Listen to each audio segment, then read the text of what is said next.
Zuo Xi, with the aid of a mysterious system, transformed into an extraordinarily wealthy individual. Yet, at merely 20-something, he chose to retreat into a life of seclusion and leisure.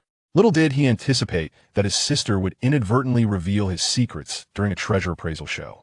A Romanée-Conti more precious than a 1945 vintage? Worth millions? Is your brother truly just a humble writer? The Imperial seal of the state, bestowed by heaven, may it last forever. Your brother must be a grave robber, right? With his enigmatic celebrity status, unparalleled hacking skills, and scientific prowess, he created a sensation across the internet. In a state of shock, his sister exclaimed, "Brother, this is terrible. I accidentally exposed your secrets." Zuo Xi reassured her, "It's all right, these are mere trifles." Chapter 1. Embracing retirement in his 20s. Knock, knock, brother, it's time for dinner. Zuo Xi was engrossed in his writing when a knock at the door interrupted him. It was his younger sister, Romanée. "Coming," he replied. However, the door swung open, and a delicate figure stealthily entered. A subtle smile graced Zuo Xi's handsome face as he closed his laptop upon her arrival. "Ah, you won't let me see it again. Oomph. Greedy big brother." Romanée pouted, playfully tapping Zuo Xi's shoulder in a display of affection. Witnessing her playful demeanor, Zuo Xi's smile grew warm, filled with adoration. This girl was his most cherished person, his only family. 5 years prior, their father had tragically perished at sea while fishing, and their mother soon remarried. At that time, Zuo Xi had just entered university, while his sister, Romanée, was starting high school. The weight of their circumstances fell entirely upon him. To make ends meet, he worked as a waiter and delivered takeout. In his despair, he was chosen by the legendary system, marking the beginning of his extraordinary journey. Throughout his 4 years at university, with the system's assistance, he became the world's most formidable tycoon, wealthy beyond imagination, commanding a terrifying influence that even nations feared. His name echoed throughout the entertainment, finance, technology, and hacking realms, leaving behind a trail of enigmatic legends. He possessed an abundance of beautiful women, luxury cars, yachts, jets, and lavish estates, countless treasures. If he claimed the second position, no one would dare assert the first. In those initial 4 years, he experienced the pinnacle of wealth and the myriad hues of life. Yet, as he reflected, he was only in his early 20s, perhaps weary of the hedonistic excesses of life. He returned to his hometown after graduation, settling in a quaint village in the outskirts of Shunqing, where he embraced the life of a novelist, enjoying a tranquil retirement. Zuo Xi kept his true identity concealed from Romanée. This spirited girl had crafted her own path, gaining admission to the prestigious Yanjing University on a scholarship, leading a fulfilling and joyful life. He wished not to disrupt her existence. All she knew was that her brother, Zuo Xi, was an online writer. She was merely curious about the novels he penned, which provided her with a monthly allowance of several thousand during her high school days, and now, in university, it had escalated to tens of thousands, a necessity she could not forego. In just these few years, her savings had exceeded 1 million, making her a modestly wealthy young woman. Thus, she was genuinely intrigued about the novels her brother wrote. Children should not read such things. Zuo Xi chuckled lightly, casually picking up a piece of jade from the table and effortlessly cracking several walnuts with it. "Here, your favorite walnuts. Enjoy them to nourish your little brain." "Oomph. I'm already in my 2nd year of university. I'm an adult now. What can I read?" Romanée shot him a defiant glance, snatching the walnuts from his hands, her small face adopting a fierce expression, yet her sparkling eyes betrayed her happiness. After munching on a few walnuts, her beautiful eyes gleamed with delight. "These are delicious. Brother, where did you buy them? They're far tastier than the ones I get from outside. They were a gift. If you like them, they'll have someone send you more when you return to campus." These walnuts were a premium offering from the largest fruit company in Xia country, exquisite beyond measure. Not even aristocrats could procure them without spending lavishly. Yet for Zuo Xi, it was merely a matter of words. "Yay, you're the best, brother." Romanée linked her arm with Zuo Xi as they stepped outside, her face radiant with sweetness. Having Zuo Xi as her brother was the greatest joy of her life. As for his secrets, whether she discovered them or not mattered little to her. "What are we having for lunch today?" "Hee steak." "Oh, can you cook steak?" "No, it's Hui Ling who will cook it." During this short holiday, Romanée had brought 3 friends, all young ladies from affluent families. One was named Yang Huiling, from a family of medical practitioners. Another, Li Yufei, whose family ran a major entertainment company, and the last, Lu Sherman, whose family owned a significant tech enterprise. Hearing about the picturesque beauty of Romanée-Conti's hometown, they decided to accompany her. Romanée lifted her head to gaze at Zuo Xi, a mischievous glint in her eyes. "Brother, what do you think of my friends? Look at them, each with long legs and slender waists, exquisite faces. They're all goddesses at our school. Especially Huiling. Not only is she beautiful, but she's also nurturing and domestic. Given that you're not a child anymore, how about I play matchmaker for you?" Observing his sister's playful antics, Zuo Xi narrowed his eyes and chuckled, giving her a light tap on the head. "You and your frivolous worries," Romanée protested earnestly. "How is this frivolous? Look at you, it's been over a year since you graduated, and you're cooped up at home all day. How will any girl like you under these circumstances? Besides, I've saved up the betrothal gifts for you.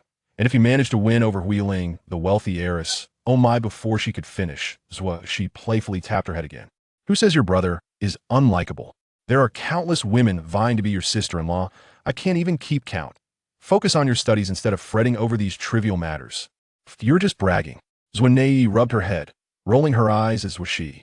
Although he was undeniably handsome and his writing income was substantial, she couldn't believe that many girls would be attracted to a homebody like him.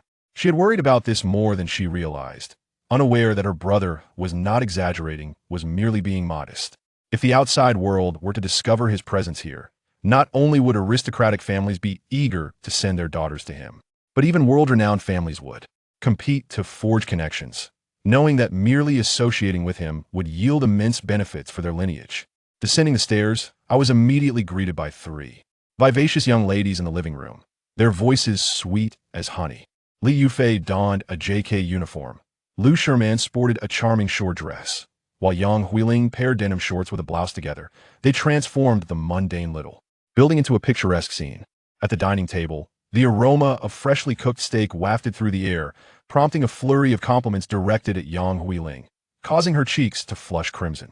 Romanée frequently exchanged playful winks with her brother, Zuo Xi. "Brother, look at how splendid these girls are. They're quite the catch. Shouldn't you make your move?" The three girls, perceiving Romanée's intentions, exchanged knowing glances.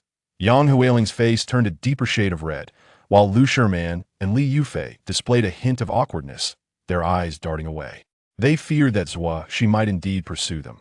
Undeniably, Zuo Xi possessed a striking handsomeness that stirred their hearts, yet beauty alone could not satiate their needs. As a novelist hailing from an ordinary family, the disparity in social standing loomed large. Even if they harbored feelings, their families would surely disapprove, and none of them wished to forsake a life of luxury for one of hardship. If only his circumstances were more favorable.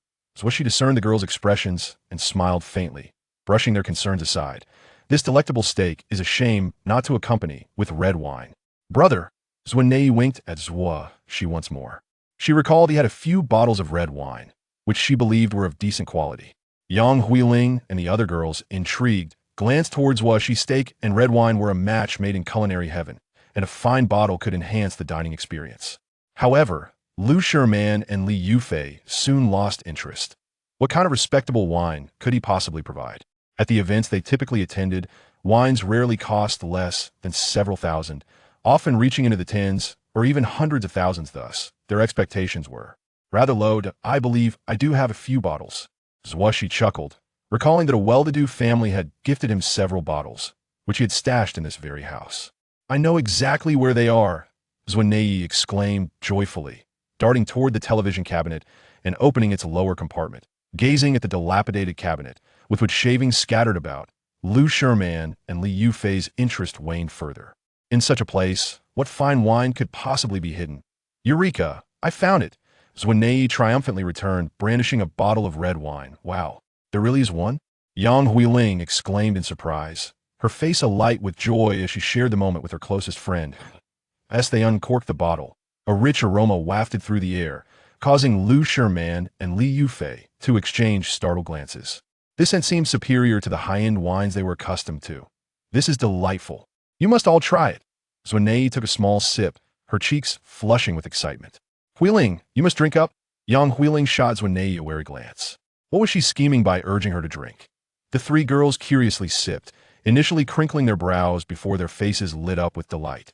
"This is genuinely exquisite. Wow, what brand of wine is this?" Lu Sherman picked up the bottle to examine the label, gasping in astonishment. Romanée-Conti. Goodness, Romanée-Conti. What? Li Yufei echoed, leaning in for a closer look, her expression shifting dramatically. Zuo and Yang Huiling also displayed surprise.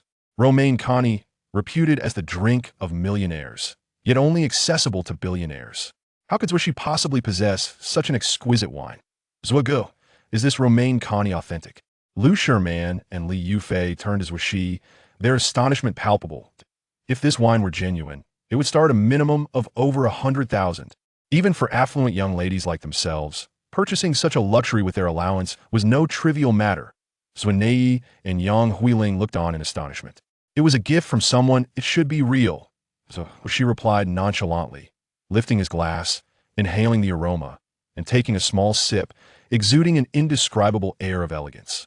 Yang Huiling discreetly lifted her gaze to observe Zuo Xi, sensing something uniquely special about him, though she could not articulate precisely what it was. Zuo's beautiful eyes flickered with skepticism. Why did it seem that everything gifted to her brother was extraordinary? Lu Sherman and Li Yufei were increasingly intrigued, unable to discern its authenticity. The more they drank, the more it resembled the real thing yet. The bottle appeared unlike any they had previously encountered, compounded by Zuo Xi's modest background, leading them to doubt its genuineness. Even after finishing their meal, the wine bottle nearly empty, they remained unable to ascertain the wine's true nature. Was this Romanée-Conti real or not? If it were genuine, who would spend such a fortune on a mere aspiring writer? These questions lingered in their minds, leaving them with a sense of intrigue surrounding Zuo Xi. After the meal, Zuo Xi ventured out alone to shop in the city. The household supplies and groceries were nearly depleted, necessitating replenishment. Meanwhile, Zuo and the other girls remained at home, engaged in conversation, browsing their phones, and watching television. Douyin, capturing the beauty of life. Li Yufei reclined on the sofa, scrolling through Douyin as the bored girls gathered around her. Soon, they stumbled upon an amusing video that captivated Lu Sherman and Li Yufei's attention. Welcome to the Daily Appraisal Show. Chapter 2. Is this La Romanée-Conti a fake? Oh my goodness. Dear friend, the dragon on this jade is crooked and its eyes are askew. With its head facing downward, such bad luck. It's certainly not auspicious to wear this. Should I toss it then? No, dear friend. Wouldn't it be better to gift it to a good friend? What a splendid idea. Dear friend, this sword you have unearthed is remarkably intact. With a natural patina and exquisite craftsmanship, truly a genuine artifact, a bronze sword from the Shang or Zhou dynasty. So how much is it worth?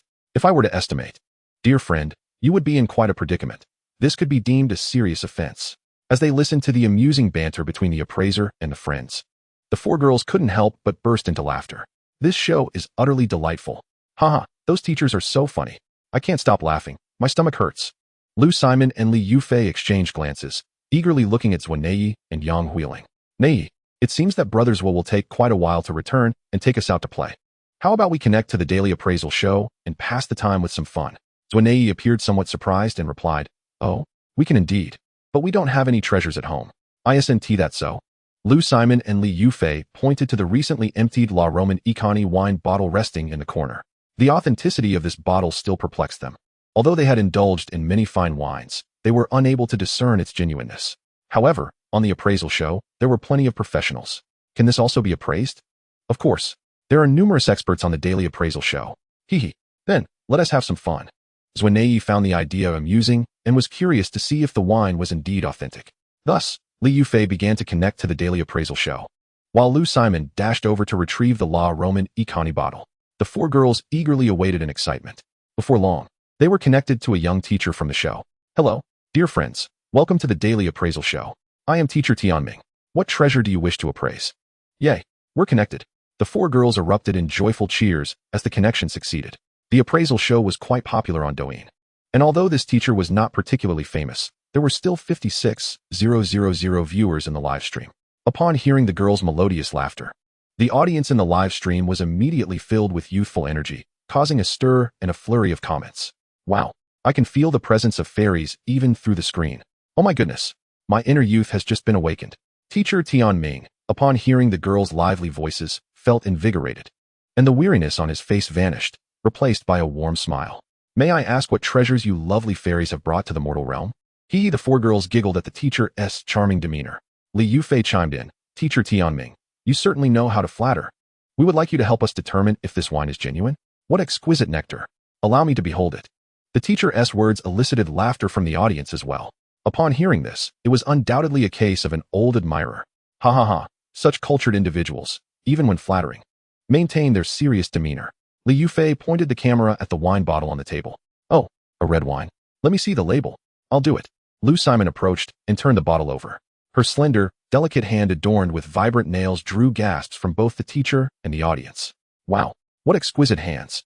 Next, the viewers caught sight of the label on the wine bottle, which incited yet another wave of excitement. La Romanée-Conti. Oh my goodness. La Romanée-Conti. My heavens. This is the wine reputed to be favored by millionaires, accessible only to billionaires, worth several times more than Lafite. I've heard that a fine bottle of La Romanée-Conti starts at over 100,000. Oh my goodness, so these young ladies are actually wealthy. I've also heard that the priciest bottle of La Romanée-Conti sold for over 3.8 million. What? 3.8 million? So my monthly salary of 3,000 won, even afford a sip? Bro, with 3,000, you can't even afford to lick the bottle, don't even think about it. Although their faces were not visible on the video, just by the sound alone, it was clear these were my long-lost sisters. Hey up there, relatives, this is my wife. I'm your brother-in-law. Shameless up there. As luxurious goods and beautiful wealthy women appeared, the viewers erupted in excitement, showering the live stream with gifts as the number of viewers surged rapidly. However, some knowledgeable wine enthusiasts began to notice discrepancies and raise questions.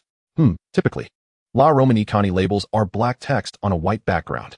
Why is this bottle white with gold lettering? What the person above said is correct. I have a treasured bottle of La Romanée-Conti at home, and it has a white background with black text. I've seen numerous La Romanée-Conti bottles, but this white with gold lettering is a first for me. Are you suggesting that this renowned wine is a counterfeit? Teacher Tianming, is this wine genuine or not? I second that. The four girls, holding other phones, noticed the comments from the live stream audience. Upon checking the wine bottle's label again, they confirmed it was indeed white with gold lettering. Such a delectable wine. Could it be fake? The four girls were perplexed. Did they really send my brother fake wine? A surge of anger ignited within Zuo, and her heart ached for her brother Zuo Xi, causing her eyes to glisten with unshed tears.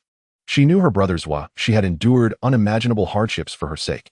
Therefore, she had always strived to ensure they would one day live a life of luxury. Brother, I promise to buy you the finest wine in the future. What's wrong, Nei? Yang Huiling noticed Zuo-Nei's distress and approached to comfort her. But Zuo-Nei merely shook her head. Lu Simon and Li Yufei continued to listen to the teacher's words, filming the wine bottle as they awaited his verdict.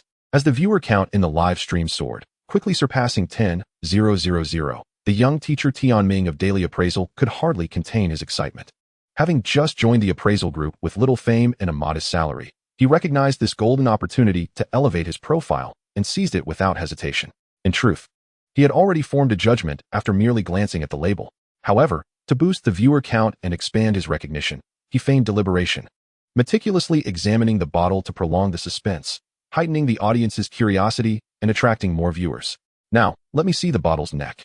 Turn it over and let me inspect the bottom. Teacher Tianming was adept at building suspense, and the viewer count quickly surged beyond 20,000, continuing to rise, making the live stream increasingly vibrant. Is this wine genuine or not? The viewers expressed their varied opinions, flooding the screen with comments. Chapter 3. The Wine Merchant's Astonishment. A genuine treasure worth millions? Dear fairies, in my opinion, as the viewer count remained stagnant around 30,000, Teacher Tianming finally ceased his teasing. This wine is indeed a counterfeit. He proceeded to explain, why do I assert it's a fake? There are 3 reasons. Firstly, as some viewers have pointed out, La Romanée-Conti labels are always white with black text. There are no La Romanée-Conti bottles with a white background and gold lettering. Secondly, if you observe the lower left corner of the label, you will notice a series of digits, 101949, indicative of an authentic Romanée-Conti. This particular position denotes the production date, such as the well-known years of 1990, 2003, and so forth. Thirdly, in the same area indicating the production date, there exists another series of numbers. In the case of genuine Romanée-Conti, this signifies the wine's unique identification number, which typically comprises 5 or 6 digits. However, this bottle bears only the numeral 2, which is evidently incorrect. In fact, there is a 4th criterion. The rudimentary and somewhat outdated decor of this household raises questions about how such an expensive wine could possibly be stored here. Yet, such matters are not to be voiced aloud. Once teacher Jinxing elucidated these points, the viewers experienced a moment of clarity. So that is the explanation. No wonder I found this bottle somewhat peculiar. It is, indeed, counterfeit. This wine must have been consumed by several young ladies, and I empathize with them. I thought as much. Given their domestic surroundings, how could they possibly present a fine wine worth over 100,000? It is simply absurd. So it turns out to be fake. Strangely, upon hearing this news, Lu Sherman and Li Yufei felt a sense of relief. Teacher Jinxing chuckled, advising the young ladies to exercise caution in the future. Consuming such counterfeit wine excessively could be detrimental to one's health. Giggling, Li Yufei replied, not at all. Just this once. We were at a friend's house, and this was brought out by her brother. I knew it. There was an odd flavor, quite unlike what I typically drink. The rare vintage wines I usually indulge in, worth tens or even hundreds of thousands, are far sweeter than this one. Lu Sherman chimed in wistfully. Wow. So these young ladies regularly enjoy such expensive wines. They truly are affluent. Young ladies, do you happen to need a younger brother?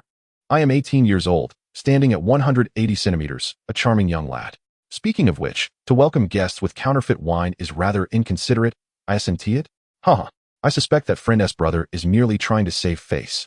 Romanée-Conti is a prized wine, a tool for wooing. Young ladies, do stay safe while out and about. To the several young ladies, I possess authentic Romanée-Conti, a fine bottle valued at 130,000. Feel free to message me if interested. Oh my, could this be another scammer? You are the scammer.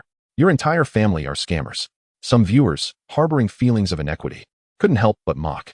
Yang Huiling, linking arms with Zuo Xi, glanced at Lu Sherman and Li Yufei, her brows knitting together. How could one speak so? Zuo Xi forced a smile, her heart brimming with annoyance. After all, it was those two who had consumed the most from that bottle. Their expressions had been nothing short of revelry while drinking. She felt an impulsive urge to expel these two from her sight. As the lively livestream attracted numerous viewers, it also caught the attention of several wine merchants. A middle-aged proprietor, bespectacled and somewhat renowned in the wine industry in Magic City, entered the livestream, inspected the label of this Romanée-Conti, shook his head, and promptly exited. However, the next moment, a thought struck him, and he returned to the livestream. Capturing a screenshot of the wine bottle's label, he opened a book on his desk and began to compare the illustrations within. Gasp! His pupils constricted sharply. Shock etched across his face. The anti-counterfeiting measures on this bottle of Romanée-Conti were identical to those of the million-dollar masterpieces. Could it be? Thank you to the young ladies for supporting Daily Appraisal. Just as Li Yufei and teacher Jinxing were about to disconnect, a rocket suddenly soared through the livestream. Magic City Jade Winery sends Douyin number 1x1. Oh my, Douyin number 1. A wealthy patron has appeared in teacher Jinxing's livestream. It is rare for gifts to be showered, yet here was someone who promptly offered a gift valued at over 1,000 yuan. Instantly capturing the attention of both the viewers and teacher Jinxing. Wow, this is the first time I have received such a grand gift. Noticing that the giver was a commercial account, teacher Jinxing frowned slightly. Promoting one's business in another's live stream was rather inconsiderate. Nevertheless, the teacher expressed gratitude, saying, "Thank you for the gift from Jade Winery." Jade Winery, I've heard of them. What brings them here? Teacher Jinxing wondered, as the viewers echoed his curiosity. In the next moment, a striking message appeared in the chat. Hello. Teacher, treasure friends, and viewers. I am the owner of Magic City Jade Winery. Everything the teacher mentioned is accurate. However, the teacher may not have noticed that the winemaker's signature on this bottle of Romanée-Conti, along with the anti-counterfeiting indicators in the font, aligns with those of the million-dollar masterpieces. Due to character limits, the owner of Jade Winery sent another rocket, and the larger the gift, the more pronounced the statements became. The million-dollar masterpieces of Romanée-Conti are produced in limited quantities each year, and every bottle carries the signature of a renowned winemaker. Based on my over a decade of wine research experience, this bottle of Romanée-Conti is likely a special edition.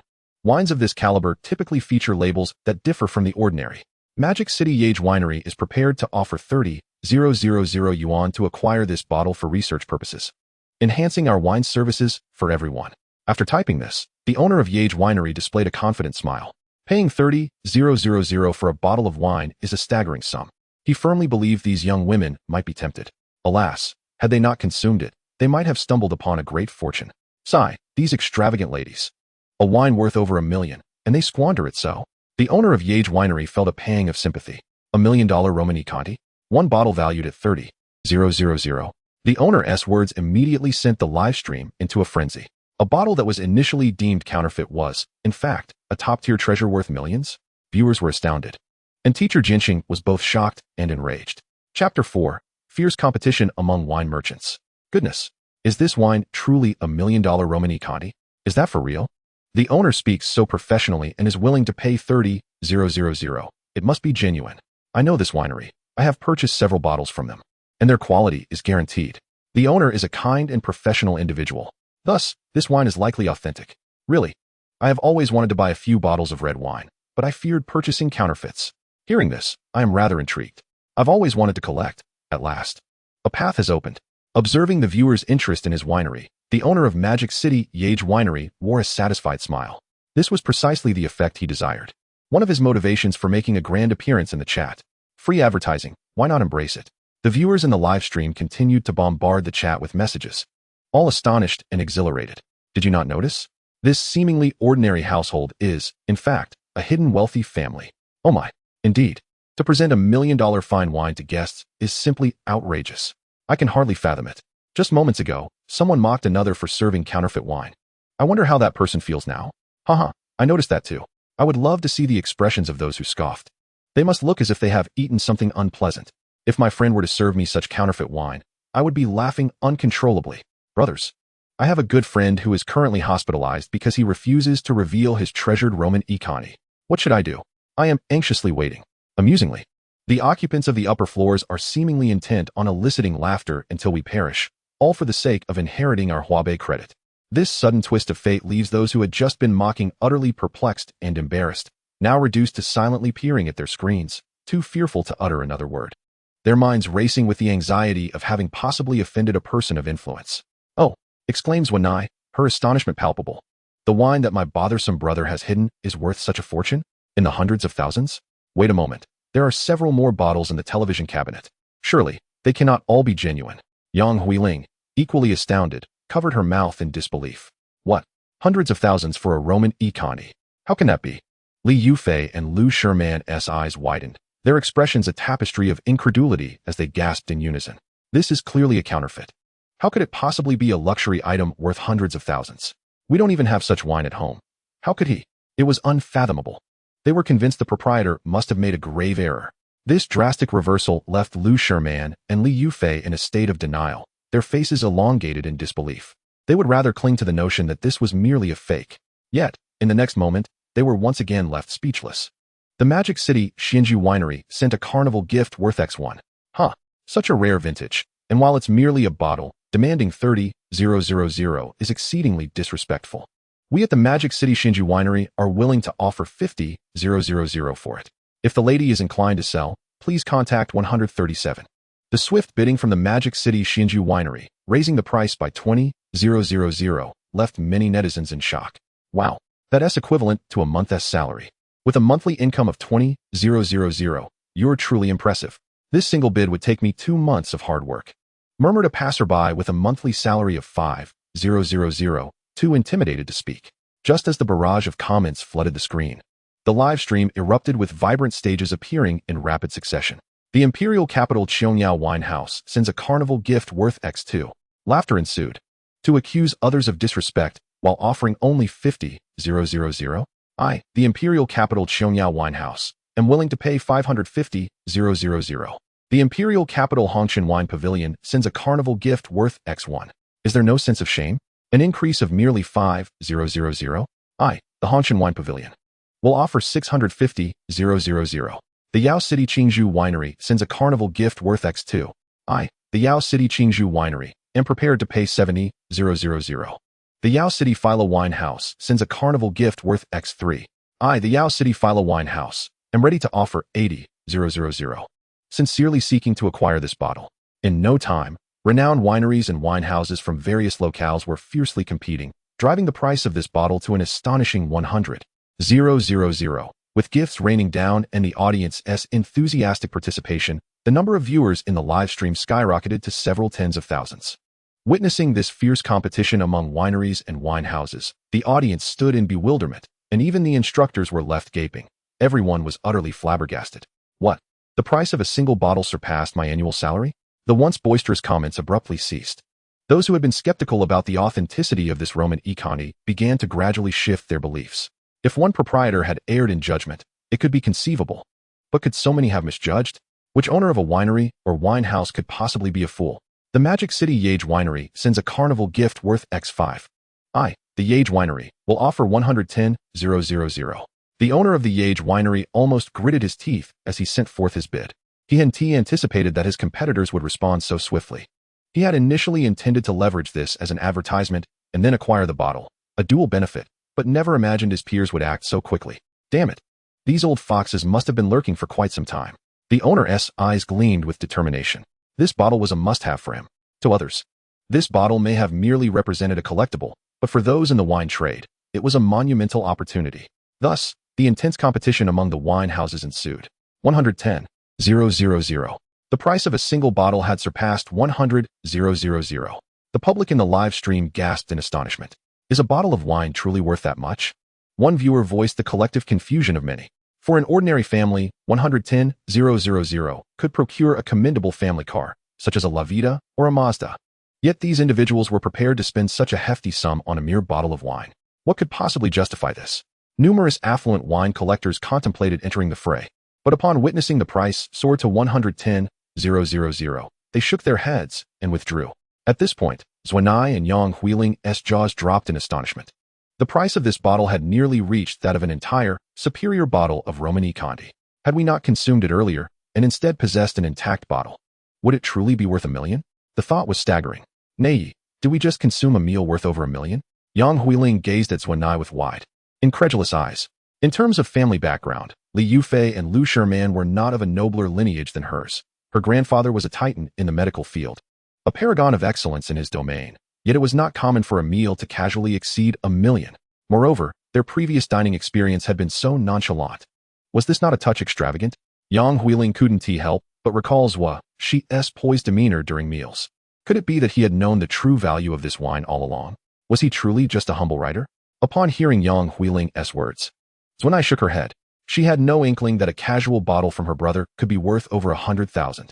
She had stumbled upon Zuo Xi's wines by chance, bringing them out merely to enhance the atmosphere, with a tiny ulterior motive, to create an opportunity for her brother. However, upon seeing the astonished expressions on Li Yufei and Lu Sherman's faces, Zuo Xi felt an overwhelming sense of satisfaction. What? How is this possible? As Li Yufei, with trembling hands, connected via phone, Lu Sherman, holding the wine bottle, shakily placed it down. Their expressions were nothing short of extraordinary. This bottle, worth tens of thousands? On par with the so-called high-end wines they usually consumed? And its original value was in the millions? The wine they had just drunk was worth over $1 million? Despite their reluctance to accept it, the frenzied actions of numerous winehouse owners and the incessant display of lavish gifts in the live stream served as reminders that this was indeed reality. Miss, steady your hands. Let me have a good look at this bottle. I vaguely recall a similar bottle in the trash bin downstairs. Someone send me an address. Let me assist you with this dirty work. Haha. I vaguely remember these two ladies saying just moments ago that this wine was fake and displaying disdain. Honestly, I'm curious to see the expressions on their faces now. In response to the sarcastic remarks from netizens, Li Yufei and Lu Sherman's faces flushed with embarrassment, alternating between crimson and pale, feeling as though their cheeks were ablaze. They wished they could sever the connection immediately, yet with so many eyes upon them, they hesitated, fearing exposure. Moreover, they were too intimidated to meet Zuo Xi and Yang Huiling's gaze. Internally, they lamented the words they had just spoken. The Imperial Capital Hongshan Wine Pavilion sends a carnival gift worth X5. The Imperial Capital Hongshan Wine Pavilion, bid 120,000. The Enchanted Seller of Filera Presents, Carnival X5. The Filera seller has placed a bid of 130,000. The price has escalated to this level, leaving only a handful of formidable sellers still vying for the prize. Yet, despite the dwindling numbers, the competition remains fierce. The Jade seller has raised the ante to 200,000, causing a stir among the viewers in the livestream. A sum of 200,000 is no longer merely the cost of a mundane Mazda or Volkswagen. I have rummaged through the dumpsters in the neighborhood, but have yet to find my 200,000. Is anyone interested in forming a team to head to the recycling plant? Out of curiosity, why would these seller proprietors bid such exorbitant amounts for a mere bottle of wine? It is likely akin to a museum or antique shop wanting to showcase a prize collectible to enhance their establishment's prestige and expertise. Although this bottle has been emptied, leaving only the vessel, it could still elevate the seller's stature significantly as a display piece. When they claim to possess exquisite items worth millions, would anyone dare to question or deem those bottles priced in the thousands as excessive? The online community came to a sudden realization, marveling at the acumen of business people. Those seller owners who had been lurking in the shadows, upon witnessing this commentary and the audience's reaction, scoffed disdainfully. A bunch of fools. If it were merely for display, who would bother with an empty bottle? The esteemed Master Tianming, an appraiser, was momentarily taken aback by this sudden turn of events. Initially vexed by the retort from the Jade seller's owner, feeling as though he had been thoroughly humiliated, he found himself at a loss for words as the other seller owners began to place bids. Gradually, as the host of the live stream, he too became just another spectator. It dawned on him that perhaps he had misjudged the situation. However, despite his keen observations, he remained unable to discern the underlying intricacies.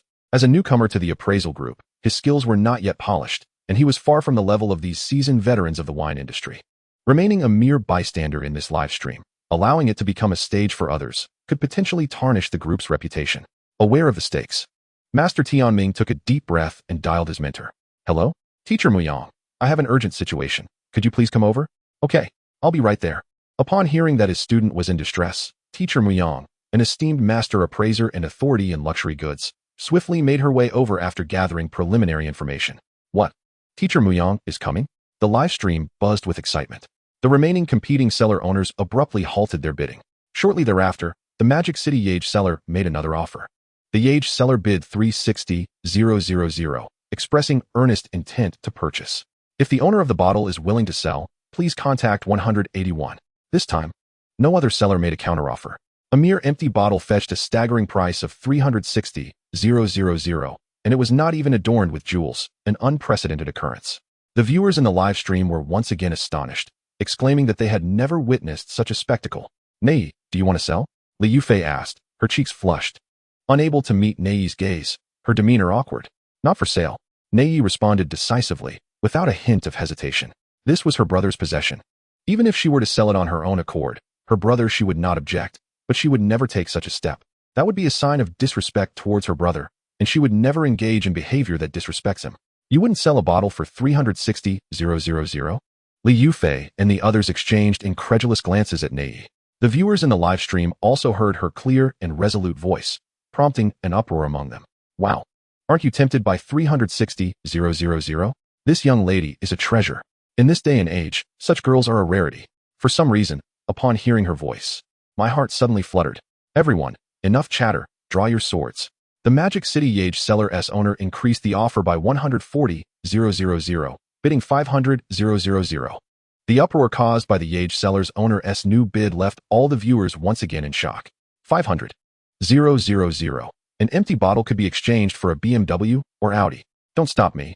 I won't sleep until I've rummaged through every dumpster in the neighborhood tonight. Alas, poverty limits my imagination. After a decade of labor, my savings cannot even match the worth of a bottle. Brother, we are both lost souls in this world. Li Yufei, Lu Sherman, and Yang Huiling turned their gazes back to Nei. Seeing the owner's action, Nei was taken aback but still shook her head, moving closer to Li Yufei. Addressing the live stream, I'm sorry. This bottle is not mine. It belongs to my brother, who is currently away. In his absence, no matter the price offered, I cannot make this decision. Yang Huiling regarded Nei with admiration. Li Yufei and Lu Sherman were once again astonished. 500,000 was a substantial sum for them as well. They never expected Nei to refuse so decisively. This made them feel a twinge of shame. Nei's words resonated deeply with the viewers. What a considerate sister. I envy her so much. If it were my sister, she wouldn't hesitate to sell me for a bottle. Haha. Upstairs, you must be a failure as a brother. The bespectacled middle-aged owner of the Magic City Jade seller revealed a scowl upon hearing yet another rejection. Damn it. Truly ungrateful. He had invested considerable effort behind the scenes, negotiating with other sellers to withdraw from the competition to acquire this bottle. Who would have thought this girl would be so resolute in her refusal? He opened the comments section and typed a threatening message, intending to intimidate Nei. Owning a seller of significant scale naturally conferred substantial influence. However, just as he was about to send it, he suddenly realized something and halted. Her brother possessed such an expensive collection of wine and casually shared it with friends. He could not be just anyone. The owner of the Jade seller broke into a cold sweat at this thought. What a pity. I sincerely wish to acquire this bottle. It holds immense significance for our seller. If your brother expresses interest in selling upon his return, please be sure to contact the Magic City Jade seller. We are open to negotiation. With no more seller owners bidding, the live stream grew somewhat subdued. Master Tianming, concerned that Nei might disconnect, cleared his throat and addressed the audience. I apologize, dear young ladies. I made an error in my previous appraisal, and I sincerely apologize for that. Additionally, please hold on. Teacher Muyang will arrive shortly and will surely help you ascertain the true value of this wine to prevent any deceit and potential losses. He sensed that the bidding from these cellar owners was somewhat peculiar. Just the gifts they had offered amounted to nearly 100,000. His admission of error before an audience of over 10,000 was no small feat, earning him considerable goodwill and admiration from the viewers. Indeed, good. Zuo too yearned to discern the nature of this particular Romanée-Conti, which had compelled numerous wine merchants to pay exorbitant prices for a single bottle. Throughout this entire episode, the four young women remained faceless, prompting an outpouring of requests from netizens for them to reveal their identities. However, Zuo and Yang Huiling exhibited no interest, while Li Yufei and Lu Sherman, feeling somewhat intrigued yet self-conscious about their previous behavior, were equally reluctant to make an appearance. Before long, Teacher Muyang arrived, a middle-aged woman adorned with an affectionate smile. Teacher Tianming graciously offered her a seat and succinctly summarized the situation. Upon learning that the price of the bottle had escalated to 500,000 within such a brief period, even the seasoned teacher Muyang could not conceal her astonishment. Is it truly a remarkable treasure? Allow me to behold it, she exclaimed as she settled into her chair, scrutinizing the screen with keen interest. The sparkle of her perceptive eyes and her professional demeanor gradually transformed into a look of incredulity. Then, a sardonic smile crept across her face as she grasped the rationale behind the astronomical price these wine estates and merchants were willing to pay for a mere bottle. This Romanée-Conti was indeed authentic, and it was undeniably a genuine article worth millions. Nonetheless, regardless of the wine's value, a bottle should not command such a price. The merchants coveted this bottle not for its intrinsic worth, but rather to study and replicate its anti-counterfeiting techniques, aiming to produce a similar Romanée-Conti for sale. The art of deception for exorbitant profit is a common practice within the wine industry, contributing to its notorious complexity. Had it not been for the influence of this family, one could surmise that they would have gone to great lengths to acquire it by any means necessary. Furthermore, she was taken aback to realize that while she was certain of this Romanée-Conti's authenticity, she could not identify which vintage it was. She surmised that this particular Romanée-Conti was an exclusive release, not available on the open market. The rarity and exorbitance of such a bottle sent her heart racing. The price of this wine could very well surpass that of the 1949 Romanée-Conti, famously auctioned for an astounding 3.8 million. Dear young lady, from whence did you acquire this bottle of Romanée-Conti? Zuo hesitated before responding. My brother mentioned it was a gift from someone. Chapter 7. My brother is a writer. Goodness. A gift? A bottle of Romanée-Conti valued at over $1 million? One can only imagine the wealth of the benefactor. The unspoken words hung in the air. I would like a dozen friends like that. A fellow netizen chimed in, expressing curiosity about how one might cultivate such connections. As she reflected on her friends who merely gifted her spicy snacks while shouting for attention, she felt a pang of envy. Haha, friends of this caliber. Truly, one must compare quality to recognize value. People can be as exasperating as they are endearing. Zuo's casual remark sent the live stream into a frenzy. Such an exquisite bottle of Romanée-Conti, even at $1 million, would be in high demand on the market, easily convertible to cash. The notion that such a lavish gift could be so casually bestowed left the viewers astounded. Not only the audience, but even the seasoned teachers like Muyang were struck dumb. The owners of various wine estates watching the stream were equally astonished. Acquiring such a rare gem was not merely a matter of wealth, for even they, affluent as they were, could not procure such an extraordinary and elusive Romanée-Conti. Their status simply did not suffice. What kind of influence did her brother possess that allowed him to receive such a precious gift? Teacher Muyang jested. To receive a gift worth over $1 million, it seems the giver is no ordinary person, and neither is your brother. Dear young lady, would you be so kind as to disclose your brother's profession? We, the teachers and netizens, are eager to pay our respects. Upon this, the viewers erupted in applause. Their curiosity peaked to its zenith. What kind of occupation could warrant such an extravagant gift? In everyday life, even the most modest gifts often require considerable sacrifice. Yet here we were speaking of $1 million, a sum that would take an ordinary person a decade of frugal living to accumulate. At that moment, Yang Huiling, Li Yufei, and Lu Sherman turned their inquisitive gazes towards Zuo. They had learned from her that Zuo Xi was a novelist, yet now they found themselves doubting that assertion. Zuo, observing the curiosity radiating from the live stream and her friends, shrugged her shoulders. She, too, felt a twinge of intrigue. Who could possibly bestow such a lavish gift upon her brother? Was her brother concealing something from her? After a moment's contemplation, she spoke. My brother is a web fiction writer. A web fiction writer? Are they truly so esteemed and prosperous nowadays? The live stream erupted once more. The wine merchants were left in a state of bewilderment. Teacher Mu Yang exclaimed, "Could it be that your brother is Tang Xiao, Tian Do, or Qin Shi? Or perhaps one of the other literary giants?"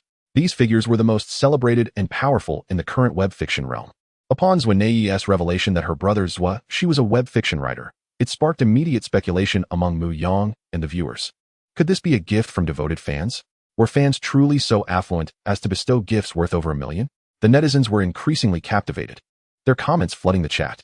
"Dear young lady, could your brother truly be one of those literary legends? Dear lady, I am an avid reader of novels. May I inquire about your brother's pen name and book titles?" Romanée shook her head. "No, I do not know my brother's pen name or book titles." While she genuinely did not know them, she was certain that the web fiction luminaries mentioned by Teacher Mu Yang were not her brother's Zuo Xi. A sense of regret washed over her. Had she known her brother's pen name or book titles, she could have promoted his work to the nearly 200,000 viewers in attendance. If half of them were to read his work, that would yield nearly 100,000 views. Surely, that would increase his earnings by hundreds daily. The young lady doesn't even know her brother's book titles or pen name. How mysterious he must be. The viewers continued to speculate, their curiosity unabated. Teacher Mu Yang, too, engaged in light banter with the audience, the live stream buzzing with excitement. Unbeknownst to them, Teacher Mu Yang had yet to disclose the origin or name of the Romanée-Conti, a deliberate delay on her part. Secretly, she had sent a message to her grandfather. Her role at the Daily Appraisal Group was merely a side endeavor, for her family operated a prestigious winery named Tycoon, ranked among the top 3 in the country, with branches across various regions. Her grandfather was a venerable expert in the wine industry, renowned as the wine sage of the Imperial capital. In a lavishly adorned yet nostalgically retro parlor, 3 elderly gentlemen with silver hair are seated around a table, upon which lay a selection of small dishes accompanied by a bottle exuding an exquisite aroma of Mao Dai. "Oldly, you truly are generous this time. You've brought out a 1990 Mao Dai. Haha, old Fong is in for a treat. Oh, as if you've never tasted it. At your age, you're still up to your old tricks of feigning innocence." The trio, longtime friends, relishes in the camaraderie and playful banter that comes with their gatherings. Among them, the one called Oldly is none other than Master Wu Yang's grandfather, the sage of wine from the Imperial capital. The other 2, equally distinguished, are referred to as the Immortal of Wine and the God of Wine, both of whom run their own wine businesses.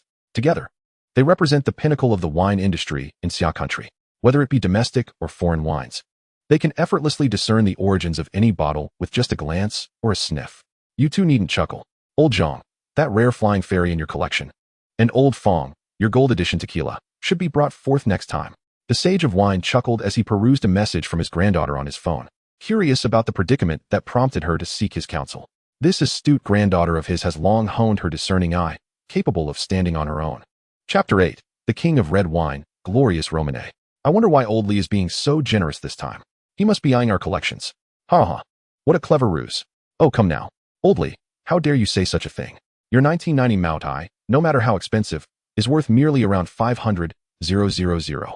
Meanwhile, my gold edition tequila is valued at no less than 1.5 million. And Old Zhang's rare flying fairy Mao Tai could fetch 2 million. The god of wine, Old Fong, and the immortal of wine, Old Zhang, cast disparaging looks at the sage of wine. Old Zhang squinted and added, "If you wish to taste my rare flying fairy Mao Tai, it can be arranged, provided you bring out that 1945 Romanée-Conti from your collection for us to savor. I promise to share mine next time." "Fair enough." Old Fong chimed in with a sly grin. "If you bring forth your treasured Romanée-Conti, I too would not mind showcasing my gold edition tequila." The sage of wine, Old Lee, possesses a coveted 1945 Romanée-Conti that he has long hesitated to unveil, and they have been yearning for it. The 1945 Romanée-Conti is one of merely over 600 bottles in existence globally, its value far surpassing that of Lafite, often commanding millions in the market, yet remaining elusive. What say you, Old Lee? Our combined collections could rival yours in worth. In truth, you would not be at a loss. Meanwhile, Old Zhang and Old Fong continued their relentless chatter, persistently nagging. On the other hand, the sage of wine, Old Lee, remained fixated on his phone, his expression betraying shock as his hands trembled slightly.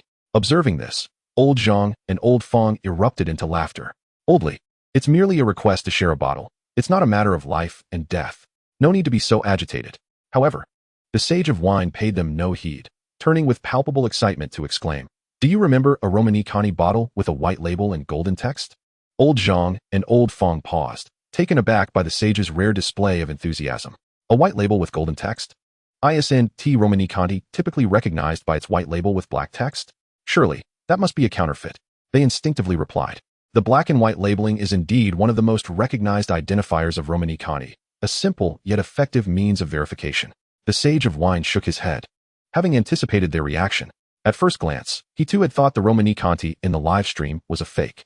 Yet upon closer inspection, his excitement surged. He lifted his phone to show his two friends the live stream featuring the Romanée-Conti bottle. Examine it carefully before drawing any conclusions. Seeing Old Li's seriousness, Old Zhang and Old Fong, though puzzled, tempered their mockery.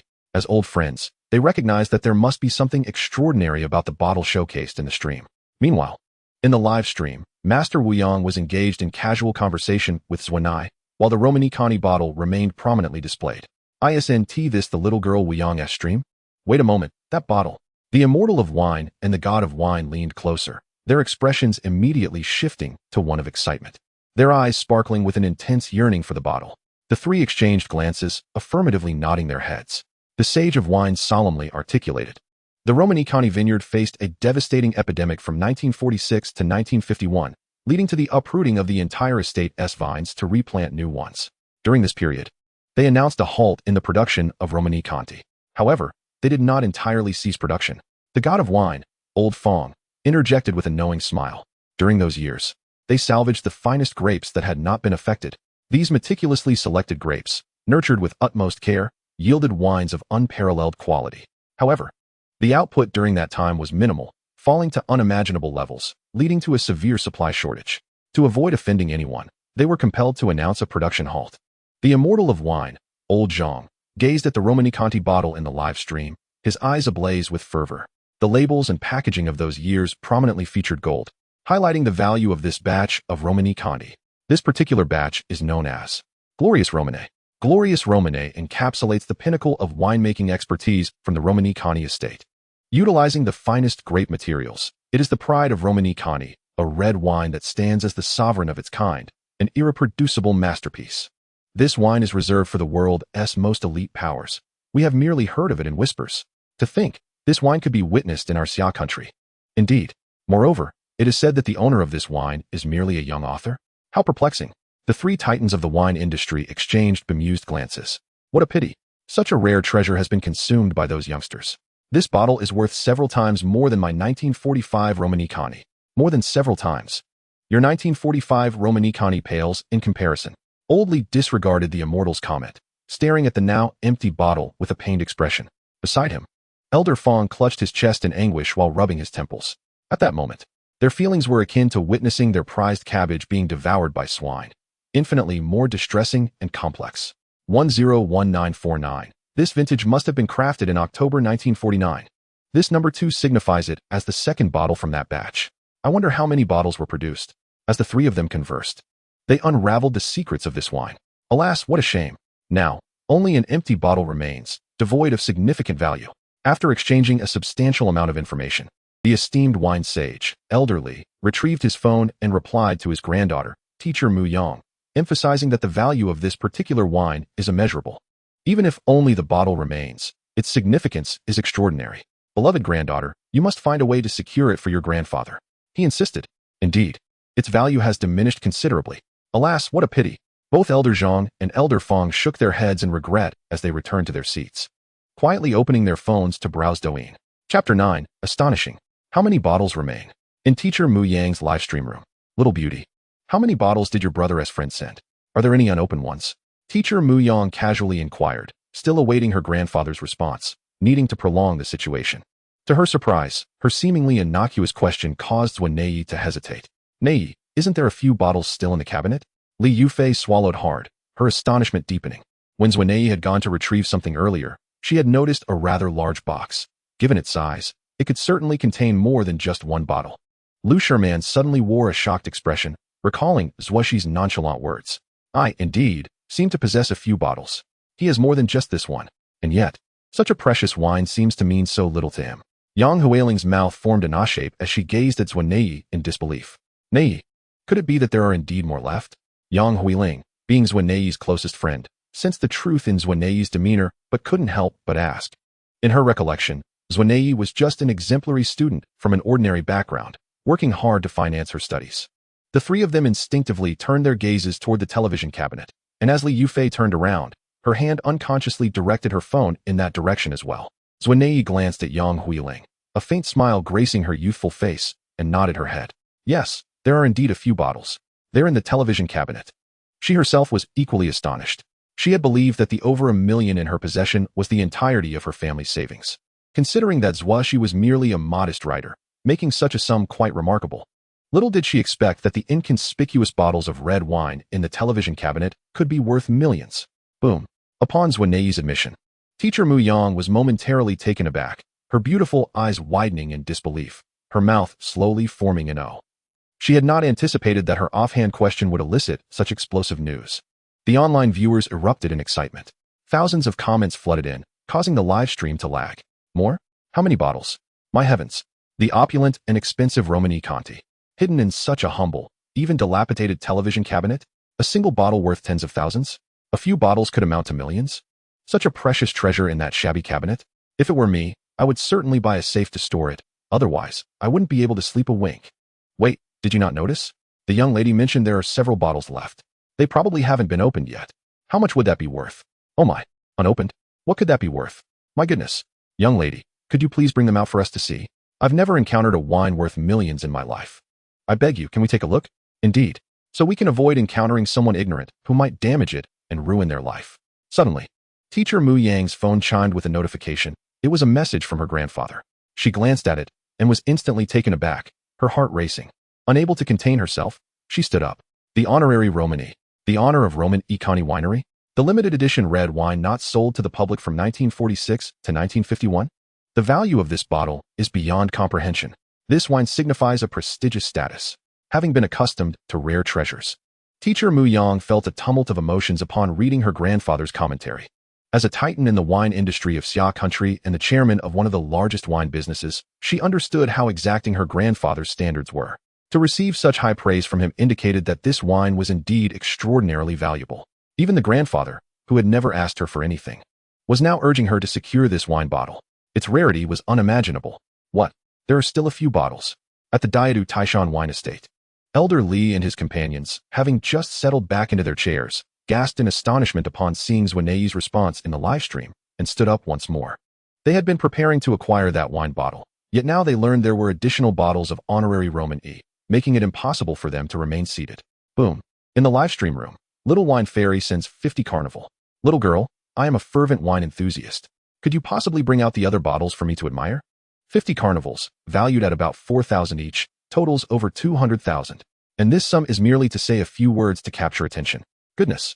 Could you not be so extravagant? The audience in the live stream stirred once more. Little Wine God sends 50 Carnival. Little girl, I am a collector of fine wines and have amassed countless renowned bottles, yet I have never encountered such exquisite wine as yours. Could you fulfill an old man's modest wish and let me see the other bottles of Romanée-Conti? Goodness, another affluent individual. Another 20,000. I'm becoming numb to this. I feel as though I am the only poor soul in this live stream. Shanghai Yage Wine Estate sends 2 Carnival. Please, dear friend, do bring them out for us to see. Daida Hongshan Wine House sends 3 Carnival. Other small yet notable wine businesses, having been lurking, also began to express their excitement. Upon hearing news of more unopened bottles, they were elated. They vaguely sensed that this wine would become a trend in the near future, stirring up a wave of business opportunities. At the same time, they wondered who these 2 characters, Little Wine Fairy and Little Wine God, were. Could they be new competitors? Diadu Taishan Wine Estate. You 2 shameless old geezers. Did you really need to create alternate accounts in the last live stream? How despicable. Are you attempting to acquire that wine bottle, but fear being mocked for collecting an empty wine bottle, hence using aliases? Wine Sage Elderly looked disdainfully at the 2 men, Elder Zhang, the Wine Fairy, and Elder Fong, the Wine God. They had indeed harbored that intention just moments ago. What? Are we not allowed to desire it? Exactly. Don't think we didn't notice. Weren't you just asking that little girl, Mu Yang, to help you acquire it? Huh. How shameless to delegate the task to your granddaughter while you remain too embarrassed to do it yourself. And then you had the audacity to claim the bottle holds little value? Uft. Among us 3, you are the most shameless. Elder Zhang and Elder Fong retorted. Elder Li's face turned crimson at their remarks. The 3 of them huffed in unison and returned to their seats, fixating on their phones, their eyes glued to the live stream. Their faces could not conceal their excitement. For titans of the wine industry like themselves, few wines could truly captivate their hearts. Even million-dollar wines were merely beverages for their dining tables. However, this honorary Romanée was different. It was a rarity beyond compare. My goodness, even teacher Mu Yang is this exhilarated. Suddenly, it dawned on me that Master Wu Yang has yet to elaborate on the provenance of this exquisite wine. Indeed, Master Wu Yang, could you enlighten us on the history of this Romanée-Conti? Surely, even you cannot discern its origins? The electrifying reaction from Master Wu Yang left the viewers astounded, and it occurred to them that she had not yet introduced the background of this wine. Taking a deep breath, Master Wu Yang was genuinely taken aback today. It was almost unimaginable that within such an unassuming household, there existed this unparalleled and rare vintage, and not just a single bottle. It is well known that even the wealthiest families covet this wine. Clearing her throat softly, Master Wu Yang endeavored to regain her composure. She understood that it was time to reveal the astonishing origins of this Romanée-Conti. However, before doing so, she needed to devise a way to persuade the young girl, Zuo Xi, to present the other bottles of glorious Romanée. Otherwise, upon realizing the value of this wine, this cautious girl would likely be reluctant to part with them. With a smile, she said, "Little beauty, look, everyone is eager for you to showcase the other bottles of wine. Would you consider satisfying their curiosity?" Chuckling, she added, truthfully, "I am also quite eager to witness it with my own eyes." Chapter 10.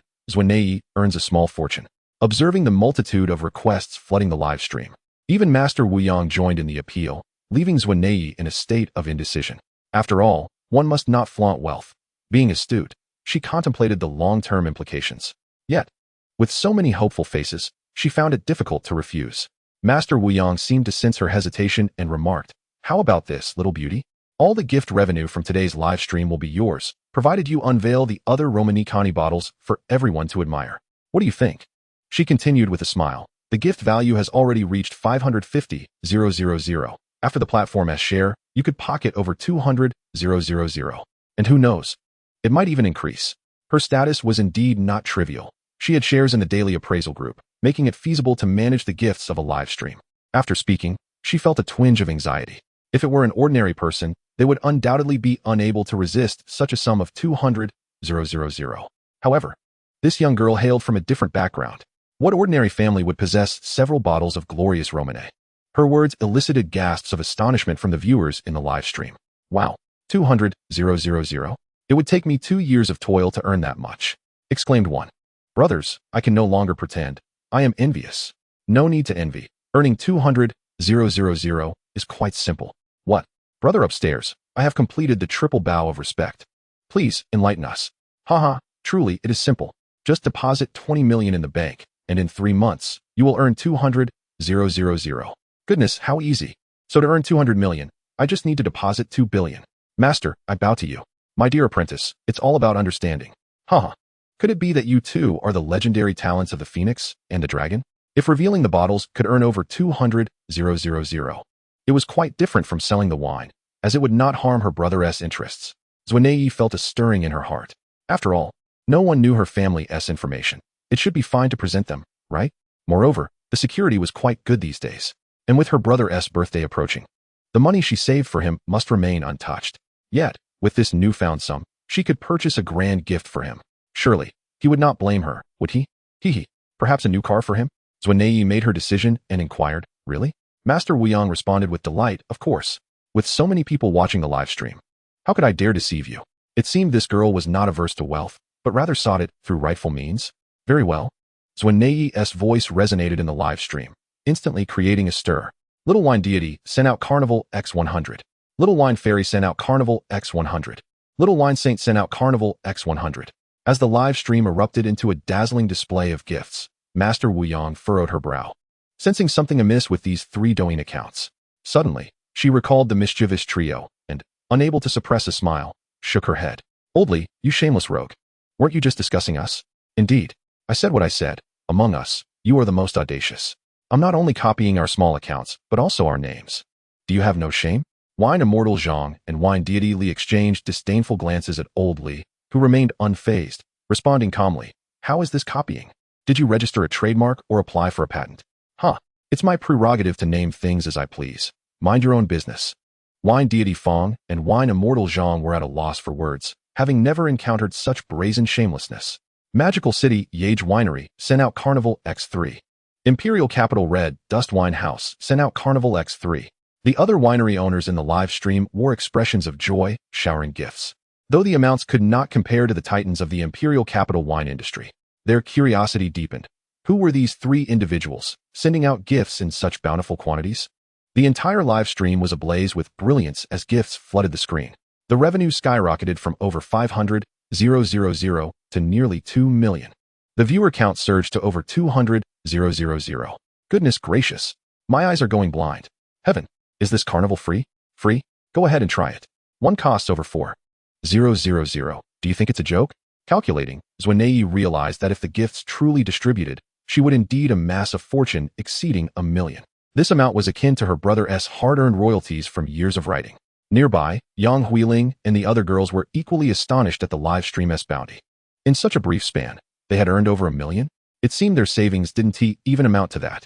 Huiling, come, help me move this. Zuo softly urged, pulling Yang Huiling toward the television stand. Meanwhile, Li Yufei naturally directed her phone towards them. As Zuo and Yang Huiling graced the screen, the live stream erupted once more. Yang Huiling, clad in short denim shorts and a blouse, with her flowing hair cascading over her shoulders, exuded an enticing S-curve that ignited fervent gazes. Zuo, dressed in athletic attire, could not conceal her slender figure, and with her hair tied up, she radiated youthful vigor. Wow, just from the back view, she seems stunning. Miss, forgive my candor. I wish to pursue a sweet romance with you. Oh no, oh no. The seal in my heart has been broken. The barrage of comments flooded the live stream chat, rendering the screen indecipherable. Yufei, on one side. Lu Sherman suddenly realized something was amiss. In the past, she had shifted Li Yufei's phone to another location, and the figures of Zuo and Yang Huiling had vanished from the live broadcast room. Li Yufei regained her composure, her face momentarily frozen, her heart tightening. She had almost revealed information about Nei and the others. Nowadays, she sensed an unusual air surrounding Zuo family. They no longer dared to treat matters with the same arrogance as before, but instead interacted with utmost caution. Zuo and Yang Huiling carefully brought out a box. With a thud, they placed it on the table, causing a cloud of dust to settle. This scene was witnessed by over 200,000 viewers in the live stream. Each left speechless. What the hell? We treasure our valuables worth hundreds or thousands with such care, yet you treat several million worth of treasures so casually? Chapter 11. A complete set of glory Romanée behind the terrifying power.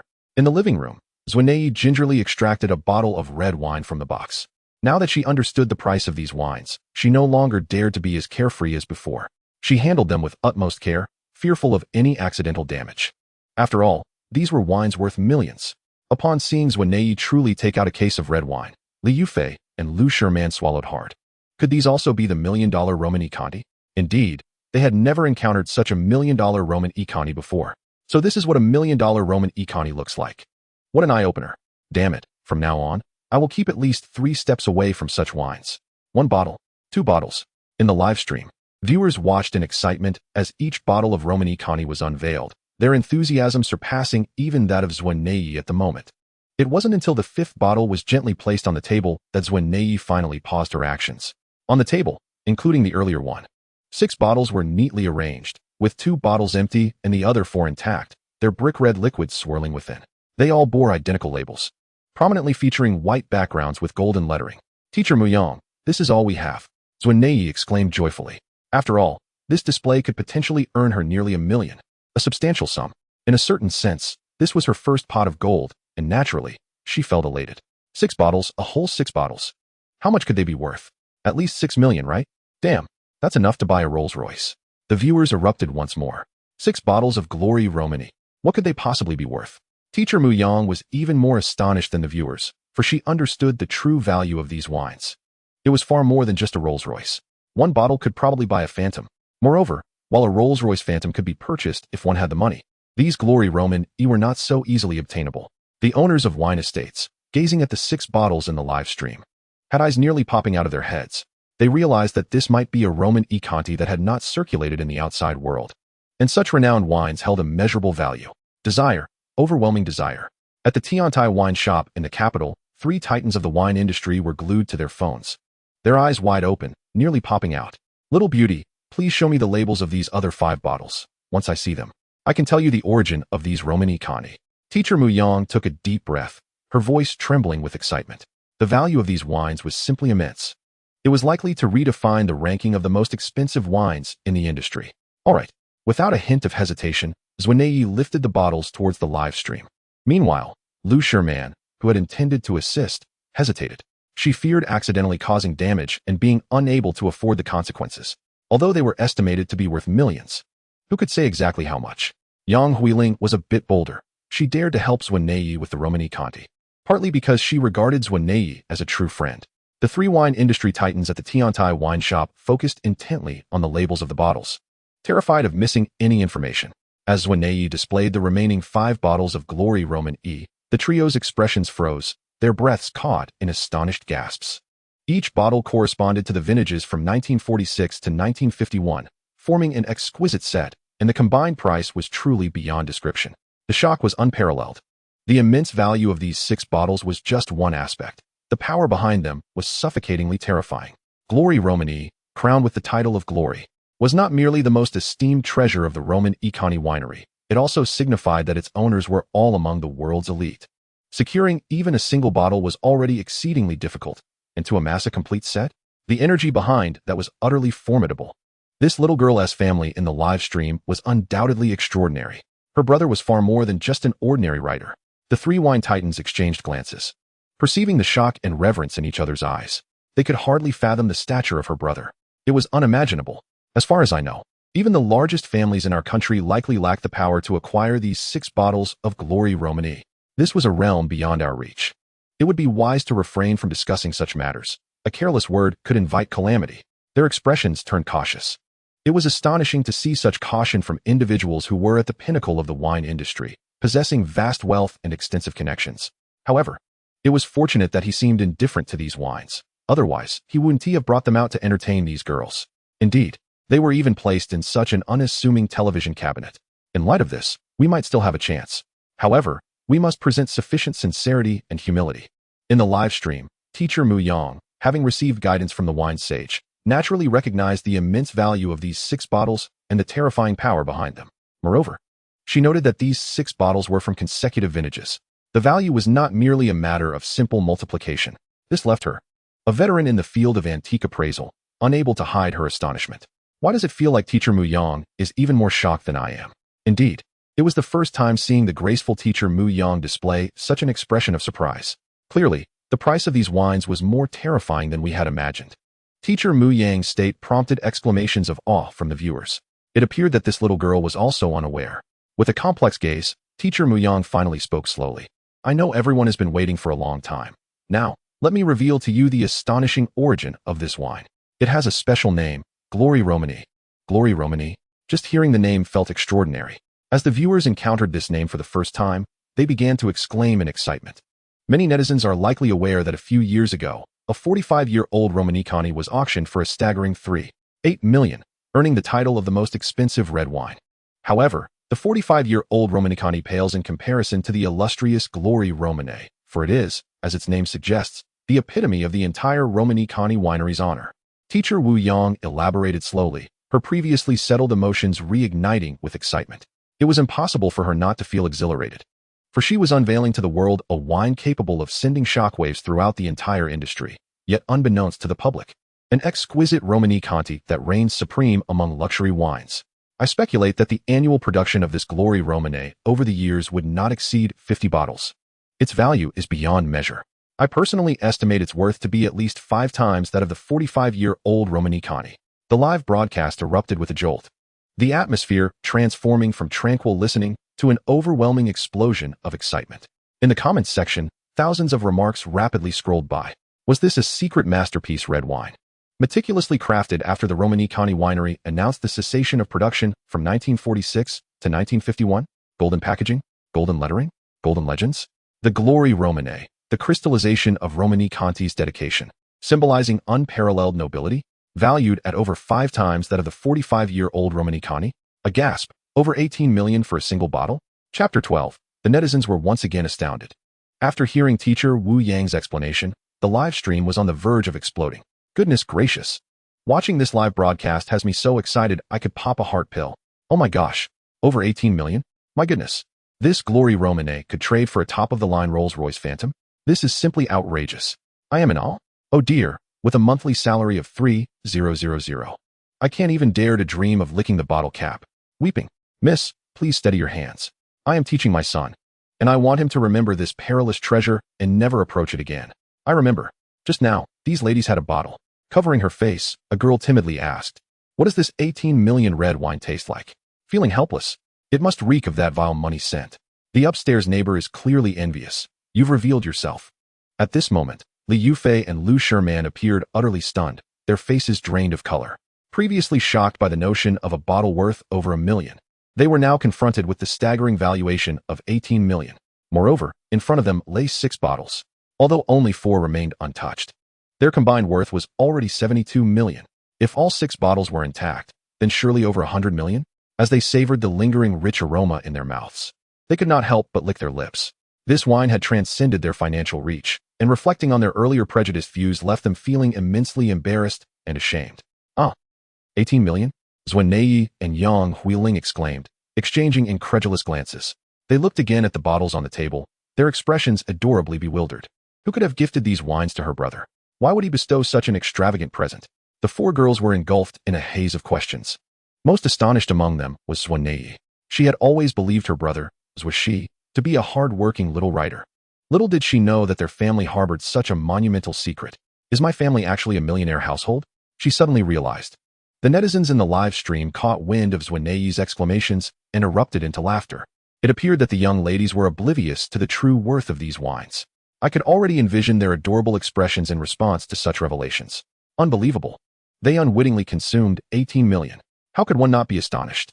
If it were me, I would have to slap myself a few times for such folly. Miss, it seems your family could use a security guard. I'm 185 centimeters tall and quite robust. May I be considered? Miss, your family must need someone to clean the toilets, right? How about a chance? Some astute netizens noticed certain details. Teacher Wu Yang had already explained the interpretation of the Glory Romanie's vintage dates, prompting them to realize that these 6 bottles were indeed sequential in vintage. Some netizens shared this observation in the comments, yet it swiftly became submerged in the torrent of messages. Goodness gracious! One netizen, caught up in excitement, gritted his teeth and sent a rocket worth over 1,000. Brothers, did you not notice that these 6 bottles correspond to the years 1946 to 1951? Do you know what that means? As the rocket was launched, the comments became more noticeable. This revelation ignited a spark of excitement among the viewers. Wait a minute. Is this true? Oh my goodness. I just remembered that the last digits of these 6 bottles correspond to 46 through 51. My heavens. So, these 6 bottles are a set of exquisite treasures. Wouldn't that price multiply several times? 18 million per bottle is already exorbitant. Could this set be worth several billion?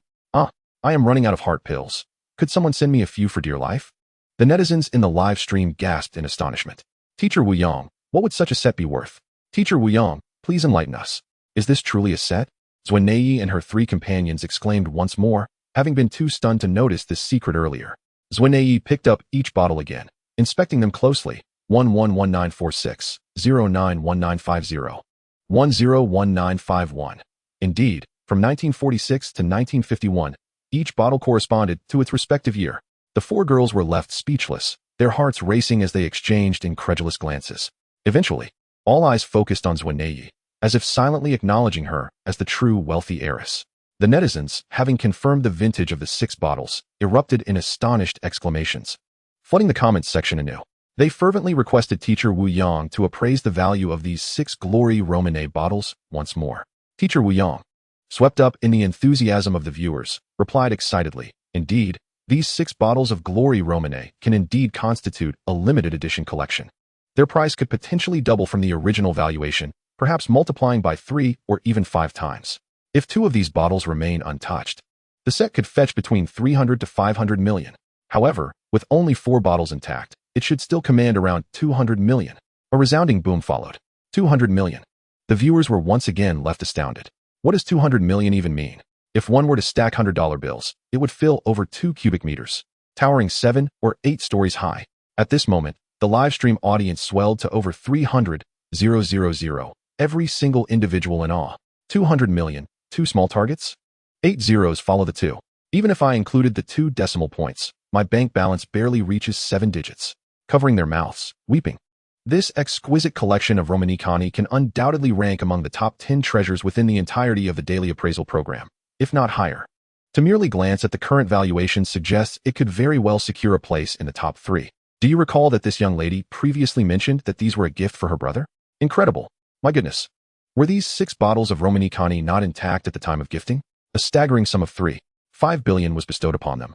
What kind of exorbitantly wealthy individual could afford such generosity?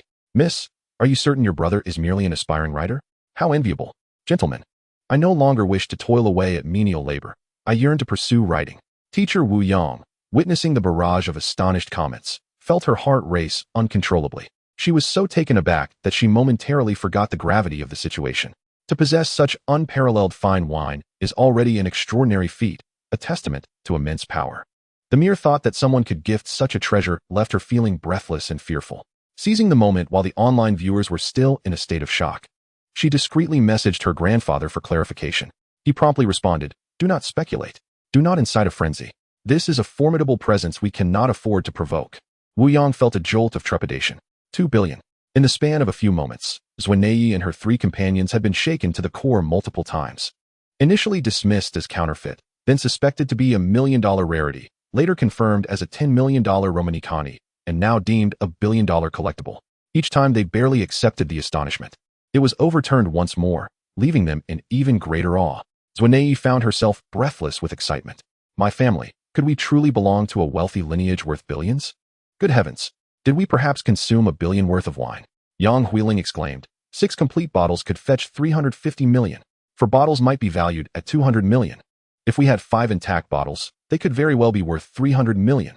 Her sweet yet utterly astonished voice resonated in the live stream, eliciting both envy and amusement from the online audience. Miss, perhaps you should omit the word possibly. You have indeed consumed $1 billion.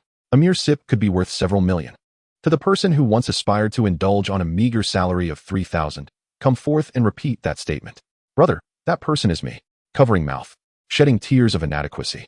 Dear sister, might I timidly inquire if your brother is in need of a girlfriend? To the sister above, do not be timid. Let us boldly embrace the spirit of modern womanhood and ask, Sister, does your brother seek a mistress? Miss, could you kindly inquire if your brother cannot be less rigid regarding gender? Brother, are you causing a stir? Shyly. Zuo couldn't help but chuckle at the sudden shift in the livestream's tone. Suddenly, she recalled her brother Zuo Xi's earlier words. There are countless women desperately trying to win your brother's affection.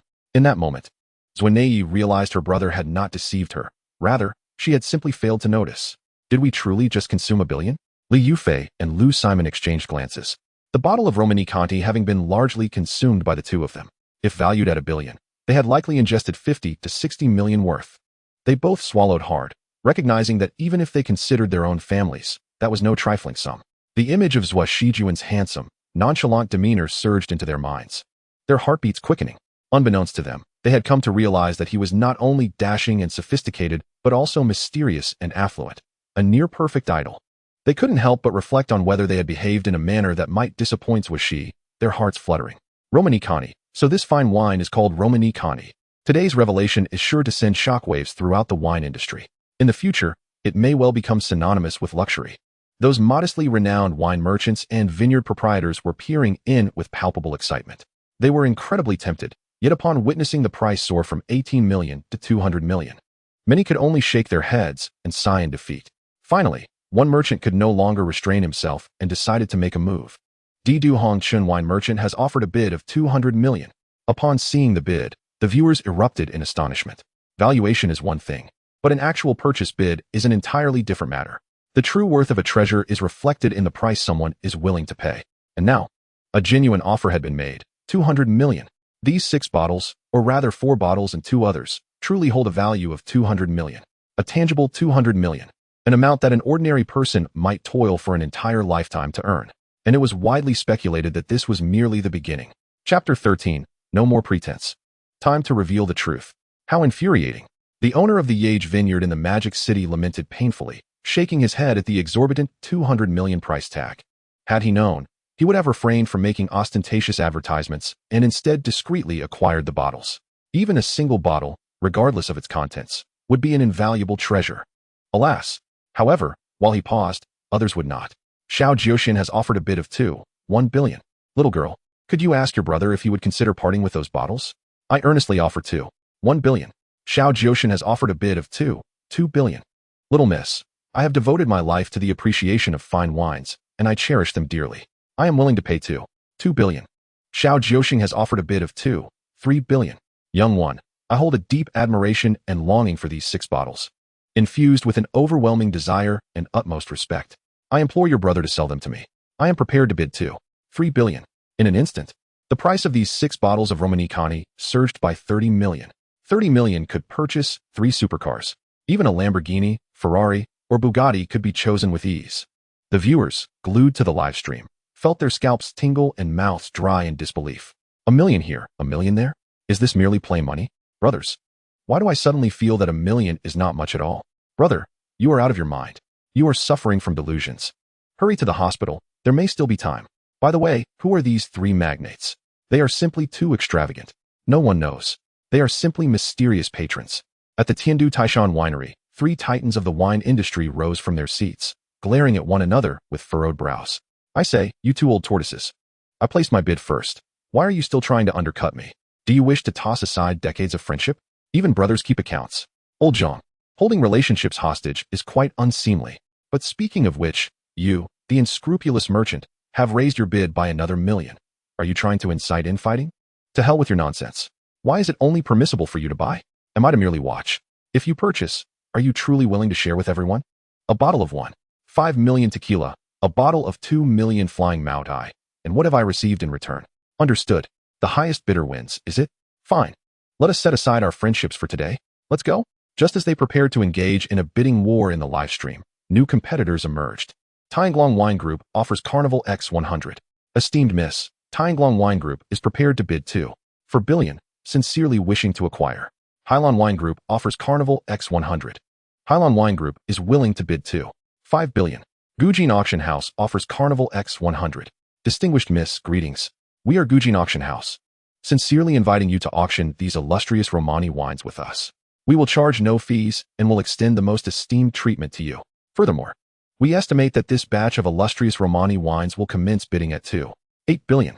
In an instant, the Tian Jianxing livestream room transformed into a grand auction, and the price of this batch of illustrious Romani wines swiftly escalated to 8 billion. Within the livestream, the atmosphere was electric, with carnival gifts pouring in as if they were of no cost, and the viewer count surged to over 500,000, continuing to rise rapidly. New viewers, witnessing the astonishing bids and hearing the tales from seasoned watchers, were left in awe. At the Mount Tai winery in the capital, noticing the influx of competitors, 3 titans of the wine industry swiftly reconciled, reaching a consensus to purchase collectively.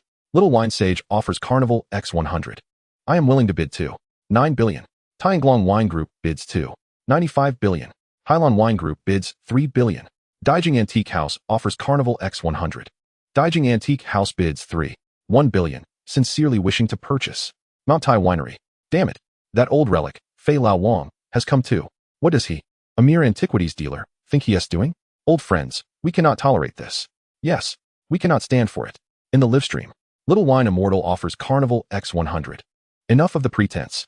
I am Zhang, the wine immortal of the capital. I ask my friends to grant me the honor of acquiring this illustrious Romani wine.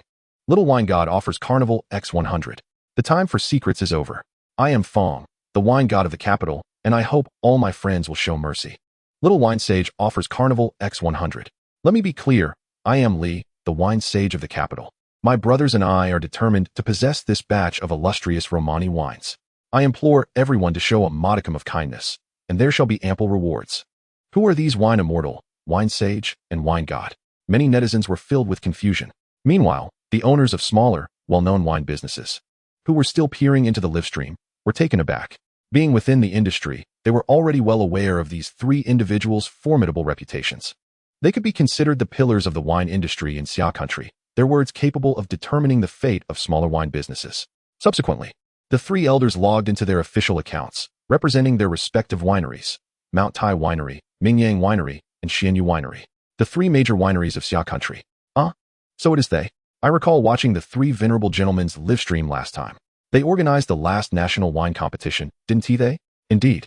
Moreover, during the National Anti-Counterfeit Day, they were the chief experts in wine quality assurance. The impact of that anti-counterfeit initiative was nothing short of astounding. I still find it unforgettable. As the three titans revealed their identities, many netizens recognized them immediately.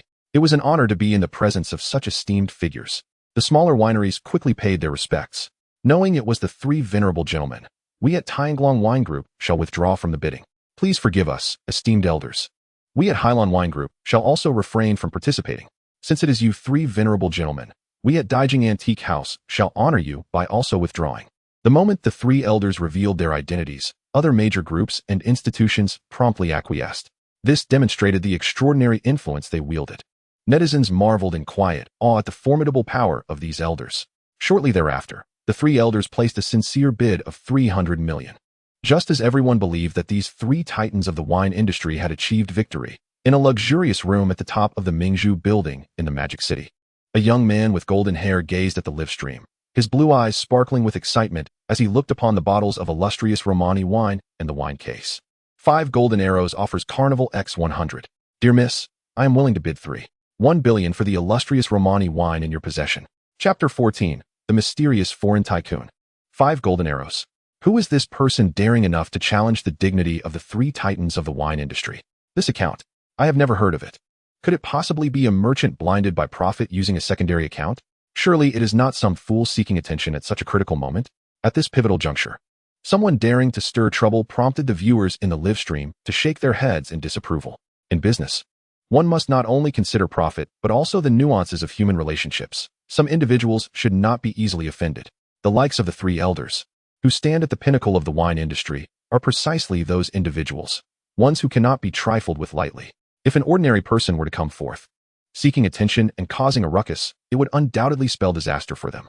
Forcing such top-tier figures to face embarrassment is no trivial matter. If they are magnanimous enough not to hold a grudge, consider it a stroke of luck, but if they remember the slight, it will surely become your nightmare. At this moment, the Magic City Jade Winery, Daijing Red Dust Wine House, and other moderately well-known wine businesses began to send messages of support. Brother, even though the illustrious Romanée wine is rare, a bid of 300 million is already above market value. Given how highly the three elders regard this, there is no need for you to continue bidding. Brother, you are playing with fire. I advise you to withdraw. Brother, please grant our winery a favor and allow the wine to go to the three esteemed elders. Many smaller wineries stood up to advocate for the three titans. Several even issued stern warnings. While they may not win this exquisite wine, gaining the favor of these three esteemed figures would make it worthwhile. It is well known that a single word from these three can lead to the demise of a small winery, yet it can also lead to their rapid success. Thus, they eagerly spoke in support of the three elders. The three elders exchanged glances, taken aback that someone would still dare to bid at this juncture. Without even considering their status, a bid of 300 million is already an astronomical price. To pay such a price for a collectible may not guarantee any future appreciation. Were it not for their fervent passion for such rare wines, they would not be willing to place such a high bid. Mount Tai Winery offers Carnival X100. We thank all our friends for speaking on behalf of us three elders. It appears our friend, willing to bid 1 billion, is also a lover of fine wines. In that case, let us adhere to the rules. Mount Tai Winery is willing to bid 2 billion for the acquisition. The three men, seasoned veterans of the industry, exchanged pleasantries while discerning that this 5 Golden Arrows was no ordinary individual. Nonetheless, they would not easily relinquish their pursuit. In the illustrious Pearl Tower of the Magic City, a young man with golden locks gazed upon the threatening remarks in the live stream, a contemptuous smile gracing his features. The three titans of the Summer Kingdom's wine industry. You say? If 300 million Summer Kingdom coins constitute a premium, it merely underscores your profound ignorance of the true worth of this illustrious Romanée. Furthermore, your title of Titan is but an empty accolade. Even if 300 million Summer Kingdom coins were converted to 300 million beautiful dollars, it would still fall short of a premium. You remain utterly oblivious to the rarity of this glorious Romanée. Years ago, after the vineyards of the Romanée-Conti estate were afflicted by the scourge of phylloxera, they managed to safeguard a single bottle of grapes to produce the glorious Romanée. However, the yield from that batch diminished year by year over the 6 years. Starting with dozens of bottles in the first year, until in the 6th year, 1951, they could only produce 5 bottles of the glorious Romanée. This signifies that the 1951 Romanée is the most precious, with a mere 5 bottles existing in the world. Similarly, the entire globe could produce no more than 5 sets of this glorious Romanée. One can only imagine the exalted and exorbitant status it holds within the realm of fine wines. He noted that among the remaining 4 bottles of glorious Romanée, one was indeed from the fateful year of 1951. With these few bottles of glorious Romanée in his possession, he was confident he could assemble a complete collection. Observing the 3.2 billion price tag proposed by a few old gentlemen in the live stream, the golden-haired youth unhesitatingly dispatched 100 carnivals, bidding, "Dear lady, I am willing to offer 3.5 billion for acquisition." The netizens were momentarily stunned by the audacity of this fierce bidding. Once the figures escalated into the billions, the increments became a matter of 10 million, an increase of 30 million, equivalent to the cost of a top-tier supercar. Do you treat wealth as mere trifles, or possess an inexhaustible fortune? Moreover, considering that there are only 4 bottles of wine, excluding 2 empty bottles, 35 billion translates to nearly 90 million per bottle. The price of a Lamborghini Veneno in novels is roughly equivalent. Are you truly valuing a bottle of wine more than a supercar featured in a story? Many netizens gasped in disbelief, declaring this individual must surely be a disruptor. Beijing's Red Dust Wine House sends 3 carnivals. My dear brother, we kindly remind you to have the means to back your bid. Do not find yourself unable to produce the funds later, lest you wish for our displeasure. The bidding tactics employed by the 5 golden arrows bore a hint of provocation. Witnessing the rising tension, the small wine houses, led by the Beijing Red Dust Wine House, sprang into action, swiftly rallying in support of the 3 titans of the wine industry. They understood the urgency of the moment well. However, the 5 golden arrows remained unfazed by the threats from these smaller establishments, brazenly retorting, "There is an old saying in the Summer Kingdom, in deep waters and strong winds, those without strength should speak less." This statement, too, was broadcasted prominently in the comments section, displayed in bold letters. What an audacious fellow! The Red Dust Wine House and other establishments were seething with indignation. They discerned that this 5 golden arrows was a foreigner. Otherwise, he would not employ the term Summer Kingdom. So it was a foreigner. No wonder he showed no deference to the 3 venerable gentlemen. Surely, he must be unaware of their esteemed stature and influence. Otherwise, how could he dare to be so brazen? Indeed, how could he be so audacious within our great Summer Kingdom? One hoped the 3 venerable gentlemen would impart a lesson to him, so he might learn some humility. Seeing the 5 golden arrows' audacity, and knowing he was a foreigner, many viewers in the livestream expressed their outrage. The Tycoon Wine House is infuriated. What the hell? A little foreigner so arrogant? No way, we cannot back down, not even an inch. Exactly. By all means, even if it costs us everything, we shall stand our ground. The wine god Fong and the wine immortal Zhang were also thoroughly incensed, their beards almost bristling with fury. What? Oldly, are you afraid? With Li Lao remaining silent. The 2 exchanged glances filled with ire. Li Lao, not in the mood for pleasantries, snapped, "Get lost. Who's afraid? We need to investigate his identity. Being angry without purpose is futile." He, too, was brimming with frustration, but he thought further ahead, already sending messages to have the identity of this 5 golden arrows investigated. With extensive connections, he had ways to contact the jumping company to uncover the true details behind this account. Understanding that Li Lao had matters in hand, the wine immortal and wine god exchanged glances of delight, praising, "You truly are a cunning merchant, Li." Thus, while they awaited news, they continued to engage in the bidding. Tycoon Wine House sends 100 carnivals. My dear lady, the Tycoon Wine House offers 3.6 billion, sincerely seeking acquisition. Esteemed lady, I am willing to bid 3.8 billion for acquisition. The Tycoon Wine House escalated their offer to 3.9 billion, competing fiercely. One side kept raising their bid by 20 million, while the other followed with increments of 10 million, neither party willing to yield. The opulent stage of carnivals flashed continuously in the livestream, never once faltering. Previously, when the 3 titans of the wine industry refrained from revealing their identities while competing with various groups, the gifts in the livestream had already surged to 12 million. And now, with the entry of the 5 golden arrows, the gifts soared to 15 million. This 15 million was not mere sound waves, but a tangible value converted into Summer Kingdom coins. This already positioned them to compete for the record of the highest rewards in Douyin's history. At this moment, the bidding reached staggering heights, with Li Lao's Tycoon Wine House offering an astonishing 500 million, not only within this modest livestream, but even at major auction houses. One could scarcely expect to see such an exorbitantly priced treasure. Countless individuals were left in shock. Simultaneously, the number of viewers in the livestream skyrocketed, soaring from over 500,000 to more than 1 million.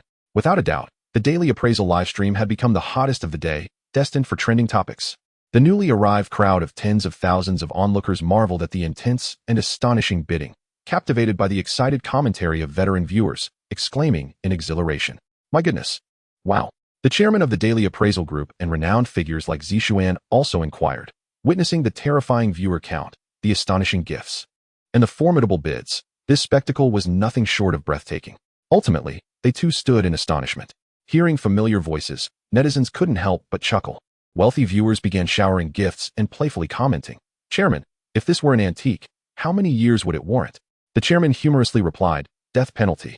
This must be death penalty. Teacher Zishuan, if we were to bind this bottle of wine as a grand pendant, would it not be splendid?" Teacher Zishuan covered his face, laughing, "Goodness, dear friend, you need not mention a rope. Even a dog leash would suffice to adorn this billion-dollar treasure." The amusing exchanges led to uproarious laughter among the viewers and the esteemed teachers in the livestream.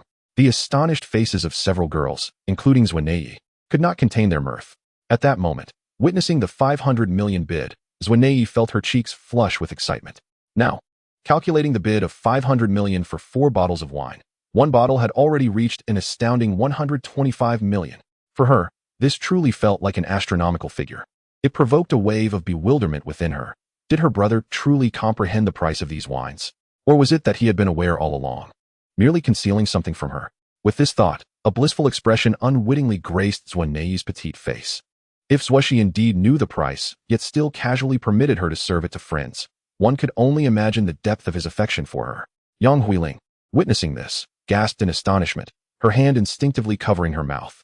Her gaze towards Zuo turned somewhat melancholic, as if to say, "You are indeed a genuine heiress, having deceived me for so long." Li Yufei and Lu Simon felt their hearts constrict. 500 million. This amount was comparable to the cost of a major project from their family's large company. Yet, the price of these few bottles of wine could equate to an entire project in their household. Moreover, with each bottle priced at 12.5 billion, it implied that each of them had consumed approximately 40 million. They could not help but meticulously tally their possessions, cars, various luxury handbags, and upon summing it all up, they realized that their entire worth was less than the value of the few glasses of Domaine de la Romanée-Conti they had just tasted. This realization instilled a tinge of inferiority in the once proud pair before Zuo. It was not just them, even their family, when hosting the most esteemed guests, would not dare to present such extravagant red wine. A sense of shame welled within them. Meanwhile, the numerous liquor store owners were left in awe. At this point, such exorbitant bidding was beyond their reach. In the Pearl Tower of Magic City, seeing that the third elder Li and his companions were tenaciously clinging to the price of 500 million, a displeased expression crossed the face of the blonde youth. He had come to the magic city of Xia country for business, and although he had brought considerable funds, they were not limitless. The higher the bid escalated, the smaller his potential profits became. A glint of coldness flashed in his eyes. In the livestream room, 5 golden arrows sent out Carnival X100. "Esteemed lady, I am willing to offer 5 billion for acquisition. Furthermore, regardless of any bids from your Xia country, I shall always bid 20 million higher than yours. This batch of Domaine de la Romanée-Conti is a must-have for me." Boom. In an instant, the bid rose by 50 million, eliciting a collective gasp from the viewers in the livestream. Was this akin to investing in the most elite of supercars? Did these wealthy individuals have money blowing in from the winds? The duel of the affluent was refreshingly unpretentious. The screen was flooded with astonished comments, akin to thunderous applause. If the earlier exchanges merely hinted at tension, this statement brandished weapons, ready for a direct confrontation.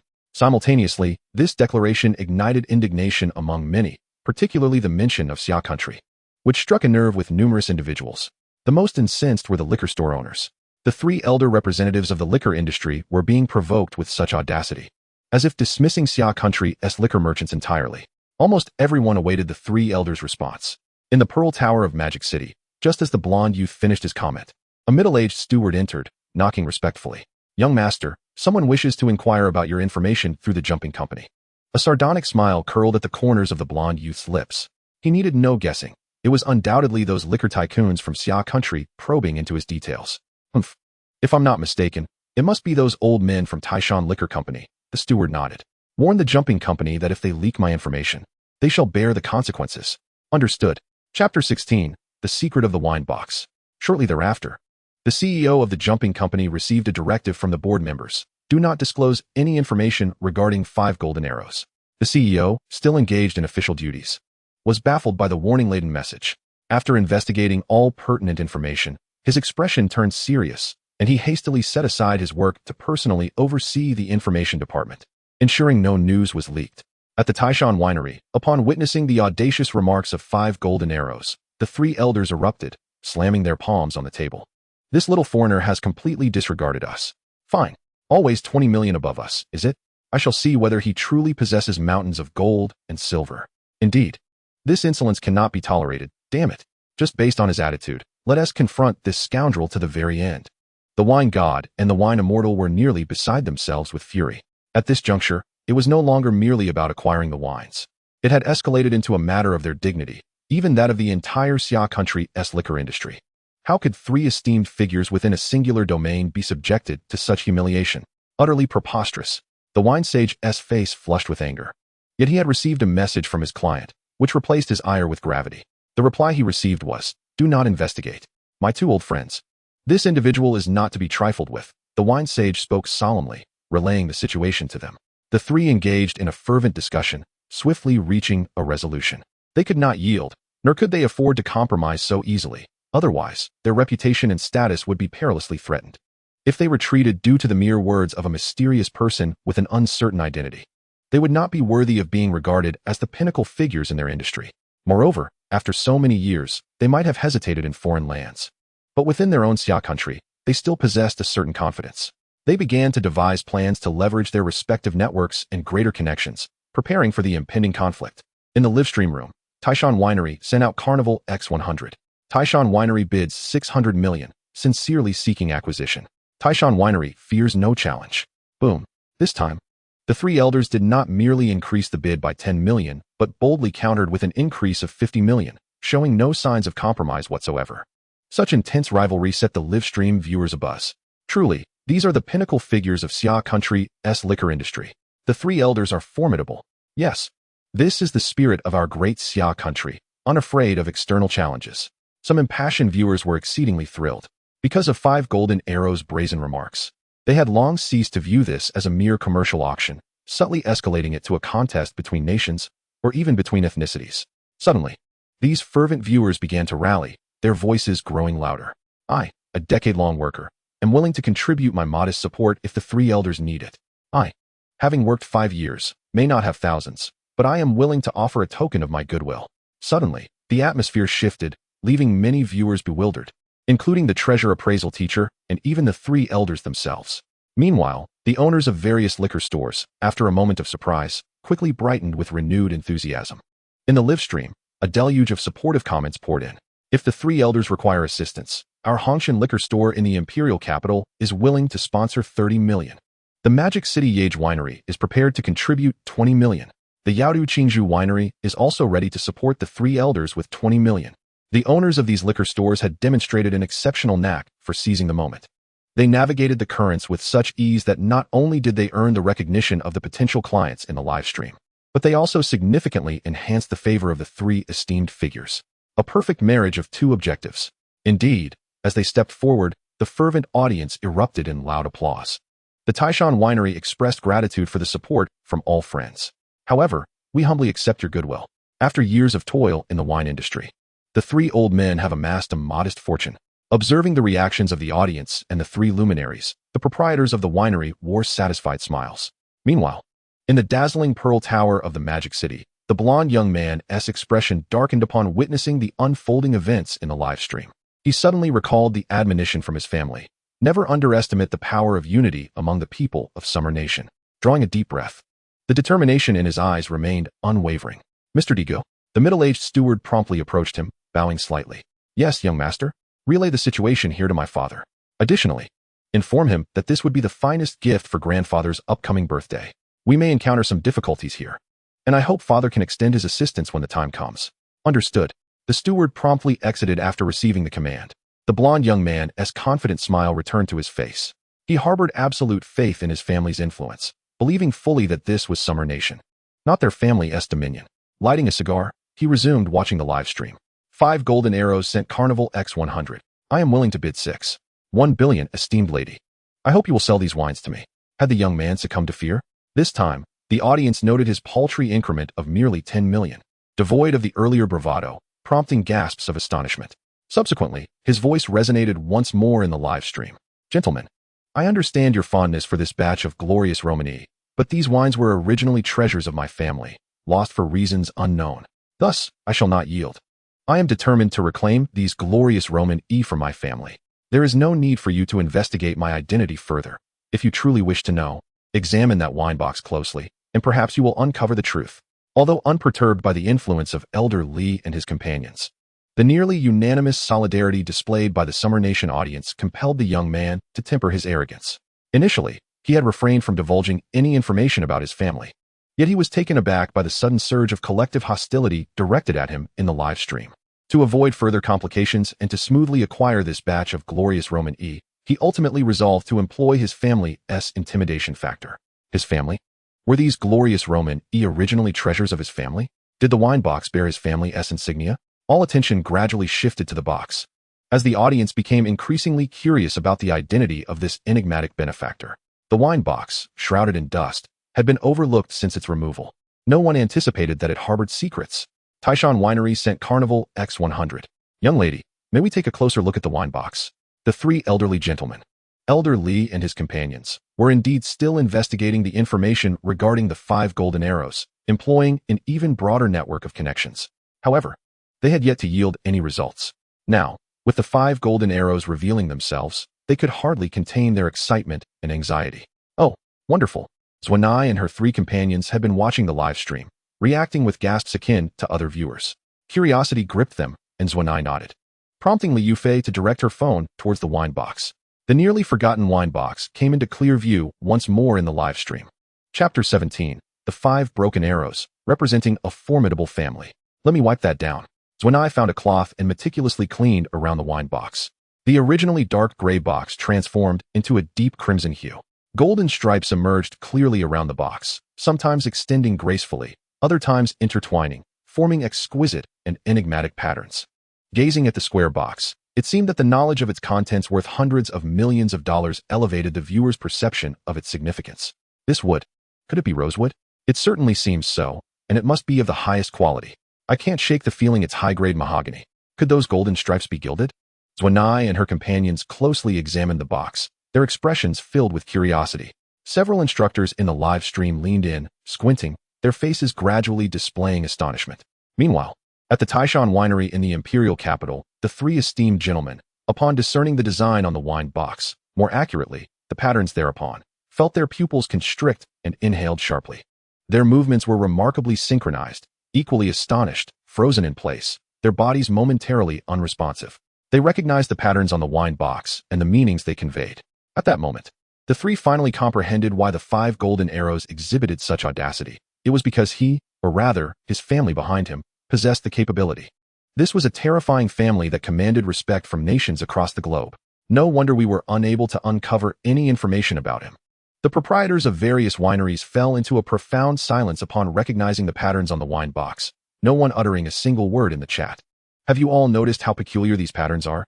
Indeed, some floral designs, and those larger patterns resemble 5 grand arrows. The majority of viewers focused on the box's material and its worth, while a minority scrutinized the designs with keen interest. The 5 golden arrows? Could those 5 arrows represent the 5 golden arrows? Someone connected the dots to the mysterious benefactor's name. Now that you mention it, it does bear some resemblance. The mysterious benefactor claimed there were clues about his family inscribed upon it. Could these designs be their family crest? Which family's emblem features 5 arrows? Upon this revelation, numerous viewers erupted into exclamations. Wealthy viewers began showering the chat with rockets. Goodness, this is truly terrifying. These are indeed 5 arrows, but they are 5 broken arrows, representing a formidable family. Its name is Rothschild. The Rothschild family. I've just recalled.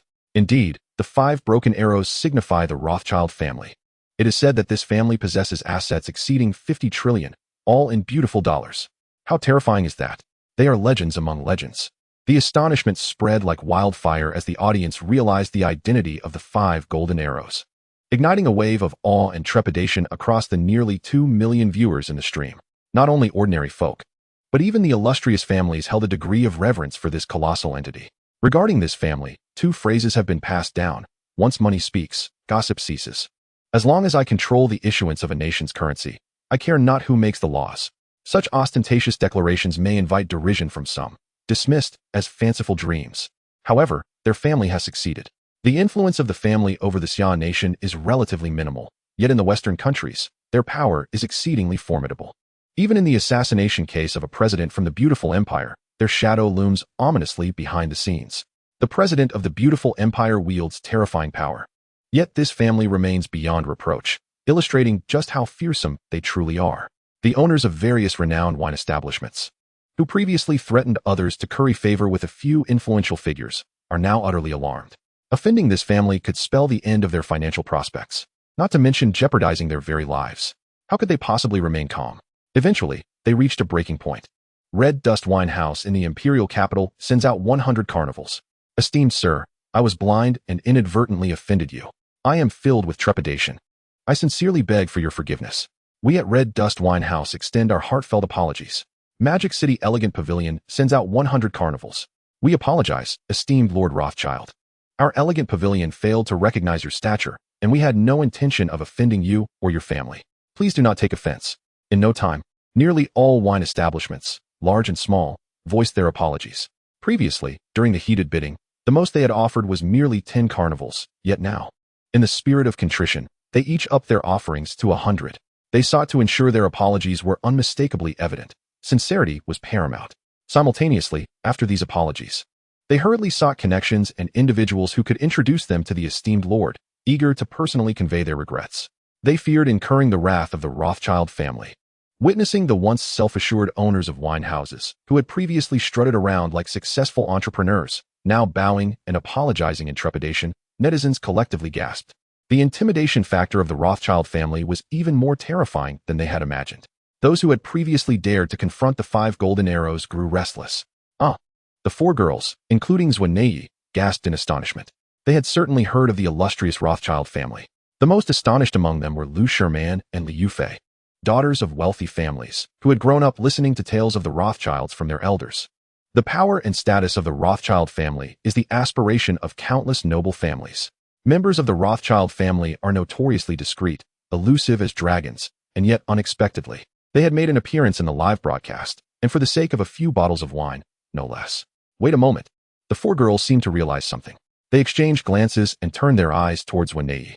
A wild thought crossed their minds. Could this wine be a gift from the Rothschild family to Zuo Xi? But how could that be possible? In this world, it is always others who seek to please the Rothschild family. How could the Rothschild family ever need to curry favor with anyone else? Chapter 18. This is what we are begging to give him. Observing the flurry of anxious apologies in the live stream, the golden-haired youth let out a few cold laughs, a proud and confident smile adorning his face. This is the power of our family's intimidation. I declare that this wine is destined to be ours, and it shall be so. He is Wilkin Rothschild, one of the current 5 tigers of the Rothschild family, the son of Abner Rothschild. Besides the family patriarch, the most powerful individuals within the Rothschild family are its 5 tigers. As the son of one of the 5 tigers, Wilkin naturally carries the pride of his lineage. At the Tycoon wine house in the Imperial capital, the 3 elderly gentlemen, known as the 3 elders, wore grave expressions. It appeared that these wines indeed belonged to their family. If that is the case, then these wines are beyond our reach.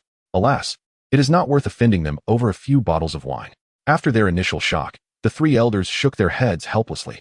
Even disregarding the fact that the wine originally belonged to the Rothschild family, competing with them would be a thankless endeavor. Since these wines are treasures of esteemed guests, we 3 old gentlemen shall reluctantly part with them. We hope our previous disagreements with our esteemed guests can be forgiven. Seeing that even the 3 elders were willing to yield, their earlier firm stance softened to one of humility. Netizens were once again astonished by the might of the Rothschild family. 5 golden arrows sends out 100 carnivals. Thank you for your graciousness, esteemed elders. Honorable lady. These glorious Romanée-Conti wines originally belonged to my family's collection, and I am unsure how they ended up in circulation. This wine holds significant meaning for our family. I implore you to allow me to take it back. I am willing to raise my bid by an additional 40 million, offering 6.5 billion for acquisition. Indeed, the Rothschild family is exceedingly wealthy. They have now raised their offer by an additional 40 million. The netizens gasped once more, filled with awe, lamenting that they could not have been born into such a family. Nei, Yang Huiling, Lu Sherman, and Li Yufei all turned their gazes towards Zuo. Given such a high price, especially from the Rothschild family, they felt she should consent to the sale. Seeing them look her way, and with over 2 million viewers in the live stream seemingly awaiting her response, Zuo felt her heart race, her face paling in anxiety. Ultimately, she shook her head. This is my brother's. We should wait for him to come back before making a decision. Upon hearing Zuo response, netizens were taken aback. Firstly, they did not expect her to remain unmoved by the 6.5 billion offer. Secondly, while her words appeared reasonable, a closer inspection revealed that she had effectively rejected the Rothschild family's request. Few dare to refuse them in this world. Miss, you should agree to his offer. I believe your brother won't hold it against you when he returns. Indeed, they have offered such a high price, and their intentions seem sincere. You might as well accept. Some well-meaning netizens urged her to reconsider. Yang Huiling and the others also exchanged glances, conveying their concern. Perhaps Zuo did not comprehend the true terror of the Rothschild family, but they certainly did. Nei, why not? Zuo, equally anxious, shook her head once more. Miss, are you truly rejecting the Rothschild family? Wilkin's eyes flared with anger, his words laced with a threatening undertone. He had referred to her as esteemed lady because he recognized that her brother's ability to acquire the Romanée-Conti was no ordinary feat. He wished to avoid unnecessary conflict. At this moment, having revealed his identity, he was met with rejection. No matter how capable her brother might be, he could not believe he could surpass the might of his family. The name Rothschild is known throughout the world. Good, sir. Yes, young master. Please investigate this girl's background immediately. Understood. The butler, good, had already returned after sending a message to Wilkin's father, and upon receiving the task, he promptly exited the room. Meanwhile, in the live stream, silence enveloped the room following Wilkin's words. Everyone was consumed with concern for Zuo. Pretty lady, why not accept his offer? If this continues, your brother might encounter trouble. Even the chairman of the Tian Jinshin group, who had not spoken for a long time, began to offer his counsel. He also speculated that her brother's identity was far from ordinary. However formidable he might be, he could hardly surpass the Rothschild family, one of the paramount powers in this world. Zuo's delicate face turned ashen, as she never anticipated that matters would escalate to such an extent. She found herself in a quandary, engulfed by trepidation and concern. I think I should call my brother, Zuo exclaimed, picking up the phone while everyone else anxiously awaited. Was she about to contact her enigmatic brother? Taishan Winery sends out Carnival X100. It was utterly excessive for the esteemed Rothschild family to threaten a mere child. Although the illustrious Romanée wine was once a treasure of their family, it now belonged to this little girl's clan, and whether to sell it was solely their prerogative. Such intimidation was beneath them. Shockwaves rippled through the room as Li Lao San and his companions re-entered the live stream, leaving everyone astounded. No one had anticipated that they would come forward to defend Zuo, fully aware of their opponent's Rothschild lineage. Even teacher Wu Yang, who had been silent for a long while, appeared taken aback. She knew that her grandfather and his companions were anything but senile. Indeed, they were quite astute. Yet they had chosen to side with this young girl against the formidable Rothschild family. Could it be that her brother was even more formidable than the Rothschilds? The thought sent a shiver down teacher Wu Yang's spine, prompting her to cover her mouth in disbelief, reluctant to utter a word. Wilkin, witnessing these elderly gentlemen stepping in and directly countering him, felt his anger intensify. Although he had feigned indifference regarding the previous bidding incident, he still harbored some resentment within. As a businessman, he understood that certain feelings need not be expressed. However, at this moment, he was unwilling to hold back. Did these old gentlemen intend to prevent the treasure from returning to the Rothschild family? Were they aware of the consequences of offending his family? No. We merely wish to address the matter at hand. The Rothschild family has always held a sense of reverence. But we cannot stand idly by while you bully a little girl. Both parties remained at an impasse, diverting the attention of the livestream audience, which had swelled to a staggering 3 million and was still rapidly increasing. Meanwhile, Zuo was growing increasingly anxious, stamping her feet in frustration. Her brother, Zuo Xi, was not answering his phone. Could he be passing through a tunnel? Or perhaps in an underground garage? Or had he simply forgotten his phone? No one could have predicted that a treasure appraisal livestream would transform into a sensational auction, which had now morphed into a battleground rife with tension. On the other side, in the splendid Empire State Building at New York's Times Square, one of the 5 tigers of the Rothschild family, Wilkin's father, Abner Rothschild, resided in a luxurious edifice.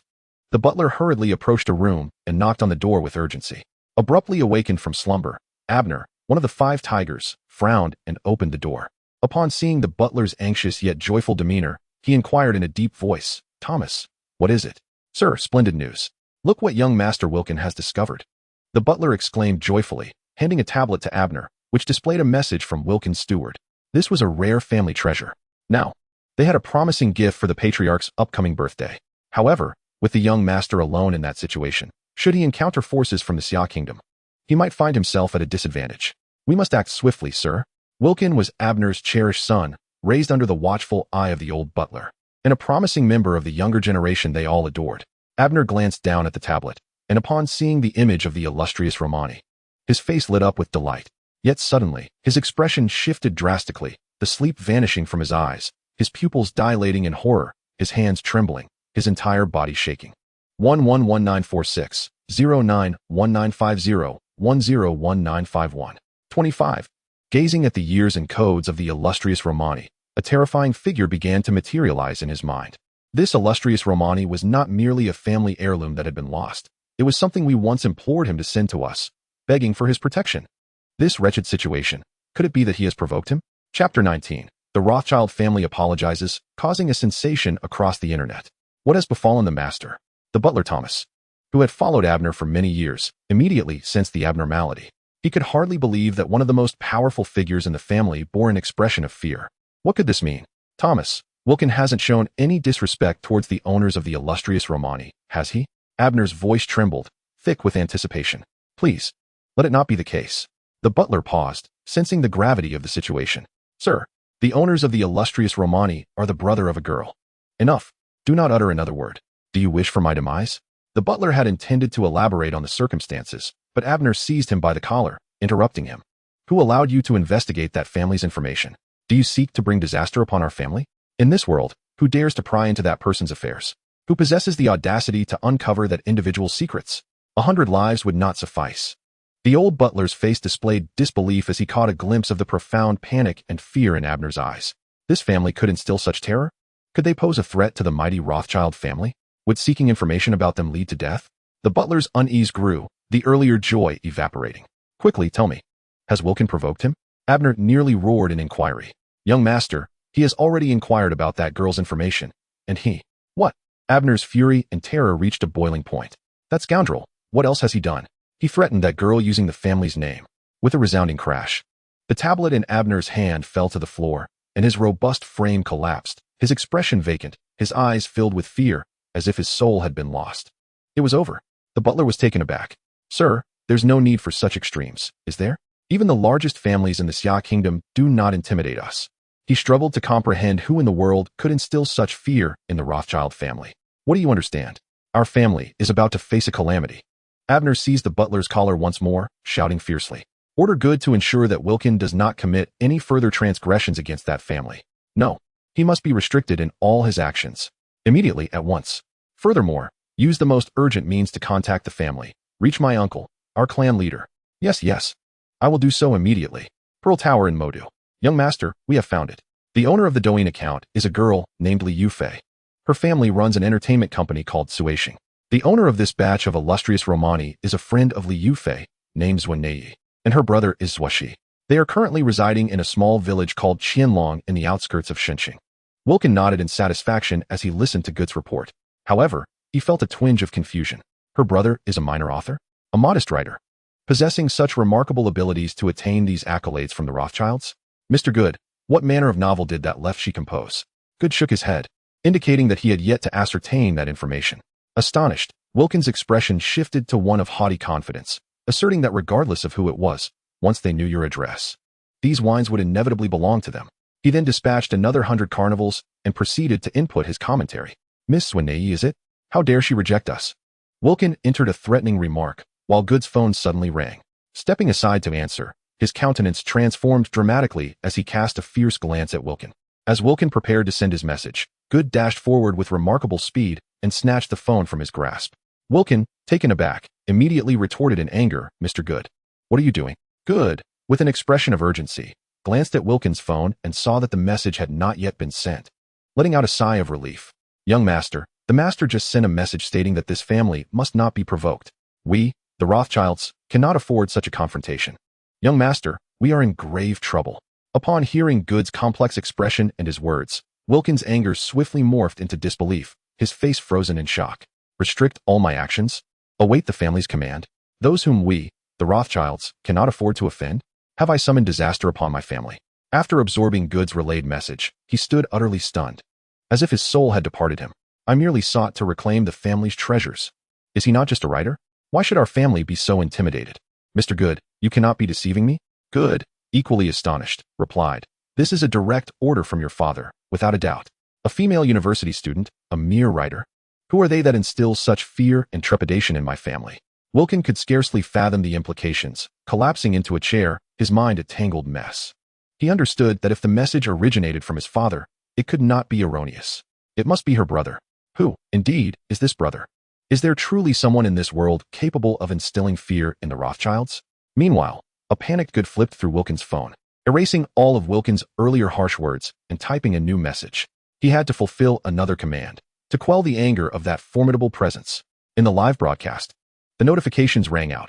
5 golden arrows sent Carnival X100. 5 golden arrows sent Carnival X100. 5 golden arrows sent Carnival X100.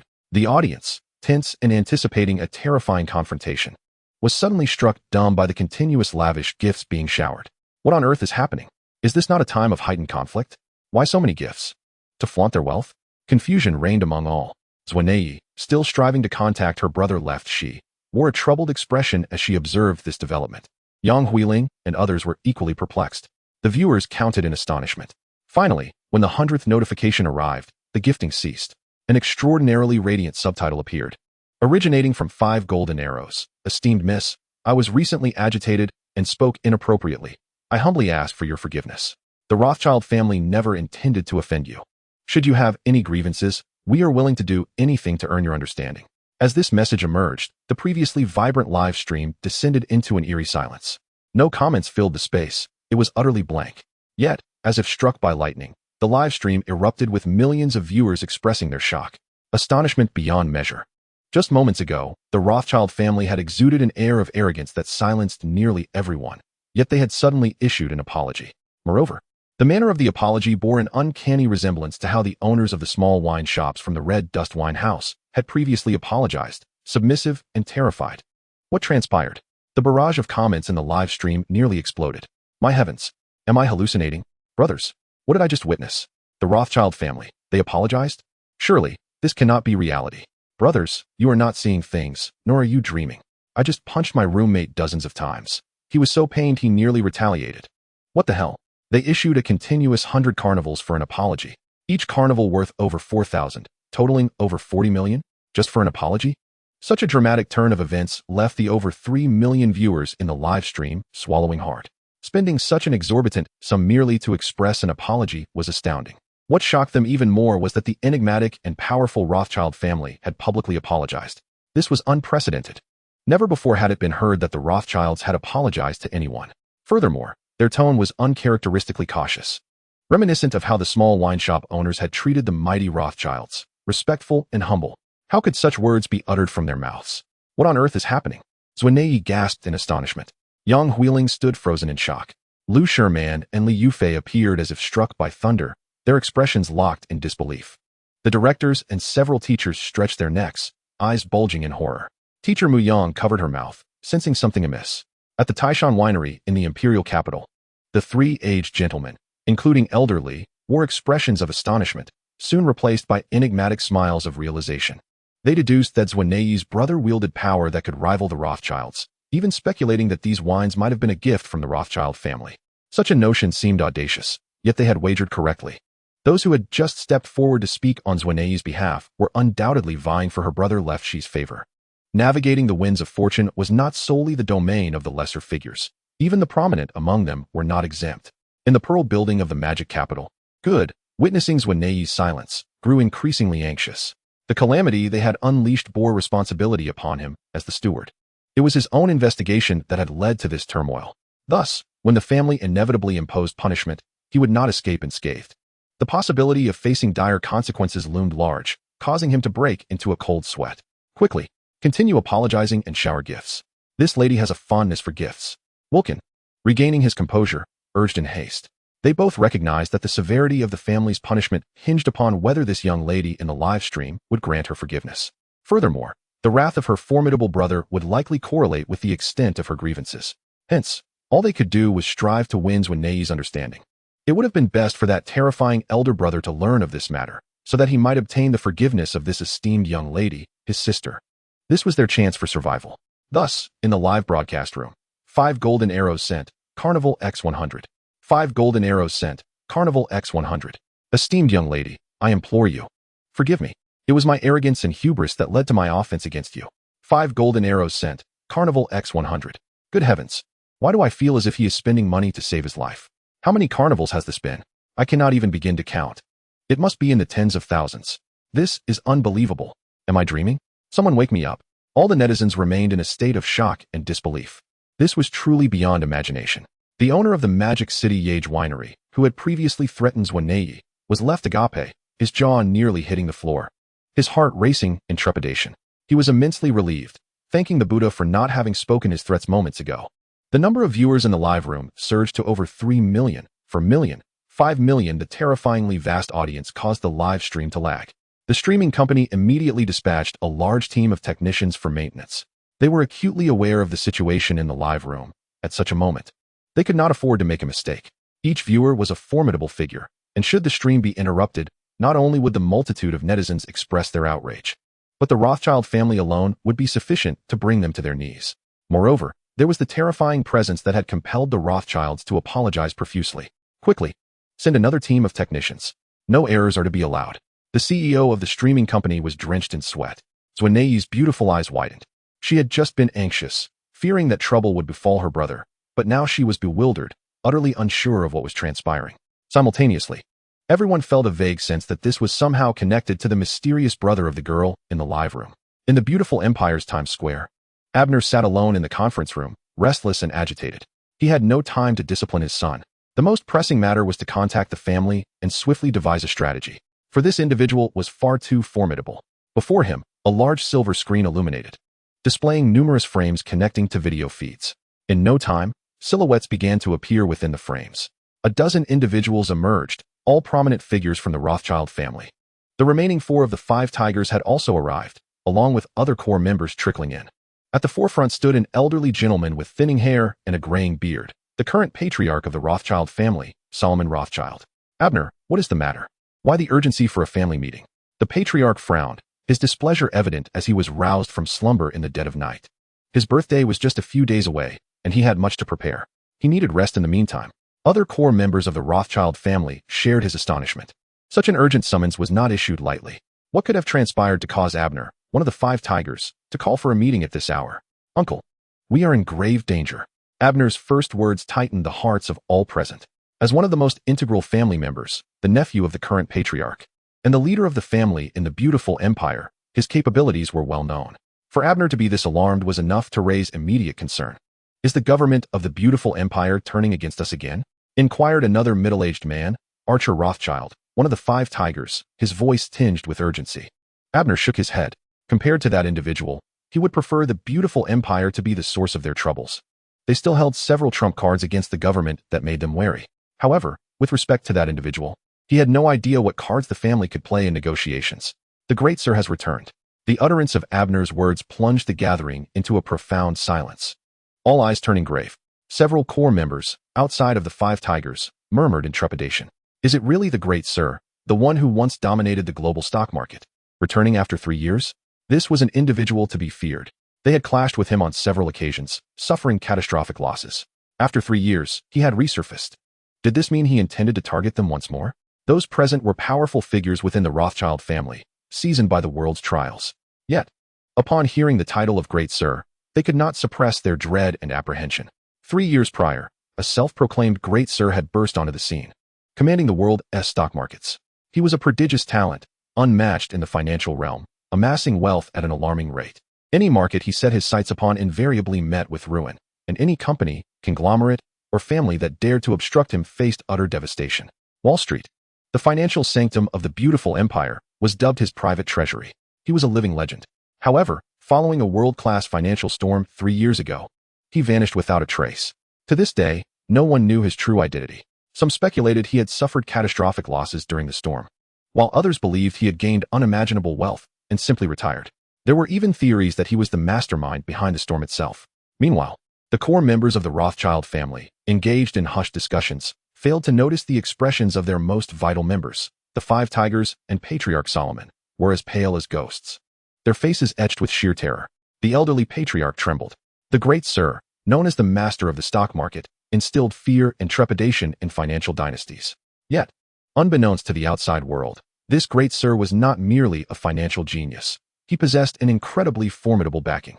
This force had once aided the Rothschild family in overcoming a crisis of annihilation. This secret was known only to the Patriarch Solomon and the 6 core members of the family. Abner, continue, urged Patriarch Solomon, his voice quivering, an ominous premonition brewing within him. Chapter 21. His power can shake the world. Upon hearing the deep-seated fear in Solomon's tone, other core members exchanged puzzled glances. While they all held the great sir in high regard, did it warrant this level of trepidation? Moreover, despite being affected by the financial storm of years past, they remained one of the world's premier families. With a multitude of questions swirling, the core members listened intently as Abner recounted the events surrounding his son Wilkin's discovery of that batch of honor Romanes and the audacious bidding that ensued. Cough. Cough. Upon hearing Abner's account, Patriarch Solomon coughed violently, his complexion paling to a ghostly hue, beads of cold sweat breaking out upon his brow. How could this be? What enemies has Wilkin entangled us with? The other 4 tigers languished on the sofa, their bodies trembling uncontrollably. They were acutely aware that if the esteemed gentleman's wrath were to descend upon their family due to this incident, their vast lineage would undoubtedly suffer a cataclysmic blow. However, the other core members displayed expressions of astonishment. What? How could the family's pride, the illustrious Romanée, be allowed to slip away? This could be fortuitous. If young Wilkin were to procure it as a birthday gift for his uncle, it would be nothing short of perfection. Perhaps there was no need for such despondency. Indeed, could it be that the girl's family is, in fact, that of the esteemed gentleman? Now that we are aware of his identity and whereabouts, why not seize him and avenge the grievances of your? We need not even lift a finger. We could simply disseminate the information, and others from different families would surely seek his demise. After all, he has caused considerable losses to numerous families in the past. Enough. Silence. All of you be quiet.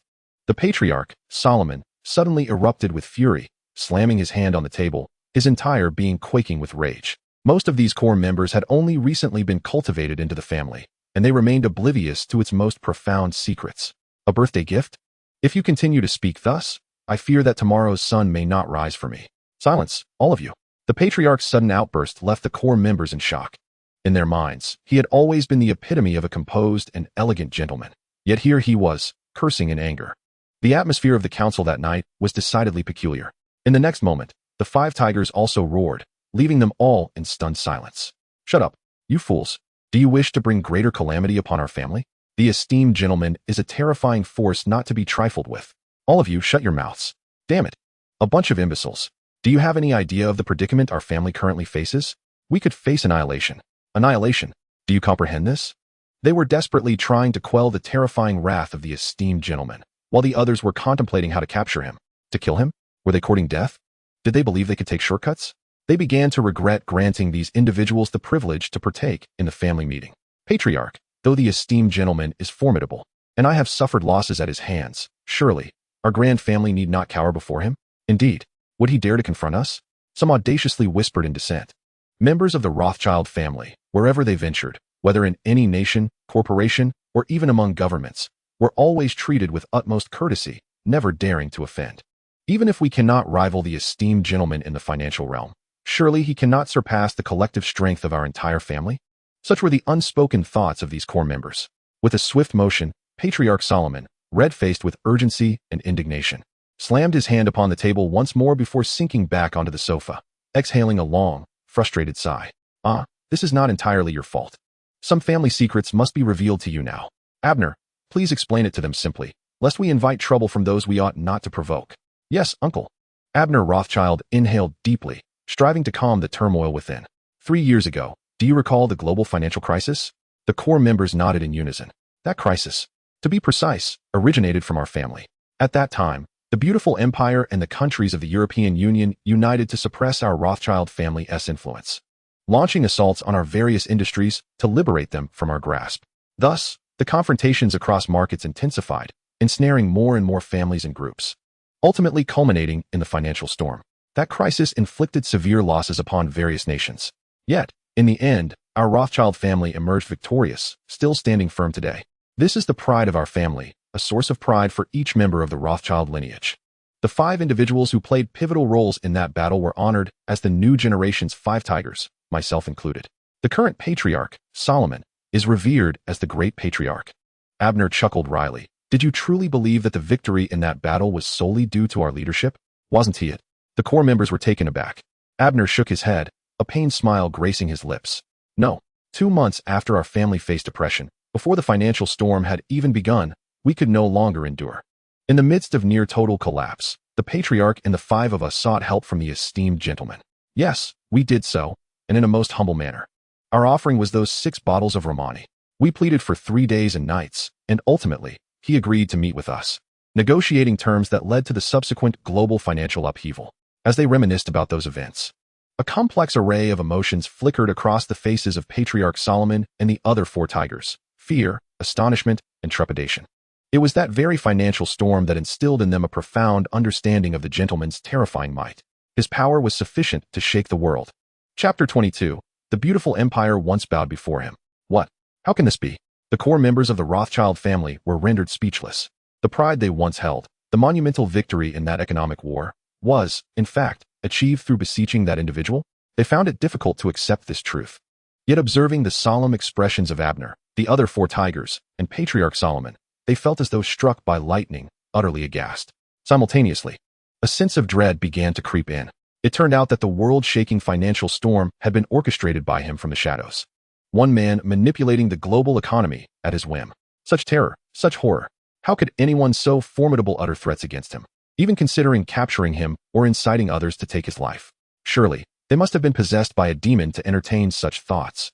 Those who had previously boasted of harming the esteemed gentleman now found their legs trembling uncontrollably, a manifestation of their fear. Would such a powerful, terrifying individual be monitoring their clandestine meeting? Would he hold a grudge for their insolence? They fidgeted restlessly, casting anxious glances around, gripped by panic. What price must we pay for him to be willing to intervene on our behalf? Someone cautiously inquired. They understood that no matter how rare or precious those 6 bottles of Romanée might be, the formidable esteemed gentleman would not act merely for a few bottles of wine. Even they would not take such action. It simply wasn't he worth it. Uncle? Abner turned to Patriarch Solomon. The thoughts of that condition crossed their minds, and a complex, sorrowful expression appeared on their faces. Patriarch Solomon nodded. Abner inhaled deeply once more. We promised him that after aiding our family in overcoming the crisis, we would grant him half of our family's assets. Boom. Upon hearing this, the core members of the Rothschild family could not contain their excitement. Such a price was exorbitant. How could we consent to such terms? He was taking advantage of our plight, demanding an outrageous price. How substantial is the Rothschild family share of assets? The external estimate stands at a staggering 50 trillion, but such figures reflect a profound misunderstanding. The core members of the family are acutely aware that, prior to that tempest, the family's actual wealth far surpassed this valuation, at the very least, exceeding 80 trillion. Following the financial storm, and after years of development, they have only managed to approximate 50 trillion. If one were to allocate half of that to the esteemed gentleman, would that not imply a transfer of assets exceeding 40 trillion? The core members found this price utterly unacceptable. This wealth is the fruit of generations of toil and perseverance. In that moment, the stature of the family's 5 pillars and their great patriarch swiftly diminished in their eyes. They finally comprehended that the family's decline was not merely the consequence of a financial tempest, but rather the result of exorbitant remuneration rendered to another. Observing their expressions, the 5 pillars shook their heads. They had anticipated this reaction, yet if there had been alternative means at their disposal back then, they would not have resorted to such measures. Furthermore, they did not consider this price to be exorbitant. Patriarch Solomon spoke. Do you believe that our price is exorbitant? Had he not intervened, do you think you would still be clad in tailored suits, convening family meetings? Could you still command influence and bask in opulence? Without his intervention, we, the members of the Rothschild family, would either languish in the filth of a chaotic prison or lie lifeless in the streets or rivers. At that time, he was willing to accept half of our assets, which was our considerable fortune. We had already prepared to relinquish 80% of our wealth. Yet, the moment we proposed half, he acquiesced without a hint of negotiation. Solomon expressed with a sense of nostalgia, while the 5 pillars regarded him with complex gazes. Had it been them, they would have surely extracted every last drop. However, they sensed that the gentleman had only a modicum of interest in their holdings, merely a sliver. Upon hearing the patriarch's explanation, the core members' expressions softened slightly, yet they remained unable to accept such an unfathomably steep price. Indeed, our cost is not insignificant. However, do you comprehend the price paid by those nations, such as the beautiful empire, which instigated economic warfare? As the heavy toll extracted from various nations crossed Abner's mind, he could not help but chuckle. What price? The core members inquired with curiosity. We are not fully aware of the specifics concerning other nations. However, the primary aggressor, the beautiful empire, lost sovereignty over the Harahar Islands due to that upheaval and was compelled to acknowledge its independence. Behind all this looms the shadow of the esteemed gentleman. How could this be? The core members' hearts raced, their expressions frozen in shock. During the Harahar uprising, the world had been abuzz with turmoil. At that time, everyone believed the beautiful empire could suppress it as it had in the past, yet it surprisingly fractured from the empire. Today, it is known as the Harahar United Kingdom. They had not anticipated that the formidable esteemed gentleman would not only stir the economic tempest, but also create such political upheaval. Unimaginable. Someone trembled, voicing their disbelief. Are you suggesting that the actual controllers of the Harahar United Kingdom are the esteemed gentleman? Patriarch Solomon bowed his head in silence, and the 5 pillars remained mute. This was an exceedingly sensitive topic. Following the separation of the Harahar Kingdom, it continued to prosper at a remarkable pace, untouched by any sanctions from the beautiful empire. A fact that bewildered the world. The powerful figures understood that a vast and terrifying force was backing it, instilling fear in the beautiful empire. The core members of the Rothschild family, observing the expressions of Solomon and the 5 pillars, grasped the gravity of the situation, their minds echoing with shock as they stood transfixed like statues. The beautiful empire had never lost a single piece of territory since its founding. Yet now, it had compromised due to one man and a financial storm. What were the Harahar Islands? They were a global tourist haven. Yet, the beautiful empire had relinquished them. The implications were unfathomable, and the terror was limitless. How could one measure the value of the Harahar Islands? It was immeasurable. One could only say it was a treasure trove, capable of yielding untold wealth. As this realization dawned, not only the core members, but everyone present at the family meeting could not suppress their gulping. This matter, upon deeper reflection, was chillingly terrifying. Even the 5 pillars and Patriarch Solomon could not fathom the precise occurrences behind the scenes that enabled the beautiful empire to make such a decision. They knew it was anything but simple. If this were the case, then our cost might not indeed be exorbitant at all. Yes, with such power, even if they demanded our entire estate, it would not be impossible. I sense that he likely regards our assets with little esteem. Indeed, if he truly sought to extract a heavy toll, our entire family would likely be left with nothing. A heaviness settled in the hearts of the core members, and they exchanged bitter smiles, finding a sense of relief in this realization. Faced with such a terrifying presence, they understood they possessed no standing to negotiate. This was a force that transcended familial and corporate realms, one that could stand on equal footing with nations, perhaps even surpassing them, a power the Rothschild family could not compare to. Patriarch Solomon inhaled deeply, suppressing the fear within, and spoke again. The outside world perceives the Rothschild family as the wealthiest family on the planet. Indeed, even the Rockefeller family, the Saudi royal family, and the Chrysanthemum royal family are somewhat inferior to us. However, you must remember that there exists a conglomerate far wealthier than we. Its mystique is terrifying and beyond imagination. It is known as the Red Lotus, and the esteemed gentleman is likely its master. Were it not for the global financial storm 3 years ago, it is probable that no one would have known of their existence. At that time, we finally learned that the Red Lotus comprises 3 divisions: the Heavenly Division, claiming that no secrets exist under heaven; the Earth Division, asserting that the King of Hell demands your demise at the 3rd watch, forbidding you from surviving until the 5th; and the Human Division, also known as the Human Realm, proclaiming that all worldly wealth resides within the human realm. They are the ultimate taboo among the highest echelons of nations and families across the globe. I reveal this to you to instill caution. You must not disclose it to anyone. The core members' eyes widened, their gazes piercing. They, too, were influential figures. Yet they had only just now heard of this suffocatingly terrifying organization. They had previously been curious about how the esteemed gentleman instigated the financial storm and intimidated the beautiful empire. It turned out that he was backed by such a formidable organization. No secrets exist under heaven. The foremost in information reconnaissance? The King of Hell demands your demise at the 3rd watch, forbidding you from surviving until the 5th. The foremost in assassination? All worldly wealth resides within the human realm. The foremost in wealth? It is chilling to contemplate. Who would dare disclose this? Who would be foolish enough to do so? They vowed never to speak of it. The 5 pillars fell silent, hesitant to interject. Having once been entangled in the core of that storm, they had caught a glimpse of the Red Lotus as shadow, and even the tip of its iceberg was enough to instill profound fear in them. Now, it is time to earnestly discuss how to resolve this matter and appease the esteemed gentleman's wrath. Patriarch Solomon declared with a weary voice. Now, that is the pressing concern. If this matter is mishandled, the formidable family that our ancestors labored to build may very well face ruin at his hands. They are acutely aware that the 6 bottles of glorious Romanée were bestowed upon the esteemed gentleman. Even if the girl's brother in the live stream is not the gentleman himself, he is undoubtedly one of his close associates, and such individuals are immensely formidable. The thought that Wilkin has clashed with such a terrifying figure and has even dared to threaten his sister under the auspices of the Rothschild name sent a chill through everyone present. Their foreheads beaded with cold sweat. Moreover, if he truly is the gentleman, then he is a being so fearsome that even the entirety of the beautiful empire must bow before him. To threaten his family under the guise of your family name? Is that effective? Are you so reckless as to gamble with your life while dragging us down as well? Everyone trembled involuntarily. Chapter 23. A three-pronged approach, all for atonement. Curse be Wilkin, that scoundrel. Abner, look at the son you've raised. Damn. Understanding the current predicament and pressures facing the family, the core members of the Rothschild family could no longer contain their exclamations of frustration. The patriarch, Solomon, reprimanded them a few times before they settled down to discuss strategies. Since Wilkin has already uncovered information about the gentleman, perhaps we should personally visit with lavish gifts to express our contrition, demonstrating our sincerity. Who knows? This might elicit leniency from the gentleman. Absolutely not. With so many of us setting out, we would become an obvious target, thereby exposing the gentleman's information to the outside world. At that point, not only would an apology be futile, but we might also incite even greater displeasure from the gentleman. The consequences are unthinkable.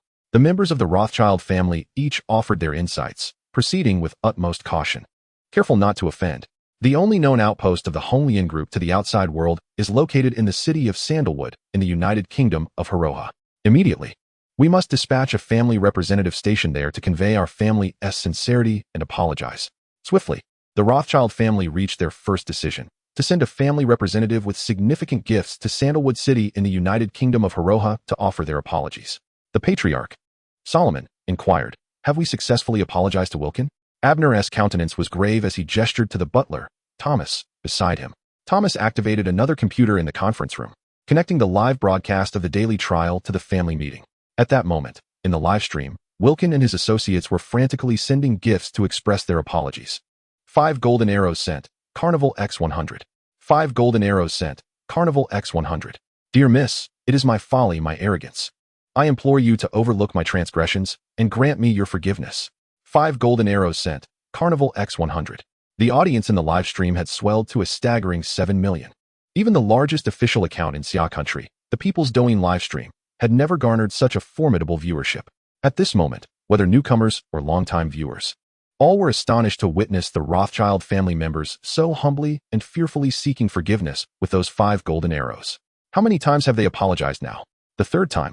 3 times. At a cost of 40 million each, that amounts to 1.2 billion. This is substantial wealth. Oh my goodness. The netizens were shocked and filled with insatiable curiosity. Who exactly is Romanée? And who is her brother? What power do they wield that instills such fear in the colossal and intimidating Rothschild family? Miss, are you certain your brother is merely a small-time writer? Please, I implore you, share either the title of his book or his pen name. These 2 remarks became the most frequently appearing comments in the live stream. Mr. Rothschild, you need not go to such lengths. I am not angry. Please, cease sending gifts. At that moment, Romanée was equally taken aback by Wilkin's frantic reversal. She never imagined that the illustrious Rothschild family would beg for her forgiveness. Currently, the gifts in the live stream had surpassed 100 million, and she stood to gain several tens of millions. This was utterly surreal. She felt as if she were dreaming and could not resist pinching her cheek. Ouch, this is real. As she regained her composure, Wilkin had already commenced his 4th apology. Meanwhile, the 3 girls, including Yang Huiling, were gazing at Romanée as if she were a marvel, a mixture of astonishment and intense curiosity in their expressions. Seeing that Romanée had not responded, Wilkin assumed she must be exceedingly angry. In that moment, he resembled a rabbit struck with terror, trembling and perspiring profusely. Finally, hearing her words, he could not help but exclaim, "Young master, she is not angry. We are saved. Indeed, we are saved. She is undoubtedly a member of a formidable lineage." Such composure, such grandeur. Wilkin and the butler, Good, embraced each other with exhilaration, as if they had narrowly escaped disaster, their eyes glistening with tears. Within the Rothschild family meeting, everyone remained tense. Upon witnessing Romanée's forgiveness of Wilkin, a collective sigh of relief swept through, and the solemnity on their faces finally brightened with a hint of joy. Excellent. Remarkable. This young lady is an angel. With her forgiveness, the gentleman's wrath should surely diminish. Regarding Wilkin's humble demeanor and the astonishment of the netizens, none found it inappropriate. Rather, they deemed it entirely justifiable. They understood the terrifying presence they were up against. This is a being capable of contending with an entire superpower. Patriarch Solomon also breathed a sigh of relief. Though a trace of solemnity lingered on his face. Having weathered countless storms, he would never allow himself to relax. Although they had temporarily secured his sister's forgiveness, prudence dictated that Wilkin should personally apologize. If they could earn the gentleman's forgiveness, that would be ideal, but if not, Abner, do you know what must be done? Abner comprehended the patriarch's words and nodded gravely. All others wore grave expressions. Abner knew that this predicament arose from his actions. Should the gentleman truly refuse to pardon their offense, in order to safeguard the family, his lineage might have to sever ties with the Rothschild family. Offering an apology posthumously to seek his forgiveness and prevent repercussions for the entire clan. Wilkin indeed ought to go, but he must not go empty-handed. I have a plan that might not only defuse this crisis, but also transform it into an opportunity for our family. One of the 5 tigers proposed, and the other's eyes sparkled with anticipation. What strategy could turn our family's peril into safety while seizing an opportunity? What suggestion do you have? In the United Kingdom of Hiroha, we have already arranged sufficiently valuable reparations. However, regardless of what treasures Wilkin brings, it is likely that the gentleman will remain unmoved. Yet, as the saying goes in Xia country, throughout history, heroes have often faltered before the charms of beauty. Our family possesses a stunning beauty, Brother Alki, do you not agree? Everyone suddenly understood, their gazes converging expectantly on Alki Rothschild, one of the 5 tigers. Alki has a daughter named Elisa Rothschild, aged 18, whose beauty is unparalleled. And her grace is exquisite, a veritable ethereal being. Not only that, but Eliza also possesses extraordinary talent in music and dance. Currently, she is pursuing her studies at the prestigious Rochester University, known as the foremost music institution in the beautiful empire. As a freshman, she has already garnered the titles of both the campus belle and the foremost talented woman upon her entrance. Accompanied by Wilkin, she is to attend a banquet as a gesture of apology, where she will perform songs and dances. There is a possibility that she may be chosen by the esteemed gentleman, which would not only alleviate the family crisis, but might also lead to a union between them. Almost everyone appeared delighted by this prospect. However, one of the 5 tigers, Archie, bore a troubled expression. His daughter Eliza is his cherished jewel. Being with such a distinguished gentleman could be seen as a match made in heaven. Yet, a man of such formidable power, like the esteemed gentleman, is bound to attract countless admirers. Would Eliza truly find happiness by his side? As a father, he felt a pang of reluctance at the thought of using his beloved daughter as a bargaining chip. Archie, what say you? The somber voice of the clan leader, Solomon, jolted him back to reality. Very well, let it be so. Archie ultimately made his decision. Arrange immediately for Eliza to meet Wilkin in the magical capital of Xia. Yes. Just when everyone thought the meeting was about to conclude, the clan leader spoke again. Abner, you have a task as well. Abner, taken aback, replied softly, Uncle, whatever the task may be, I shall fulfill it. This apology has left us excessively passive and lacking in assurance. We need someone to advocate for us. This way, our crisis may diminish. Who can speak on our behalf before the esteemed gentleman? Everyone looked puzzled. The clan leader, Solomon, whispered, the Queen of Wall Street, Diana Rockefeller. Her. Everyone gasped in astonishment. Chapter 24. 8 million viewers envious and reflective. The Queen of Wall Street, Diana Rockefeller, the current head of the Rockefeller family, is renowned as the family's most extraordinary talent. Moreover, she shares an ambiguous relationship with the esteemed gentleman, with rumors suggesting she is his consort. Abner, you likely have a few bottles of honor Romanée with you? Take them and meet with her. If she is willing to advocate for us, do your best to accommodate her conditions. Solomon's voice was tinged with fatigue, revealing much resignation. Upon hearing the clan leader's arrangement, the other family members could not help but lower their heads, their faces displaying a mixture of reluctance and disappointment. The Rockefeller family could be seen as the sworn enemies of the Rothschild family. Given a choice, they would never wish to seek assistance from the Rockefellers. However, when faced with the formidable threat posed by the esteemed gentleman and the Crimson Lotus Group, capable of annihilating their family, they wished to avoid any unforeseen mishaps. Understood, Uncle. I will certainly see it through. Thus, the Rothschild family meeting finally came to a close, and those assigned tasks promptly set to work. In the live broadcast room, Wilkin, having received forgiveness from Zuo and instructions from his family, exited the stream with trepidation. Meanwhile, the audience, which had swelled to a staggering 8 million, redirected their attention back to Zuo, the girl who had astonished them countless times. A singular question filled their minds. Who is her brother? Is he truly a writer? Teachers, let us pause for now. Zuo stammered, preparing to disconnect. However, the viewers grew anxious. Their curiosity was piqued, and now their minds brimmed with questions. Would she leave at such a crucial moment? Would this question remain the greatest mystery of their lives, even a lifelong shadow? Miss, please don't go. I will spend all my pocket money this month to gift you a sports car.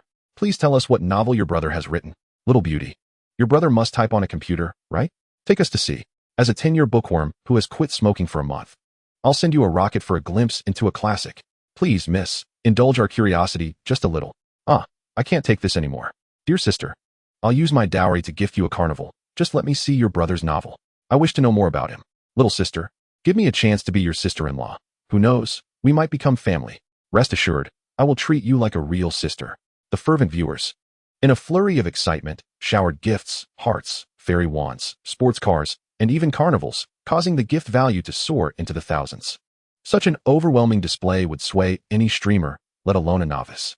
Yet, with the live broadcast room buzzing with 1 billion waves of sound, equivalent to 1 billion in gifts, the long string of numbers left the 8 million viewers feeling uneasy.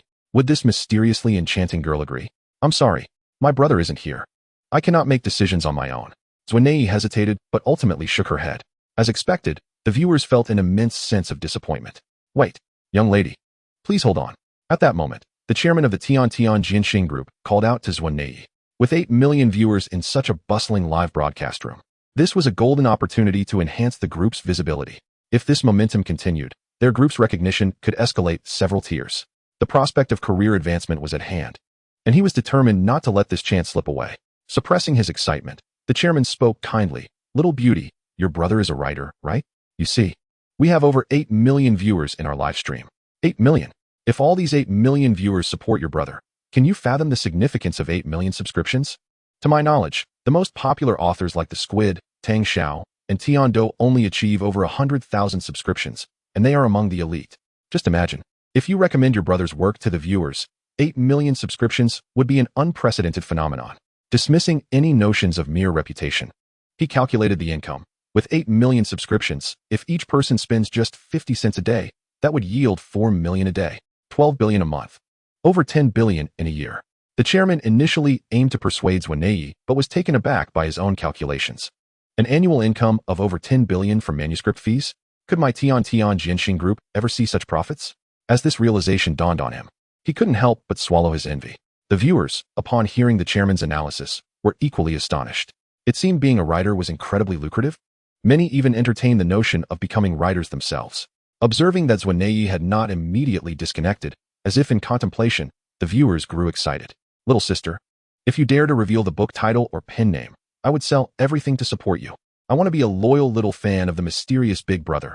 I'll read every single word of his work.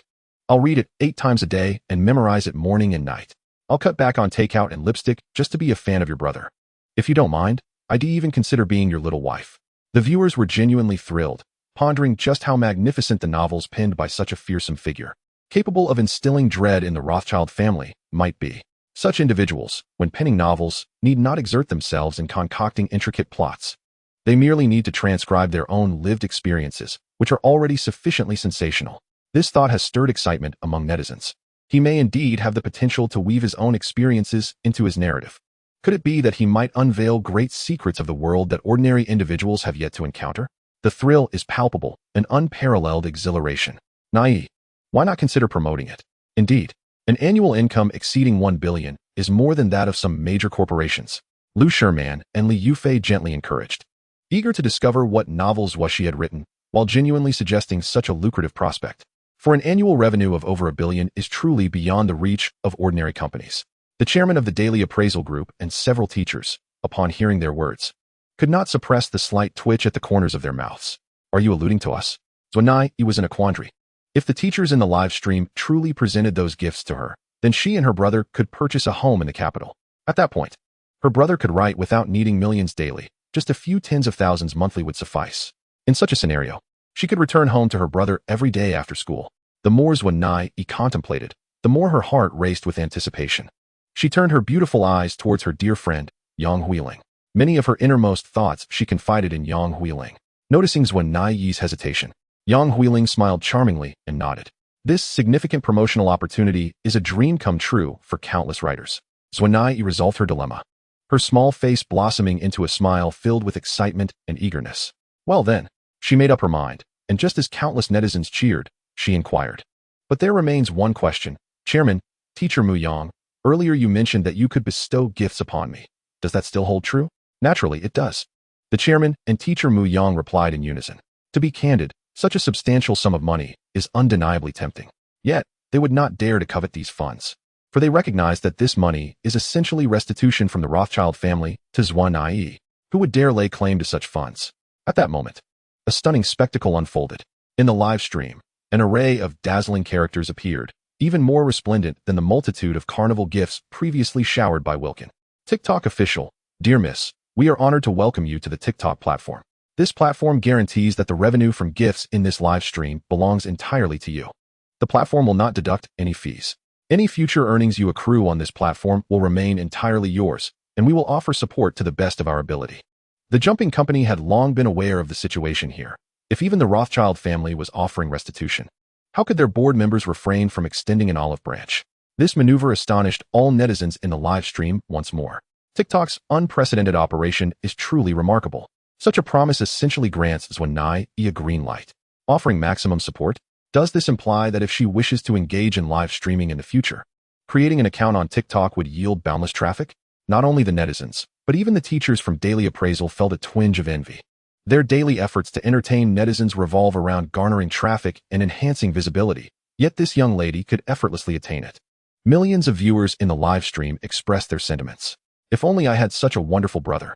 Concurrently, many netizens began to jest about Zuo Xi, witnessing how a young lady transforms into a wealthy heiress. Young lady, I seek your patronage. Dear sister, do you have any gender preferences regarding romance? 1. For billion. Even in the capital, that could purchase a rather splendid villa. Upon reading the official statement from TikTok, Zuo Xi was taken aback, her small face radiating joy as she expressed her gratitude to TikTok. The playful banter from the netizens made her cheeks flush. Let's go? Let's take a look. With a few bottles of wine in hand, Zuo Xi fluttered ahead like a jubilant butterfly. Today, the secret of her brother would finally be unveiled, and she was filled with both nervousness and excitement. Seeing Zuo Xi so elated, Yang Huiling couldn't help but smile at her, while Li Yufei and Lu Sherman followed with grinning faces, their hearts brimming with nervous anticipation and mixed emotions. Meanwhile, over 8 million viewers and teachers in the live stream witnessed the camera shift upstairs, excitement and tension mounting, with many netizens erupting in cheers. The beautiful empire. New York City's Golden Coast, a precious enclave of the affluent. 2 high-end, imposing, limited-edition Rolls-Royce Phantoms parked before a luxurious mansion, and a group disembarked from the vehicles. The Rothschild family, led by Abner Rothschild, arrived to meet the Queen of Wall Street, Miss Rockefeller.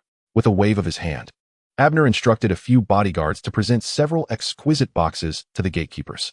These contained bottles of 50, 49, and 48-year-old Romanée-Conti, valued at $500 million, offered as a gift to Miss Rockefeller, and he requested the gentleman to relay the message.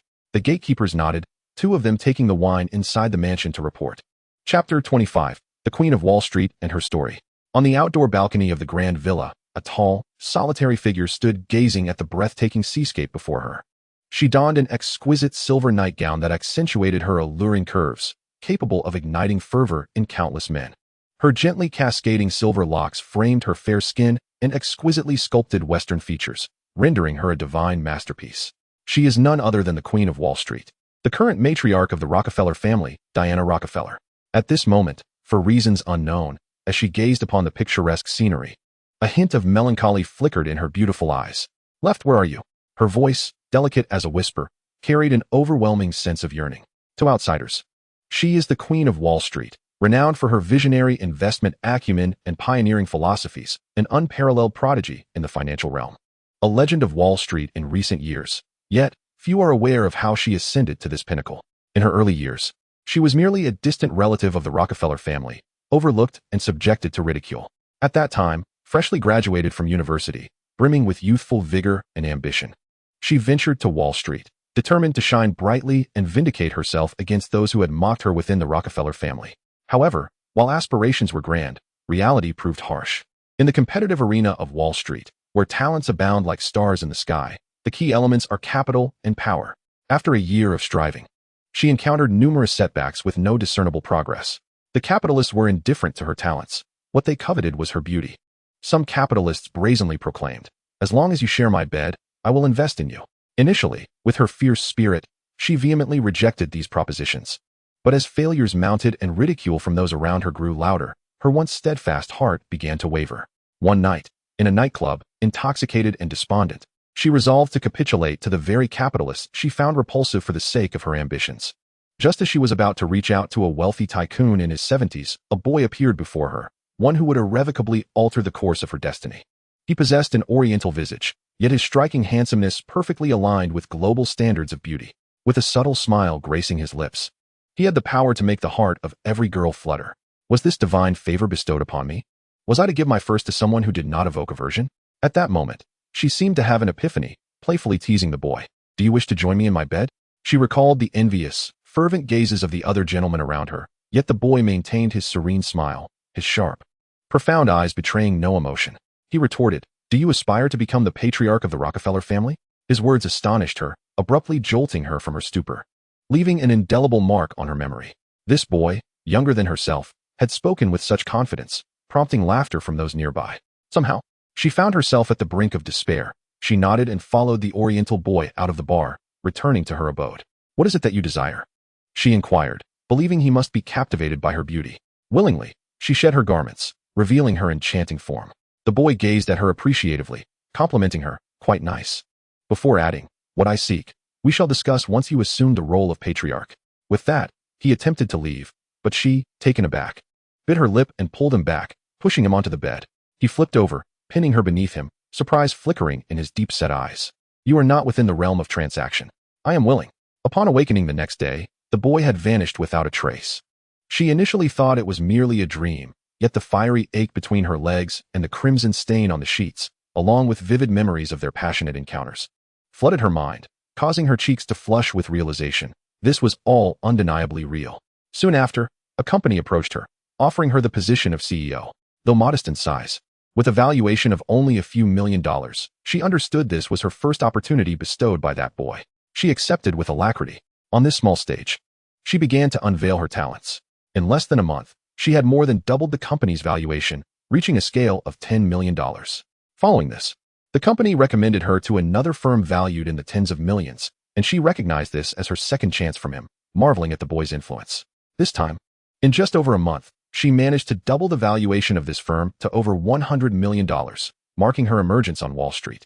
Gaining a modicum of fame, her third opportunity led her to become the chief investment advisor of a financial investment company worth hundreds of billions of dollars.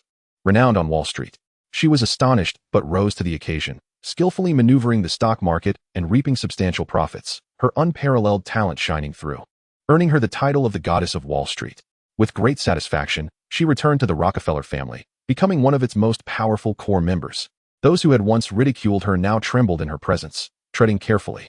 Her smile became increasingly confident and charismatic, yet a lingering sense of melancholy accompanied her. 6 months had passed without a whisper of news about that boy, not even knowing his name. Before long, the Wall Street market underwent a dramatic upheaval, as a figure claiming to be Mr. Big emerged, sweeping through the market and nearly causing its collapse. She encountered the most formidable opponent she had ever seen. Leading the Rockefeller family in a valiant resistance, they may not have been a match, but she minimized their losses through her exceptional abilities, elevating her status to second in command after the patriarch. As time passed, they received a summons from the government of the beautiful empire to sanction the Rothschild family. Naturally, as longtime adversaries, the Rockefeller family was willing to take action. Thus, as the preeminent family of the beautiful empire, they led an assault against the Rothschilds, bolstered by covert government support, achieving victory after victory. However, this period of triumph was short-lived, as the terrifying Mr. Big chose to side with the Rothschilds, igniting an unprecedented financial war. They soon experienced the full extent of Mr. Big's terror. He anticipated their every strategy, crushing them time and again. During their retreat, the government of the beautiful empire openly intervened, even deploying military forces to suppress them. Yet, just as she believed she glimpsed hope for overcoming this formidable foe, calamity struck. Suddenly, riots erupted across the beautiful empire, and the two major political parties clashed violently, plunging the nation into a dark turmoil where both politicians and commoners alike lived in fear. Each day witnessed a tragic loss of life. The Rockefeller family was engulfed in trepidation. She had never encountered such a horrifying situation and suspected that it might all be orchestrated by that fearsome Mr. Big. As the situation continued to deteriorate, one day, the Rockefeller family received an invitation to meet with Mr. Big. She and the patriarch represented the entire Rockefeller family, nervously preparing to meet this mysterious and terrifying figure. In a luxurious suite of a five-star hotel, Mr. Big, the man who had plunged the beautiful empire into chaos, stood by the floor-to-ceiling window, his back turned to them. His youthful silhouette stood tall and imposing, exuding an aura of majesty that inspired trepidation. As she gazed at his back, a sense of familiarity washed over her, despite her anxiety. "Long time no see, Miss Diana." He turned to reveal a strikingly handsome oriental face, a faint smile gracing his features, leaving her utterly stunned. The very individual who had plunged the beautiful empire into darkness. The one who had swept through the global stock markets, and the terrifying adversary she had feared, was none other than the boy who had vowed to make her the patriarch and had guided her growth, the oriental boy she had increasingly missed. She stared blankly at him, completely oblivious to the discussions that transpired during the secret meeting. When the meeting concluded, her patriarch joyfully relinquished the position of leader to her, and the Rockefeller family, alongside others, reversed their allegiance to side with the Rothschilds. Finally, she remained by his side, at last learning his name, Zuo Xi.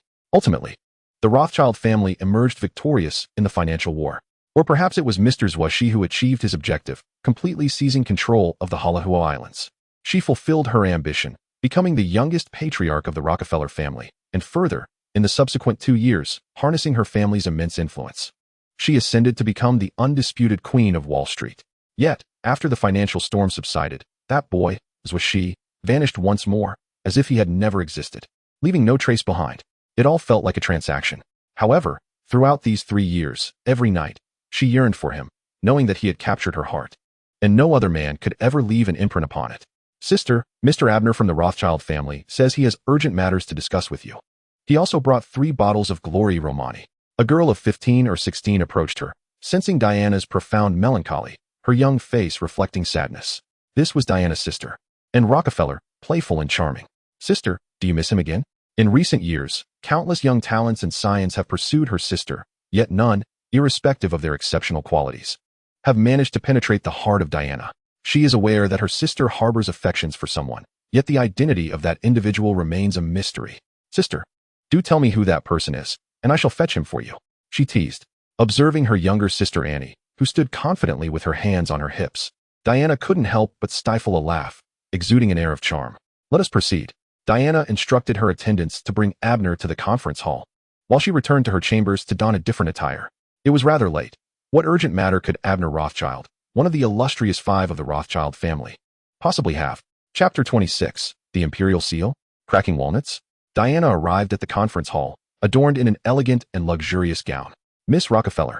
Abner and his aide rose to greet her, for she was in the presence of their family patriarch, and her enigmatic connection with the esteemed gentleman commanded their utmost respect.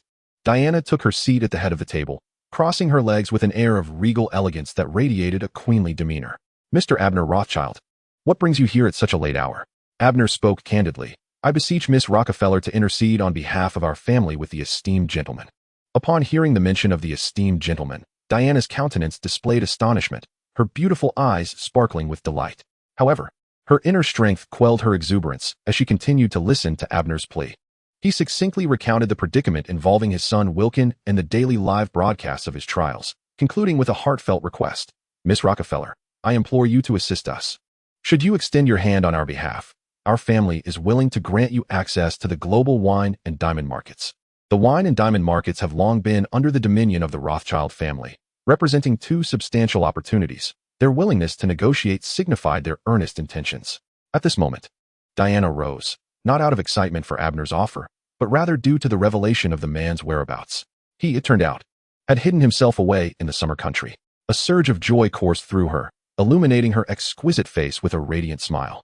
"Mr. Abner Rothschild, I regret to inform you that my inability to assist stems not from a lack of desire, but rather from the reality that should he choose to strike against your family, I would be powerless to prevent it. In this world, no one can thwart his intentions. Much like the financial storm from years past, it was unstoppable." With that, Diana turned swiftly to depart. "However, you might inquire with his sister. Perhaps that could yield beneficial results. Lastly, I am grateful for the information you have provided, as well as the honor of Romanée. I bid you farewell, Mr. Abner Rothschild." Watching Diana hastily retreat, Abner could only nod in resignation as he rose to take his leave. Billy, arrange for a flight to the summer country immediately. Yes, Mississippi. However, Miss, you have an important meeting with the Saudi royal family the day after tomorrow. If you proceed to the summer country, it may cause delays. Then cancel the meeting. Billy was taken aback, while Diana continued her rapid exit. Yes, of course. She returned to her room, swiftly packing her belongings. Her face adorned with a smile of excitement and anxiety. Hee hee, sister. I want to go too, Annie exclaimed, dragging her suitcase over with a beaming smile. She had overheard her sister's conversation and had already prepared her things before Diana returned. Diana shot her a stern glance. What do you intend to do? Of course, I want to see my stinky brother-in-law. Hee hee. I am curious to know what kind of charm captivates my Wall Street queen sister. Diana's cheeks flushed with embarrassment as she scolded. Mind your words. And you still have classes. It's the weekend. Humph. I will go no matter what. And if you try to stop me, I shall pester you until you relent. With that, Annie playfully clung to Diana's legs. Hee hee. The aloof queen is actually blushing. You. Diana's face reddened further. In her haste to leave, she found herself unable to shake off Annie, ultimately conceding to her company.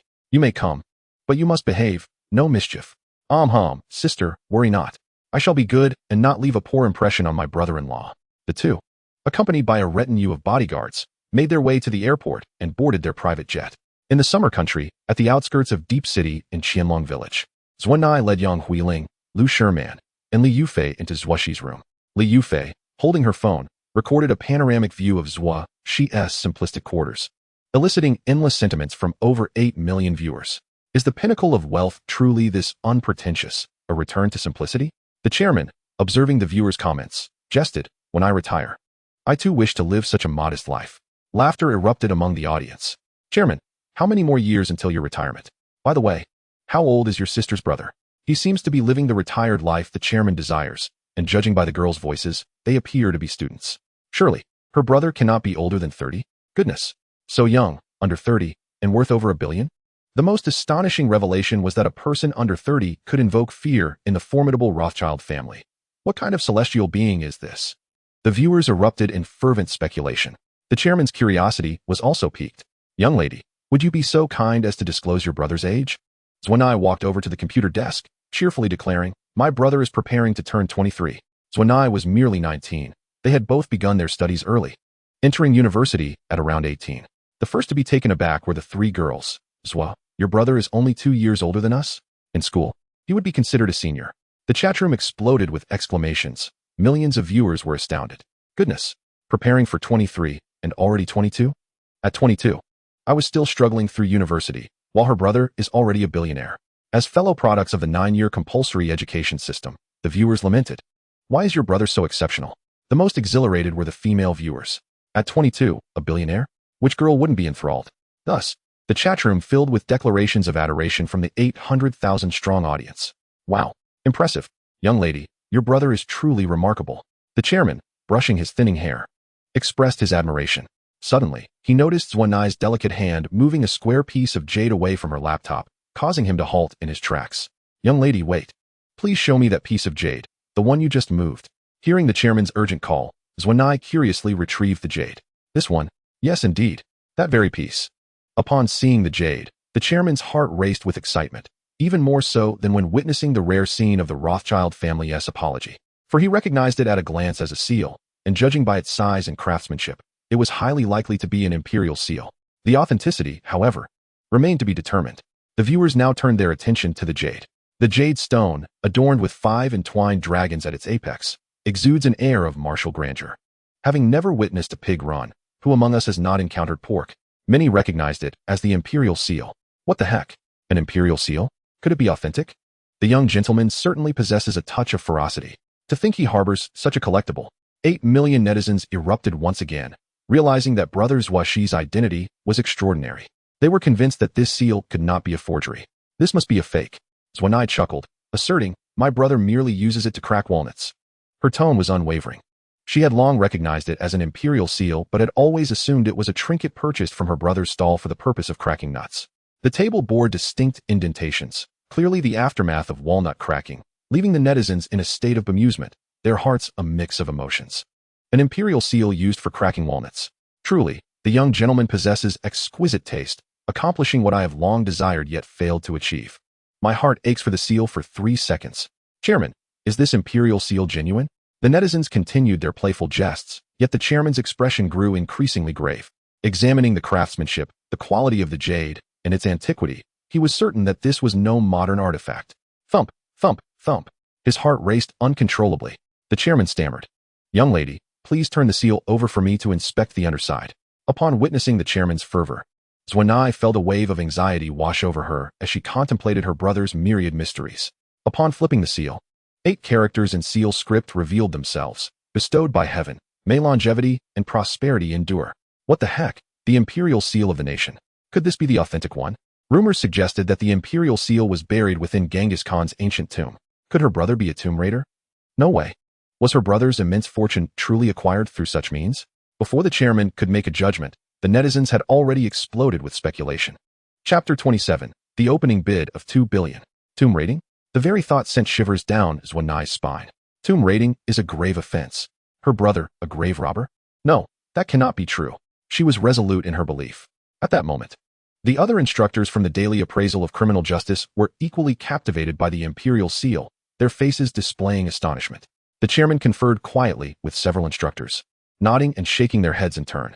They were certain that this seal was not a modern craft, but an ancient artifact. The most telling detail was that one corner of the seal had been repaired with gold, and the characteristics of the repair and the degree of corrosion matched those of ancient objects. This corner had been broken off when Empress Wang Zhengjun, during the late Han dynasty, threw it to the ground in a fit of rage while demanding the seal from Wang Mang, who had usurped the throne. After Wang Mang ascended, he had the seal restored with gold, giving rise to the term golden-laid jade. Thus, it was presumed that this piece of gold should be from the late Han dynasty. However, upon closer inspection, the chairman and his colleagues unanimously concluded that the gold was no older than the Yuan dynasty, while the jade material of the seal likely dated back only to the Song dynasty. Therefore, upon thorough analysis, they surmised that this seal was certainly not the genuine Imperial seal used by the progenitor dragon. However, could it possibly be a high-quality replica used by subsequent dynasties? If it were a replica from another dynasty, its value would be incalculable. Teacher Wu Yang, noticing the rising tension among the netizens urging Zuo Xi to panic, stepped in to reassure her. Do not worry, dear. The chairman and his colleagues are still deliberating on the authenticity of the seal. Moreover, the claim that the Imperial seal is buried in Genghis Khan's tomb is merely a legend and should not be taken as credible. Additionally, they have already determined that this seal has never been buried. Therefore, your brother is certainly not a tomb raider. Thank you, Teacher Wu Yang. Upon hearing her words, Zuo Xi let out a heavy sigh of relief, her heart filled with dread at the thought of her brother being wrongfully accused due to her impulsiveness. She would regret it for a lifetime. At that moment, she no longer wished to continue the broadcast, yet the instructors were still appraising the seal. If she abruptly ended the stream, would it be perceived as an admission of guilt? Caught in a dilemma, she felt anxious. Yang Huiling noticed her distress and gently embraced her. It's all right. Rest assured, if anything goes awry, I will call my grandfather for assistance. Besides, Brother Zuo is so capable. Nothing will happen to him. Lu Sherman and Li Yufei also offered quiet reassurances, acknowledging their part in encouraging Zuo Xi to go live. At this juncture, it was indeed inappropriate to abruptly terminate the video. Zuo Xi felt warmth in her heart and slowly nodded. Miss, I apologize. I merely spoke offhandedly, with no malice intended. My sincerest apologies. Please leave. Does my husband need to resort to tomb raiding? Fear not, dear sister. I shall protect you. Sister, fear not. Sister Lu is here to safeguard you. Sister, come to me. Sister 1001's embrace is the warmest. Suddenly, the live stream was flooded with the sisterhood squad, fervently rallying to protect Zuo Xi, creating an atmosphere of humor and chaos. The esteemed figures of the antique world, including Elder Li and his colleagues, also became curious upon witnessing the Imperial seal. They messaged several old friends who were also watching the live stream, including Elder Fei, who had participated in the bidding for the Glory Romanée. These individuals were titans in the realm of antiquities, holding positions of equal stature to Elder Li, their authority unquestionable. Elder Fei, is this Imperial seal genuine or not? Elder Fei of the Antique Institute promptly replied, partly true, partly false. Seeing this response, Elder Li and his colleagues were incensed. Earlier, Elder Fei had gathered his old companions to witness the spectacle, and now, upon the emergence of the seal, their excitement was palpable, causing them to tremble with exhilaration and exclaim in astonishment. They immediately initiated a video discussion in their group chat. The Imperial seal is revered as the foremost ancient artifact of the Xia Kingdom. Anyone in the antique world who claims to have no understanding of it would not dare to call themselves an antique enthusiast. Moreover, these venerable experts possess their own unique insights. In the video, the elderly gentleman engaged in animated discourse, referencing various ancient texts to corroborate the characteristics of the seal against those displayed in the live stream, gradually reaching a conclusion. In the live chat, comments flooded in, some claiming sisterly comfort for Zuo Xi, while others speculated on the authenticity of the seal. No one had anticipated that a stone, initially used by her brother to crack walnuts, would spark such a significant uproar. Finally, amid the fervent anticipation, there was a stirring in the live stream, a momentous occurrence. Antique Institute of Hope sent out Carnival X100. Hello, young lady.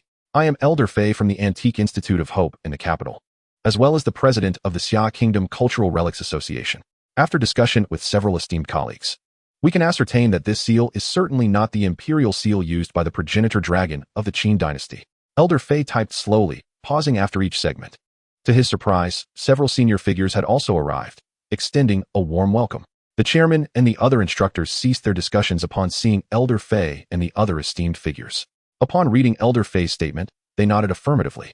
The demeanor of these scholars solidified the status of Elder Fei and his colleagues, creating a ripple of excitement in the live stream. Upon witnessing the expert's judgment, Zuo Xi finally relaxed completely, a smile of relief gracing her face. If the imperial seal were indeed genuine, it would certainly be priceless. However, it would also bring forth a plethora of troubles, and it is quite possible that my brother, Zuo Xi, could face imprisonment. Therefore, she would rather believe it to be a counterfeit than covet a treasure of such magnitude. To think it is fake. Who would have imagined that the billionaire brother would indulge in mere trinkets? Haha, the billionaire brother uses a fake seal to crack walnuts. And I too use a fake seal to crack walnuts. Thus I am equivalent to a billionaire. She stifled a giggle. Oh, you are quite the clever one. Upon discovering that the imperial seal is a forgery, the netizens expressed a slight disappointment, yet they deemed it rather expected. Such a transcendent treasure as the imperial seal. If one were to assign a monetary value to it, some would estimate it to be worth no less than 500 billion. Even though Zuo Xi's brother is a mysteriously affluent billionaire, it would be exceedingly difficult for him to possess what is regarded as the foremost treasure of the Xia Kingdom. Sister, even if it is fake, it matters not. We can still crack walnuts with it. Haha, precisely.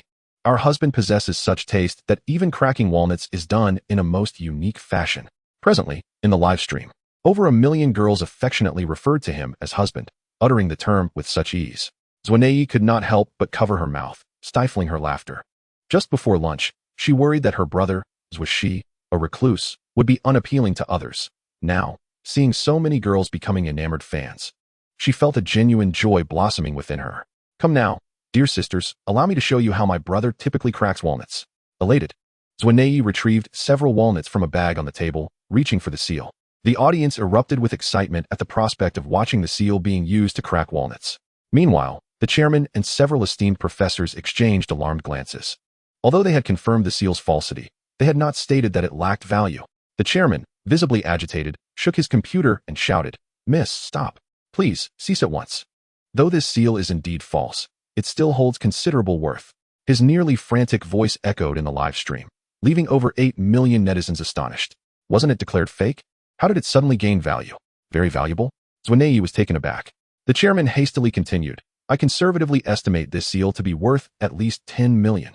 The exact value will depend on the discerning opinions of the esteemed elders. 10 million.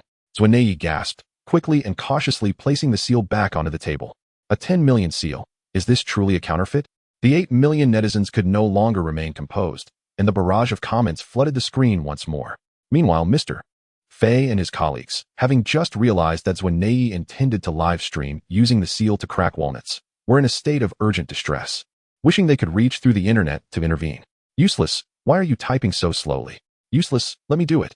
Mr. Fei's companions became restless, berating him in their WeChat group, directly calling him worthless. Ignoring their taunts, Mr. Fei hastened his typing. Finally, he managed to send a message. Little girl, you have frightened us old men. While this seal is not the genuine imperial seal, its provenance is remarkable. Long ago, during the Qing dynasty, Emperor Hong Taiji defeated the Mongolian king Lin Danhan and acquired the imperial seal, which allowed him to claim the throne. However, the later emperor, Qianlong, identified this seal as a forgery, and thereafter, its whereabouts became unknown. Mr. Fei elaborated. professionally demonstrating to everyone that the seal Zuo Xi utilized for cracking walnuts is indeed related to the Imperial seal obtained by Emperor Hong Taiji. They had already discussed a price to avoid conflicts like those surrounding the previous Romanée incident. Little girl, although this Imperial seal is a replica, its significance and value are immeasurable. We, a group of old men, dare to offer 2 billion, requesting its transfer for our research. The live stream erupted with excitement upon hearing the antique expert Mr. Fei's explanation and their bid of 2 billion. Over 8 million netizens were swept by waves of astonishment. A bid of 2 billion right off the bat. This is far more than that Romanée. A 2 billion seal used to crack walnuts. Truly, my husband is extraordinary. Darling, I have already received my certificate. When will you come to sign? Zuo and her friends were left with their mouths agape in shock. A 2 billion Imperial seal. Once this label was attached to the live stream, the viewer count surged dramatically, achieving a historic milestone of over 10 million. Chapter 28. Please cooperate with the investigation. Otherwise, the consequences will be yours to bear. What? It is actually the seal that conferred the founding title during the Qing dynasty. This is the treasure that warlords like Feng Yuxiang desperately sought after the Qing dynasty's fall. Indeed, although it is not the genuine Imperial seal, it is still an artifact imbued with the aura of emperors. Its value is beyond measure. Many treasure hunters and antique enthusiasts on Douyin flocked to the live stream, captivated by the Qing dynasty's replica of the Imperial seal, yet upon seeing the 2 billion price tag, they could only yearn from afar. 2 billion. What does that even signify? An annual income of 100,000 would require 2 millennia of relentless toil, with no room for indulgence. Even a millennia-old demon would dare not act so. However, the wealthiest tycoons in the Xia kingdom took notice of this news. Such a unique, irreplaceable historical artifact piqued their interest. Yi Group sends out Carnival X100. Yi Group is willing to offer 2.5 billion, sincerely wishing to preserve our nation's treasure. Wow. Is that not the leading real estate conglomerate in our country, valued at over $500 billion? What? The previous richest person has also joined the fray. Starting with a 500 million increase, the former richest is indeed still a heavyweight. Such figures are beyond our common understanding. They covered their mouths, overwhelmed with emotion. When the Yi Group made their appearance, over 10 million netizens were left in awe, having initially thought that the 2 billion bid from the antique experts was sky-high, only to be confronted with a tangible display of wealth. Just as they had barely regained their composure, they were once again astonished by the subsequent barrage of comments. Lin Group is willing to offer 2.8 billion for collection and research. Xiao Group is willing to offer 3 billion for collection, promising to provide the best and most professional conditions for the protective study of the seal. Chu Group is willing to offer 3.1 billion to protect our Xia kingdom's treasure, contributing to the development of our great Xia for 5,000 years. The live stream erupted with excitement as these 4 families made their bids, leaving millions of netizens in shock. Lin Group, the titan of the Xia kingdom's express industry. Xiao Group, the emperor of the insurance sector. Chu Group, the deity of the financial investment realm. Each of these entities is a colossal family-owned conglomerate worth hundreds of billions of dollars, wielding immense power in the Xia kingdom. If the Ma brothers were to appear, then all of our nation's billionaires would be present. Exactly. Among the new generation of tycoons, only the Ma brothers could rival them. Just as the netizens lamented, the comments lit up once again. Alibaba Group sends out Carnival X100. Alibaba Group is willing to offer 3.5 billion to collect the seal, contributing to the preservation of our nation's cultural heritage. Penguin Group sends out Carnival X100. Penguin Group, a patriotic enterprise, is willing to offer 3.6 billion for the development of our cultural relics. What? Am I a harbinger of doom? Just mentioning them and they appear. My eyes are dazzled. The vast wealth of the great Xia kingdom has converged within this live stream, amounting to a staggering 3.6 billion. Who can elucidate the significance of 3.6 billion? Allow this prodigious young mathematician to enlighten you. If fortune smiles upon you and you reach the age of 70, that equates to 500 days. To exhaust this 3.6 billion, one would need to spend approximately 647 yuan daily.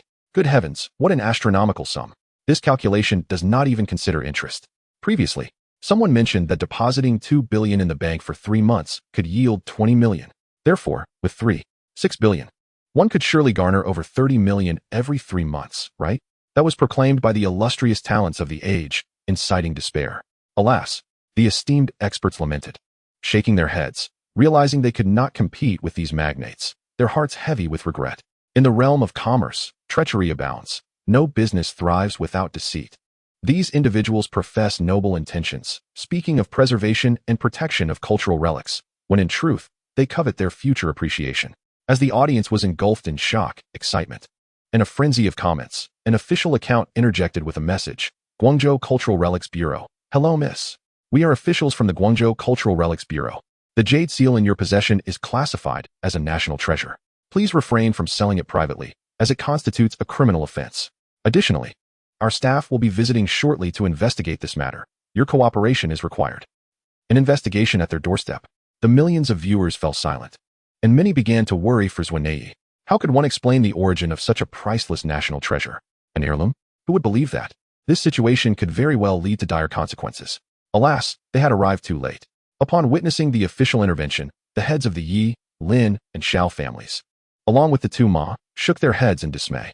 They were unconcerned about expenditure, but confronting the authorities was a path they were unwilling to tread. In the Xia kingdom, opposing the government leads to ruin. Even for influential families and large enterprises such as theirs, the repercussions were the same. Romanée was taken aback. Yet, just as one wave receded, another surged forth, with even more authoritative departments stepping in. Palace Museum, miss? 500 words omitted. Please cooperate with our efforts. National Museum. Miss, 800 words omitted. We advise you to surrender the item. Lastly, National Cultural Heritage Administration. The jade seal is classified as a top-tier national treasure, and its sale is strictly prohibited. Please safeguard the seal, otherwise, you will be charged with the crime of damaging important cultural relics. Furthermore, contact your brother immediately and have him return to await our staff for questioning. Failure to comply will result in criminal proceedings, and you will bear the consequences. To face an investigation, criminal proceedings, with consequences to bear. Romanée's complexion turned pale. Her worst fears had materialized.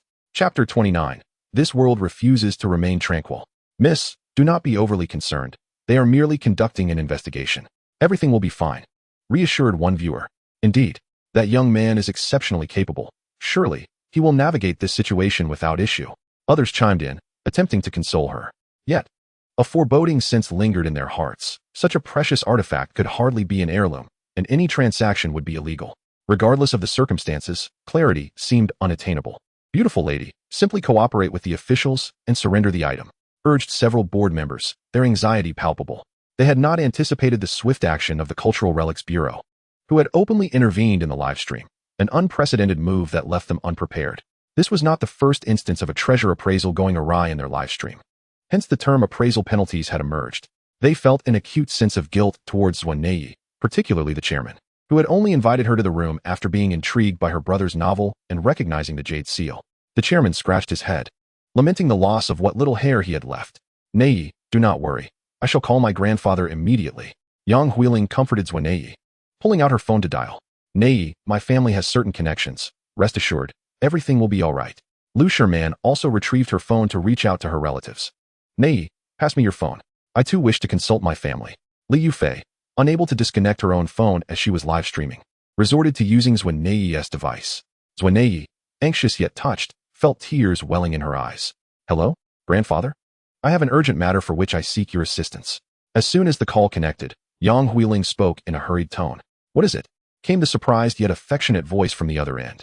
Yang Huiling quickly summarized the situation, pleading, Grandfather, I know you have many connections. Please assist my dear friend. She is my closest companion. What? So those girls are you? Her grandfather exclaimed, evidently watching the live stream. Very well. I will reach out. Do not fret. Upon ending the call, Yang Huiling's grandfather felt a heavy weight settle in his heart. The overt involvement of the National Cultural Heritage Administration signified the government's stance, complicating the situation significantly. In the Xia kingdom, the government is the most formidable entity one could antagonize. Although he understood the difficulty of the situation, his affection for his granddaughter compelled him to pick up the phone and start making calls on her behalf. Hello? Daughter, what's wrong? Why are you reaching out to your father at this time? Lu Sherman and Li Yufei also contacted their respective fathers, providing brief explanations. After a moment of hesitation, their fathers expressed willingness to lend assistance. Before long, the office of the director of the National Cultural Heritage Administration was inundated with phones ringing incessantly. However, the director's expression darkened. He was acutely aware that these calls were merely pleas for leniency. Witnessing the wealthy elite openly bidding on national treasures had already left him irked. Now, with so many individuals seeking to intervene in the investigation of the jade seal's owner, he felt his authority was being undermined. Does anyone think they can trifle with the National Cultural Heritage Administration? The jade seal belongs to the state. Regardless of the identity of its possessor, it must be reclaimed, and an investigation must ensue. I am merely executing my duties. Cease your appeals. The director instructed his secretaries and assistants to firmly reject such pleas. As he observed the livestream comments praising Romanée-Conti's brother as exceptionally capable, even eliciting apologies from the Rothschild family, he remained unimpressed. In the Xia kingdom, no one dares to oppose the government. Thus, the fate of the Jade seal rests solely in the hands of the director of the Cultural Heritage Administration. Just look at the 4 prominent families and the 2 Ma. They fell silent before him. Alas, if only he could discreetly determine the artifact as a forgery and claim it for himself, he would not hesitate to do so. Having received responses from their families, Yang Huiling, Lu Sherman, and Li Yufei exchanged anxious glances, filled with regret and guilt. Their families were unable to provide any assistance. It was clear that the Cultural Relics Bureau was resolute in its investigation. This likely meant that the police would also become involved, escalating the situation into a serious predicament. Romanée stumbled a few steps, on the verge of tears. My brother is just a writer. He has never engaged in any illegal activities, she fervently defended. Yet, at this moment, who would believe her brother was merely a humble author? With over 10 million viewers, some felt sympathy, while others reveled in the unfolding drama. And some scoffed in delight. Beautiful lady, reach out to your brother. Perhaps he has a solution, urged teacher Mu Yang, unable to bear the sight of the turmoil. Indeed, sister, your husband is remarkably capable. He must have a way out of this. Quickly summon him back. No evidence of theft has been presented. Yet the attitude is so aggressive. A young man of considerable wealth, who instills fear even in the Rothschild family, certainly has no reason to fear the Cultural Relics Bureau. Are they still harboring delusions? Who could possibly stand against the state? A pathetic bunch, wagging their tails in the presence of the affluent. Some express concern, while others mock. Within the live stream, millions of viewers began to hurl insults at one another. Romanée, fighting back tears, picked up her phone and dialed again, her expression fraught with urgency. Beep. The call connected. Hello? What's wrong? Upon hearing her brother Zuo Xi's warm voice, tears streamed uncontrollably down Romanée's cheeks. Brother, something terrible has happened. I accidentally exposed your secret. They want to come and investigate you. In a large supermarket near the city center, Zuo Xi pushed a cart filled with items toward the checkout. Upon hearing his sister's tearful voice, a cold glint flashed in his deep-set eyes, and a murderous aura spread, causing nearby customers to instinctively move away, gazing at him with astonishment and fear. After Romanée briefly recounted the situation, Zuo Xi couldn't help but smile, his expression softening with affection. This girl, it seems, was merely overly anxious. Apocalypse, activate. Zuo Xi silently intoned in his mind, and soon, a voice echoed within. The Apocalypse system has been activated, awaiting commands. This was the system he had activated 5 years prior when he entered university. Unlike the so-called wealthy systems depicted in novels, imbued with sentience and capable of rewarding various luxury cars, mansions, and riches, it functioned more like a supercomputer embedded in Zuo Xi's mind, a tool ready to obey his commands. Since his retreat from the world, he had scarcely utilized it. He began to check his sister's phone records, accessing the Tian Jianxing livestream. With a single command, images, videos, and all information from the live stream materialized in his mind. From the moment he left until Romanée and her friends entered the live stream to identify that bottle of Romanée-Conti, every detail was retrieved by the Apocalypse system.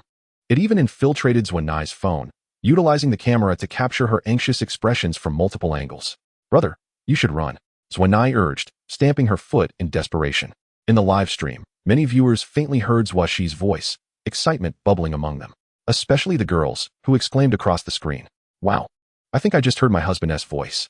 It's so beautiful. Oh my gosh, I feel like my ears might be pregnant." A gaggle of fools. Don't they comprehend the gravity of the situation?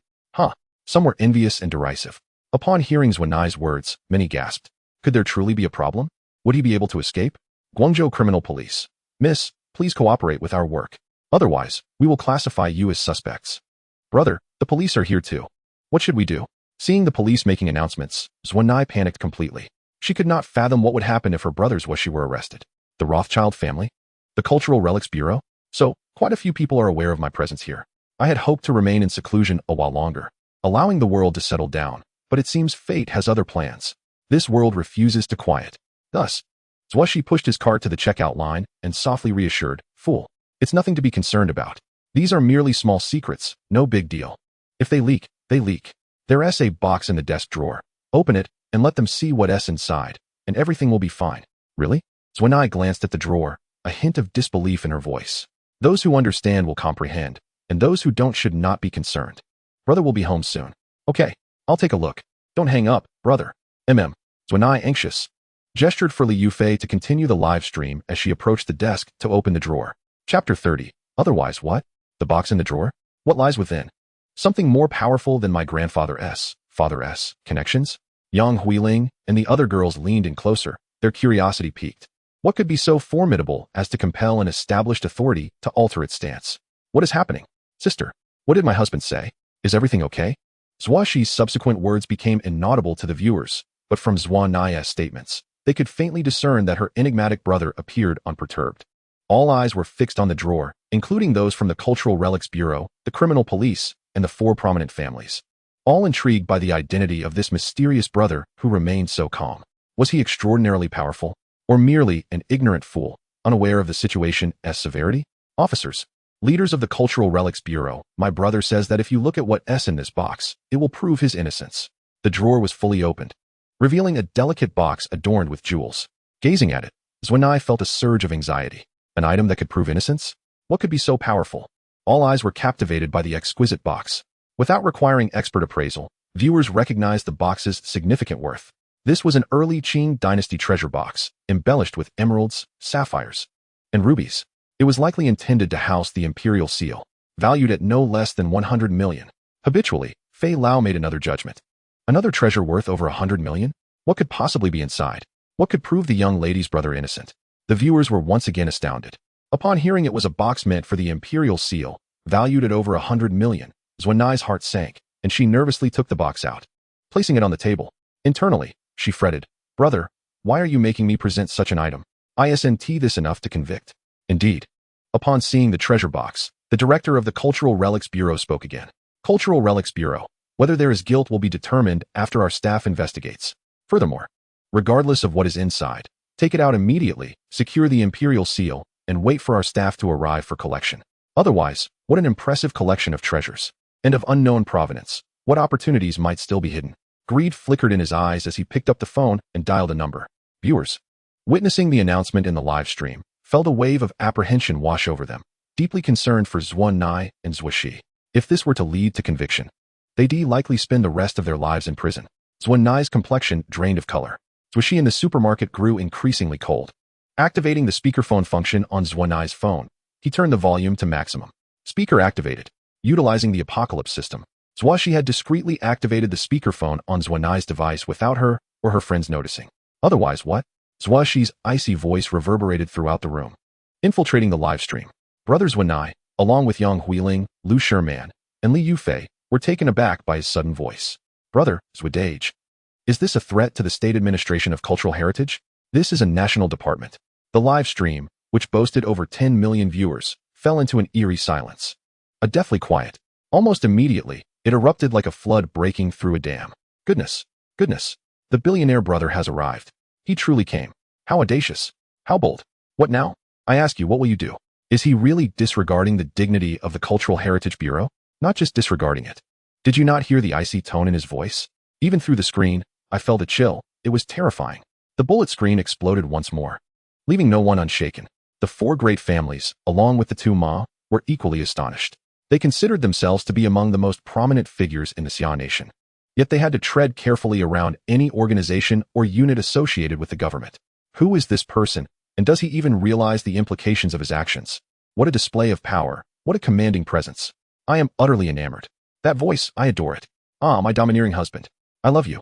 A love that will last for eternity. Zuo Xi's fierce protection of his sister stirred the hearts of many young girls. They wished they could transform into true Zuo in that moment, to fully experience such affection. The State Administration of Cultural Heritage. Such audacity. The director's face turned pale with rage, his entire body trembling, all the while he was silently mocking. In front of so many viewers, how dare he openly defy an official order? In Xia, this is tantamount to courting death. State Administration of Cultural Heritage.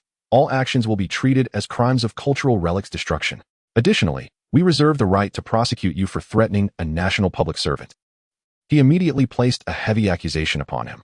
The netizens were astonished. This accusation, even if directed at the 2 Ma, would be too much for them to bear. Just recently, the Alibaba Group had been fined over 100 billion by the authorities. Did they dare to speak up? Uezhou Criminal Police. "Sir, please mind your attitude. Furthermore, please return home immediately and await our investigation. Should you fail to cooperate, we will take coercive measures." A formal warning. The millions of viewers could not help but swallow hard. They never expected this billionaire brother to be so defiant. Was he really a reckless young heir with no regard for authority? "Brother," Zuo called out anxiously, knowing that Zuo Xi was angry. And this was all for her sake. Just as she was about to persuade her brother to apologize to the authorities, Zuo Xi's voice rang out once more. "Do not worry. Open the box." Speaking to Zuo Xi's tone softened, the previously fierce aura dissipating. The young girls in the live stream felt a wave of envy. Indeed, Zuo Xi's words always brought comfort to Zuo. Obediently, she raised her delicate hand to open the box. Everyone held their breath. Was the mysterious item finally about to be revealed? A ring. How exquisite. The box fully opened to reveal a ring, entirely crafted from black, transparent crystal, adorned with red patterns resembling petals, emanating an enchanting beauty. Could this prove the billionaire brothers' innocence? As they marveled at the ring's otherworldly beauty, the viewers were filled with confusion. What could this ring possibly represent? The four great families were puzzled, while the two Ma frowned, unable to discern the significance of the ring. Black blood diamond. Suddenly, Teacher Wuyong exclaimed.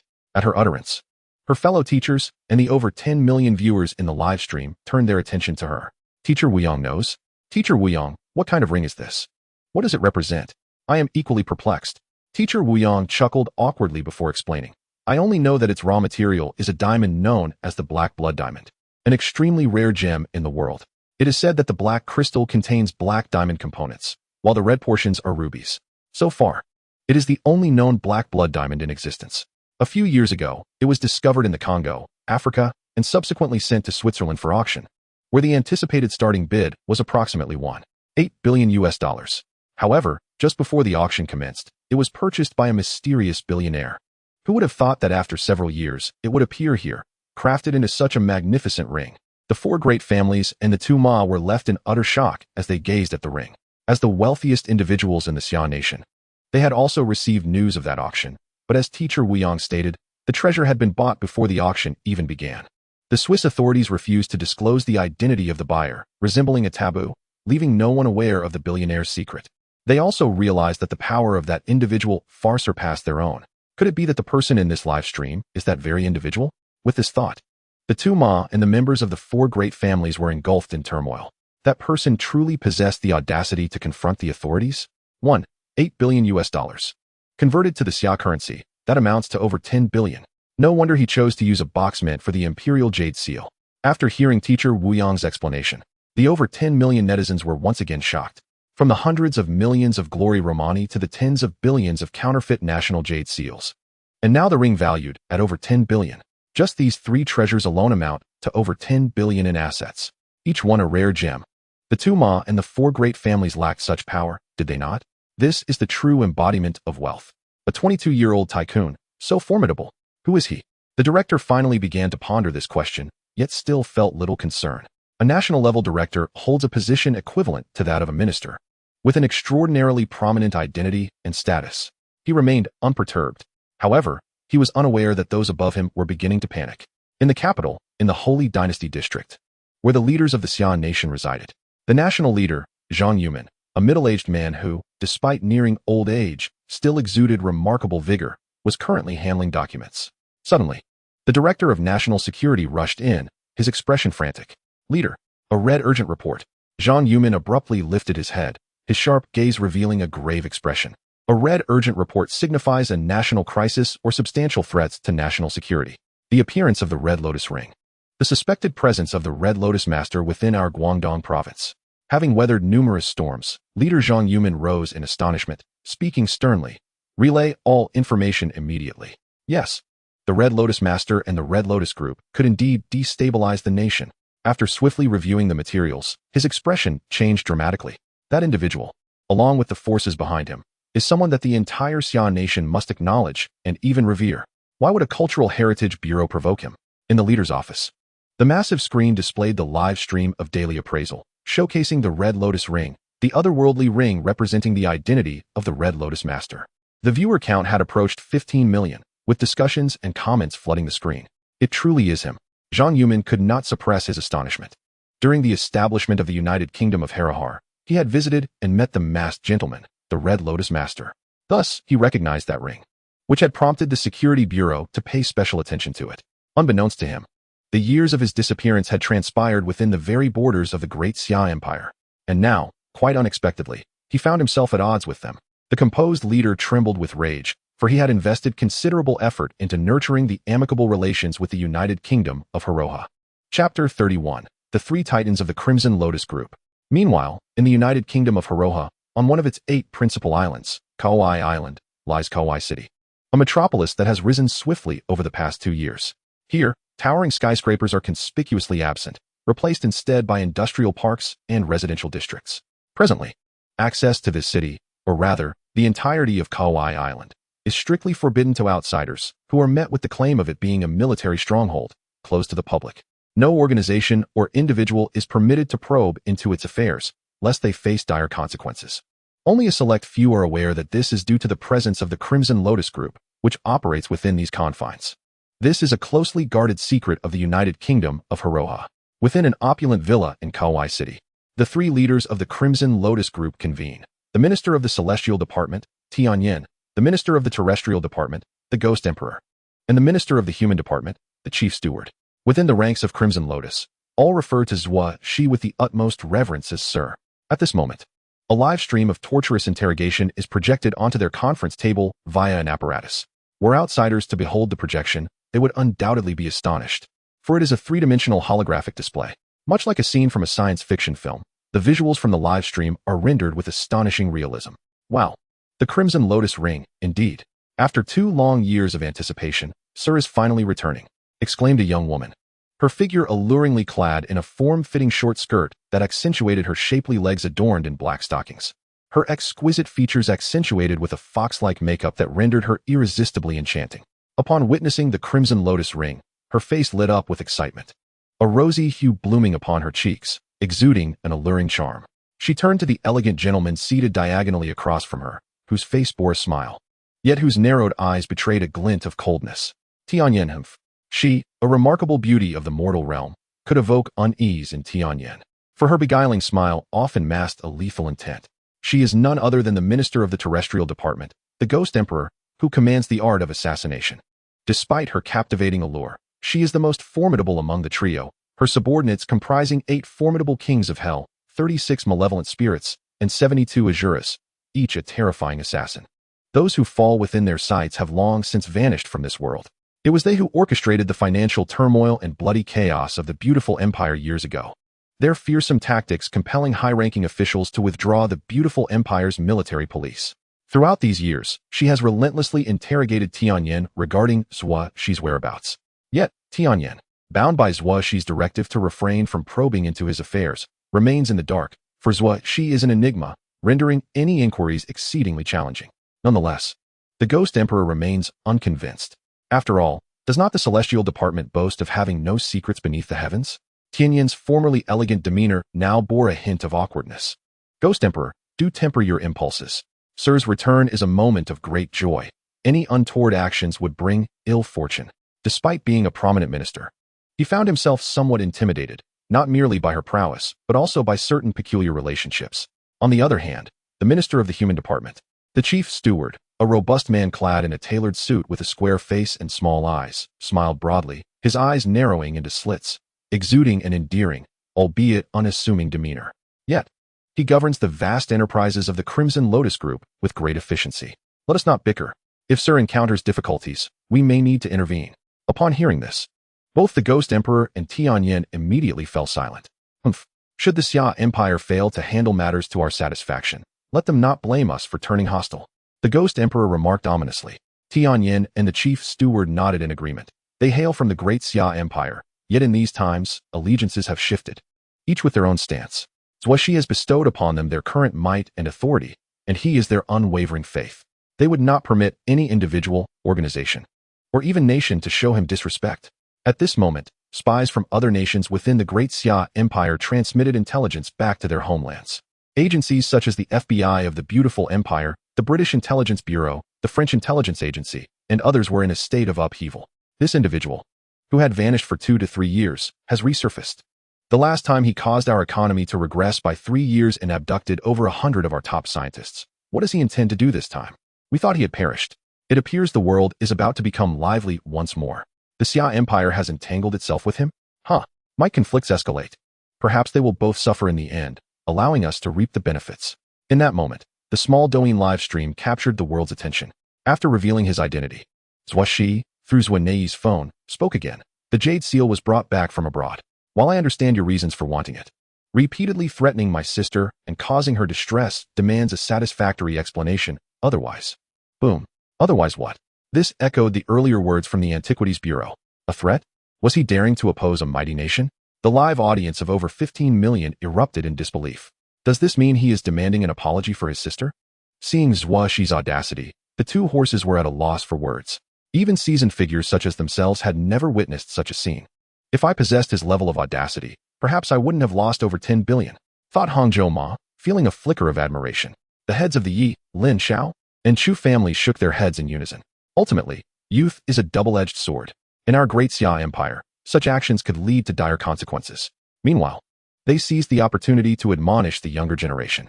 While we have overlooked your frivolity, should anyone dare to emulate him, provoking the authorities or engaging in unspeakable acts before the public, I shall not hesitate to break your legs. Arrogance. Utter arrogance. Upon hearing Zuo Xi's cold voice, the director of the Antiquities Bureau, incensed, smashed the teacup on his desk. In his years of high authority, who dared to threaten him? And before an audience of over 15 million, to openly challenge him? Regardless of his wealth, I shall ensure he is left destitute and imprisoned. He promptly picked up the phone and called the police department in Yuezhou. Hello? Lao Wu, I presume you understand now? Be it for official business or our friendship. Sealing off their entire family should not pose a problem, correct? Since you, Lao Yu, have spoken, it is naturally no issue. Hey, there is plenty of profit to be made here. Hanging up the phone, Director Yu of the Antiquities Bureau sported a triumphant smile. Chapter 32, The Tempest Among Global Powers. In the Summer Kingdom, there exist affluent families capable of threatening officials, yet such intimidation typically occurs covertly, targeting individuals of lower ranks. The audacity to openly challenge the entire government is unprecedented. Consequently, the atmosphere within the live stream is palpable with excitement. As various magnates gather and conflicts with authorities arise, the topics discussed are irresistibly captivating, resulting in a skyrocketing viewership that increases by hundreds of thousands every few seconds.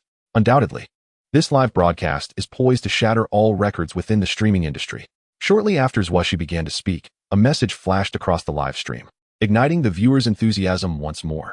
Guangzhou Criminal Police, threatening state officials, provoking the authority of national institutions, and concealing national treasures are egregious offenses. The police shall not show leniency and will pursue this matter to the end. The intensity of this declaration signifies a complete rupture of decorum. Dear, don't act impulsively. This could spiral out of control, exclaimed a concerned voice within the crowd. Such actions may lead to grave consequences. It's not worth sacrificing everything for mere pride. The online discourse was rife with apprehension, with many expressing skepticism about such reckless behavior. After all, the most formidable force in the world remains the state, and the Summer Kingdom has ascended to the ranks of superpowers. Yet, unbeknownst to them, the power wielded by Zuo Xi, the Lord of the Red Lotus, is nothing short of terrifying. Observing the reactions within the live stream, Zuo Xi let out a cold snort, his voice laced with indifference and anger, leaving everyone once again in a state of shock. Are you truly unafraid of legal repercussions? A voice queried. Zuo, in a moment of desperation, felt tears welling in her eyes as she envisioned the horrifying scene of armed police surrounding their home. Once I return with that, Zuo Xi ended the call, his previously amiable demeanor now tinged with a frigid detachment. He refrained from uttering harsh words, leaving room for negotiation with the Summer Kingdom. After all, he too hails from the Summer Kingdom and retains a semblance of affection for it. This is why the relationship between the Summer Kingdom and the United Kingdom of Heroha remains the most amicable among nations. However, Zuo Xi felt a tinge of disappointment at the inefficiency displayed by the high-ranking officials in handling this affair. Hey, are you leaving or not? If not, step aside. A robust man behind Zuo Xi, embracing his girlfriend, impatiently shouted, frustrated by Zuo Xi's phone call delay. His girlfriend rolled her eyes in annoyance. Zuo Xi turned, his expression frosty, emanating an aura of dread that seemed to chill the air around him. What do you intend to do? The man, intimidated by Zuo Xi's formidable presence, took several steps back, his girlfriend paling in fear. Zuo Xi merely cast a glance at them before disregarding them entirely, pushing his shopping cart toward the self-checkout machine to settle his bill and depart. Who on earth is that? The couple, still trembling, watched Zuo Xi's retreating figure. feeling as if they had encountered death itself, a cold shiver coursing down their spines, terrified that their lives could be extinguished at any moment. Would a confrontation truly ensue? Leaders of nations around the globe, fixated on the live stream, felt a surge of exhilaration. The Prime Minister of our nation exclaimed, "Quick! Reach out to the United Kingdom of Haroha and express our willingness to ally with them. We are prepared for war." The Prime Minister's excitement was palpable. The once superpower Summer Kingdom now loomed like a fearsome lion to the west of our nation, exerting immense pressure. And now they faced a force that could alter the world's balance of power. An opportunity had presented itself. Splendid. Let us communicate with the United Kingdom of Haroha. We, Great Britain, are eager to join their ranks. The Lord of the Red Lotus will eternally remain a friend to us. However, the president raised a concern, but he once plundered our economy and took many of our top scientists. Why shouldn't we support the Summer Kingdom to reclaim our honor? Moreover, the Summer Kingdom has grown exceedingly strong. Yes, Lanchi Nation, Iji Nation, Dali Nation, and the beautiful empire share a deep-seated grudge against him. Why not seize this opportunity to unite against the anomalous United Kingdom of Haroha? Others echoed. Indeed, that small nation cannot possibly contend with the entire world. The members of the British Parliament nodded in agreement, their arguments seemingly valid. Yet, the president frowned, admonishing, the nation that suffered the most, the beautiful empire, has never dared to declare war on the United Kingdom of Haroha to reclaim lost territories. Do you truly believe the United Kingdom of Haroha is merely a small nation? Furthermore, nations harboring ulterior motives may have already sought alliances with the United Kingdom of Haroha and the Lord of the Red Lotus, preparing to retaliate against us. If the Lord of the Red Lotus turns his sights upon us, we in Britain would be in dire straits. Upon hearing the president's words, the parliamentarians fell silent. If the Lord of the Red Lotus truly targeted Britain, it could spell significant trouble for them, as they were not a superpower yet. Ultimately, the British president decisively proclaimed their allegiance to the United Kingdom of Haroha. Meanwhile, nations like Lanchi and Iji had already sent friendly overtures to the United Kingdom of Haroha. In the beautiful empire, at the Pentagon, the president, vice president, secretary of defense, and secretary of state convened. The president inquired, "What do you think our chances are if we unite with the Summer Kingdom, the Goose Nation, and numerous Western allies to confront the United Kingdom of Haroha?" Astonishment ensued. The former world hegemon, the beautiful empire, was contemplating uniting nearly the entire world's power to confront the United Kingdom of Haroha. Should such a coalition materialize, it would undoubtedly constitute an overwhelmingly formidable force capable of dominating the earth. Yet, as the president's words hung in the air, silence enveloped the high-ranking officials of the beautiful empire. While outsiders believed they had never clashed with the United Kingdom of Haroha, they were oblivious to a past military exercise in the Pacific that had led to a terrifying confrontation, resulting in their forces being utterly decimated without any means of retaliation. To prevent panic, they had concealed all information, retreating in disgrace and henceforth refraining from approaching within 1,000 miles of the United Kingdom of Haroha. The Secretary of Defense gravely stated, "The technology employed by the United Kingdom of Haroha back then remains beyond our comprehension, and we have yet to devise any defensive measures. If they launch a sustained, multifaceted assault, our aircraft, missiles, and aircraft carrier fleets could never approach within 1,000 miles. In such a scenario, we would be left with no choice but to resort to a war of attrition. An attrition war, victory is assured. However, if the Haroha United Kingdom were to embrace a path of mutual destruction, which nation would they target? Perhaps that nation stands on the precipice of obliteration. Be it our resplendent empire or the Great Xia Kingdom. The hearts of the president, vice president, secretary of state, and all present sank heavily. In matters of military prowess, the defense minister is undoubtedly the authority, and his words mirrored the terrifying strength of the Haroha United Kingdom. This minuscule nation possesses the capacity to challenge the entire world, and it is controlled by a single individual. Such horror. The president of the resplendent empire sighed, then inquired, "So, if we support the Haroha United Kingdom, does that guarantee our victory?" The defense minister nodded affirmatively. "Indeed, let us reach out to the Haroha United Kingdom. Our resplendent empire is willing to become their ally and jointly impose sanctions on the Xia Kingdom." Yes, Mr. President. Chapter 33. When they say there is nothing to worry about, there absolutely will be no cause for concern. The Goose Kingdom, a steadfast ally of the Great Xia Kingdom. Though it has yet to ascend to the ranks of a global superpower, its military strength is on par with that of the Great Xia Kingdom and the resplendent empire. At this moment, the Emperor of the Goose Kingdom sat in the presidential conference room, his expression grave. An alliance between the Goose Kingdom and the Great Xia Kingdom could stand against the entire Western powers. However, the unpredictable variable of the Haroha United Kingdom and the Lord of the Crimson Lotus could drastically alter the situation. Other nations require careful deliberation from their high-ranking officials before declaring war, but for the Hiroha United Kingdom, a single word from that individual, the Lord of the Crimson Lotus, is sufficient to ignite hostilities. What are you all doing, Great Xia? The Emperor of the Goose Kingdom felt a surge of frustration. The world is rife with turmoil. It is unfathomable that a mere live broadcast, a conflict of moderate scale, has drawn the attention of the world's major powers, compelling nations to choose sides, signaling the ominous possibility of a third world war. All of this, merely due to the discontented voice of that individual, the Lord of the Crimson Lotus. In the Pacific, the Hiroha United Kingdom. On Kauai Island, in the city of Kauai. Ghost Emperor, we are heading to the Xia Kingdom immediately. The master requires us. Tianyan's face contorted with fury as he abruptly rose. The Ghost Emperor's eyes glimmered with a chilling intent as he coldly replied, "Very well. I shall summon the 8 great Yama kings, the 36 specters, and the 72 Azuras to the Xia Kingdom to rendezvous with the master.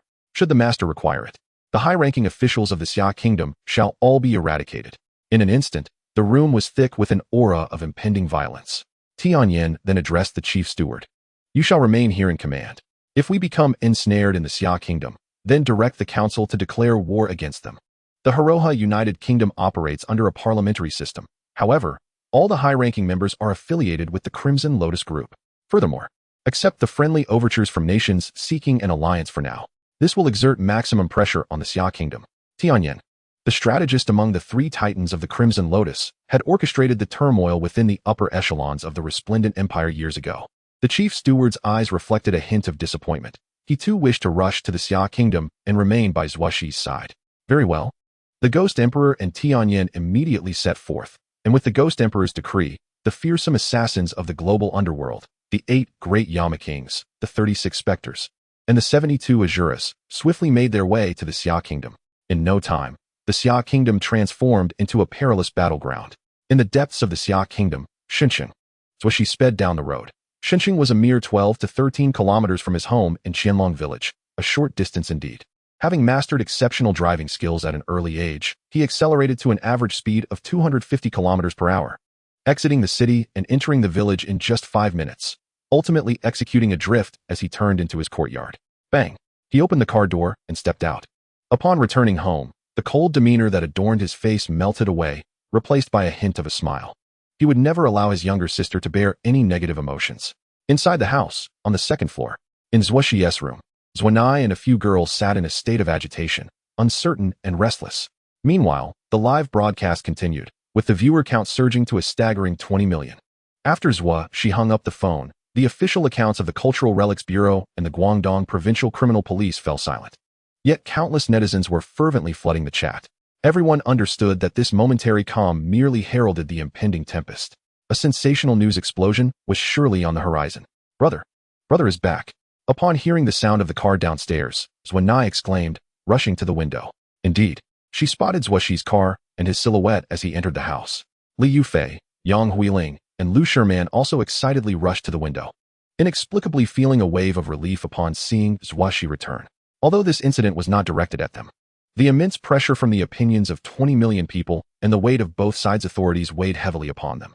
Not to mention the person directly involved, Zuanai. They were merely youthful and romantic university girls. Oh my goodness, the wealthy young master has returned. He is really back. Incredible. Truly fearless of the police. ISNTE? Honey, be careful. Please don't get into any trouble. I don't want to be a widow. Boo-hoo. I feel like the police are already on their way. Coming back at this time is like walking into a trap. ISNTE? The matter of the National Jade Seal has yet to be clarified. And now he is being accused of threatening the police and provoking governmental authorities. This situation is dire. Indeed, such accusations might be manageable for an ordinary person. Perhaps just a 10-day to half-month detention, but for someone of their wealth and stature, the consequences could be much graver, raids and possible imprisonment for life. Upon hearing the news of Zuo Xi's return, the live chat erupted once more. Thud, thud. Footsteps approached the room. Zuanai dashed out the door, only to come face to face with Zuo Xi.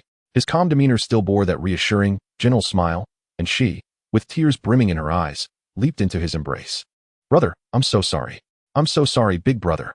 Lu Sherman and Li Yufei also approached, heads bowed, unable to meet Zuo Xi's gaze. This incident had stemmed from them. Had they not insisted on verifying that bottle of Romanée-Conti, none of the subsequent events or their current precarious situation would have unfolded. Yang Huiling's face bore a look of guilt as she observed Zuo Xi's serene smile, her heart racing with anxiety. Don't worry. If Big Brother says there's nothing to fear, then there truly is not. Zuo Xi gently wiped away Zuo Nai's tears, speaking softly. But brother, the police are coming. If they take you away without discussing the Jade seal, just the accusations of provoking and threatening the authorities, do you think they will let you off easily? The four girls, in a flurry of panic, momentarily lacked words. Zuo Xi patted Zuo Nai's head, then entered the room, casting a glance at the crimson lotus ring. A smile curled at the corners of his mouth as he reached for the ring, slipping it onto his left index finger. He turned to the four girls, saying now, "It is not us who should be worried, but rather them." The four girls gazed at Zuo Xi, astonished, as they sensed an inexplicable pressure emanating from him when he donned the ring. Li Yufei could not help but inquire why. Zuo Xi merely smiled in silence. At that moment, the live broadcast displayed only the worn wooden floor. Under these circumstances, Li Yufei dared not allow anyone to appear on camera. In a live broadcast room filled with 20 million viewers, including various affluent individuals, a palpable sense of disappointment lingered. As they eavesdropped on the conversation among Zuo Xi and his companions, some were astonished, others scoffed, while many more eagerly awaited the unfolding drama. In the capital, within the Holy Dynasty district, Yu Zhenghua and Wu Ming were summoned. Leader Zhang Yumin was incensed. The moment Zuo Xi demanded a satisfactory explanation. He had already issued orders for Yu Zhenghua, the director of the Cultural Heritage Bureau, and Wu Ming, the chief of the Guangdong Criminal Police, to cease their remarks and issue apologies. Yet, these two individuals, typically sluggish in their duties, were now operating with alarming speed. This was indeed a matter of life and death. Moreover, Wu Ming had personally led a team of officers, declaring an urgent operation, effectively severing all communications, an ominous sign of impending trouble. He was already aware of the friendly overtures sent by various nations to the Heroha United Kingdom, seeking an alliance against the Xia Kingdom. The Xia Kingdom found itself once more teetering on the brink of being partitioned by a coalition of nations, reminiscent of the perilous end of the previous dynasty. All of this chaos stemmed merely from the mismanagement of procedural affairs by two bureaucrats. Sacrifices must be made, and these two would inevitably face consequences. Zhang Yumin had long been aware of their various misdeeds, but he had yet to deal with these insignificant characters. Are you certain that the eagle can reach them first? The chief of the Security Bureau inquired. Absolutely, Zhang Yumin replied, swiftly organizing his documents and instructing Secretary Wu. Prepare the aircraft. I need to make a trip to Deep City. Yes, leader. After a moment's hesitation, the chief of the Security Bureau asked, Leader, should we enter a state of heightened readiness? No, Zhang Yumin answered without a trace of uncertainty. Brother, are we just going to wait? Zuo Nai paced anxiously before Zuo Xi, her little face etched with worry. Zuo, everyone says you are a wealthy god. At a time like this, shouldn't you do something? Yang Huiling, Li Yufei, and Lu Sherman all turned their gazes towards Zuo Xi. Indeed, it is time to take action. Zuo Xi affirmed with a nod. The four girls lit up with excitement. What shall we do? Zuo Xi replied with a mysterious smile. Aren't you curious about the novel I've been writing? Let us take a look. With that, Zuo Xi seated himself at the desk, opened his laptop, and gestured for Li Yufei to project the screen into the live stream. The four girls stared in astonishment, mirroring the confusion of the 200 million viewers in the live stream. At a time like this, you're concerned about that? Yufei, with Zuo Xi's call, Li Yufei snapped back to attention, lifting her phone toward the computer. Beep, beep. At that moment, a piercing siren echoed from outside. A line of police cars approached from the village's entrance. Brother, the police, the police. Zuo Nai's face turned pale, while Yang Huiling, Lu Sherman, and Li Yufei wore expressions of alarm. In the live stream, viewers began to pick up on the sirens, creating a stir. Whoa, did I just hear a police siren? Me too. It's over. The wealthy young man is about to be surrounded. Darling, don't just sit there. Zuo Nai, Yang Huiling, and Lu Sherman rushed to the window for a better view. Observing their frantic demeanor, Zuo Xi chuckled softly. Fear not, they cannot enter. No sooner had he spoken than a tremendous roar erupted from the rooftop outside. Several massive military helicopters soared overhead, landing directly at the village entrance. A contingent of well-equipped Special Forces soldiers leapt from the aircraft, rifles raised and expressions tense. What was that sound? Was that a helicopter? Could it be the military? The girls' panic escalated. It's over. The army has arrived. The wealthy young man cannot possibly escape. Darling, sob sob.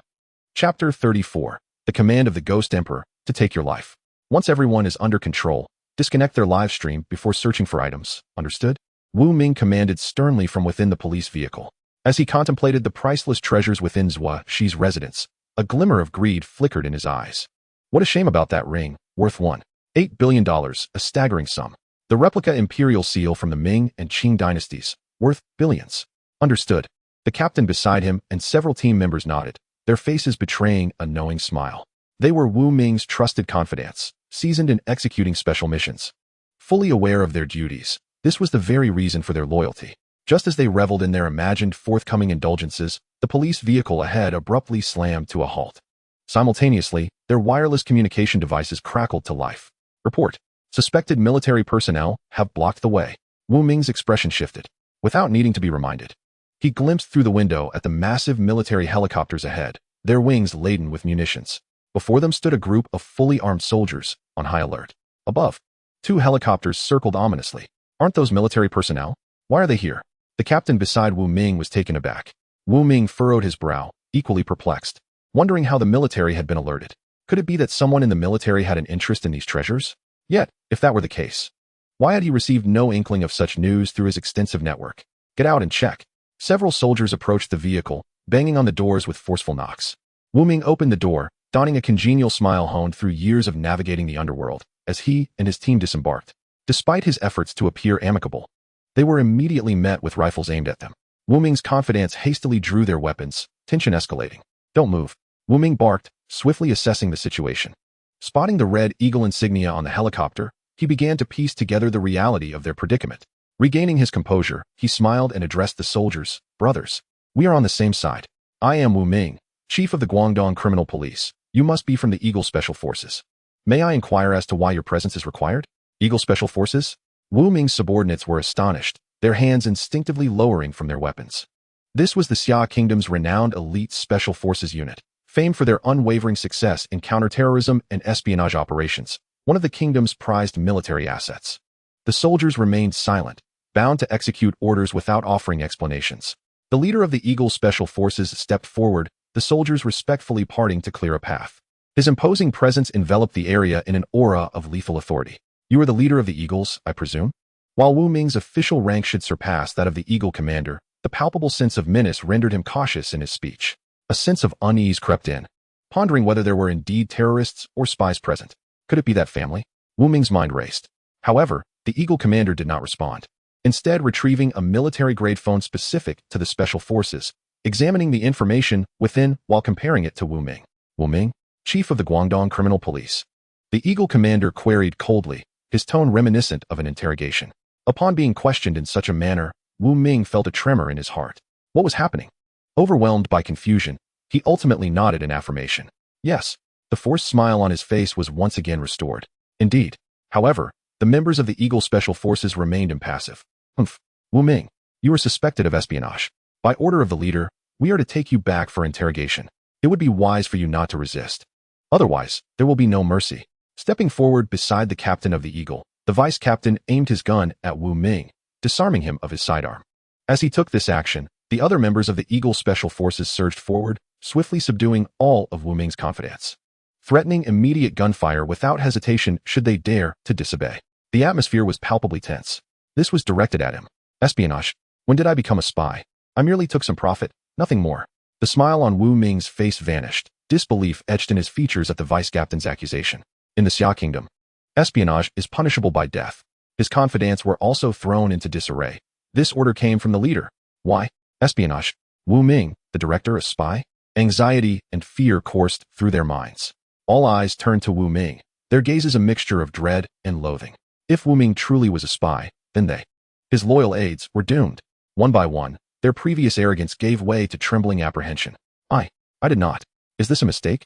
Seeing the doubtful expressions of his confidants and the threatening demeanor of the Eagle Special Forces, Wu Ming lost his composure, hastily attempting to explain himself. However, at the slightest movement, the Eagle soldiers immediately pressed their guns against him. The captain of the Eagle locked eyes with Wu Ming, a murderous glint evident. It is because of you that the guardians of the Heroha United Kingdom have been disrespected, plunging the entire Xia Kingdom into crisis. How did this involve the Heroha United Kingdom? How could it lead to a crisis for the Xia Kingdom? Is it not merely a small nation, disrespecting its guardians? Could it be that individual from the livestream? Wu Ming stood in shock, feeling diminutive, akin to an insignificant ant. No, even less than that. He could not comprehend the situation. His confidants were equally astonished. Our Xia Kingdom is in crisis? Because of our leader? Gulp. They had no choice but to believe the words of the Eagle Special Forces. Moreover, the vice captain and team members were equally stunned by the captain's statements. We were merely given orders to intercept and capture Wu Ming. When did we learn of such intricate details? And yet, our Grand Xia Kingdom is supposedly in crisis? Just as all the soldiers present were enveloped in shock, the captain of the Eagle swiftly drew his sidearm. Bang! The gunshot rang out, piercing the air. A blood hole appeared in Wu Ming's head as his body slumped slowly. Disbelief etched on his face before he fell lifelessly to the ground. The scene was eerily quiet, everyone staring in shock at the captain, including the members of the Eagle Special Forces. The captain retrieved a black card from his bag, adorned with a blood-red lotus, strikingly sinister. This is known as the Red Lotus Death Order.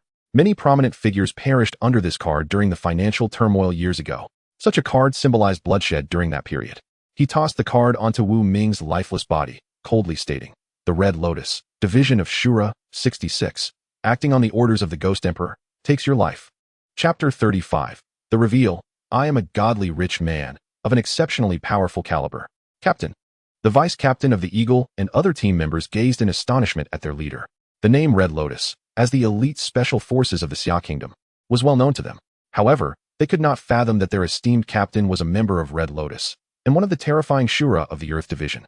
This implied that their captain was, in fact, a spy for the Hiroha United Kingdom within the Xia Kingdom.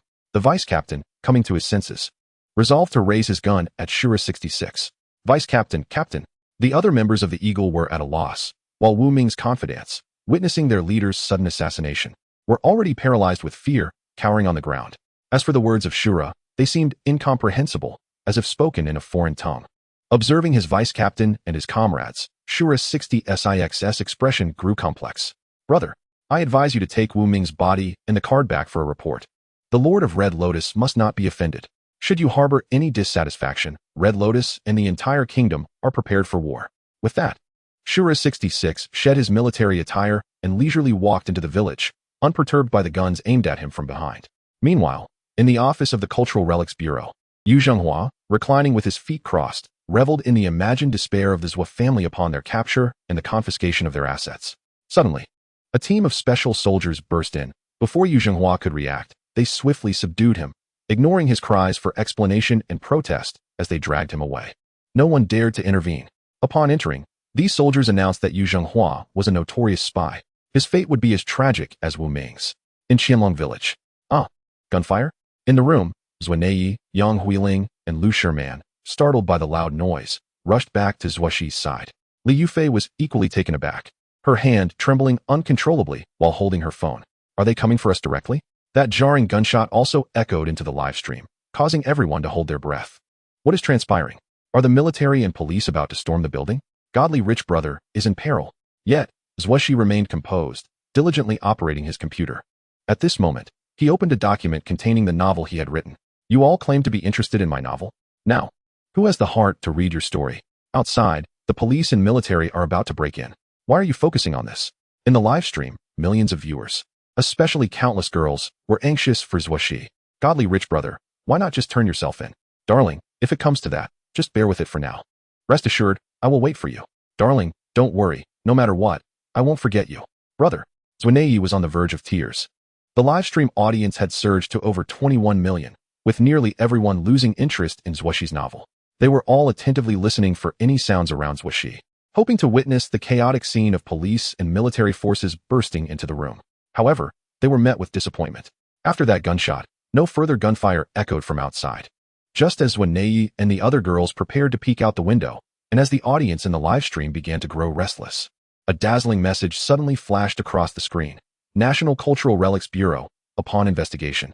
The imitation Imperial Jade seal from the Ming and Qing dynasties was indeed brought back by Mr. Bao Yu from abroad, and he possesses the relevant ownership application. Mr. Bao Yu is the legitimate owner of this treasure. The Bureau sincerely apologizes to Mr. Bao Yu and his sister and requests their forgiveness. Moreover, the former director Yu has egregiously abused his power and engaged in corrupt practices. Given the severity of his actions, he has been suspended and investigated. The authorities have issued an apology. They seek forgiveness. Upon the release of this news, the live stream was instantly engulfed in a seismic reaction from millions of netizens. "Oh my goodness, what just transpired? The officials actually apologized? Am I dreaming? The official apology. The official apology. The official apology."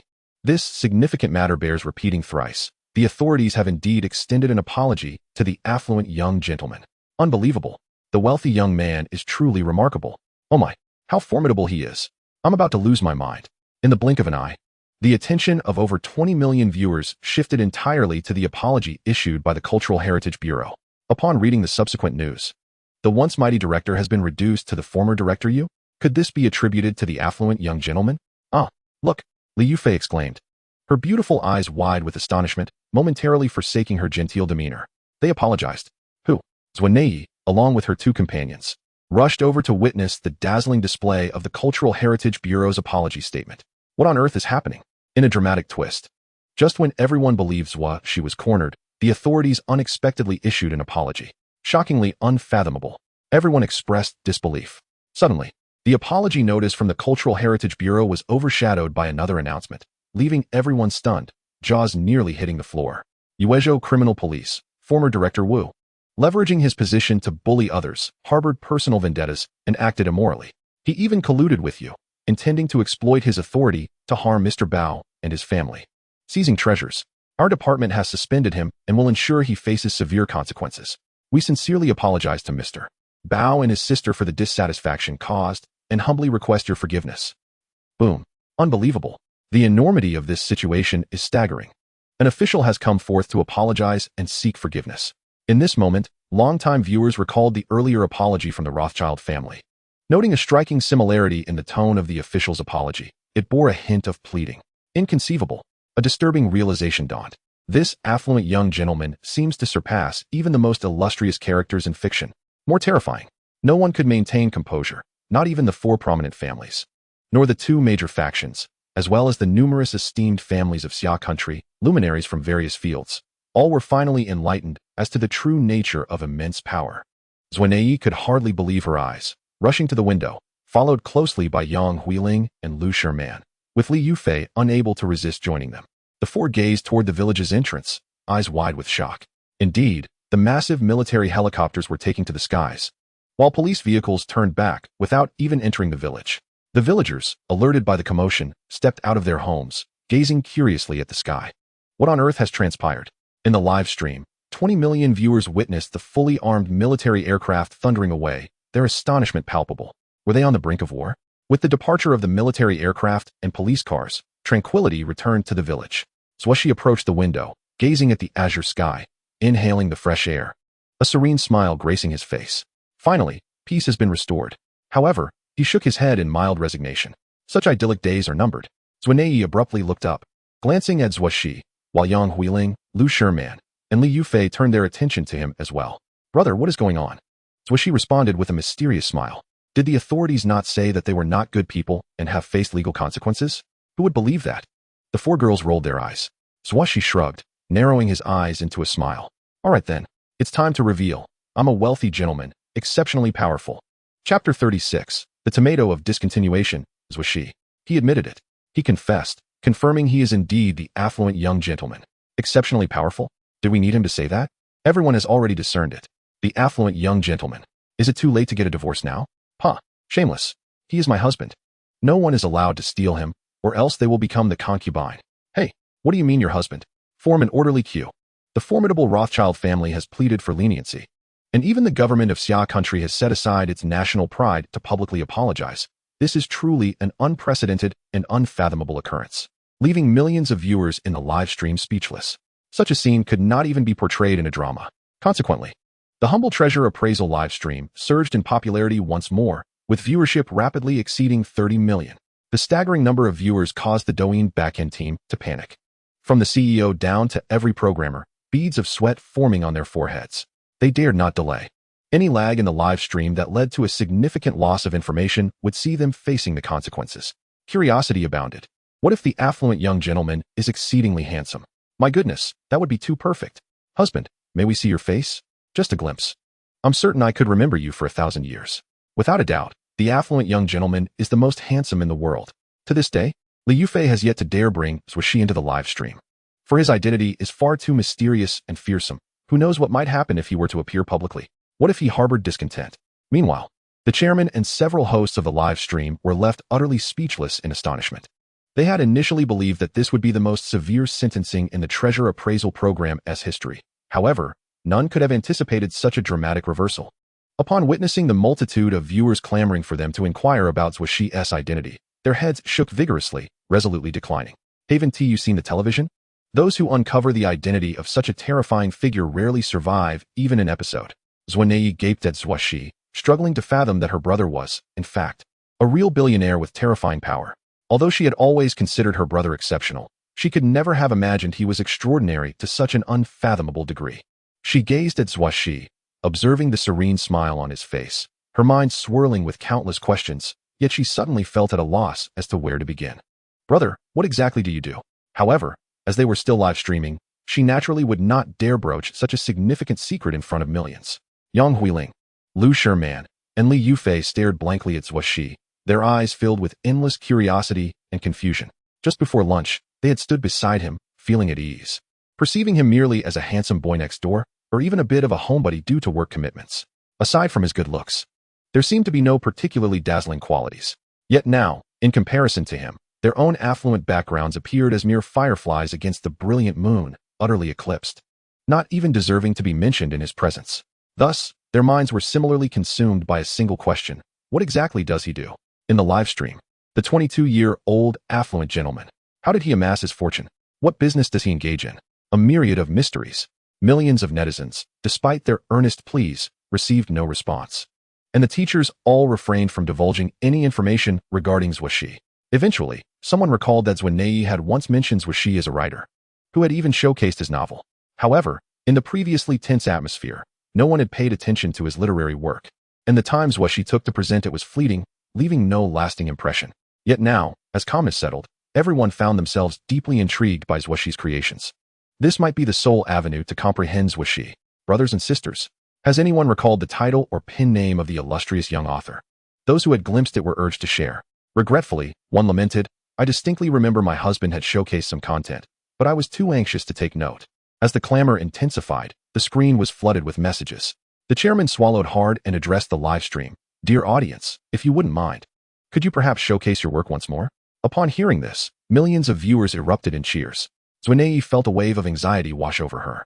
It was her previous acquiescence to their requests that had stirred such a commotion, and her instinct was to decline. Yet, recalling her brother's enigmatic and formidable identity, she managed to compose herself, glancing at Zuo Xi for his decision.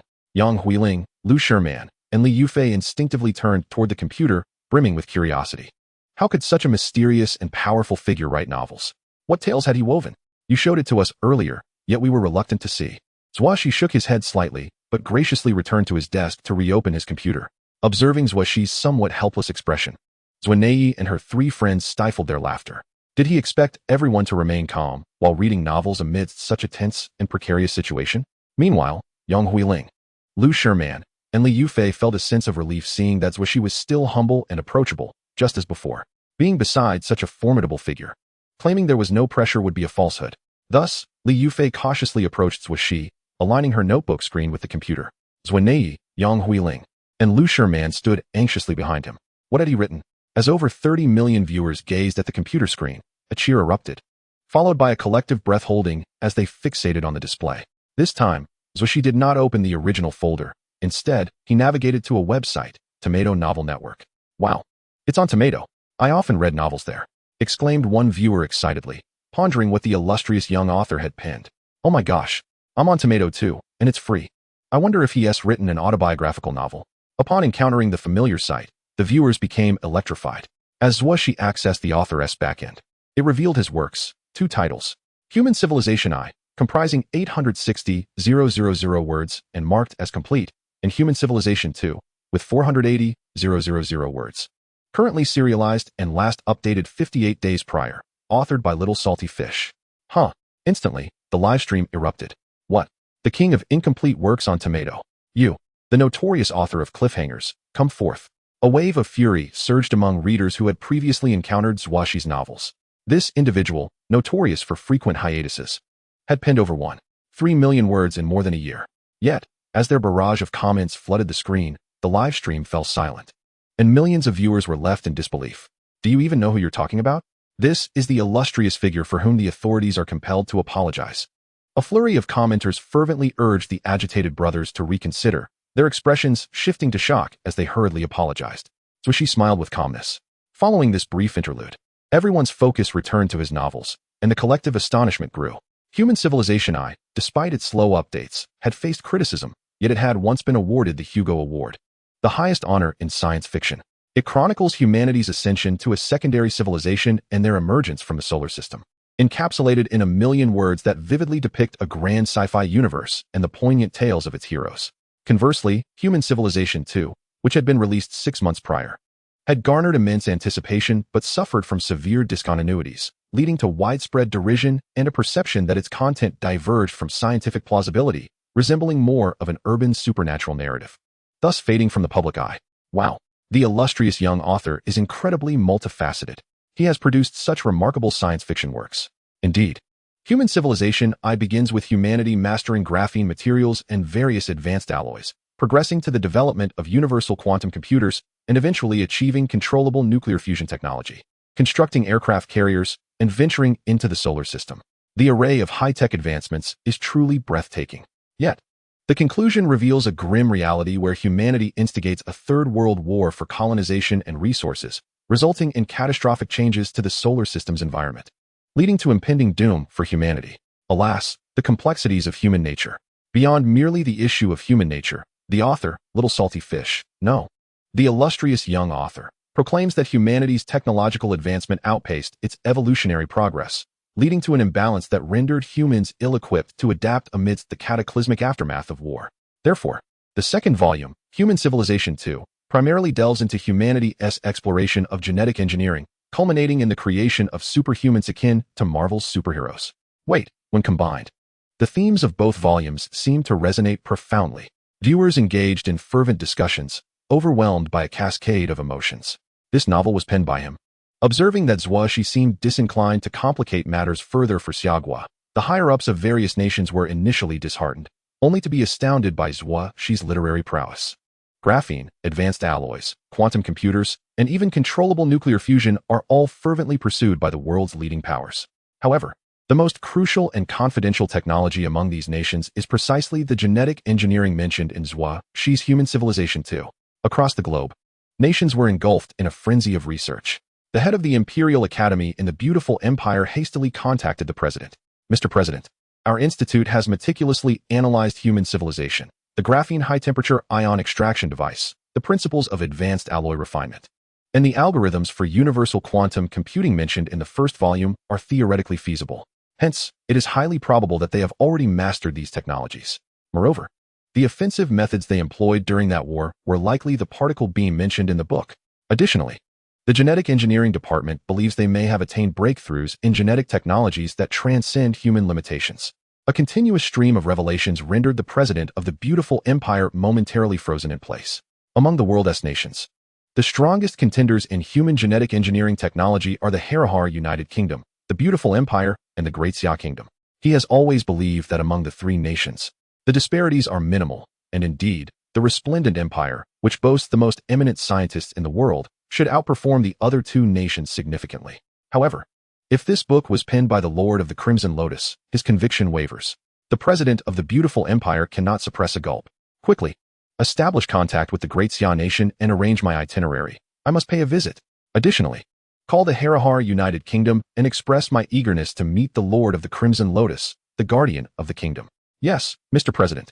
Could it be that this Lord of the Crimson Lotus is a being transformed by some aberration? Surely, he cannot be the one who has transcended the limits of humanity? Damn it. Meanwhile, the presidents of Britannia, our nation, Goose Nation, and Francois have also reached out to the Harahar United Kingdom and the Great Xia Nation, hoping to visit the Great Xia and meet with Zuo Xi. In the live broadcast room, as Zuo Xi unveiled his work, those who had not yet seen it eagerly began to search, with many even downloading the Tomato novel app specifically. Unintentionally, this influx brought a multitude of new users to Tomato. I don't understand why, but I prefer the second installment over the first. It feels a bit like a gratifying read, very enjoyable. Haha, me too. According to the book, superhumans can be categorized into 4 levels: D, C, B, and A. A D-grade superhuman can possess physical strength of 500 kilograms or even 1,000 kilograms. If such superhumans truly existed, could they not effortlessly kill a cow with a mere punch? But why would you want to harm such a lovely creature? Speaking of which, Mr. Godly Wealth, why did you have to turn human civilization, such an excellent sci-fi narrative, into a tale of urban superpowers? Oh my gosh, that's terrifying to contemplate. Have you ever considered that what Mr. Godly Wealth writes might actually be true? Graphene, quantum computers, these are all real advancements. No way. Could it be that Mr. Godly Wealth is merely stating facts? Is this the world of secrets that we ordinary people have yet to encounter? Oh my goodness, you've triggered a memory. I once witnessed a disc-shaped spacecraft glide past my rooftop without emitting a sound. ISNT that reminiscent of the first generation of human fighter jets described in Human Civilization I? Please, stop. I'm starting to believe. Seriously. One night, unable to sleep, I stepped out onto my balcony for a smoke, and then a figure descended from my rooftop, startling me so much that I rushed downstairs without even putting on my clothes, only to find nothing. My home is on the 11th floor. I thought I must have seen a ghost. Brother, are you suggesting that was a superhuman? Don't say that. I'm beginning to question whether this is even Earth. As the audience engaged in lively banter, an increasing number began to doubt the authenticity of Zuo Xi's novel. If it were written by an ordinary person, irrespective of their accolades or the realism of their prose, it would merely be perceived as a fictional tale. Yet, Zuo Xi's identity is distinct. The enigmatic and formidable figure of immense wealth. Could what he has penned be true? The expressions of the directors and teachers were a mixture of shock and complexity. Unsure of how to respond, the four great families and the two Ma families fell into deep contemplation. Mr. Godly Wealth, is what you've written genuine? Could he be a superhuman? The millions of netizens could no longer contain themselves, inundating him with fervent inquiries. Sisters Romanée, Yang Huiling, Lu Sherman, and Li Yufei were once again astonished by Zuo Xi. They had assumed he was merely an obscure author, reluctant to discuss his novels, only to discover he is the renowned little salty fish. Given his stature, could his writings be the secrets of the world beyond their understanding? Romanée nearly succumbed to the urge to ask, but quickly silenced herself. Such monumental secrets should not be inquired about in front of so many. Yang Huiling and her companions wished to inquire, but dared not. Observing their discomfort, Zuo Xi caught sight of the frenzied questions from millions of netizens on Li Yufei's phone and smirked slightly.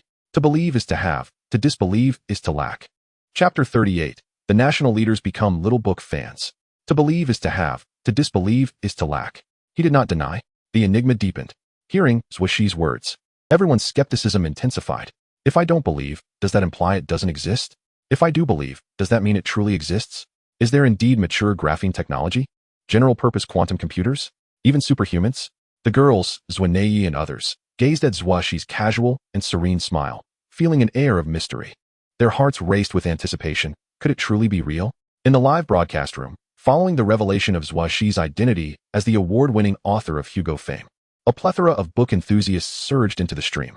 Even many international fans, upon seeing the news relayed by overseas hosts, devised ways to join in and witness the spectacle.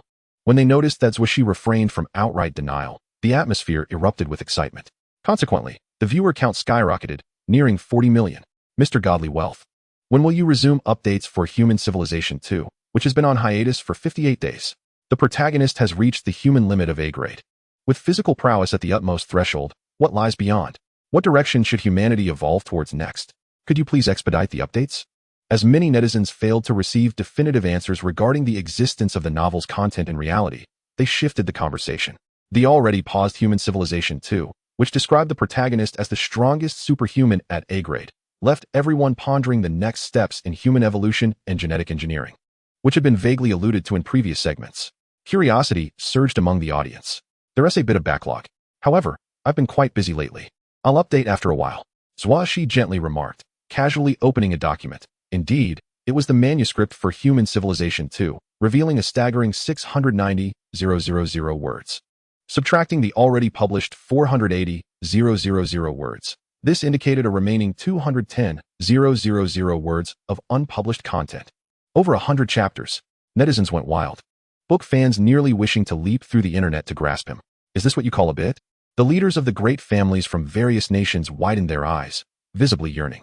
They understood that the yet-to-be-published 210,000 words could potentially hold the secrets to transcending the limits of human physical capabilities.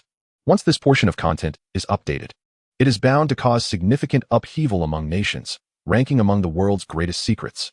Perhaps this is the very reason Zuo Xi hesitates to release it. In the beautiful empire, at the Pentagon, the president swiftly gestured to a nearby staff member. Quickly, Provide me with a Douyin account from the Xia nation. Transfer $100 million into the account as a diplomatic expenditure. Yes. Soon, the president of the beautiful empire acquired the Douyin account and entered the live broadcast room. Joseph White Lantern sends Carnival X100. Joseph White Lantern sends Carnival X100. Is another wealthy benefactor emerging? Joseph White Lantern. Is this not the president of the beautiful empire? Is this for real? 40 million netizens are astounded. Consequently, numerous individuals navigate to his profile, verifying their identities. Upon seeing the words president of the beautiful empire, everyone erupts once more. No way. It truly is the president of the beautiful empire. What brings him here? The president of the beautiful empire is still relentlessly gifting. How can one possibly send 100 at once? White Lantern frantically clicks on the gift interface, his fingers growing weary. Yet, at present, that $1 billion has dwindled to half. $50 million, 300 million Great Xia coins. How much has been spent? 400 million, 500 million, over 600 million, $100 million. Goodness, such extravagance. What on earth does White Lantern intend to achieve? Amidst the collective curiosity, White Lantern finally concludes his gifting. A sheen of sweat appears on his aged face. $100 million, over 600 million Great Xia coins in gifts, merely to secure a meeting. The illustrious president of the beautiful empire is, in fact, a mere book enthusiast. To meet is a privilege. The honor of the esteemed president of the beautiful empire. This is simply unfathomable. Behind Zuo Xi, Romanée-Conti, Yang Huiling, Lu Sherman, and Li Yufei are once again stunned. Their eyes wide with disbelief as they stare at Zuo Xi, the president of the beautiful empire, seeking to meet in person. Am I seeing things? Romanée-Conti and the others hurriedly enter White Lantern's Douyin account profile, confirming the identity, president of the beautiful empire, without a doubt. Is this what it means to be a wealthy benefactor? Gradually, they seem to grasp the essence of a wealthy benefactor.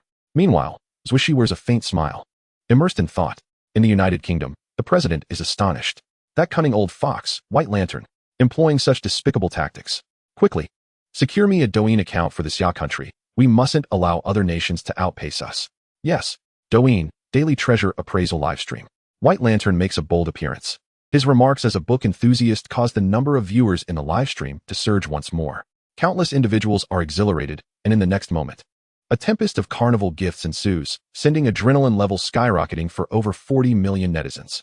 Boris Yeltsin sends Carnival X100. Boris Yeltsin sends Carnival X100. This is Yeltsin, the president of the United Kingdom? Almost instantly, every netizen trembles with excitement, rushing to Yeltsin's profile.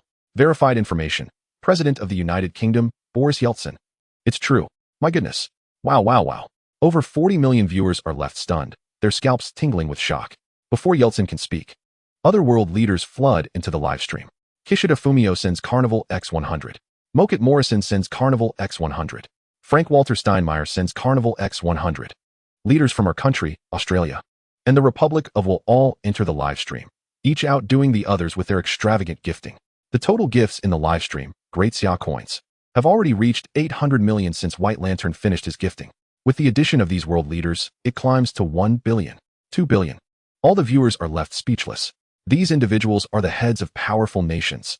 They are among those who can alter the world and humanity's fate. Could it be that they are all fans of the wealthy benefactor?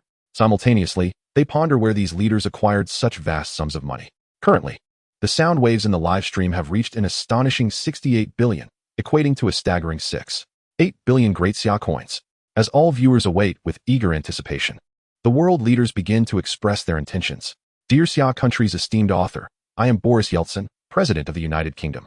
Your work, Human Civilization, is the finest novel I have ever read. It is truly the crystallization of human achievement. I wish to visit the Great Xia country soon. May I have the honor of meeting you? Dear esteemed author, I am Kishida Fumio, Prime Minister of our country. Dear esteemed author, I am Frank Walter Steinmeier, President of the Republic of Will. Chapter 39. The Subtle Intentions of the A3 Country. The President of the Beautiful Empire. The President of the United Kingdom. The Prime Minister of our country. The President of the Republic of Will. Are they all fans of the wealthy benefactor? The wealthy benefactor truly is formidable. Viewers exclaim in astonishment. Meanwhile, many are left wondering why these powerful leaders wish to meet the wealthy benefactor in person, gifting so lavishly and spending so much. Could it be that this novel truly conceals some significant secret? This money does not belong to them personally, but rather represents their nations? Boom. The viewers, comprising elites from various fields, feel a shiver run down their spines. They seem to be on the verge of uncovering a monumental secret. After expressing their intentions, the world leaders anxiously await responses. Over 40 million netizens are also in a state of tense anticipation. Romanée gazes at Zuo Xi's silhouette, her expression a mixture of shock and complexity. Zuo Xi harbors countless mysteries. Upon uncovering one secret, she is quickly met with another, even more astonishing revelation. She cannot help but reminisce about the moments shared with her brother, Zuo Xi, since childhood. All along, he has remained unchanged, always loving and cherishing her. Yet, when did he transform into such a formidable, wealthy benefactor? Suddenly, her body shudders. It seems she has realized something. Perhaps it all began with the upheaval at home? In the past, her brother would radiate a warm, sunny smile to everyone, but ever since their father passed away and their mother remarried, his smile has only warmed when she is present. Recalling this, Romanée feels her eyes welling with tears once more. Zuo Xi also notices the meeting requests from various world leaders and shakes his head slightly, addressing the livestream. I'm busy. Currently enjoying a vacation with my sister. In the livestream. Enjoying a vacation with your sister? Are you on vacation then? Is this what you mean by being busy? Is this what you call having a little too much on your plate? Witnessing this scene, all viewers are left astounded, unable to contain their shock. The wealthy benefactor is beyond impressive. Astonishment. The esteemed author Zuo Xi, prioritizing a vacation with his sister over meeting world leaders. In the presence of the wealthy benefactor, no one's status holds weight. Tears stream down their faces in disbelief. Beautiful empire, our country, do you think a few billion could sway our wealthy benefactor? Absolutely not. My dear husband, you are so brave. Darling, I want to have your children. How envious. Wealthy benefactor, do you need another sister? I'm 16 this year. With measurements of 855,888. Those shameless little vixens upstairs, if you want to acknowledge your brother, just do it properly. Why disclose your measurements? Husband, my measurements are 896090. I can wear JK or stockings, anything you desire. Do you like it? Brother. Upon hearing her brother Zuo Xi say this, Romanée immediately bursts into tears. Embracing Zuo Xi from behind. Be good. Zuo Xi smiled faintly, gently ruffling her hair. The girls, including Yang Huiling, gazed at Romanée with envy in their eyes. How fortunate it must be to have such a brother. But wait, why must one always aspire to be the younger sister? Suddenly, Yang Huiling's cheeks flushed crimson as Li Yufei cast a glance at her own shapely figure clad in a JK uniform, confidently puffing out her ample bosom, while Lu Shimon's beautiful eyes sparkled with excitement.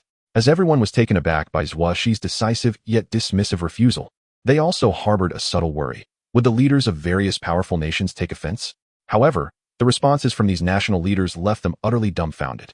The beautiful empire boasted a paradise on earth, Las Vegas, and the cosmopolitan city of New York. The beautiful empire would forever remain open to you and a young lady, covering all your expenses.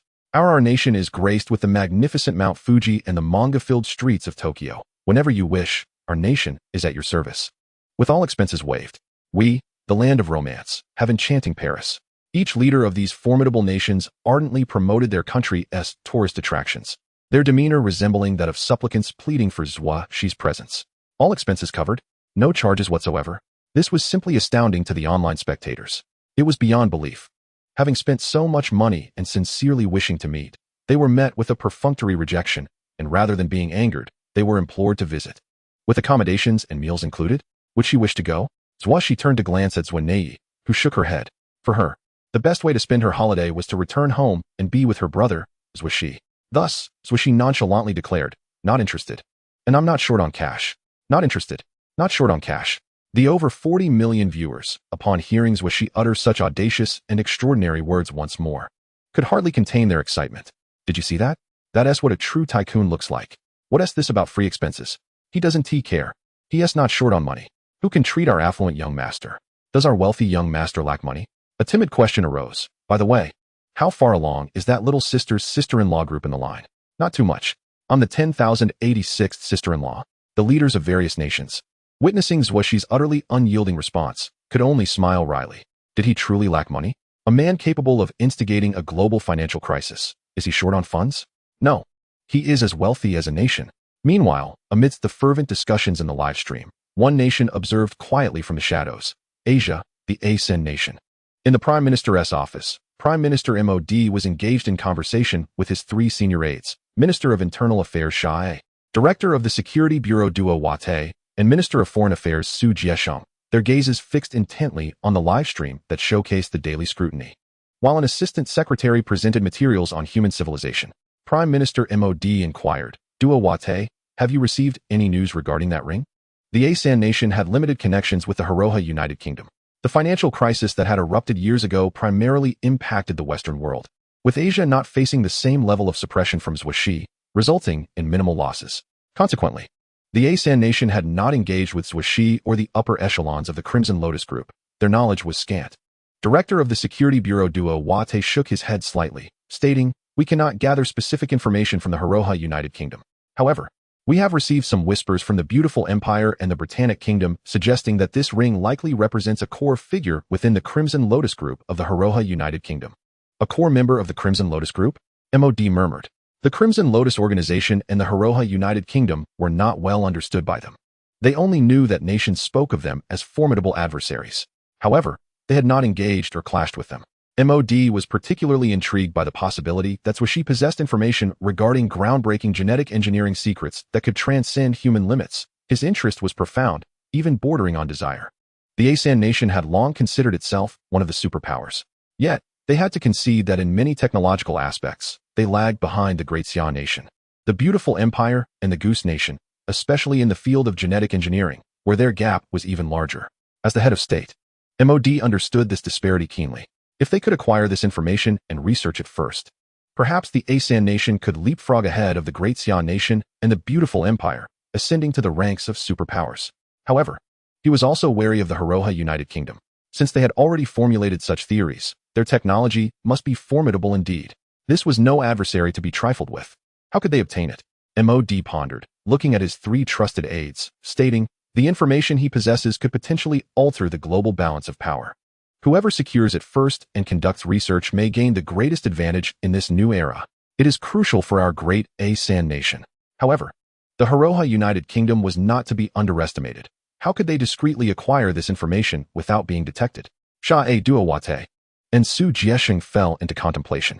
Eventually, Duo-Wati's eyes sparkled with insight as he raised his head and proposed, "We can issue a bounty in the hacker world, offering a high reward for stealing the information from his computer. There's a saying in the Great Xia nation, a generous reward will surely find a brave soul, as long as we do not deploy our own forces and ensure the information remains concealed when posting the bounty. They will have no way of knowing it's us, nor can they take action against us." Excellent. Let us proceed with that. MOD's eyes brightened. The hacker world was a clandestine international platform, a sanctuary for hackers worldwide, where they could not only learn various skills, but also post hacking tasks and accept bounties. It gathered the most elite hackers globally. Chapter 40, The God of the Hacker World, 0. With Prime Minister MOD's consent, Duo-Wati, the director of the Security Bureau of the Asan nation, promptly convened the elite members of the Information Department to start planning. The hacker world, a sanctuary for hackers, is a large international website known to many nations. However, no country dared to purge it, as it belonged to hackers worldwide. To purge it would be akin to invading the homes of all hackers, inviting retaliation from every hacker. The destructive power of such an act would be unimaginably terrifying. Furthermore, even if it were dismantled, it would be rebuilt by hackers. Within the hacker world, there exist 7 task leaderboards: bronze, silver, gold, diamond, star, king, and glory, ranked from lowest to highest. The bronze tier is the least prestigious, while the glory tier is the pinnacle. Task levels are determined solely by the monetary reward offered. Tasks with bounties under 1,000 fall into the bronze category, those between 1,000 and 10,000 into silver, and those between 10,000 and 100,000 into gold, and so forth. Upon reaching the glory leaderboard, each task's bounty must exceed 100 million. The task's difficulty is irrelevant. It's all about the money. Once the funds are secured, everything becomes manageable. This method is also the most effective. Additionally, each task leaderboard in the hacker world ranks the top 100 hackers, who are referred to as title hackers. The most revered, idolized by all hackers, is undoubtedly the deity of the glory leaderboard. On the glory leaderboard, first place, 0. Second place, K. The third contender, Lion. The fourth, Beelcat. The fifth, Mountain Lizard. Should these individuals take action, there would be immense hope. Duwei gazed at the hacker world's glory leaderboard, his eyes gleaming with anticipation. Particularly upon seeing the first name, 0, admiration flickered within his gaze. 0. A deity acknowledged by all hackers in the realm. He rose to prominence 5 years ago, ascending from the bronze level to the glory level within a mere year, surpassing all legendary figures on the leaderboard. In the past, The Red Hacker Alliance of the Great Xia Nation engaged in a fierce battle with foreign hacker organizations to safeguard their national interests. However, the alliance found itself besieged by the world's most formidable hacker groups, such as the Anonymous, Lizard Organization, and Layer 7, leaving them outnumbered and in peril. In this critical moment, Zero emerged. Those who offend our Huaxia shall be punished, no matter how far they are. His statement unequivocally declared his stance. The eminent hackers of the world had long harbored grievances against him, leading to a cataclysmic conflict that engulfed the entire hacker domain. Except for the Great Xia's hacker legends, other hackers relentlessly targeted Zero and the Red Hacker Alliance. This battle was dubbed the epic showdown of the hacker world.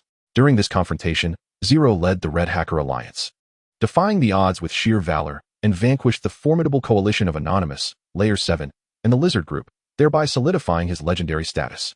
After that battle, the original Titans on the leaderboard mysteriously vanished. Some were captured due to information leaks or coerced into submission by various governments. Today, most of the revered figures on the Glory leaderboard are newly promoted. The current leader of the Red Hacker Alliance is none other than Lion, who now ranks 3rd. Periodically, Hacker World rankings are revamped, yet Zero's position remains unassailable. Even after 4 years of absence from the hacker realm, should this individual choose to intervene, success would be assured. However, being a national of the Great Xia, it is uncertain whether he would be inclined to act. Yet, could a bounty of $20 billion entice him? A smirk of satisfaction crept across Duwait's lips. In the hacker world, the highest bounty task currently stands at merely $2.8 billion, whereas this time, they have invested heavily, offering a staggering $20 billion, sure to entice numerous hackers. Even the Titans on the Glory leaderboard will find it hard to resist. Firstly, the colossal bounty presents an irresistible allure. Secondly, the unprecedented difficulty and peril of this task will undoubtedly attract countless hackers. Are we prepared? Duwait inquired of the elite team in the information department. Yes, we are fully prepared. There is no room for error. The elite team responded with unwavering confidence. Duwait nodded in satisfaction. Though they might lag in other scientific fields, their confidence in electronic information technology is formidable. Release the bounty. At Duwait's command, the task leaderboard in the hacker world prominently displayed the following. Glory task. Bounty. 20,000,000,000 USD. Task content. Acquire the unpublished content of the author Little Salty Fish's Human Civilization 2. The announcement of this task immediately sent shockwaves through the hacker world. A bounty of $20 billion is unprecedented. Completing this job would mean immediate retirement. Thus, many hackers swiftly commenced their operations. Anonymous expressed their willingness to accept this task. The Lizard Group also pledged their readiness. Layer 7 was eager to take on the challenge. The world's most powerful hacker organizations began to mobilize, each racing to gather the information and relay it to the task issuer, for only the first to succeed would reap the rewards. A moment's delay would mean solitude. As soon as this task emerged in the hacker realm, high-ranking officials from various nations received the news. Who possesses the audacity to issue a bounty against the Lord of the Crimson Lotus? Even if it is not a matter of seeking his life, targeting his possessions is a perilous endeavor. This could lead to genocide. Do they understand? The leaders were astonished that such fearless individuals existed in this world. Investigate. Find out who has the guts to do this. The leaders of the beautiful empire, the British nation, and the Goose Nation mobilized their national information departments for an extensive investigation. Meanwhile, the leader of the Great Xia, already en route to meet Zuo Xi, received the news as well. In truth, he was aware of subsequent events in the live broadcast, but had not arranged for the Great Xia to participate, as he was on his way to meet Zuo Xi. Once they meet, everything can be discussed. The Security Bureau must identify the individual who issued the bounty. He commanded. With the order from the national leaders, the machinery of the state began to operate. They too had entertained the notion of secretly acquiring information from Zuo Xi, but were acutely aware of his formidable reputation. They had the intent, but lacked the courage to act. However, now that someone dared to take action, it shocked them, raising their vigilance. If this individual succeeded, he, along with his allies, would surpass and overpower them, a scenario they did not wish to witness. Thus, should they uncover the perpetrator, they would not hesitate to strike hard. Yet, they were met with disappointment. The task issuer employed exceptionally sophisticated methods, utilizing various means of concealment and deception, rendering their information departments utterly baffled, leaving them powerless. This opponent was not inferior to them. Joseph White Lantern sent a Carnival X100 Dear Author Little Salty Fish. Please be advised that a hacker bounty has been issued to steal your unpublished manuscript for Human Civilization 2. That rascal, how does he always respond so swiftly? Observing White Lantern's astonishing speed, the leaders of other nations could not help but grumble in frustration. They too began showering gifts as reminders. A hacker bounty? To steal the manuscript of the affluent young author? Such audacity. Upon seeing the alerts from the national leaders, nearly 50 million viewers erupted once more. Chapter 41. Has he, who disappeared for 4 years, returned? Among these 50 million netizens were numerous information technicians, including several members of the Red Hacker Alliance, all eager to witness the unfolding spectacle. They swiftly utilized their methods to enter the hacker world. Upon entry, they indeed spotted the prominently displayed task, now adorned in golden letters. $20 billion. To steal the manuscript of author Little Salty Fish. Upon glimpsing that long string of zeros, their hearts involuntarily skipped a beat, and the thought of attempting to seize this opportunity for overnight wealth surged within them. Yet, recalling Zuo Xi's terrifying identity and their own mediocre skills, they promptly dismissed the notion. Those who dared to accept this task were undoubtedly bold and skilled. When they returned to the live stream and conveyed this news, the chatroom of over 50 million viewers instantly erupted. What? A bounty of $20 billion. My heavens. $20 billion equates to over 120 billion Great Xia currency. How terrifying. The revered young tycoon possesses approximately 210,000 words of unpublished manuscripts, does he not? Each word is worth its weight in gold. A prodigious mathematician has emerged. Allow me to calculate. $20 billion, equivalent to 120 billion Great Xia currency, divided by 210,000 words, yields a staggering 57,142,857 yuan per word. Astonishing. Remarkable indeed. Young tycoon, please accept my humble admiration. The value of a single character penned by the young tycoon surpasses my entire life savings. Oh, the despair. How utterly incredible. Surely, even the most arcane texts cannot command such worth. Simultaneously, everyone began to realize the implications. So many nations are so invested in this novel. What could it signify? A chilling awareness settled over the crowd as they gradually approached the truth. A bounty of $20 billion. Thankfully, it is not a bounty on the life of the esteemed elder brother. Zuo could not suppress her ominous thoughts, her heart subtly troubled for Zuo Xi's safety. If this 20 billion were a price on her brother's head, might assassins dare to venture forth? After all, greed has driven men to their demise, much like birds seeking food. Meanwhile, Zuo Xi, upon reading this news, allowed a faint smile to curve his lips. The world of hackers? A bounty? It feels like a distant memory, almost forgotten, this intriguing realm. I wonder if any fascinating characters have emerged in recent years? Esteemed author, should you require assistance, the beautiful empire stands ready to serve you. The Britannic Empire is eager to assist you as well. The Great Xia Kingdom is fully committed to eliminating any nefarious individuals plotting against you. Boom. Witnessing so many nations eager to assist Zuo Xi, even the previously silent Great Xia Kingdom, stirred excitement among the spectators once more. Is this the power of a young tycoon? Nations vying to offer their support? How formidable. Truly astonishing. Observing this spectacle, those from the Asin nation, along with MOD and 3 trusted confidants, could not help but feel a surge of anxiety. They pondered, why would this individual, even a core member of the Honglian group, require such sycophancy? Do you not harbor a deep-seated enmity against them? What is this? A sycophant? This, too, frightened many hackers who had intended to strike. Who is this person? It feels as though attacking him would be akin to opposing the world itself. Zuo Xi gazed at his computer, the defense system activated, as hackers began their attempts to infiltrate. A playful smile played upon his face. No need. He decisively declined. As all present expressed their confusion and astonishment, Zuo Xi placed his hands upon the keyboard, deftly opening one script page after another. His fingers danced across the keyboard with remarkable speed, as if each digit possessed its own soul, striking keys with both swiftness and precision. Lines of code emerged on the script pages, appearing as if printed or copied, rapidly manifesting. As execution commenced, numerical pages materialized, enchanting all who beheld them.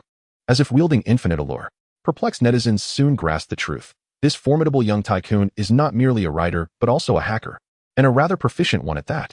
My goodness, the young tycoon is also a grand hacker? Oh dear, his coding speed surpasses even my haphazard keystrokes. My understanding of computer technology is modest, yet I can affirm that the young tycoon is indeed a hacker of considerable prowess. How is it that the young tycoon seems capable of everything? How extraordinary. My love, you are not at a loss for how to procreate, are you? Pray, leave it to me. Ah, a hacker. He is indeed a hacker. Witnessing Zuo Xi's rapid computer maneuvers, Zuo, Yang Huiling, Lu Simon, and Li Yufei could not restrain their exclamations once more. How mysterious.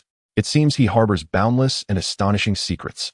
Yet, the most astounded were not the girls or the viewers in the live stream, but but rather the hackers currently mounting a significant assault on Zuo Xi's computer defenses. Good heavens! Is this firewall impenetrable? I, a diamond-ranked hacker, find myself unable to breach even this modest firewall. A well-known hacker from a diamond ranking, frustrated, tugged at his hair, inadvertently pulling out the last few strands atop his head. Anger upon anger erupted within him as he slammed his computer. What? There is a firewall behind the firewall. Are you kidding me? How many layers must I overcome? After exerting tremendous effort, a hacker of the starry title finally breached the first firewall, only to discover yet another barrier awaiting him. Thus, yet another renowned hacker descended into madness. Countless hackers faltered against Zuo Xi's firewall, unable to even access the core of the computer to vie for control. After a prolonged struggle, many hackers conceded defeat. Meanwhile, the Xia Kingdom's Red Hacker Alliance detected signals indicating a massive foreign hacker incursion into Xia's networks. The alliance's leader, Lion, promptly summoned the members to organize defenses and counterattack the infiltrators. The influx of foreign hackers, many of whom were thwarted by the Red Hacker Alliance, inadvertently alleviated many of Zuo Xi's minor troubles. Were they attempting to seize the manuscripts of the esteemed author, Little Salted Fish? The eminent author, a hacker himself, declined the goodwill of various nations' intelligence agencies. While commanding the Red Hacker Alliance against foreign hackers, Lion's curiosity led him to observe the live stream of daily treasure appraisal. In the live stream, a pair of hands furiously typed code, while a computer operated at lightning speed. Watching the lines of code unfold, Lion's eyes widened in astonishment. Feeling an uncanny familiarity from the code, the coding style of this esteemed author, Little Salted Fish, bore resemblance to that of a certain individual who once saved the Red Hacker Alliance, proclaiming that those who transgress against our great Xia shall be punished, and single-handedly altered the course of a monumental war in the hacker realm. Or perhaps, revered as a deity among hackers, Zero. After 4 years of absence, has he returned? Chapter 42. He is indeed Zero, the supreme hacker. Lion had previously fought alongside Zero and had conducted extensive research on Zero's coding, making him intimately familiar with it. Thus, upon witnessing Zuo Xi's code, he was immediately astounded, followed by an unparalleled exhilaration. It is truly possible that he has returned. Brothers, Zero has come back. The eminent author, Little Salted Fish, is likely Zero. Lion, brimming with excitement, disseminated this news on the Red Hacker Forum. The revelation sent ripples throughout the community. Upon Lion's announcement, over 80,000 Red Hackers were instantly electrified. Zero had once protected the Red Hacker Alliance and the Great Xia Kingdom, and compared to the foreign hackers in the hacker world, their admiration and faith in Zero burned with an even more fervent intensity. For years have passed. Let us protect him this time. Come forth, you despicable foreign hackers, and witness the might of our Red Hackers. In an instant, many Red Hackers transformed into a fervent force, as if they had been invigorated by a potent elixir. Those troublesome foes. Without dismantling the Red Hacker Alliance, we cannot rest easy in our efforts to breach that computer. Damn it, who is that individual? How is this firewall so formidable? The Anonymous, the Lizard Organization, and the Seventh Layer, upon encountering the Red Hacker Alliance's counteroffensive, began to communicate amongst themselves. Swiftly, they forged a new alliance to besiege the Red Hacker Alliance and resume their mission. The last time, with Zero's intervention, you were fortunate enough to escape death. This time, let us see what reliance you possess. This time, we must utterly crush them and avenge our previous humiliation. Consequently, the foreign hackers temporarily abandoned their assault on Zuo Xi and redirected their ferocious onslaught towards the Red Hacker Alliance. An invisible battle erupted fiercely within the realms of cyberspace. Meanwhile, Zuo Xi relaxed momentarily, shaking his hands and stretching his limbs. Why is the wealthy young man so at ease? Have they won? So soon? Impressive. The netizens erupted in cheers, just as they were about to extend their congratulations when several members of the Red Hacker Alliance sent out messages. The Red Hacker Alliance, in defense of the esteemed author Xiao Xinyu, was engaged in a fierce battle with major foreign hacker organizations. Upon this revelation, the viewers in the live stream were left in shock. Consequently, numerous netizens rushed to the Red Hacker Alliance's official website and Douyin account to verify the news, and indeed, the official website and Douyin account had been updated with the announcement. The flames of war reignited. The Red Hackers would not retreat. Red Hackers, charge forth. Our heroes of the Great Xia Nation, prevail. Raise our national prestige. Though the battlefield remained unseen, the audience of the Great Xia Nation silently supported them. Wealthy young man, why not lend a hand? They initially targeted you. You should strike. Many viewers noticed Zuo Xi had removed his hands from the keyboard and seemingly relaxed, urging him to take action, while others felt discontent but refrained from mocking him due to his formidable reputation. Zuo Xi indeed appeared relaxed, showing no intention of intervening. Had he still been the impassioned youth from 5 years ago, fervently defending our Huaxia, he would have acted without hesitation. However, certain events had transpired that enlightened him, transforming him into the current Lord of the Crimson Lotus. The Lord of the Crimson Lotus would no longer engage in such matters. Zuo also observed the messages in the live stream. Patriotic as she was, she wished for Zuo Xi to take action, but upon seeing his calm demeanor, she understood his intent. She remained silent, merely watching. Paying no heed to the idle gossip, Zuo Xi initiated the apocalyptic system to assess the situation of the battle. The cyber war escalated. The Red Hacker Alliance gradually found itself at a disadvantage under the onslaught of the 3 major hacker organizations. In this grand conflict, akin to ancient armies clashing with cold weapons, various factions positioned their troops against one another, while the hacker elites acted as sharp blades, piercing through defenses and allowing the lesser combatants to find openings. Among the 3 alliances, there were 3 formidable leaders. On the honor roll, the second, K, is the leader of the Anonymous. The 4th, Beelcat, leads the 7th layer. The 5th, Sean Lizard, is the leader of the Lizard organization. Each is a prodigy within the hacker realm. Although they began after Lion, none of their prowess could be deemed inferior to his, particularly the second, K, whose methods are exceedingly astute. Wherever he goes, the defenses of the Red Hacker Alliance collapse. K, my idol, truly, you have not disappointed us. K, you are my faith. The members of Anonymous hold him in profound admiration. K, endowed with exceptional talent, ascended to the leadership of Anonymous within a mere 2 years, his strength unquestionable. Many compare him to the legendary Zero, with some even believing K surpasses Zero, albeit not in the same era. In a certain room, K gazed at his computer, a look of disappointment crossing his face. Lion, you have aged. You pale in comparison to that individual. K locked onto Lion's computer, delivering a decisive blow that caused it to black screen and crash. How is this possible? Lion was utterly shocked. K exuded a presence reminiscent of Zero, instilling immense pressure upon him. Zero, I have let you down. A sense of despair crept onto Lion's face. With his defeat, the forces of the Red Hacker Alliance crumbled like a dam breaking under pressure, their downfall unstoppable. Seizing the momentum, they aimed to obliterate them entirely. The Lizard organization and the 7th layer rejoiced, intent on rooting out the Red Hacker Alliance and exposing their clandestine activities, an endeavor that would prove fatal for hackers. Enough. This is a waste of time. Let us first complete our task. K, leading the Anonymous, renewed the assault on Zuo Xi's computer. The Lizard organization and the 7th layer, seeing this, hastily abandoned the Red Hacker Alliance to launch their final assault on Zuo Xi's computer. We are defeated. We have lost.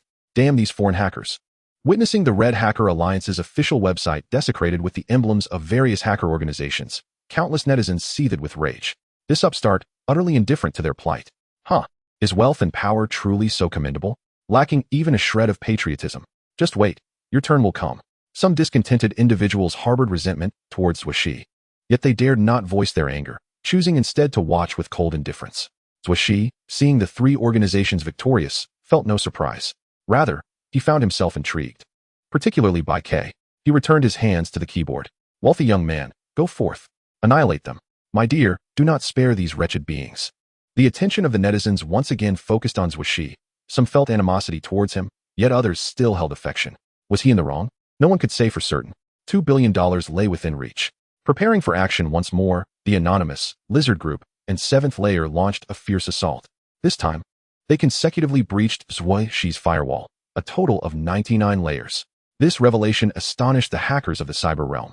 Such a method? Apparently, it is indeed effective. After breaching the firewall, the direct confrontation between the 3 parties and Zuo Xi officially commenced. Various tactics and schemes were unleashed in abundance. Zero-day vulnerabilities, Trojan horse probes, botnet controls, distributed denial of service disruptions, watering hole attacks, SQL injections. The outside world could not perceive their intense skirmish, but those on the battlefield engaged in a fervent clash. The hackers from the 3 major organizations were astounded. Who is this individual, capable of single-handedly repelling the assaults of their 3 organizations? Astonishing, quite intriguing. A flicker of fervor ignited in KS eyes. Indeed, Zuo Xi nodded. His hand speed quickened, and in the live stream, viewers could only catch fleeting shadows of his movements. Zuo Xi had become serious. The hackers from Anonymous, the Lizard Group, and the 7th layer discovered that their assaults, upon entering Zuo Xi's network, proved ineffective, lacking targets and lethality, as if they had stumbled into a quagmire, losing their way. This tactic felt vaguely familiar to them. Just as they were on the verge of abandoning this offensive and drafting new programs, their respective attacks, their very own creations, unexpectedly spiraled out of control and launched an assault on their computers. Numerous hackers experienced immediate system crashes, with some machines even emitting smoke. Such was the terrifying power of what they had conjured.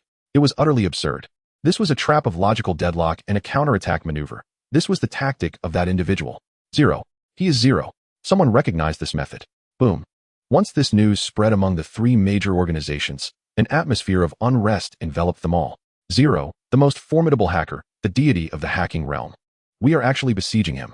When did I become so audacious? I do not even know. Fear, a thick, suffocating fear, permeated the three hacker organizations.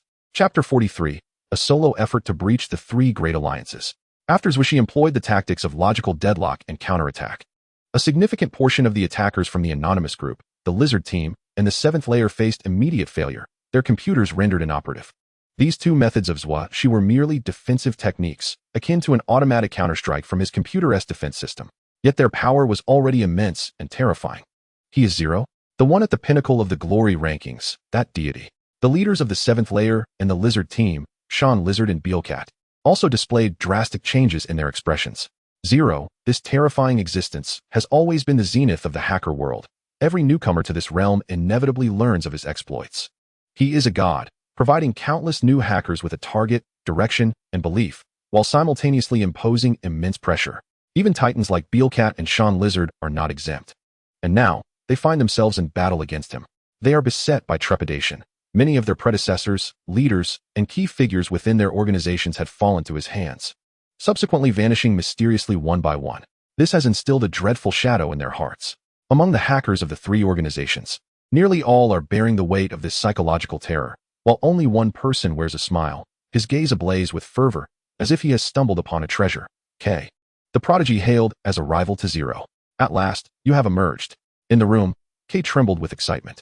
He has always regarded Zero as his greatest ambition, his ultimate competitor, and he has tirelessly pursued him. However, as he ascended, that individual, Zero, vanished, leaving behind only legends. He felt desolate and lost. Yet now, witnessing him, he is overwhelmed with indescribable exhilaration. Come, let me see just how formidable you truly are. His fingers flew across the keyboard, inputting code at a speed rivaling Zuo Xi's. Zero. These newcomers possess abysmal psychological resilience. Upon recognizing him, many attacking hackers were gripped by fear, their assaults faltering as they transitioned to defense. Zuo Xi shook his head slightly. Nevertheless, this K fellow is quite impressive. A faint smile tugged at Zuo Xi's lips. No more games. Transitioning from defense to offense, Zuo Xi commenced his attack. Thanks to the previous tactics of logical deadlock and counterattack, he had pinpointed and recorded the precise addresses of every member from the three hacker organizations, enabling him to launch his attacks with unerring accuracy. He struck. The leaders of the lizard organization, Sean Lizard, and the seventh layer, Billionaire, began to sweat profusely as they recognized that their defensive systems were under frenzied assault. Thump, thump, thump. Their hearts raced with escalating urgency. Zero possesses a repertoire of well-known techniques, logical deadlock traps, counterattacks, and now, the venomous drill intrusion, followed by fatal exposure. Each step is intricately linked, ferociously sharp. To this day, no one has managed to devise a countermeasure against his techniques. Hence, Zero can remain in the shadows, yet still dominate the hacker world's glory rankings for years. Now, he begins to employ his third technique, the venomous drill intrusion. This is it. The venomous drill intrusion. How terrifying. Truly, a god remains a god, invincible. What kind of terrifying existence have we provoked? This mission was doomed from the start. For he is the mightiest hacker, a deity. The elite hackers of Anonymous, the seventh layer, and the lizard organization watched as their computer systems collapsed one after another. Their expressions filled with dread. They have finally witnessed what the strongest hacker truly embodies. What it means to confront a godlike presence. He is insurmountable. The venomous drill intrusion, as its name implies, is an unyielding incursion program. Unlike most intrusion programs that circumvent defense systems to exploit vulnerabilities, Zuo Xi's venomous drill intrusion disrupts the target's defense systems, creating vulnerabilities of its own to exploit. Thus, under the assault of his venomous drill intrusion, even the most impeccable defense systems will falter. For it is inherently a creator of vulnerabilities. Before long, the Anonymous, seventh layer, and lizard organizations faced near total annihilation. Only the leaders of the three hacker organizations remained, K, Sean Lizard, and Billionaire. K was still exhilarated, his eyes shimmering with fervent intensity. Meanwhile, Sean Lizard and Billionaire frantically attempted to patch their defense systems. Yet their repair speed fell far short of the destruction wrought by the venomous drill intrusion. They were drenched in sweat. Suddenly, a wave of anxiety washed over them. Their hands freezing in place, expressions turning to panic. It's over. How the computers simultaneously blacked out, emitting labored operational sounds, followed by overload and smoke. In their moment of collapse, a colossal zero appeared emblazoned on the homepage of both the Lizard organization and the Seventh Layer's official website. This declared that Zero had conquered their stronghold, leaving them utterly decimated. Zero. Truly, he is Zero. He remains ever so powerful, the unrivaled champion of the hacker realm. The pinnacle, a deity. Lion and the members of the Red Hacker Alliance, upon witnessing the downfall of the Lizard organization and the Seventh Layer's official websites, understood that Zero was poised for victory. He remains as formidable as ever. Single-handedly, he has turned the tide against the three most powerful hacker alliances. Exhilaration surged through them. This is their belief. In the live streaming room, an earth-shattering revelation unfolded. Shock. The renowned author, Little Salty Fish, is none other than the world's most powerful hacker. Zero. Zero? The most formidable hacker? He is the zenith of the hacking world, the embodiment of faith for all hackers, a godlike existence. My goodness, did you know? The Lizard organization and the Seventh Layer, which just breached our Red Hacker Alliance's official website, have now been vanquished by Zero, the godly young man. They are utterly defeated. My word, I can hardly believe it. The godly young man is indeed fierce. Isn't a godly figure, a renowned author. The strongest hacker. Tears of joy well up as my heart cannot bear the excitement. As the members of the Red Hacker Alliance exposed Zuo Xi's identity as the strongest hacker and the current state of the battle, over 50 million netizens erupted in a frenzy once more. He is, after all, Zero, the most formidable hacker. No wonder, for so many years, it has been impossible to uncover even a trace of his information. Leaders from the beautiful empire, the Great Xia Kingdom, the Goose Country, and Britannia were equally astounded. No wonder he dared to unveil such a monumental secret from his computer. It all makes sense now. Fortunately, they had refrained from taking action at that moment. They felt a quiet sense of relief within, while simultaneously reveling in a bit of schadenfreude. How surprised and astonished must that audacious individual, who dared to issue a bounty on him, feel? Haha, a spectacle is about to unfold. What? He is Zero. The leader of the Security Bureau, Davart, along with two others, stood frozen, eyes wide and faces contorted in disbelief, as if they had just ingested a mouthful of flies. Gulp. It was inconceivable that the very target of their hacker bounty was, in fact, the world's foremost hacker. Was this not akin to flaunting their skills before an expert? To flaunt their prowess before a master swordsman? Was it not a path to self-destruction? Absurd. Withdraw the bounty immediately. Erase all traces. Hurry. Davart bellowed, nearly beside himself with frenzy. If he were merely a writer or a wealthy magnate, they would not need to fear, for they had the formidable might of their nation behind them. But he was different. He was a core member of the Honglian group.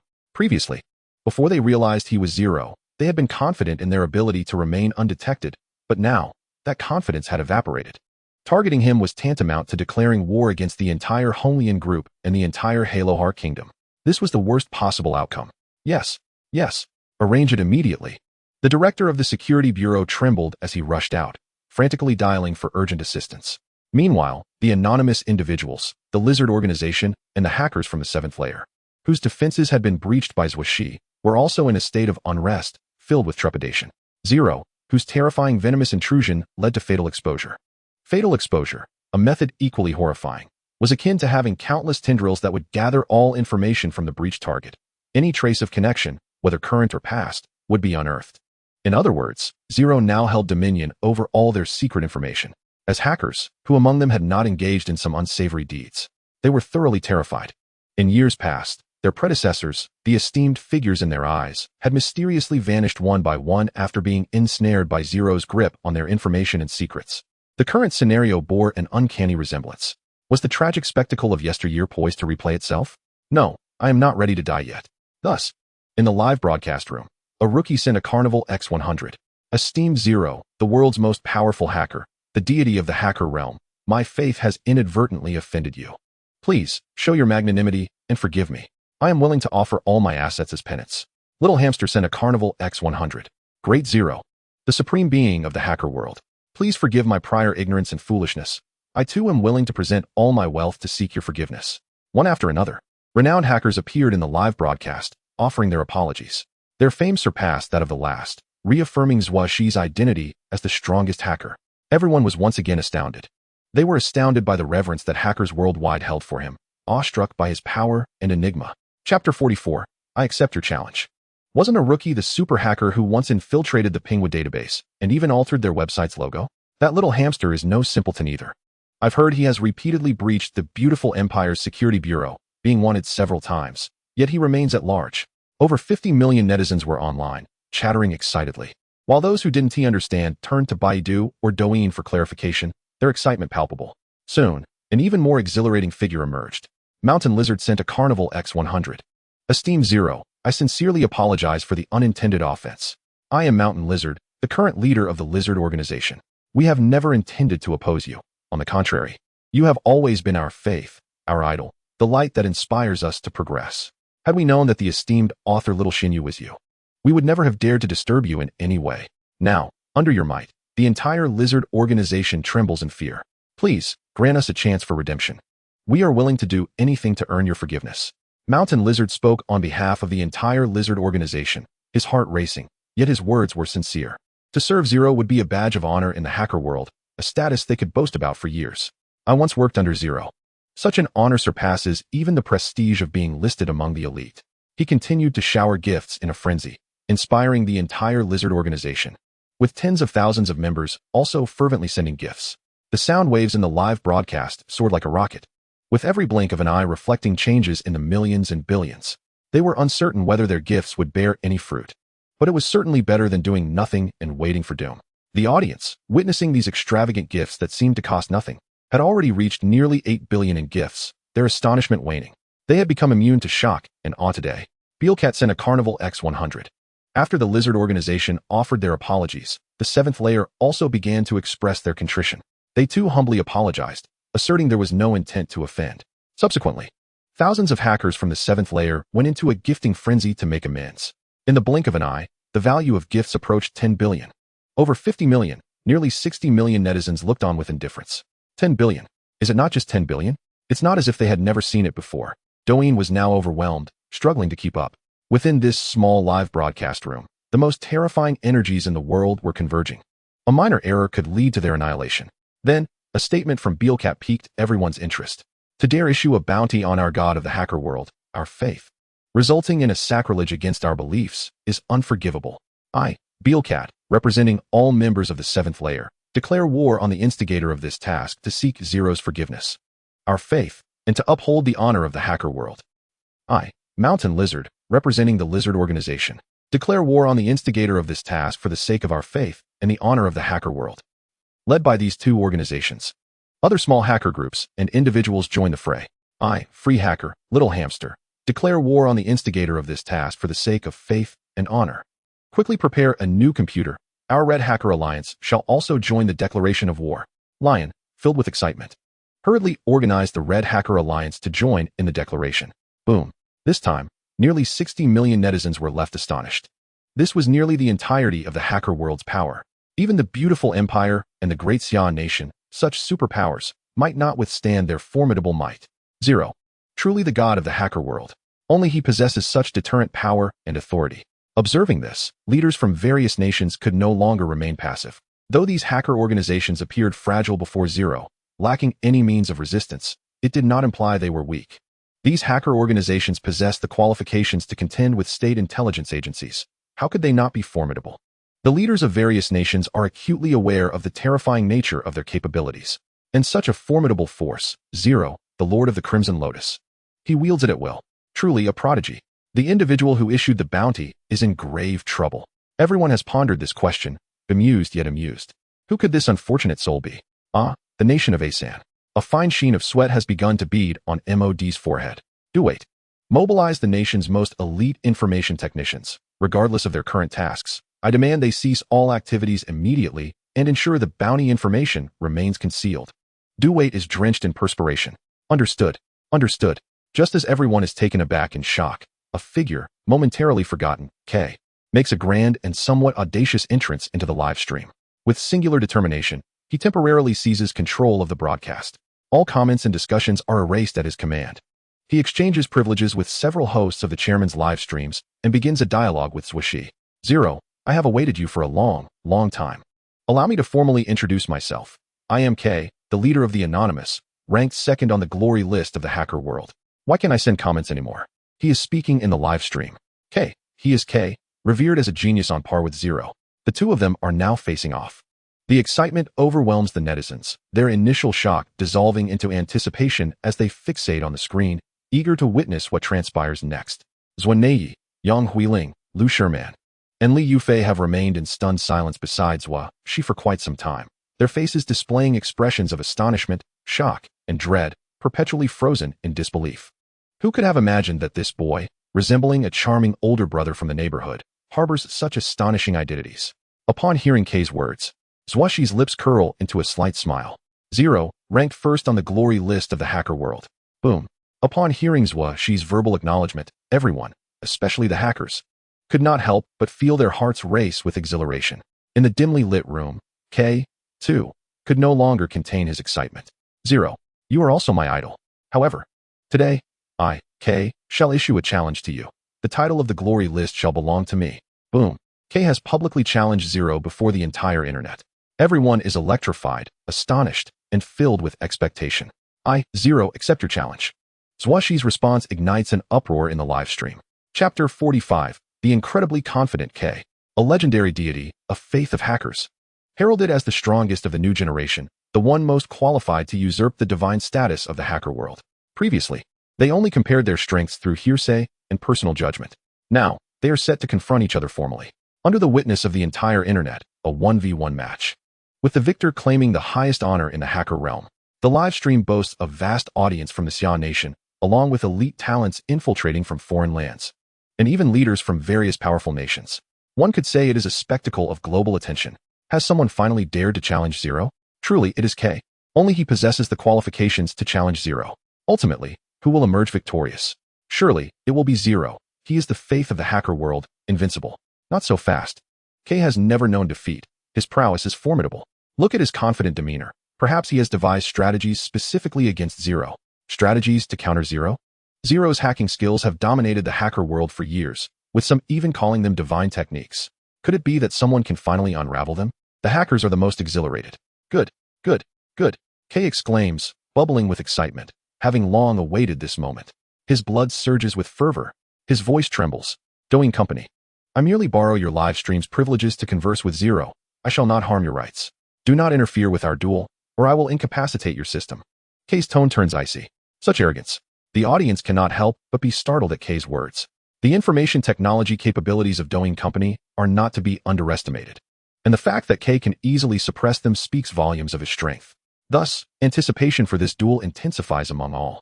At this moment, the operations department of Doing Company is still rallying forces to reclaim control of the live stream.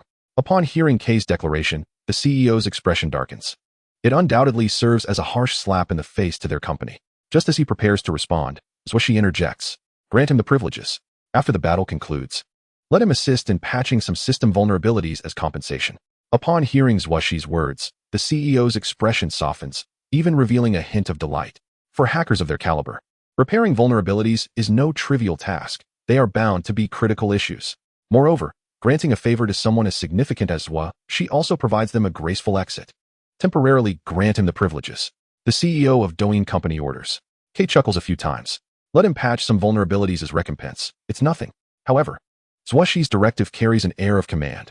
Are you so confident? Well, it stands to reason. After all, you are Zero. Only the victor has the right to command. Most of the audience in the live stream grasped this point, marveling at the confidence and audacity of the big shots. Zero. Then, let our duel commence. K can hardly contain his anticipation. As you wish. Zuo Xi's lips curl upward slightly. It has been a long time since anyone dared to challenge him. Let the battle begin. Everyone involuntarily takes a deep breath, filled with tension and anticipation. A private jet, soaring swiftly from the United Kingdom of Harlawa to the Great Xia Nation, carries the Minister of Tianbu, Tianyin, and the Minister of Dibu, Guidi.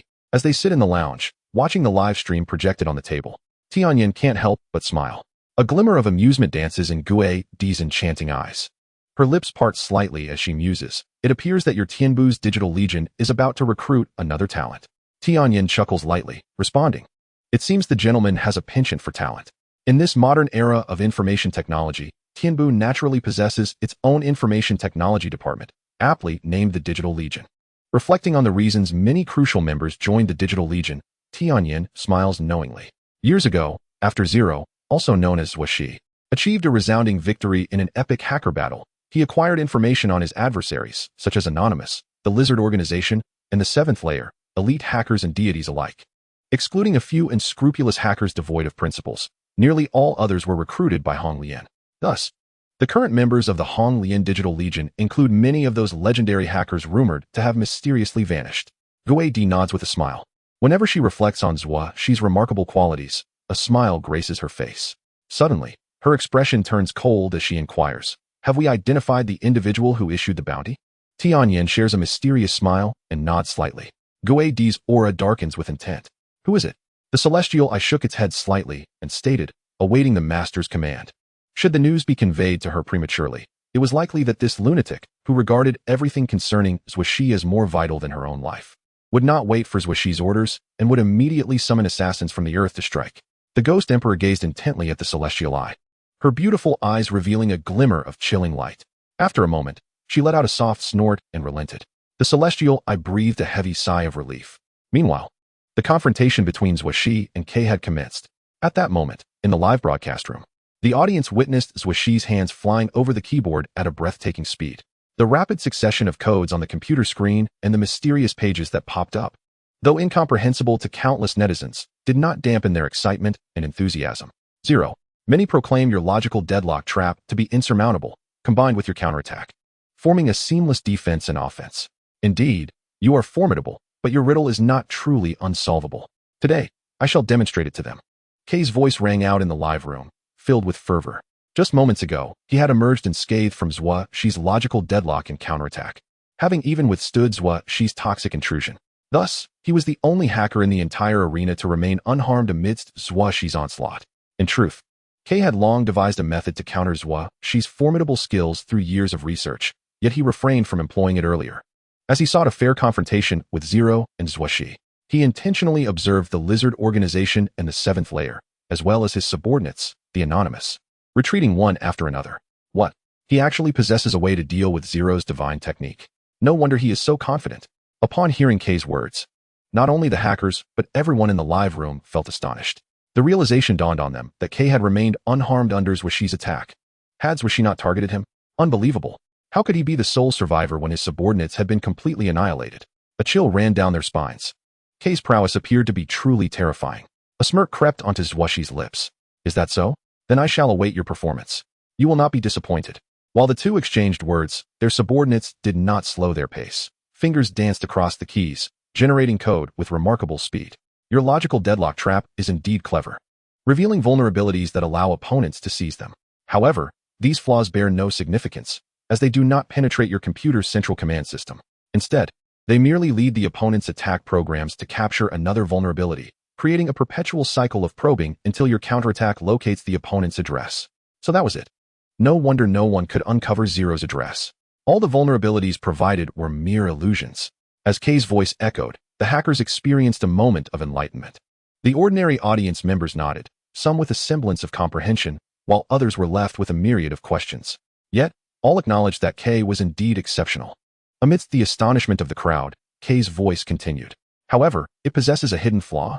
If one does not exploit the vulnerabilities it generates, but instead creates an unrelated vulnerability, then while it attempts to mend this new flaw, its fabricated vulnerabilities will vanish, revealing its true flaws.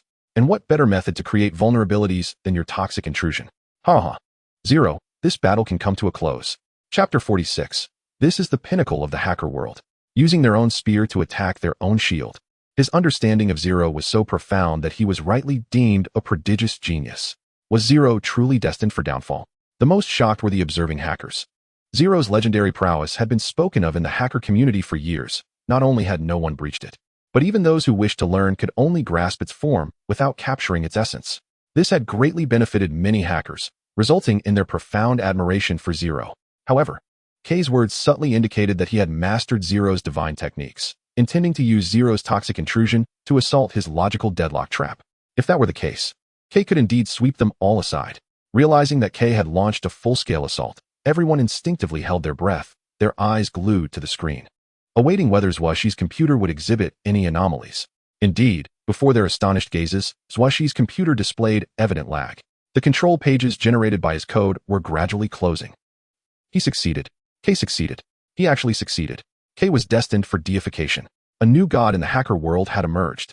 No one had anticipated that K had concealed his true depth so skillfully. The leaders of the lizard organization, Shanji and Beelcat, appeared shocked and complex in expression. Initially, they believed themselves to be on par with K, but now they witnessed his true strength. Control progress, 1, 5, 18, 35. It was successful. K, witnessing the invasion progress nearing completion, felt vindicated in his beliefs. He stood up in excitement.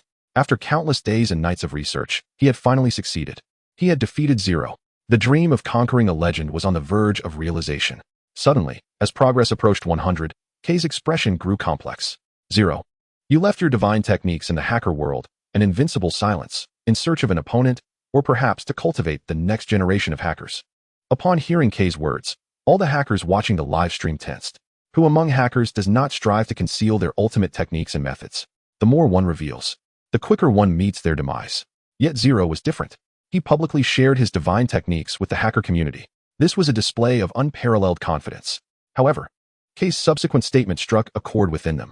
In studying Zero's divine techniques, they had learned numerous skills, tactics, and thought processes. Thus, they held a deep-seated respect for Zero. Zuo Xi's lips curled into a smirk. You all possess it. His tone suddenly took on a playful note. You are quite impressive. Zuo Xi's hands left the keyboard, shaking them off, yet he did not return them to the keys. What is this? Have you lost hope and given up? The crowd was filled with confusion at Zuo Xi's actions until his voice resonated once more. However, you, all of you, have overlooked the most crucial element. The logical deadlock trap, seemingly fraught with vulnerabilities, is actually impossible to exploit, leaving opponents at their wits' end. The toxic intrusion creates vulnerabilities, ruthlessly breaching defenses, rendering one defenseless. While the death exposure, akin to a net, offers no refuge and strikes terror in the hearts of many. Among these skills, the trio is the most formidable.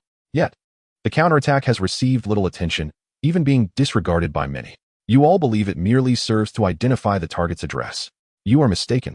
Alas, after all these years, no one has deciphered the essence of this technique. Is there more to the counterattack than meets the eye?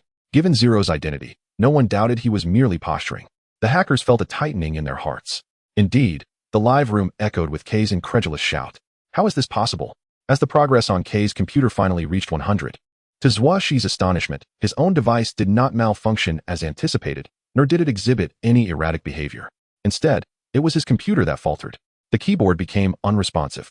The pages crashed, and all codes and commands became futile. The sole operational feature was the voice command. This was precisely the effect he had programmed into his attack strategy. Yet, how could it manifest on his own device? Suddenly recalling Zuo Xi's words, "You are all mistaken," he experienced an epiphany, unable to suppress a chuckle. The sound of his laughter echoed in the live stream, devoid of disappointment. Rather, it was tinged with excitement. Truly, Zero was remarkable. Indeed, we had all overlooked this seemingly insignificant counterattack mechanism. However, it was the most formidable element among the four. The counterattack did not merely lock onto the opponent's address. In fact, its primary function was not to pinpoint the address. Rather, it fundamentally altered the opponent's targeted attack, redirecting it silently onto their own computer. That is what a counterattack truly entails. Zero, my idol, my belief. You have not disappointed me. Ha. What? Reflecting the opponent's attack? How terrifying. Everyone was left in awe. While they were still marveling at K's prowess, Zero descended from his pedestal, yet K suddenly faced defeat. Inconceivable. Is this the might of the pinnacle of the hacker world? The hackers watched with fervor. A deity is, after all, a deity. This is the goal we seek to attain. But can we ever catch up? The dramatic twist at the conclusion left not only ordinary viewers, but even the leaders of various nations profoundly moved. This is indeed the Lord of the Crimson Lotus. He has achieved perfection in every aspect. He is nothing short of a prodigy. K accepted his loss with grace, suppressing his excitement as he declared, "Zero. I will not give up. I will defeat you." Zuo Xi smiled slightly and said, "K, I will take you to a place you will surely enjoy." A place? What kind of place? Upon hearing this, all the hackers felt a sudden tension. They immediately recalled the legendary figures who had mysteriously vanished over the years, with many still unaccounted for. Previously, they had mostly assumed those individuals had perished.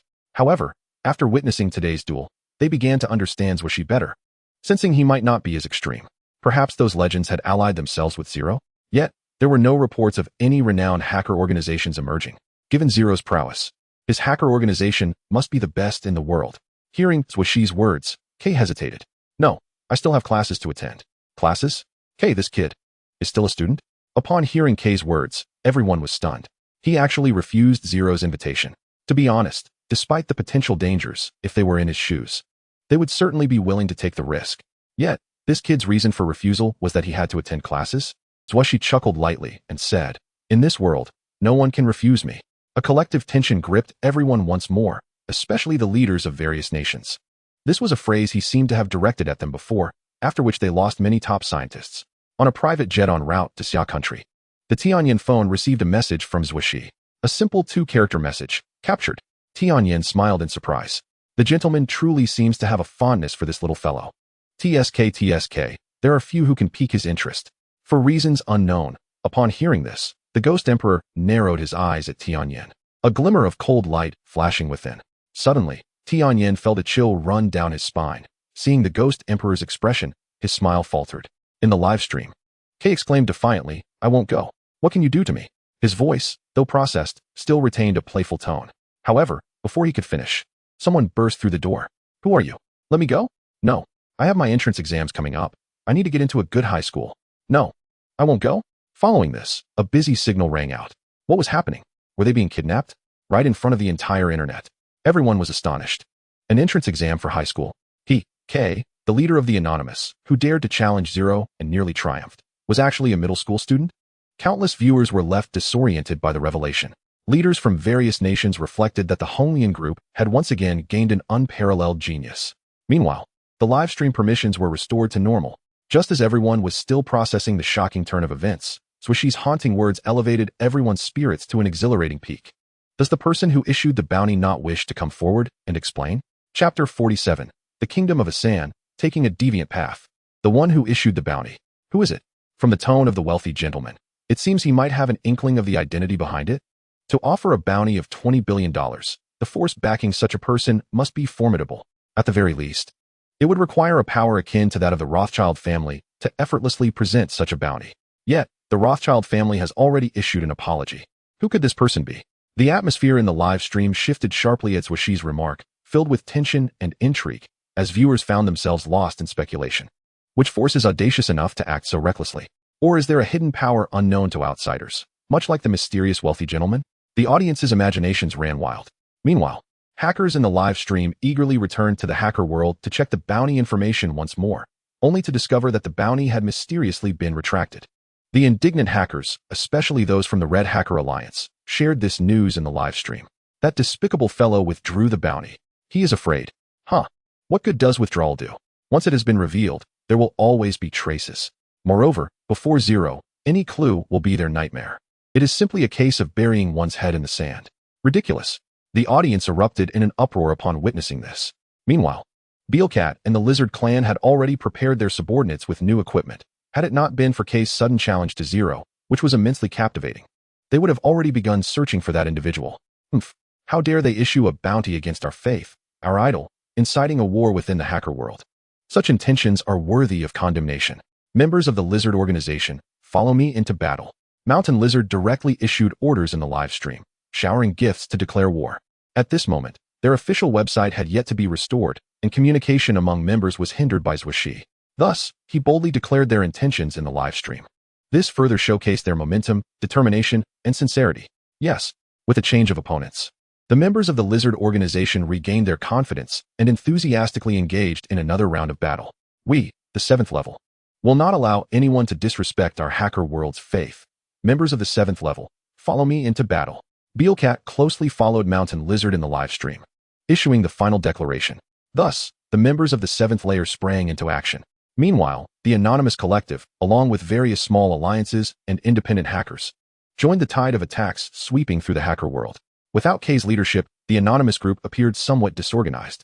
To facilitate communication and coordination while conserving time, all hackers opted for open contact within the hacker community.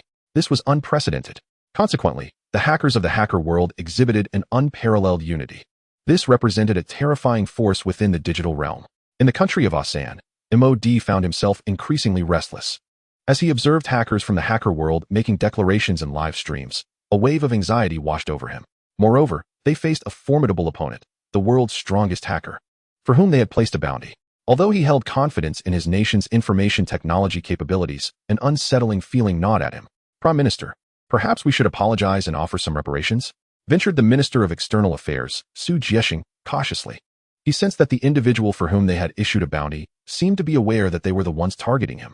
Furthermore, based on various signs exhibited by Zuo Xi, he seemed to be more than an ordinary core member of the Red Lotus. The Minister of Internal Affairs, Shah, nodded in agreement, also sensing a foreboding atmosphere. If that individual was not Zero, he would have confidence in their nation's tech experts. However, the terrifying hacking skills he had just displayed left him feeling uncertain. The director of the Security Bureau, Jade, fell silent, cautiously glancing at Prime Minister Mod. Mod's expression darkened. An apology would imply that the entire nation of Asan must bow before him. This was not merely an official apology akin to that of two departments from Xia country. It was a matter of national pride for Asan, a superpower they held dear. Jade, must our great nation of Asan truly submit to the Haroha United Kingdom? Suddenly, a resolute glint appeared in Mod's eyes, as if he had made a firm decision, and his previous unease dissipated. Jade was taken aback, looking up at Mod, while the other two confidants turned their gazes as well. Other countries were touting the Haroha United Kingdom's might, but how many had actually witnessed their strength firsthand? The Haroha United Kingdom had only been established for 3 years and had never waged war. Undeniably, their economy and technology were robust. But could a mere landmass of several 100,000 square kilometers and a population of merely 1 million truly shake the foundations of their vast nation? Did they truly dare to engage in battle with them? They could outlast them in a war of attrition. Perhaps the achievements of the Red Lotus Group's superhuman project were indeed terrifying, and their Brahmin forces might not stand a chance. They might even possess entities that transcended human limits. However, their research had already confirmed that even if such entities emerged, their strategic weapons would still be capable of destruction. Mod grew increasingly composed. Hence, the determining factor now lay in the overall military strength of the nation. They were by no means inferior to the Haroha United Kingdom. As confidence gradually radiated from Mod, Jade and the others found themselves inspired, their anxieties slowly dissipating. Indeed, they had long been overshadowed by the legends and rumors surrounding the Red Lotus Group and the Haroha United Kingdom, which had fostered a sense of fear over time. But to this day, had the Haroha United Kingdom truly declared war on anyone? No. A newfound determination and even excitement sparkled in their expressions. Perhaps this time, they could demonstrate to the world that their great nation of Asan was indeed a bona fide superpower. He once dreamt of rice taller than sorghum, grains larger than peanuts. As he sat in the shade of the rice stalks, he dedicated his life to his country and its people. Farewell, Grandpa Yuan Longping. Chapter 48, Mod's third choice. In terms of military strength, Asan could confidently claim the third position in the world, trailing only behind the beautiful Empire and Goose Country. Neighboring nations, such as the Great Xia, followed in their wake. Thus, if matters escalated beyond redemption and war became inevitable, Mod and Asan would not flinch. Meanwhile, in the beautiful Empire and other Western nations, as Zuo Xi remained silent for an extended period, smiles began to spread among them. Perhaps Zuo Xi, the Lord of the Red Lotus, had not yet made a decisive move, but now, ignoring his words would lead to significant trouble. Haven't we received any news yet? Presidents from various countries inquired of their respective information departments. The majority of Western information ministers shook their heads, while the beautiful Empire seemed to have garnered some leads. As a former world hegemon, their strength should not be underestimated. If it were them, that could indeed be a possibility. Gazing at the live stream, Bai Deng wore an intrigued smile. Zuo Xi waited quietly for a while, still seeing no response, and furrowed his brow slightly. Beside him, his sisters Wenai and several other girls felt an inexplicable sense of oppression emanating from Zuo Xi. Yet Zuo Xi remained seated, a faint smile lingering at the corners of his mouth. His silent authority emanated an undeniable presence. Who dared employ such despicable means to steal the work of the illustrious young man? To covet my husband's South belongings is to court death. In the live stream, only ordinary viewers frantically filled the chat with messages, while the astute and influential individuals had long since clamped their lips shut, recognizing the gravity of the situation. Speaking too much would only invite calamity. Restore the data, lock onto the local area network. The opponent employed a method of continuous jumps to conceal their address. They are skilled. Lock onto the address, Egyptian pyramid. Incorrect. Lock onto the address, Eiffel Tower in France. Incorrect. Within the network, the three titans, Beelcat, Shan Li, and Lion, alongside hackers from the hacker world, engaged in a tug-of-war against the individual who had issued the bounty, evading and pursuing, hiding and searching. Dare to mock us. Do you think we are easy prey? Lion, setting aside past prejudices, proposed, let us collaborate seriously this time. 4-0. All right. Agreed. After a brief communication among the three giants, their cooperation deepened. They divided tasks and pursued relentlessly. Lock onto the address, Asan. Lock onto the local area network. Asan. After confirming 3 times, the hackers from the hacker world finally pinpointed the ultimate source of information from the task issuer. Asan had employed a clever method of repeatedly jumping and altering address information and identity details. However, through the collaborative efforts of Lion and his companions, they managed to unearth the truth. Yet, they found themselves in a quandary. The information traced back to Asan. Was it from a prominent family within Asan or the government itself? At this stage, they could no longer precisely pinpoint the source. For upon infiltrating Asan's network, their defenses had become even more formidable. Unable to deduce the outcome, they ultimately decided to release the information in the livestream, trusting that Zero and Zuo Xi would possess their own judgment. The bounty hunter, hailing from the land of A3. Upon the announcement, the livestream erupted in fervor. What? It is indeed those A3 folks. Damn. Lacking in ability, they always resort to thievery. Such disgrace. They continue to boast as a superpower, yet exhibit such behavior. It is utterly laughable. The citizens of the Great Xia have little fondness for A3, as it has perpetually provoked the Great Xia. Even in the past, when the global power dynamics remained unchanged, they often acted as the lapdogs of the beautiful empire, incessantly barking at the Great Xia. The grievances between them run deep.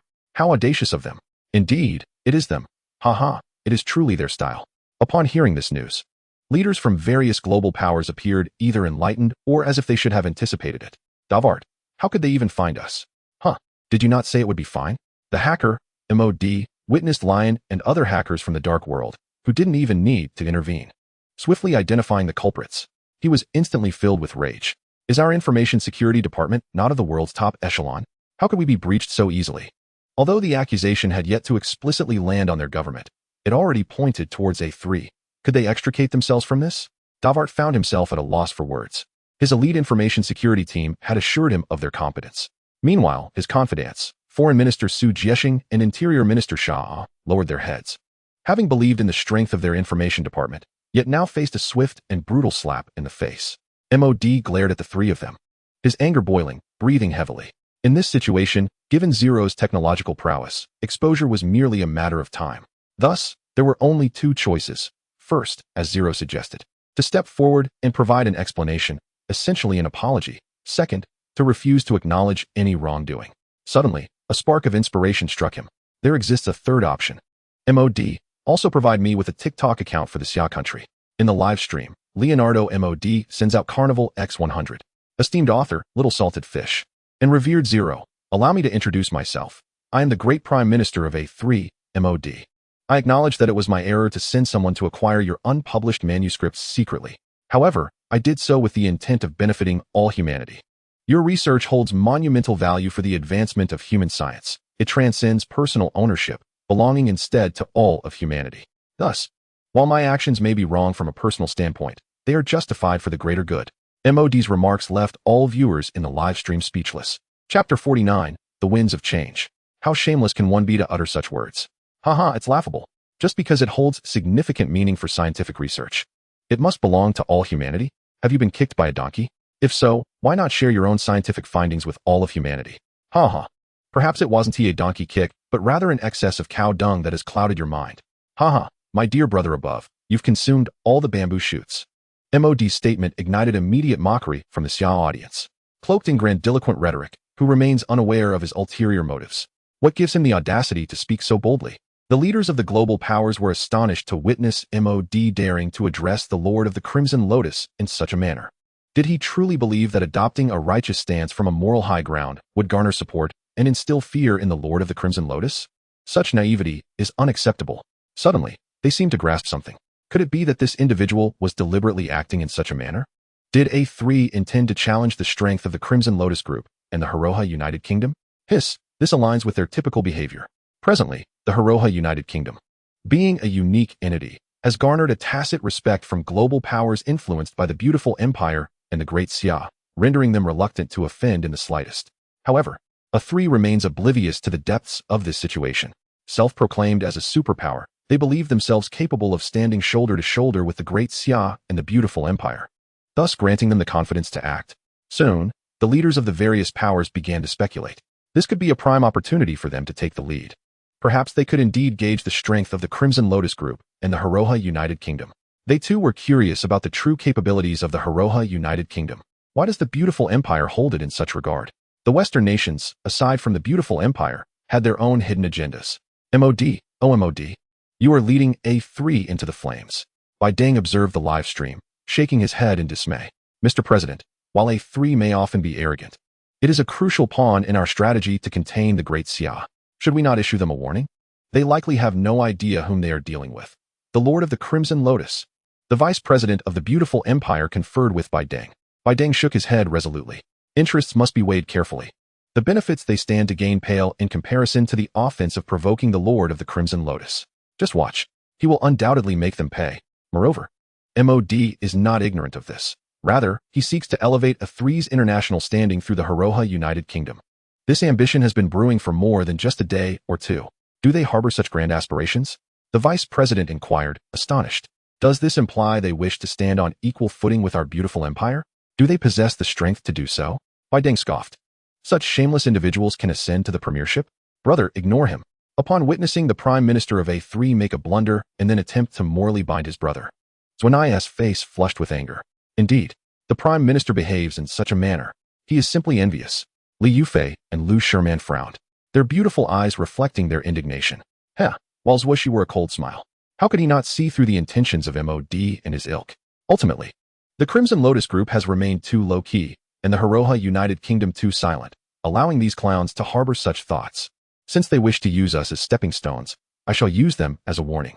In the live stream, as Zuo Xi's cold laughter resonated, many felt a chill in the air. Just as they held their breath, anticipating some invigorating and fierce remarks to follow, the live stream flickered, and the connection abruptly severed. What transpired? Why did it suddenly cut off? Chairman, why has the connection been severed? Where is the wealthy young man? Chairman, please reconnect. Is it over already? Shouldn't MOD be apologizing? The live stream continued to buzz with over 60 million viewers. On the other side, in Qianlong Village, Zuo Xi's room, Li Yufei gasped. Brother Zuo, the live stream has been interrupted. How could this happen? Zuo and several girls craned their necks to glance at Li Yufei's phone, and indeed, the screen had reverted to the video browsing interface. How could it have disconnected so abruptly? Zuo Xi smiled slightly and stood up. This was the result of him activating the system apocalypse, covertly severing the live stream connection. Understanding the disposition of MOD, he has disseminated all the information he wishes the outside world to know, rendering further broadcasting unnecessary. As for dealing with the matters concerning the ASEAN nation, he has already issued commands to the Honglian organization and the Hiroha United Kingdom. At this moment, the 3 leaders of Honglian, having received Zuo Xi's message, have commenced their strategic arrangements, while the Parliament of the Hiroha United Kingdom has convened in an emergency session, for their king has officially returned. The world is abuzz with anticipation. The chairman is requesting a connection. Brother Zuo? Li Yufei's Douyin has actively reconnected with the judicial team, believing it to be an accidental disconnection. Thus they are nervously re-establishing the link. This situation has escalated far too much. They dare not afford the slightest negligence. As Zuo Xi approaches the door, he remarks, do not mind them. Come, it's time for us to dine. Li Yufei comprehended Zuo Xi's intention and ended the connection. After Zuo Xi's trip to the city and his subsequent exit from the broadcasting room, the entire afternoon slipped away. At this moment, the sun in the distance hung low upon the mountainside, revealing a half circle and radiating a captivating golden hue. Zuo Xi reached the entrance and turned back to say, tonight, let us dine in the city. Nai will treat us. After all, you've earned a fortune today. The 4 girls gazed at Zuo Xi, who remained unfazed, standing in a daze. They were not Zuo Xi, and with such a monumental event unfolding, they had yet to adapt. They were beset with countless inquiries. The first to react was Yang Huiling, who took a deep breath, grasped Zuo Nai's hand, and followed him out. Nai, you truly are a wealthy lady now. I won't let you off tonight. Zuo Nai cast a deep glance at her brother Zuo Xi, and a smile broke across her face. No problem, it's all on me. But my money hasn't arrived yet. Suddenly, Zuo Nai's expression turned to astonishment, her small face falling. Woo-woo, I haven't informed them of my bank card details. My money. Yang Huiling and the other girls also registered the situation, their eyes widening in realization. Indeed, what should we do? That's over 100 billion. Zuo Xi observed his sister's greedy demeanor and couldn't help but chuckle, shaking his head. Fear not, they will provide it. The four girls turned their gazes towards Zuo Xi, and just as Romanée was about to inquire if it was true, Li Yufei suddenly exclaimed, "My card. 10 billion. They transferred 10 billion. Before Li Yufei's exclamation could fade, a barrage of notifications followed. Each message signified a transfer. One message represented 10 billion arriving. In total, there were 11 messages. 110 billion. Finally, another message noted, "This is the profit gift from Miss Baoyu. The Douyin company has delivered all as promised. However, we lack contact details for Miss Baoyu. Please assist us in relaying this. We will offer you a 1 million reward." Chapter 50, The Girl's Confusion. They transferred the money. 110 billion. Li Yufei could not contain her astonishment. Upon seeing that Douyin company was offering her 1 million as a token of appreciation, her heart soared with joy. 1 million, in comparison to 110 billion, was but a drop in the ocean, yet she dared not entertain a shred of greed for the colossal sum in her account. Her brother, Zuo Xi, a man who even the various factions of Xia country have come to apologize to, and whom the great powers seek to curry favor with. How terrifying is his influence? How could she dare to harbor such thoughts? The Douyin company, too, could not afford to delay even for a second. This money was compensation from the Rothschild family, acknowledgments from world-renowned hackers, and the sincerity of multiple national leaders. They could not afford to waste time. Thus, upon the conclusion of the broadcast, they hastily instructed the finance department to transfer the funds to Li Yufei's bank account, sparing no expense to offer her 1 million as a reward.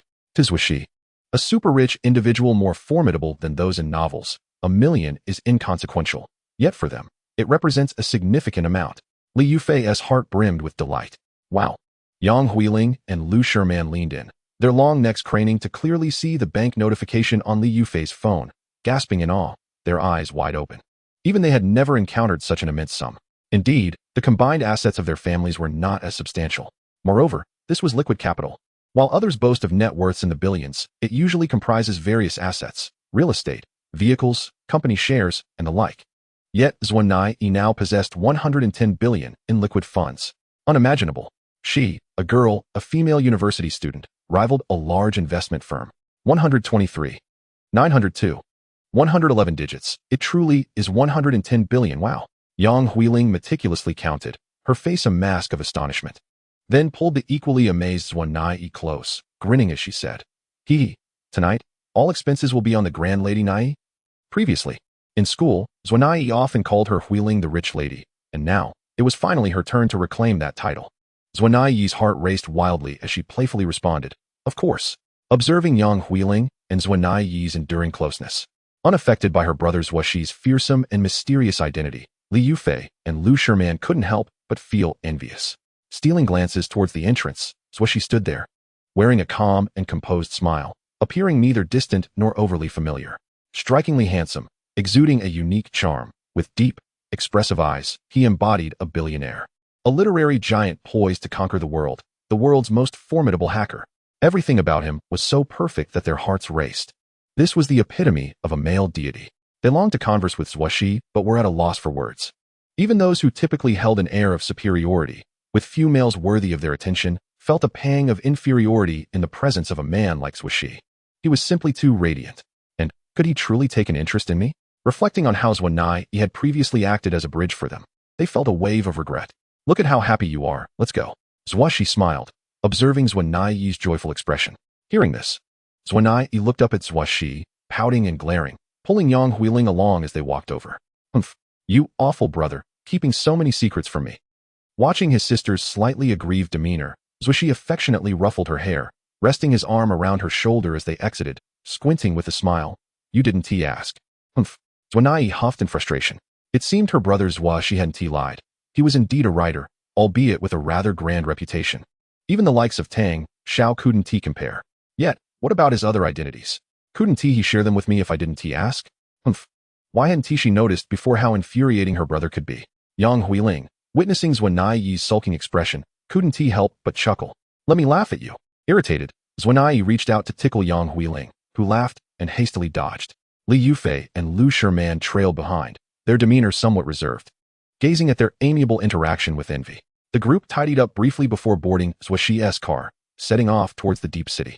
Seated in the front passenger seat, Romanée was brimming with excitement. Along the journey, her curiosity compelled her to inquire about numerous matters from Zuo Xi. Brother, those wines, were they bestowed upon you by the Rothschild family? Indeed. Wow. No wonder. Brother, when did you become a hacker? In my freshman year. I was quite intrigued by computers. Though a wave of confusion washed over Romanée, she refrained from probing further, merely posing a brief question.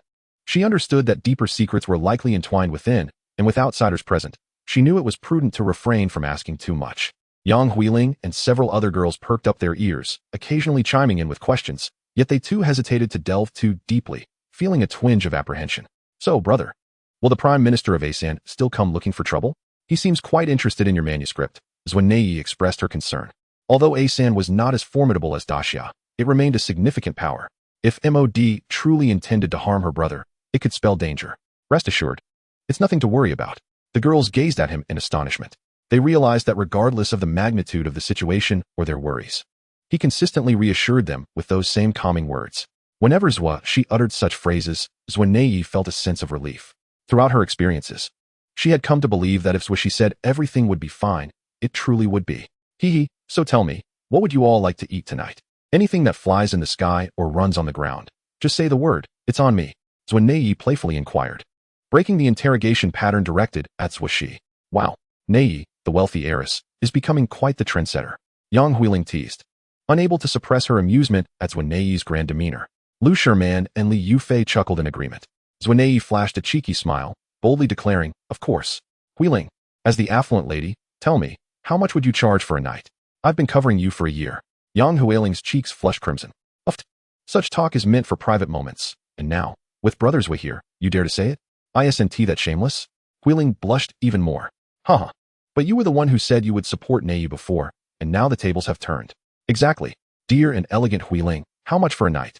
Li Yufei and Lu Sherman chimed in. Yang Huiling's face turned increasingly red as she responded, all the while sneaking glances at Zuo Xi's reaction.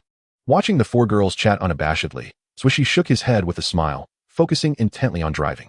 Meanwhile, as the live stream ended with Zuo Xi's abrupt disconnection, over 60 million viewers lingered in the chat room for a while, yet none could establish contact with him, leaving them disappointed and unsatisfied. Was the feud between the wealthy young man and Prime Minister MOD of Asan truly at an end? Li Yufei's Douyin account was the sole platform where the wealthy young man had appeared, so it was unexpected that nearly 50 million viewers chose to follow her, becoming her fans. In a short span, Li Yufei's Douyin account ascended to become one of the most prominent accounts. Chapter 51, Sanctioning Asan. MOD gazed at the disconnected livestream with a grimace, his expression darkening. He had not anticipated that Zuo Xi would sever the connection so abruptly, without even exchanging a word, completely disregarding him. He was equally taken aback by the solidarity displayed by the citizens of Xia in denouncing him. Turning to his trusted aides, he inquired, what do you think this signifies? Duwei, Shae, and Su Jiefu all shook their heads. I have a feeling he will not let this go easily. Duwei's final chilling remark was laced with an unsettling mirth as he continued. Is there a possibility he might inform the Honglian group and the Heroha United Kingdom about this? Could they genuinely take action against us? MOD narrowed his eyes. Humph. We shall see if the Honglian group and the Heroha United Kingdom are truly willing to intervene on his behalf. If it comes to that, we will deploy our formidable air, land, and naval forces to trample upon their pitiful territory. I believe other nations would also be eager to witness their true strength and would not come to their aid. In that case, we shall obliterate them and their technology. Their finances and their picturesque islands will all belong to our great Asan. Our territory shall extend to the Far East and the Pacific. Duwei and his companions observed MOD's ambitions, their expressions grave, yet their hearts stirred with excitement. Previously, the Heroha Islands belonged to the beautiful empire, and they had not dared to entertain such thoughts. However, now that it had become independent and was under foreign control, there lay an opportunity. Shut down the live stream. MOD commanded in a low voice. Call for the highest level meeting. Yes. Duwei and the others responded enthusiastically. President, what does this mean? Why did he cut off the connection so abruptly? Shouldn't there have been a dialogue? At the beautiful empire's Pentagon, the vice president and high-ranking officials were taken aback. Zuo Xi's direct disconnection was entirely unexpected. Even amidst conflicts, nations typically express their stances and strongly condemn one another first. Yet, why had he deviated from the norm? After all, he was a leader of a nation, was he not? Bai Deng shook his head, his expression grave. Asan is in deep trouble. The other high-ranking officials of the beautiful empire were even more bewildered. Could it be that the Lord of Honglian intends for the Heroha United Kingdom to sanction Asan? If they truly plan to take action against Asan, then perhaps we should lend a hand to the Lord of Honglian, and in doing so, we could reap substantial benefits from Asan. Indeed, Asan's resources are quite considerable, and their market economy is promising. Seizing this opportunity, we might advance our beautiful empire's economic progress by a year or two. The high-ranking officials of the beautiful empire engaged in fervent discussions, each voicing their opinions, and almost unanimously agreeing to unite with the Haroha United Kingdom to sanction Asan. This would bring them greater benefits with minimal risk. Meanwhile, what had once been Asan's allegiance to their camp was no longer mentioned by anyone. Bai Deng observed their apparent consensus but remained silent, his gaze flickering, until someone called out to him once more. "President, what do you think? Should we support the Haroha United Kingdom in sanctioning Asan?" Bai Deng squinted, responding, "Sanction? How do we go about it?" The vice president and the secretaries were momentarily taken aback, with one replying, "Of course, through economic sanctions and political threats. These are their usual tactics, and they have proven effective with various nations, except for Daxia."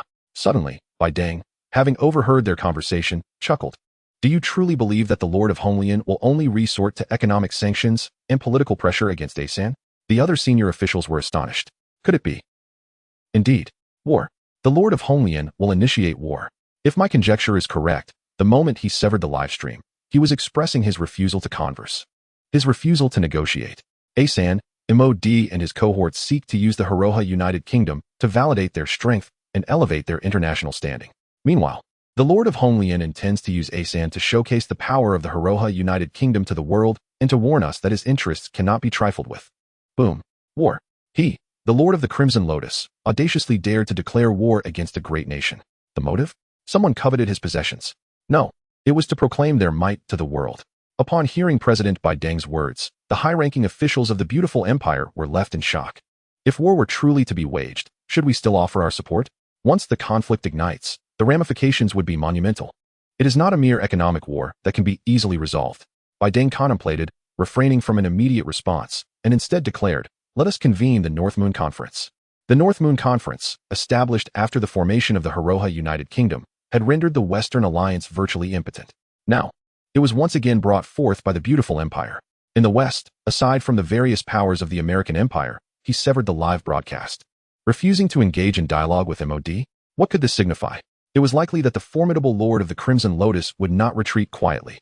The leaders of the Western powers, witnessing the disconnection of the live stream and hearing Zuo Xi's cold laughter, were frantically analyzing the situation. He would undoubtedly impose sanctions on the Asan nation. After witnessing this, the Asan nation was destined to repeat the mistakes of our past. They surely do not comprehend how many years their economy will regress this time. Quite well, they evaded the economic warfare in Asia back then, yet could not escape this one. Indeed, the Almighty is fair. These Western leaders believe that the Lord of the Crimson Lotus would pursue economic sanctions and exploitation of the Asan nation. This presented a splendid opportunity. They must swiftly align themselves with the Lord of the Crimson Lotus. Just as they were poised to activate the parliament to discuss their involvement in the sanctions against the Asan nation, a long-awaited signal reached the hands of their respective leaders. The North Moon Alliance Conference. Why was the beautiful empire reviving this meeting? Could it be related to the Lord of the Crimson Lotus? Though the leaders of the Western powers were astonished, they promptly arranged to participate in the urgent conference organized by the beautiful empire. Meanwhile, in the Haroha United Kingdom, President Arthur Zysa convened a national meeting and organized a global press conference. Chapter 52, The Haroha United Kingdom in the Eyes of the World. The Haroha United Kingdom. With its capital on Oahu Island, Honolulu, the national parliament merely followed protocol, and swiftly, nearly 100 members unanimously approved President Arthur Zysa's decision. As it stemmed from Kauai Island, from the Crimson Lotus Group, the Haroha United Kingdom's National Press Center, with diplomatic missions from the world's great powers, immediately dispatched reporters to the press conference, eager to relay the news back home. Of the over 200 countries in the world, few have embassies in the Haroha United Kingdom, and those that do are all formidable nations. Most of these countries had previously interacted with the Crimson Lotus Group during the financial war. Only they understood the significant national strength of the Haroha United Kingdom. Therefore, to establish relations with the Haroha United Kingdom and gain further insight into the Crimson Lotus Group, they set up embassies there, disregarding past grievances. Unfortunately, the blockade imposed by the Crimson Lotus Group on the Haroha United Kingdom was so formidable that they had yet to uncover the information they sought. As for the smaller nations, particularly those in Africa and South America, they regarded the Haroha United Kingdom as nothing more than a nascent country recently split from the beautiful empire. With numerous islands, The land area of the Haroha United Kingdom totals merely 160,000 square kilometers, and its population is barely over 1 million, falling short of 2 million. In this regard, the Haroha United Kingdom pales in comparison to many of those smaller African nations. Indeed, many experts have speculated that the combined number of soldiers and police in the Haroha United Kingdom is less than 50,000, were it not for the fact that the Haroha United Kingdom had designated Kauai Island as a military stronghold. They might even suspect that the Haroha United Kingdom lacked an army altogether. A nation without an army is not regarded as a true nation. Perhaps, leveraging its geographical advantages and thriving tourism industry, its economic level has reached that of developed countries, but in terms of overall national strength and global influence, it is still inferior to those smaller African nations. After all, since its establishment, the Haroha United Kingdom has never made its voice heard internationally. It has not even been able to join the United Nations. Moreover, the vast majority of its citizens remain oblivious to the existence of the Haroha United Kingdom. Little do they know, however, that the Haroha United Kingdom's influence on the world serves as a covert deterrent against the great powers, especially the global hegemon, the beautiful empire. Indeed, it is a minuscule nation, yet it possesses the capacity to impact the global landscape. The most cognizant of this fact is the beautiful empire, followed by the Great Xian nation. The former, having clashed with it, is well aware of its terrifying capabilities. The latter, among many nations, has the closest relations, and in certain domains, has even accessed the core of the Haroha United Kingdom, Kauai Island, engaging in some collaborations, thus comprehending the formidable aspects of the Haroha United Kingdom in specific fields. Why has the Haroha United Kingdom suddenly convened an international press conference? What significant news could it possibly hold? It is indeed rare. Throughout its years of existence, it has seldom issued news releases, and this occasion is exceptionally grand. This time, President Arthur himself will speak, the first time since the founding address 3 years ago. It feels as though this announcement will resonate with shock comparable to that of its founding. All attending journalists are somewhat agitated, harboring a sense of anticipation. The government of the Haroha United Kingdom is exceedingly low profile, with an extremely limited public presence, arguably one of the world's most secretive governments. For ages, numerous media outlets have endeavored to secure interviews, yet with little success. Even before the press conference began, Western media were astounded to receive an urgent directive from their domestic government officials. Only standard questions are permitted, no tricky inquiries, and absolutely no disparaging remarks. Otherwise, charges of treason will be pursued. Upon receiving this news, the Western media were taken aback. They, who typically uphold freedom of speech, can ask whatever they desire during interviews. And even if their own government attempts to intervene, that is usually dealt with post-interview. They never expected that for this small nation's press conference, their own government would issue such a stringent order. It is incomprehensible. Treason carries a sentence of hundreds to thousands of years. Esteemed media like NBC and BBC were utterly shocked. Even in another superpower, the Great Xian nation, they do not need to exercise such extreme caution. It is common practice to besmirch the Great Xian nation without repercussions. Yet now, in this minuscule nation, their government has issued such an unyielding directive. In the face of fear, they became cautious. However, some nations did not. For instance, the ASEAN nations media, which had once followed suit in establishing an embassy in the Haroha United Kingdom. When the time arrived, the press conference of the Haroha Kingdom commenced, with President Arthur Xi escorted to the podium by security personnel. In his early 30s, he possessed striking golden hair slicked back, adorned in a tailored suit that accentuated his remarkable presence. His eyes sparkled with intelligence, exuding confidence and an extraordinary aura. Arthur surveyed the media gathered below the stage before commencing his address. Official language, Daxia Tong. In the United Kingdom of Haroha, the Asian demographic comprises 40, Caucasians 30, and the indigenous population accounts for 22. The nation recognizes 2 official languages, Daxia and English. Proficiency in both languages is an essential requirement for citizens of the Haroha United Kingdom. In formal national settings, speeches are predominantly delivered in Daxia. Upon the appearance of Arthur, the assembled media focused intently, activating all their devices to connect in real time with domestic outlets, prepared for the occasion. Greetings. I am Arthur Caesar, the President of the United Kingdom of Haroha. Arthur, embodying the quintessential Western appearance, spoke Daxia with remarkable fluency. The purpose of this press conference was to disseminate significant news to the world. The United Kingdom of Haroha has resolved to impose sanctions on the nation of ASEAN, measures that extend beyond mere economic sanctions. A collective gasp resonated through the audience. Not only the viewers at home, but all the journalists present were taken aback. The United Kingdom of Haroha dared to sanction ASEAN? Why? Moreover, ASEAN ranks among the top 10 nations globally in terms of national strength. How could the diminutive Hiroha have such audacity? Countless questions swirled in the minds of the media and the millions watching the news. Furthermore, sanctions that transcend economic measures? Could military action be on the horizon? Does the Hiroha kingdom possess such formidable military might? Chapter 53, They Are Not Bluffing.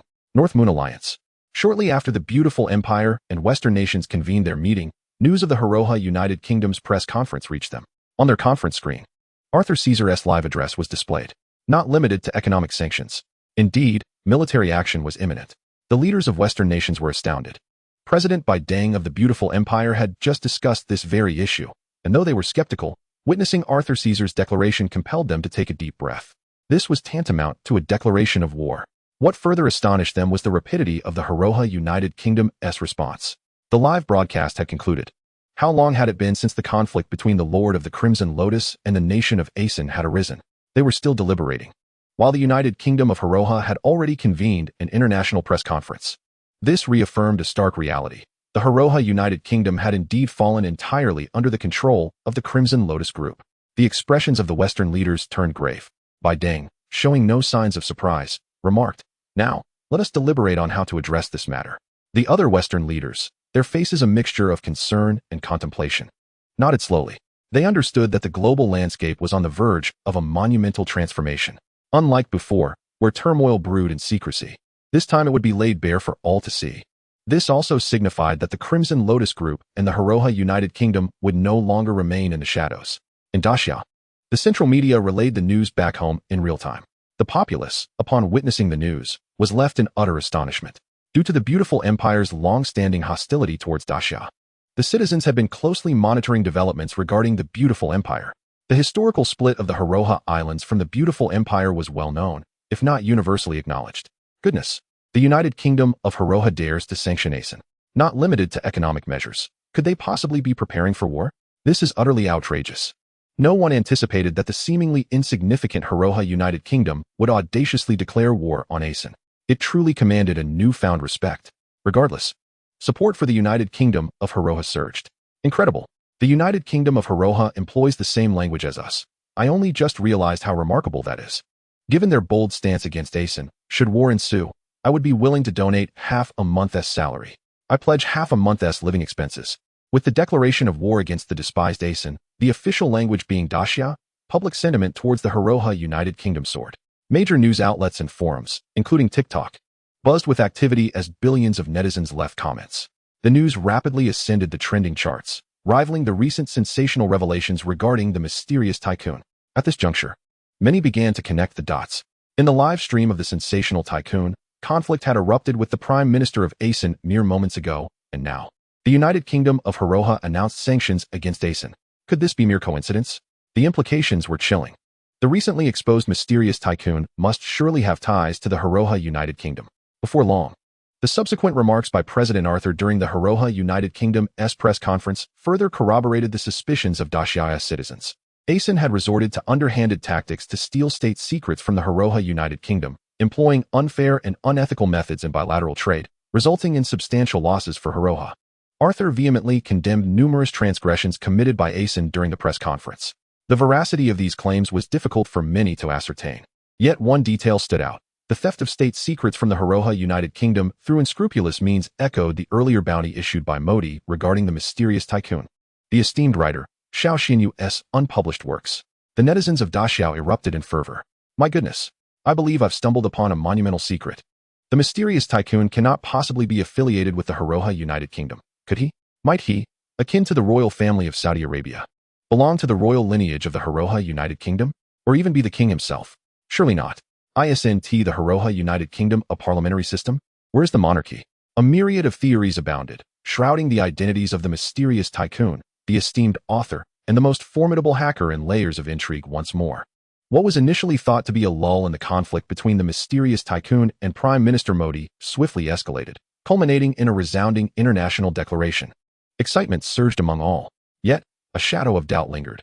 Could the United Kingdom of Hiroha truly impose sanctions on ASEAN?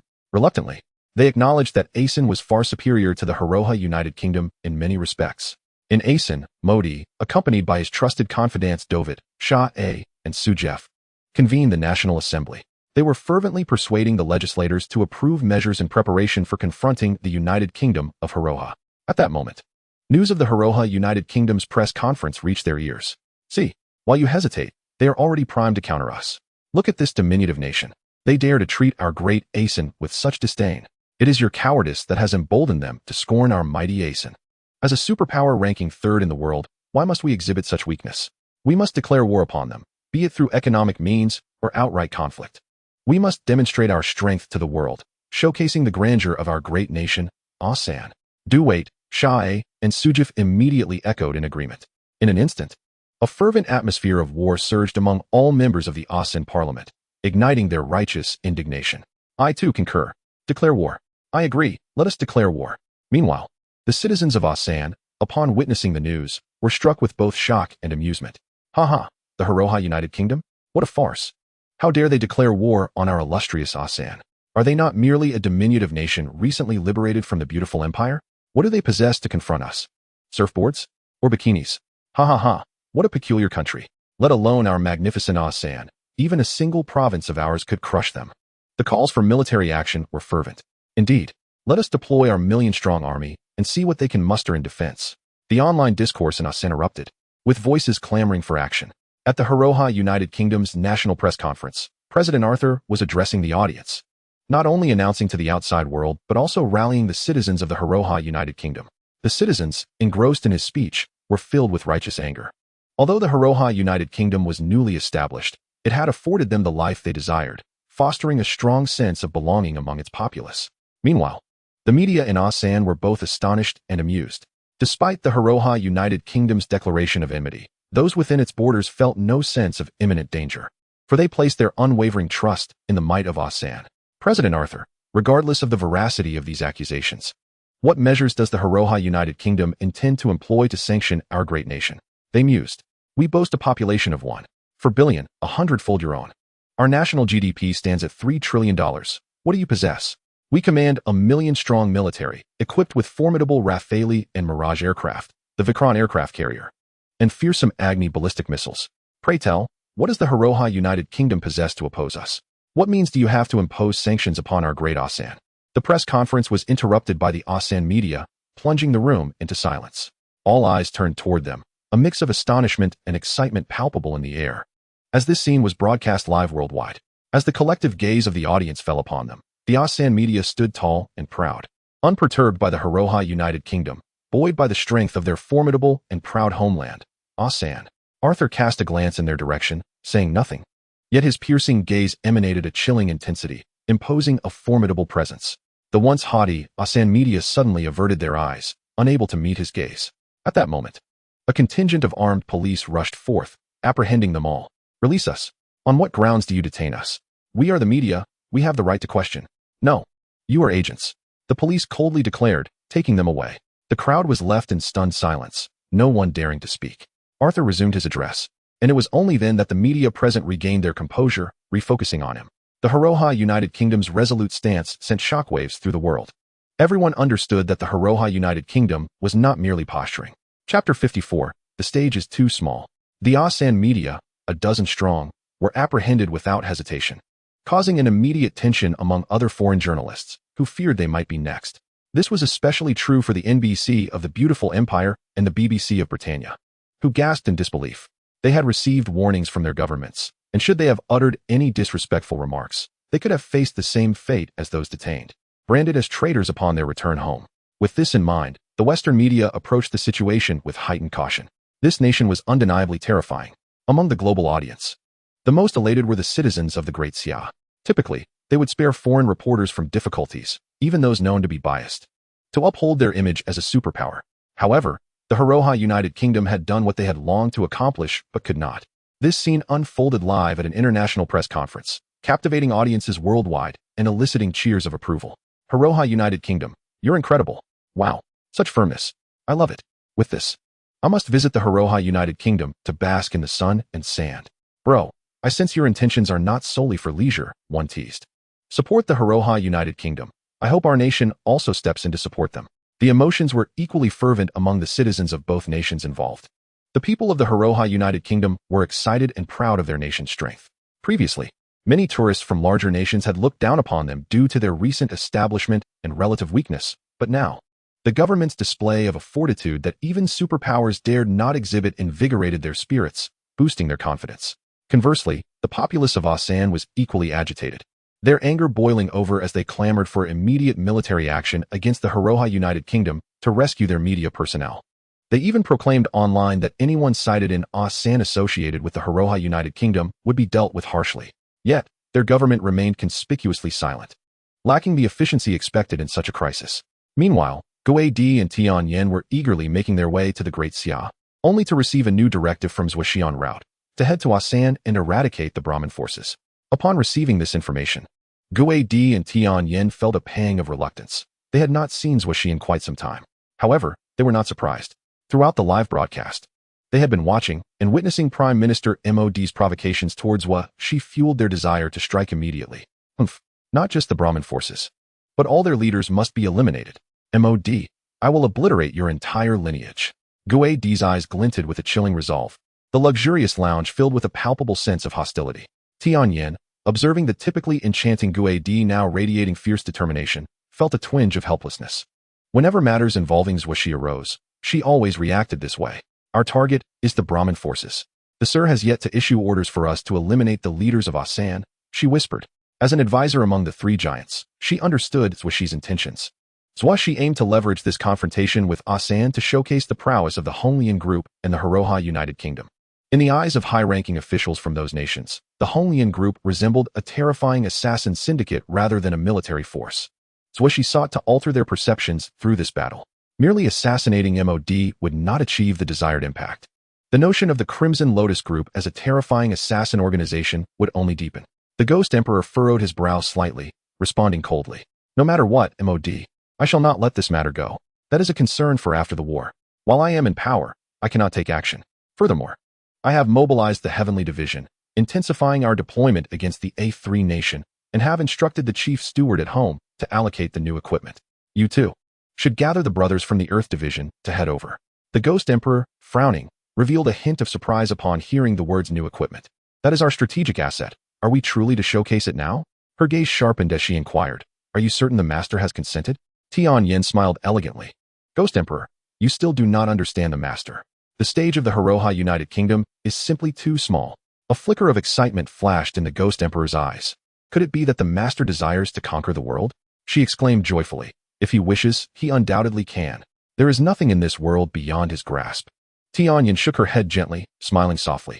Ghost Emperor, everyone knows of your deep affection for the Master, yet you do not truly understand him. A man like the Master cannot be approached without comprehension of his heart. Do you wish to perish? The Ghost Emperor's expression shifted instantly. Her eyes coldly fixed on Tianyin. Usually somewhat intimidated by her, this time Tianyin merely shrugged, maintaining her graceful smile as she walked towards the partition. I recommend you read the Master's Human Civilization. Perhaps you will gain insight. Watching Tianyin's retreating figure, the coldness in the Ghost Emperor's beautiful eyes gradually dissipated, revealing a tinge of desolation. Her thoughts were entirely consumed by him, yet she had never truly penetrated the depths of his heart. Subsequently, following her orders, the 36 specters and 72 azuras, brimming with murderous intent, altered their course toward the A3 nation. The turbulent undercurrents of the situation shifted from the Great Xia nation to the A3 nation. In the deep city of the Great Xia nation, Zuo Xi was en route to the deep city with his sister and their companions. With no pressing matters at hand, Zuo Xi drove at a leisurely pace. Meanwhile, in the Haroha United Kingdom, the machinery of the state had already begun to operate. The three giants of the Crimson Lotus, including President Arthur Caesar, were all appointed by him. He understood their talents and strengths thoroughly, requiring no concern on his part. In the passenger seat, his sister Zuo occasionally engaged him in conversation while turning her head to share laughter with Yang Huiling and others behind them, their voices filled with joy. In the back seat, adjacent to the window, Li Yufei occasionally joined in the laughter while scrolling through her phone.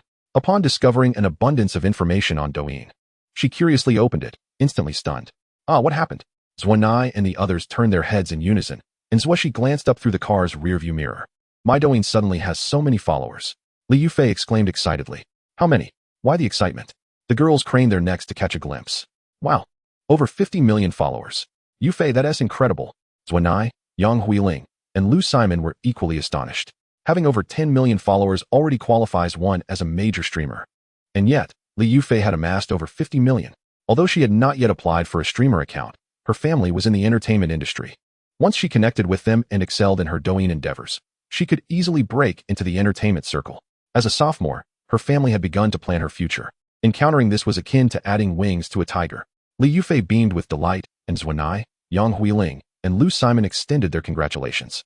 Suddenly, Li Yufei halted her laughter, took a deep breath, and leaned forward to ask, Zuo, can I go live and use these followers? She felt a flutter of anxiety.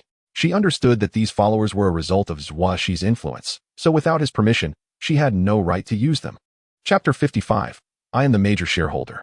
Upon hearing Li Yufei's words, Zuo, Yang Huiling, and Lu Simon all turned to Zuo Xi. Silence blanketed the vehicle. If it were Yang Huiling, Zuo would certainly advocate for her, as her words held weight with Zuo Xi. However, with Li Yufei, she would not. The earlier exchange between Li Yufei and Lu Simon during the live stream had left her with reservations. Had it not been for the state targeting them later, prompting their families to assist in times of crisis, she would have preferred not to speak with them at all. But a matter is a matter. Suit yourself. Zuo Xi replied coolly, adding, however, from now on, any information about Nei cannot appear in your live streams or videos. A tall tree catches the wind. While I fear nothing, I do not wish for my sister to face any trouble. I understand. Thank you, Zuo. I am so grateful. Li Yufei exclaimed, overjoyed. Nei. Thank you too. Zuo smiled slightly, warmed by her brother's words. Yang Huiling subtly glanced at Zuo Xi, captivated by his striking profile and the ethereal quality that occasionally surfaced in his demeanor, especially in the way he doted on Zuo, stirring her heart.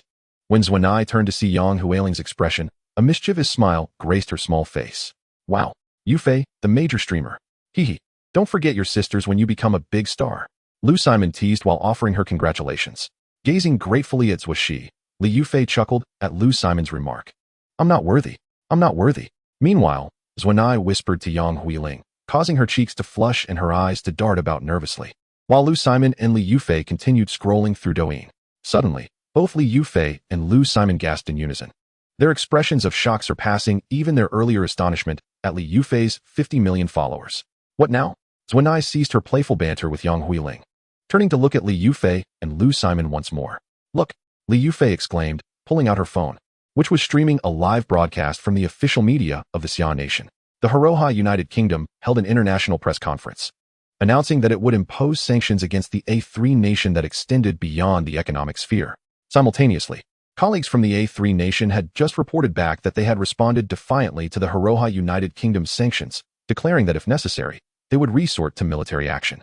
The Xia Nation's official media live broadcasts switched back and forth between the two nations' press releases, with the host succinctly and clearly articulating the news.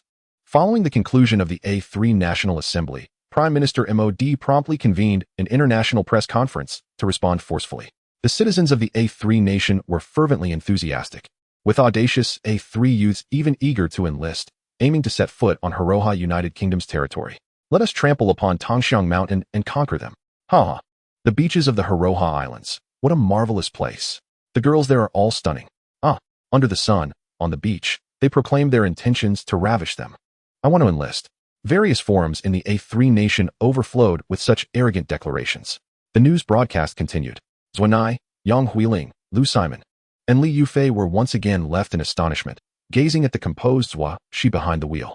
Within the car, an unsettling silence enveloped them, leaving only the voice of the news anchor resonating in the air. Zuo Xi gently tilted her head, smiling as she inquired, What is the matter? What is going on? Haven't you heard? They must surely have something to do with Zuo Xi, her companion exclaimed.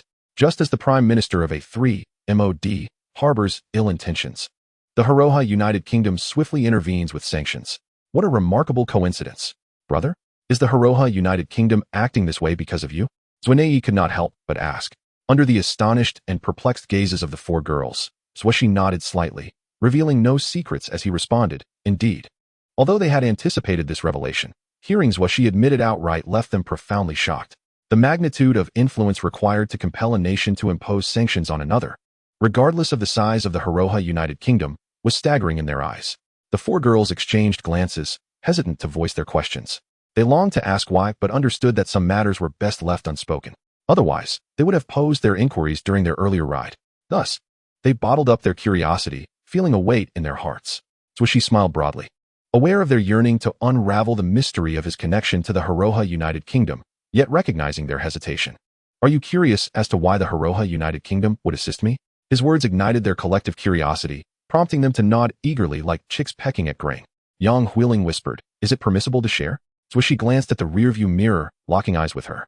The depth of his gaze sent Yang Huiling's heart racing, compelling her to lower her head in flustered embarrassment. Romanée and the others narrowed their eyes, sensing something amiss, and turned their attention towards her, causing her cheeks to flush crimson. Zuo Xi pondered for a moment before stating, "I can be considered a major shareholder in the Hiroha United Kingdom. My investments contribute to its various developments."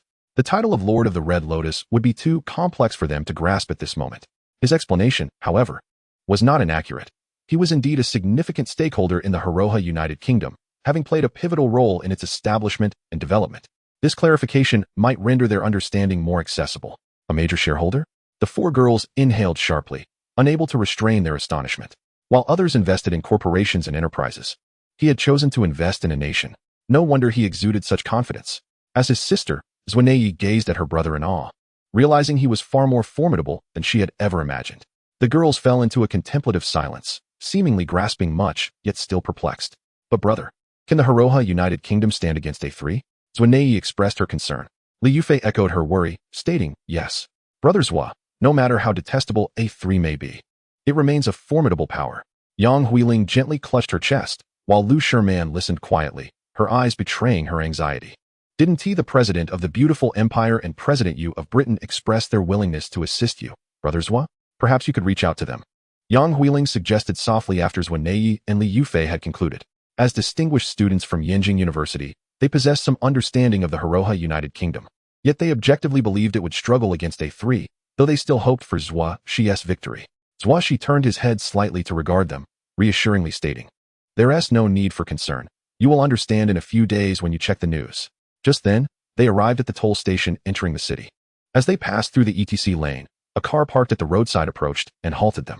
A man and a woman, both clad in formal attire and exuding vitality, approached their vehicle, tapping on Zuo Xi's window. The four girls, perplexed by Zuo Xi's earlier comments, tensed at the unexpected interruption. "What is going on?" Zuo Xi lowered the window, and the man and woman displayed apologetic smiles. "Esteemed sir, we sincerely apologize for stopping you in this manner. We have been sent by Mr. Zhang to extend an invitation to you. He is currently awaiting you at the Ruihua Hotel." "Oh," a subtle smile played on Zuo Xi's lips. "Mr. Zhang mentioned that if you are pressed for time, we can reschedule for another day. He also requested that you not take offense at this manner of invitation, as we had no means to contact you directly. Then lead the way," Zuo Xi replied, rolling up the window. The man and woman, elated by his agreement, returned to their vehicle to guide him. "Mr. Zhang?" The girls sighed in relief at the courteous demeanor of their unexpected guests. Yet a new wave of curiosity arose within them. "Brother, who wishes to meet you?" Romanée inquired. Zuo Xi chuckled lightly. "You will understand once we arrive." Chapter 56. The Former Glory of a Nation. Is it truly him? The woman in the front passenger seat turned to glance back, uncertainly asking. They had been commanded by a person of great stature to extend this invitation with utmost humility and warmth, and any semblance of offense was strictly forbidden. Such occurrences were exceedingly rare. She pondered, anyone necessitating such formalities must be an extraordinary figure. Yet, Zuo Xi appeared far too youthful and striking, surpassing even the most celebrated stars in their nation. It was difficult to fathom that he was the esteemed individual they had come to invite. The male driver chuckled softly, "Without a doubt. The ring upon his hand is indeed the Red Lotus ring." The woman gasped, but the man smiled again. "Is it surprising that he is so young? I, too, find it astonishing. Yet I am certain he is the one." His expression turned serious as he added, "Your strength may not suffice to perceive the pressure he exudes. However, when he looked at me, I felt an inexplicable sense of danger." The woman was taken aback. "Ah, but wait, go. Your strength," he shook his head, a wry smile crossing his lips. "There is always someone stronger. It's quite normal." "Normal? At such a young age?" she exclaimed in disbelief. Zuo Xi drove leisurely behind them. He found it unsurprising that they could locate him. He had arranged to conceal his information alongside Romanée, but he had not done so for Li Yufei and the others. They could easily trace his whereabouts through them, since he had no intention of remaining in hiding. There was no need to further obscure their information. "Brother, why don't you just drop us off somewhere?" "We don't need to go," Romanée suggested quietly. She understood that the individuals extending the invitation to Zuo Xi were undoubtedly significant and that there might be crucial matters to discuss. She did not wish to interfere with him. Yang Huiling, Lu Sherman, and Li Yufei nodded in agreement. It's fine. Go ahead. You might wish to meet this person as well, Zuo Xi responded with a casual yet enigmatic tone. The curiosity of the girls only intensified, summoning her courage. Yang Huiling asked, "Then, is there anything we should be cautious about?" Her face flushed as she concluded her question.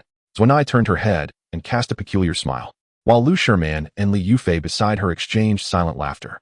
As young women, they understood such expressions well. Zuo Xi responded with an air of indifference, asserting that there was nothing to be overly concerned about. A calm demeanor sufficed. At that moment, laughter erupted from Zuo, causing Yang Huiling's cheeks to flush a rosy hue, and she shot Zuo several reproachful glares. Half an hour later, they arrived at the Ruihua Hotel, situated near the city center. This grand establishment may not rival five-star hotels in opulence, yet it held a significant reputation in Shenzhen, primarily catering to business and official gatherings. Typically, those who frequented this venue were company executives or government officials, indicative of a high social standing. Here we are. Even though Zuo Xi urged them not to be overly concerned, Zuo and the others still felt a twinge of nervousness. "Greetings. I am a receptionist at Ruihua Hotel. Allow me to assist you in parking your vehicle." As soon as they alighted from the car, a staff member promptly approached to help guide the vehicle to the parking area, exhibiting utmost professionalism. Zuo Xi handed over the keys to them. His car, a modestly priced BYD energy vehicle, was not extravagant. However, the staff treated him with the same respect as they did the owners of luxury cars worth millions. The surrounding business magnates wore smiles, elevating the overall ambience of the hotel. It was widely acknowledged that anyone who could come here was of no ordinary caliber. Wow, this place exudes sophistication. Lu Sherman and Li Yufei couldn't help but exclaim. As daughters of affluent families, they had frequented numerous upscale restaurants, yet upon entering this unique establishment, they immediately sensed an extraordinary atmosphere. Had they delved deeper into the experience, they would have recognized that this sensation was, indeed, a manifestation of power. "Mr. Zhang has been waiting for you for quite some time. Please follow me," a male and female guide said with respectful smiles. Observing Zuo Xi accompanied by 4 young women, they refrained from any comments. Zuo Xi nodded slightly, wrapping his arm around his sister Zuo's shoulder as they proceeded inside, while Yang Huiling and the others trailed closely behind. The male and female attendants exchanged discreet glances at Zuo Xi, their eyes betraying a flicker of surprise, leaving their thoughts unspoken. As they advanced through the hotel, they encountered no obstructions. They ascended directly to the top floor, the 18th, which boasted the finest environment. Onlookers witnessing their ascent to the 18th floor were taken aback, as that level had been sealed off for a prominent figure's arrival. The fact that they were allowed access raised questions. Could they also be significant individuals? The sight of Zuo Xi accompanied by a bevy of youthful and attractive women only intensified the intrigue. Were they perhaps the offspring of wealthy families? Such audacity seemed improbable. What affluent heir would dare to misbehave in such a setting? Many were left pondering. Upon reaching the 18th floor and stepping out of the elevator, they were met with an array of vigilant and imposing security personnel stationed at various corridors and corners, the air thick with a solemn tension. This display made Zuo's heart race. She pressed herself tightly against Zuo Xi, while Yang Huiling, Lu Sherman, and Li Yufei closely followed him, their apprehensive gazes scanning their surroundings. Who could be the significant personage that warranted such an intimidating display? How could one maintain a sense of calm in the face of such tension? The girls couldn't help but reminisce about Zuo Xi's composed smile and words. Arriving at the entrance of a private room, they were met with several sharp-eyed security personnel exuding a palpable sense of authority, both male and female. "A search is required." The moment those words were uttered, Zuo and the others became even more anxious. Just who were they about to meet? Zuo Xi furrowed his brow slightly, and the male and female guides who had accompanied them instantly appeared flustered. Just as they were about to offer an explanation, hearty laughter erupted from within the room. "Huh, that's unnecessary." A commanding voice resonated, accompanied by the sound of approaching footsteps. A distinguished man, showing signs of age with streaks of gray in his hair, emerged, exuding an air of authority. "Ah, the leader." Upon recognizing the figure, Zuo, Yang Huiling, Lu Sherman, and Li Yufei could not contain their astonishment and gasped in unison. The man was none other than Zhang Yuman, the leader of the Great Xia Kingdom. The girls erupted in cheers, as if they had encountered a beloved celebrity. However, as Zhang Yuman approached, his smile faded upon recognizing Zuo Xi, and his expression shifted dramatically. "Wang Yu? Wang Yu? What Wang Yu?" The sight of the usually composed leader losing his composure startled not only Zuo and her friends, who gasped in disbelief, but even his bodyguards looked taken aback. Zuo Xi, donning a subtle smile as if greeting an old acquaintance, addressed him. "Long time no see, Leader Zhang." The man who had escorted Zuo Xi having served alongside Zhang Yuman for many years and privy to many secrets, seemed to recall something, his gaze fixed on Zuo Xi in astonishment as he murmured, Wang Yu, the youngest academician of the nation 5 years ago, a national honor, an unparalleled talent. Chapter 57. If he had not departed from the Xia kingdom. The youngest academician of the great Xia kingdom, national honor, unparalleled talent. The man accompanying Zuo Xi spoke in a low voice, yet in that moment, his words reverberated throughout the room. Zuo, Yang Huiling, Lu Sherman, and Li Yufei turned to Zuo Xi, their faces etched with shock and disbelief. They had inadvertently stumbled upon his grand secret, his enigmatic identity. They realized that the man who had just revealed Zuo Xi's identity was not fabricating tales. An unparalleled academician, a major shareholder in the Heroha United Kingdom, a world-class author, a master hacker, a super tycoon. Each of these identities would be a source of pride for an ordinary person throughout their lifetime. Yet he had achieved them all. And at merely 20 years of age, not only Yang Huiling and the others, but even Zuo Xi's younger sister, gazed at him as if he were an enigma, completely unaware of what other secrets he might hold. Fortunately, she found solace in the familiar and reassuring aura he exuded. At the same time, they were left with numerous questions. It seemed that Zuo Xi and leader Zhang Yuman were old acquaintances. Yet why was Zhang so astonished upon seeing Zuo Xi? It felt as if they were meeting for the first time. If Zuo Xi was indeed the unparalleled academician, shouldn't he and the leader have been acquainted long ago? Why such surprise? Furthermore, was it Zuo Xi's esteemed identity as an academician that prompted the earlier apologies from 2 officials of the Great Xia Kingdom? They were filled with an overwhelming number of inquiries. As for leader Zhang Yuman, gazing at Zuo Xi's composed visage, the astonishment lingered in his expression, revealing a complexity of emotions. This was the first time he was witnessing the true face of the master of the Red Lotus. Previously, during meetings at the Heroha United Kingdom, Zuo Xi had concealed his identity behind a mask, leaving Zhang unaware of his appearance. Now, upon seeing him, the youth's presence astonished him, and what was even more unexpected was that this figure, capable of unsettling the world, was once a national academician of the Great Xia Kingdom. 5 years ago, the Research Institute of the Great Xia Kingdom had made an unprecedented decision to admit an extraordinary genius who was merely 18 or 19 years old. This unparalleled genius, through his own efforts, has conquered the pivotal technology of vector engines, addressing the technological deficiencies of the Great Xia nation and overcoming the challenges in the research and development of semiconductor materials. Moreover, he has laid a solid foundation in the realm of genetic engineering, which stands as a testament to the potential of the Great Xia nation to ascend as a superpower. He is regarded as a prodigy by numerous esteemed academicians and revered by the younger generation of scholars. The glory of the nation rests upon him. Truly a paragon of national pride. His name is Zuo Xi. At that time, he operated under a pseudonym and false identity, known as Wang Yu. With his exceptional hacking skills and the assistance of the system known as Revelation, he went unnoticed by anyone. He bore many secrets, compelling him to remain vigilant. Indeed, beneath the veneer of success and infinite glory, jealousy often lurks. Speculations began to arise against him. Prior to Zuo Xi's entrance into the Research Institute under the guise of Wang Yu, he had already made a name for himself in the financial and investment sectors, amassing a fortune and becoming a billionaire. In order to ensure his own security, he had already established the Honglian Group, which had gained a certain level of prominence. Thus, compared to other academicians, his identity was shrouded in mystery, appearing and disappearing at will.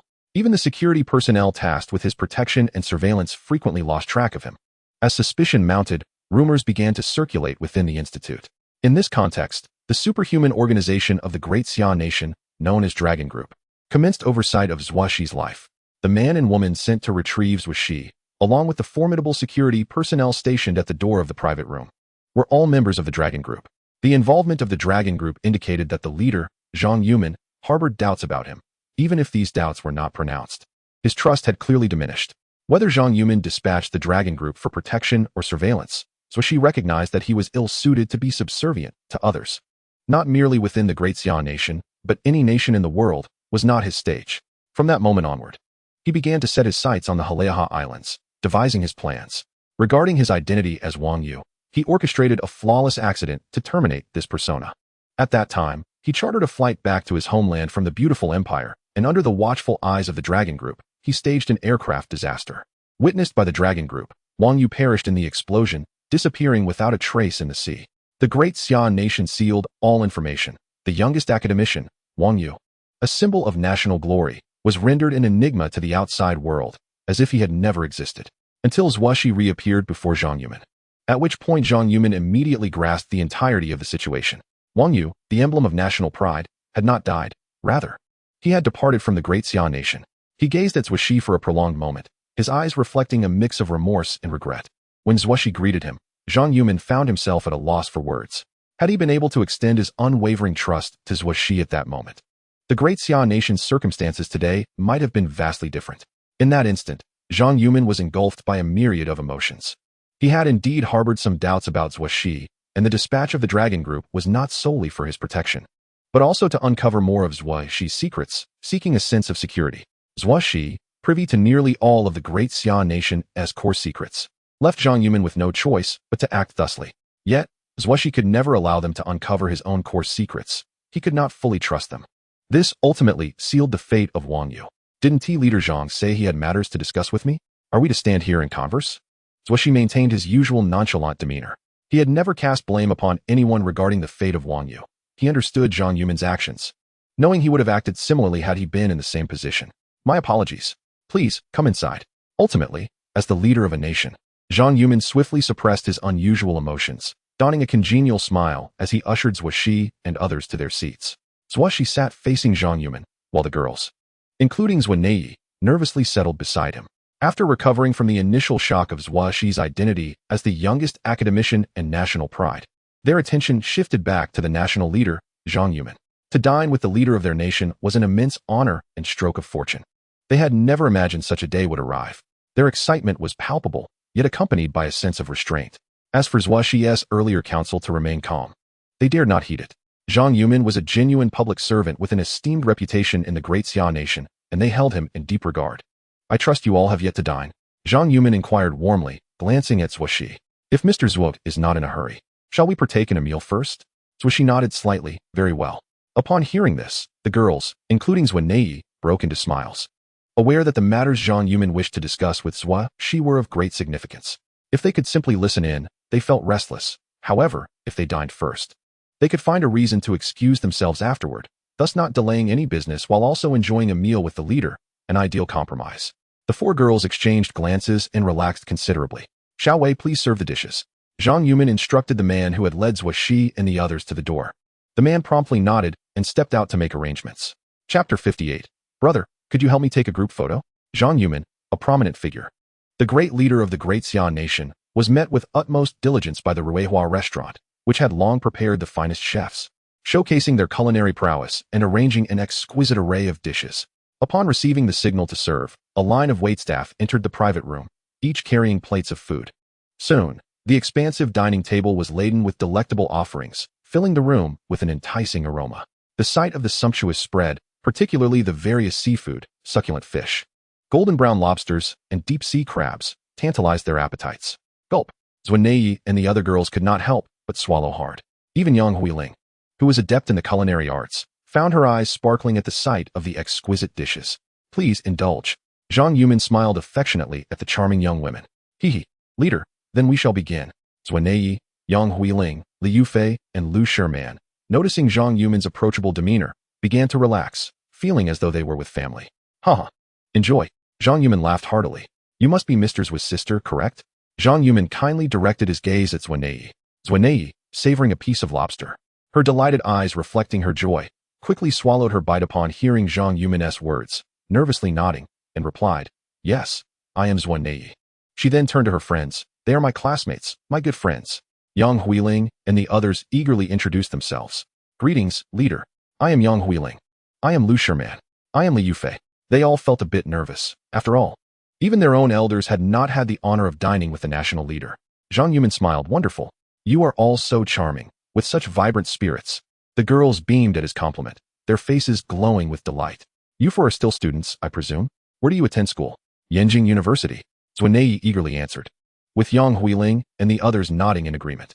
Peking University, indeed, is a gathering of exceptional talents. These individuals are the pillars of our nation's future. Romanée-Conti and her companions were particularly elated. To receive praise from our esteemed leader is indeed a rare honor. How have your studies and life at school been?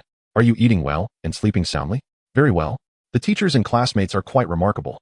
The school meals are superb, rivaling even the finest restaurants. We reside in apartments, which is quite pleasant. The four girls, filled with excitement, engaged in lively conversation with leader Zhang Yumin. Meanwhile, Zuo Xi quietly enjoyed her meal, choosing not to interject. Observing her younger sister's gaze of admiration toward Zhang Yumin, she couldn't help but smile and shake her head. Once the floodgates of conversation opened, it seemed as though the topics were endless, and the private room was filled with laughter and joy. After what felt like an eternity, Zuo and her friends had their fill and had nearly exhausted their discussions, their faces glowing with delight. Knowing it was time to depart, they prepared to leave Zuo Xi and Zhang Yumin to their conversation. Zuo eagerly inquired, "Leader, may we take a commemorative photograph with you?" Yang Huiling, Lu Sherman, and Li Yufei awaited anxiously. Of course. Zhang Yumin nodded, a smile illuminating his face. Wonderful. How exciting. The four girls scampered over, taking their places beside leader Zhang Yumin for the photograph, brimming with enthusiasm. "Brother, could you help us capture a group photo?" they implored, gazing at Zuo Xi with pleading eyes. Zuo Xi shot her sister a quizzical glance, nearly bursting into laughter, and was about to rise when Zhang Yumin, with a look of mild surprise, waved his hand and said with a grin, "Mr. Zuo, since we have a rare opportunity to gather, why not take a photo for remembrance?" The four girls beamed with delight. Zuo Xi nodded slightly, not refusing the suggestion. "Xiao Wei, please take the photograph." The man stationed at the door promptly entered. "Yes, leader." He stepped out briefly and soon returned with a camera. Zuo and her friends settled beside Zhang Yumin, while Zuo Xi remained to the side, all eyes directed at the camera. Xiao Wei maintained a calm demeanor, though he could not suppress his excitement within. He understood that the two gentlemen at the dining table were at the pinnacle of power in this world. One, the leader of a superpower, and the other, the Lord of the Red Lotus. Should this photo circulate beyond these walls, it would undoubtedly create significant ripples, particularly among the upper echelons of governments and powerful nations, causing them considerable unease. Yet, the four girls remained blissfully unaware, laughing without a care in the world. Once the photograph was taken, Zuo hurriedly requested a copy. "Brother, we've had our fill and would like to explore a bit. We won't disturb you and the leader any longer." "Very well." Zuo waved goodbye as she led Yang Huiling and the others out of the private room. With their departure, a profound silence enveloped the space, leaving only Zuo Xi and Zhang Yumin. "I hadn't anticipated that Mr. Zuo had such a lively and charming sister." Zhang Yumin broke the silence. "A bit mischievous," Zuo Xi replied, dabbing her mouth with a napkin before placing it on the table, her gaze fixed on Zhang Yumin. "Did you seek me out regarding Wu Ming and Yu Zhenghua?" Zhang Yumin shook his head, his expression complex. "Their misconduct in office will eventually catch up with them. It's merely a matter of time. Your assistance in dealing with them has inadvertently benefited the Xia nation by eliminating two nuisances." Zhang Yumin spoke with great tact. Legally, Zuo Xi had acted within the bounds of the Great Xia's law regarding this matter, but he did not intend to dwell on it. The more one probes, the more disadvantageous it becomes. Zuo Xi offered a faint smile, gazing at him, patiently awaiting his words. Chapter 59. Collaborating with the Great Xia nation. Initially, Zhang Yumin sought out Zuo Xi partly due to the incident involving Wu Ming and Yu Zhenghua in the livestream, but he had not anticipated receiving news of their execution during his journey to Deep City. Zuo Xi's swiftness in action was indeed unsettling. Even more astonishing was the revelation that the elite special forces of the Great Xia, the Eagle Special Forces, had an operative from the Red Lotus group among them. And that individual was the captain. The presence of Red Lotus personnel was truly pervasive. No wonder they were able to instigate dark turmoil within the beautiful empire. Gazing at Zuo Xi's captivating visage, a flicker of complexity and caution reappeared in Zhang Yumin's eyes. The various identities of Zuo Xi, comparable in power to the Lord of the Red Lotus, the formidable master of the stock market, the legendary hacker in the cyber realm, and a scientific giant capable of altering a nation's destiny, evoked a sense of respect even within Zhang Yumin, who stood at the zenith of power. "Mr. Zuo, the Xia nation has never harbored any intentions of enmity towards you. If you so desire, our nation will eternally be your homeland, your stronghold. Regarding this matter, it was merely an accident. Wu Ming and Yu Zhenghua do not represent the Xia nation, and we can let it pass. What do you think?" Following the elimination of Wu Ming and Yu Zhenghua by the Red Lotus, two official accounts from the Great Xia had also issued apologies, effectively drawing the matter to a close. Yet, face to face, Zhang Yumin still felt it necessary to clarify the situation.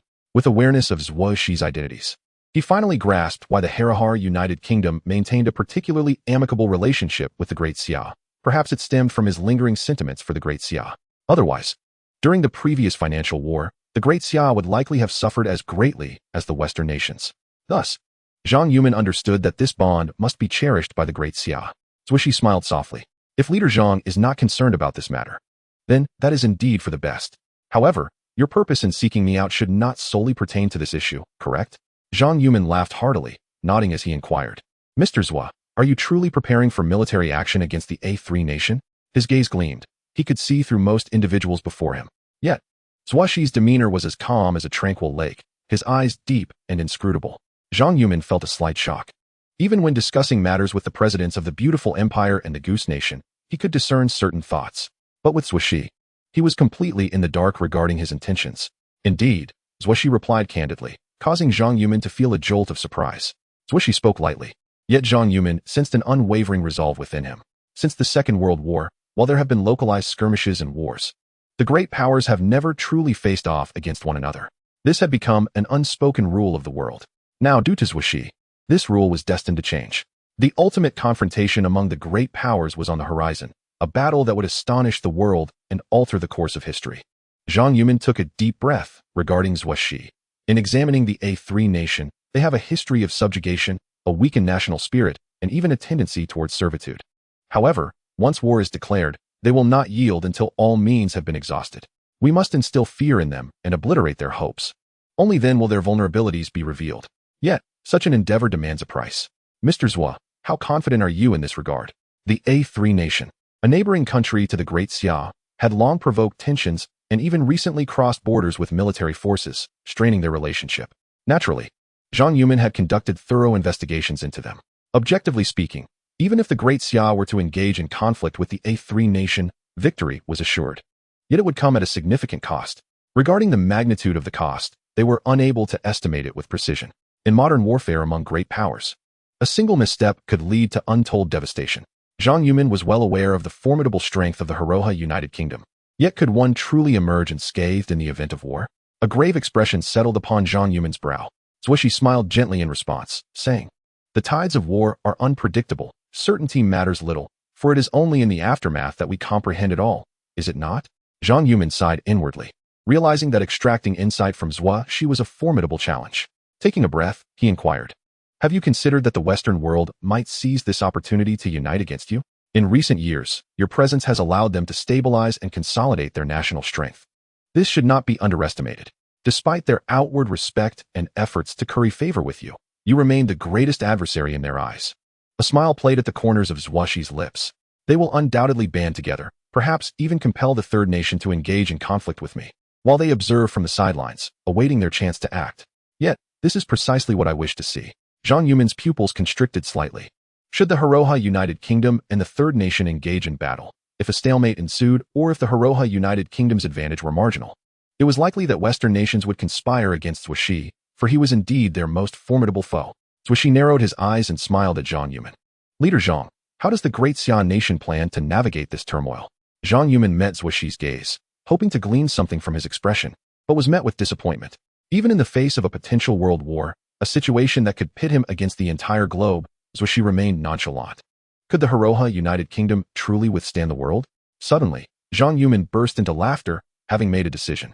"As I have stated before, as long as you are willing, the Great Xia nation will always be your homeland, your sanctuary."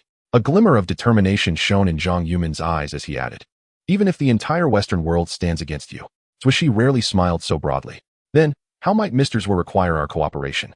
Zhang Yumin sought to discuss an alliance. But Zuo Xi shook his head. This conflict belongs solely to the Heroha United Kingdom and the Third Nation. The Great Xia nation shall merely witness this historic battle alongside the Western world. Zhang Yumin furrowed his brow. He sincerely wished to collaborate with Zuo Xi. Yet it seemed that Zuo Xi did not regard the partnership with the same gravity. Noticing Zhang Yumin's displeasure, Zuo Xi offered a gentle smile. Suddenly, the carefree demeanor vanished, replaced by a seriousness that tightened the atmosphere, compelling everyone to focus intently. "Leader Zhang, my desire for collaboration with the Great Xia nation is rooted in the hope that, during future upheavals in the world, we can still act in unison, rather than merely for this trivial war." World upheaval? Zhang Yumin's heart raced at the thought. That the prospect of a great power conflict or a world war could leave Zuo Xi unfazed, yet he referred to this as a mere triviality, was astonishing. What then could merit such a serious countenance from him? Zhang Yumin's breath quickened, and he felt a twinge of anxiety. It had been years since he had experienced such emotions. His brow furrowed. He inquired seriously, "What world upheaval?" Zuo Xi pondered for a moment before meeting Zhang Yumin's gaze. In recent years, the advancements in genetic engineering across nations have accelerated. Beyond the deepening of genetic research and maturation of technology, A crucial factor is the increasing availability of research materials and samples. There is something amiss in that place. If one day it releases not lifeless matter, but living beings, how do you suppose the world would react? Zhang Yuman could not help but rise to his feet, fixated on Zuo Xi, his lips moving but unable to articulate a response. If that place were a natural phenomenon, then perhaps we might still have a chance to respond. Humanity could potentially experience a rapid evolution. However, if that location were the product of some civilization, then we would face two possible outcomes: extinction or a life of dark servitude. No one could escape. Zhang Yuman's heart raced, and he struggled to suppress his emotions, though the horror in his eyes was undeniable. Yet, nations had calculated that, according to its rate of change, stability could take at least 100,000 years. Zuo Xi shook his head, interrupting Zhang Yuman. How can one compute the data changes across time and space when even a universal-level quantum computer has yet to be developed? 100,000 years. It will not take that long. Zhang Yuman inhaled sharply, staring intently at Zuo Xi. Could it be that the Honglian group had made calculations? How much time was left? Zuo Xi shook his head. Perhaps 50 years, perhaps 10 years, perhaps even tomorrow. One thing is certain, it will not exceed a century. A century. Given the current pace of development, humanity would struggle to achieve a Type 1 civilization even 1,000 years hence. And that place, even as a Type 2 civilization, might not be capable of producing such entities. Once, Zhang Yuman swallowed hard. He had considered this issue before, but 100,000 years felt too distant. He could not plan or prepare for such a long timeline. All he could do was accumulate and lay the groundwork for future generations. Taking a deep breath, Zhang Yuman said, "If that is the case, we must communicate with the great powers. This concerns the fate of all humanity." Zuo Xi scoffed, remarking, "Human nature. Leader Zhang, do you not understand human nature? Whether they believe or not, and whether they can unite, is one issue. Furthermore, if that place truly opens, it may not present a crisis, but an opportunity. Do you think unity would still be possible? In the worst-case scenario, should such a civilization arrive, it may not bring destruction but rather enslavement. Would you truly not resist? Do you trust them?" Zuo Xi's barrage of questions plunged Zhang Yuman into despair. Human nature was indeed terrifying, just as when Zuo Xi was still a national hero. Was it not human nature that led to Wang Yu's demise? Such monumental interests laid bare before them still invited suspicion and exclusion. This was human nature. Reflecting on this, Zhang Yuman's gaze towards Zuo Xi again bore the weight of remorse. "Then why do you still choose the Great Xia?" Zuo Xi's face regained its light-hearted demeanor. "The Lord of Honglian is the guardian of the Heroha United Kingdom. Zuo Xi is a citizen of the Great Xia nation. The two do not conflict." Zhang Yuman was astonished, his expression gradually shifting to one of elation. Meanwhile, after leaving the Ruihua Grand Hotel, the four girls, led by Romanée, strolled joyfully through the streets. Without Zuo Xi by their side, they felt liberated, laughing and chatting incessantly, their laughter echoing as they moved from one spot to another. As the saying goes, 3 women make a street, let alone 4 vibrant young ladies. Wherever they went, they brought an air of festivity. Furthermore, with Romanée, a billionaire heiress, declaring, "Now that we are in Deep City, I shall be the host. Tonight's feasting and revelry are on me." Yang Huiling, Lu Sherman, and Li Yufei erupted into joyous cheers. Along the way, their figures flitted past snack stalls, milk tea shops, and various boutiques. They explored clothing stores, handbag shops, and cosmetics outlets, relishing every moment. Of course, these stores were not exorbitantly priced, and the 3 girls were not the types to desire everything they laid eyes on. Nor did they intentionally seek out the most expensive items. Only when they stumbled upon something particularly delightful did they indulge in a purchase or two.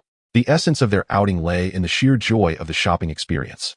As they wandered and played, they soon arrived at the most renowned commercial plaza in Deep City, the MixC. The night at MixC was a dazzling spectacle, ablaze with lights and bustling with crowds, exuding an atmosphere of vivacity. "Hey, my Douyin streamer account has been successfully activated." Earlier, after obtaining Zuo Xi's consent, Li Yufei had contacted her family to apply for her Douyin streamer account, seizing this opportunity to embark on her new venture. Her family was entirely supportive. As they meandered through MixC, upon seeing the notification of her application approval, she couldn't help but burst into cheers, fully aware that success was inevitable. "Wow, congratulations. Yufei, the great streamer, the rising star. Ha ha ha, soon our Yufei will be a household name," teased Romanée alongside her friends. Li Yufei, slightly embarrassed, chuckled, "Stop teasing me. Who knows what the future holds? Oh, with your incredible singing and dancing skills, and a fan base of over 50 million. It would be an injustice if you don't rise to fame," chimed in the girls, their playful banter continuing. "Look over there. It seems there are many influencers singing and dancing for content," exclaimed one. "Oh, isn't that the famous influencer photo wall?" What was it called again? The Pink Memory Wall, exclaimed another. Why not? Yufei, you could give your debut a shot there, suggested Lu Sherman. Li Yufei shook her head. I'm not ready yet. And with so many people knowing this account, filming here might lead to recognition. She glanced at Zuo and shook her head again. I promised Brother Zuo not to disclose Nei's information. Zuo smiled slightly, her eyes sparkling as she suggested, you could record a video and edit it later. That way, it's no problem, and you can also practice. The other girls chimed in, encouraging her. Li Yufei felt a flicker of excitement and nodded in agreement. Allow me to recommend a friend's book, Road Survival. My resources can amplify limitlessly. It's a survival game narrative, refreshingly unique with a brand new storyline, featuring city building and troop dynamics. I've heard my friend has exceptional driving skills. Chapter 61, The Mysterious Superstar, Fox Fairy. Zuo felt a sense of unease towards Lu Sherman and Li Yufei. Initially, she had entertained thoughts of matchmaking them with her brother, but now she felt they were utterly unworthy.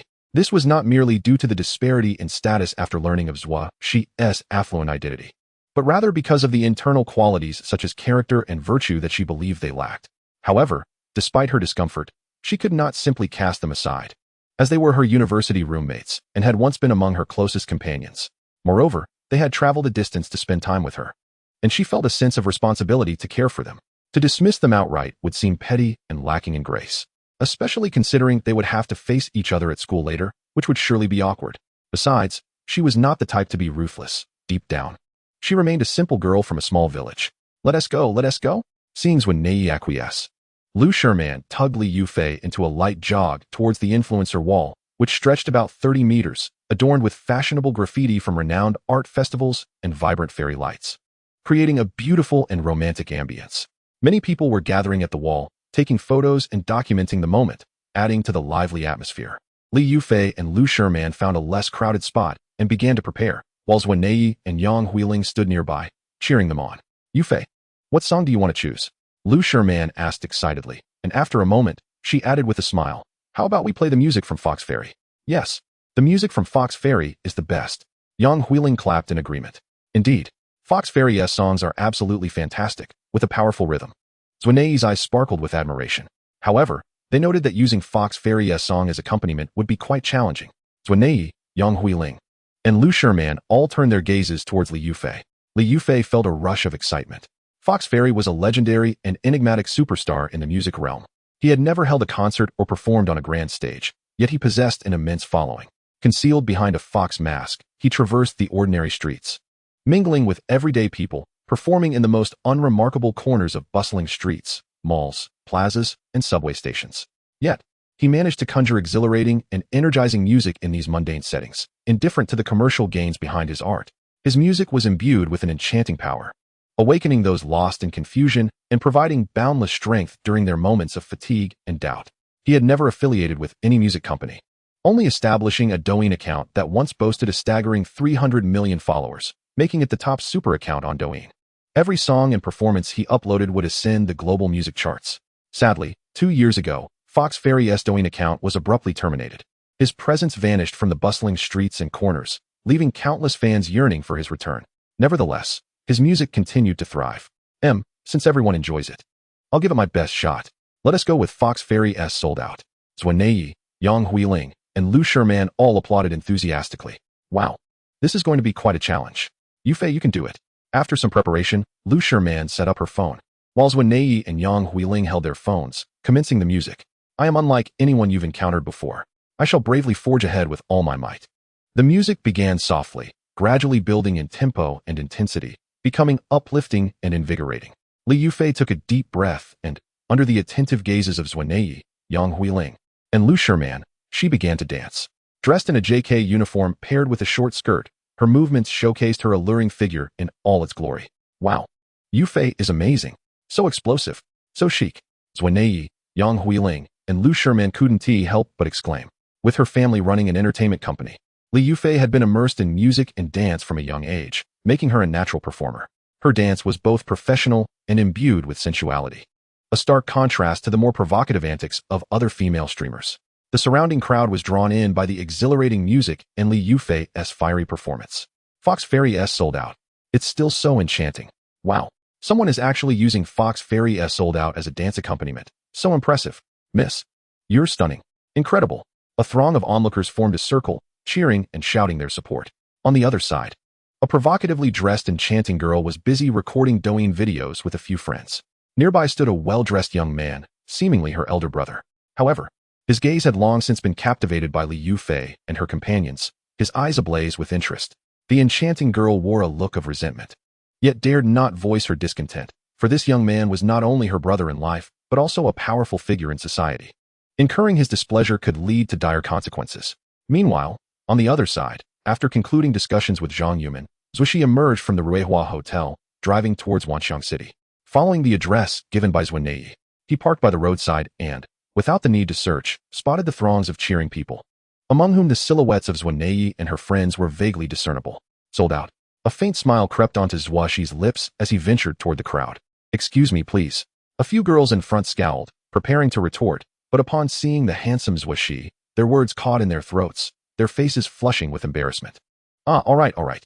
The girls watched in excitement as Zuo Xi made his way into the throng. Wow, so handsome. Just moments ago, they had nearly scolded him, but thankfully, their reflexes had saved them. Damn it, we didn't even get his WeChat. Brother Zuo go. Upon seeing Zuo Xi's arrival, Zuo and Yang Huiling sweetly called out to him.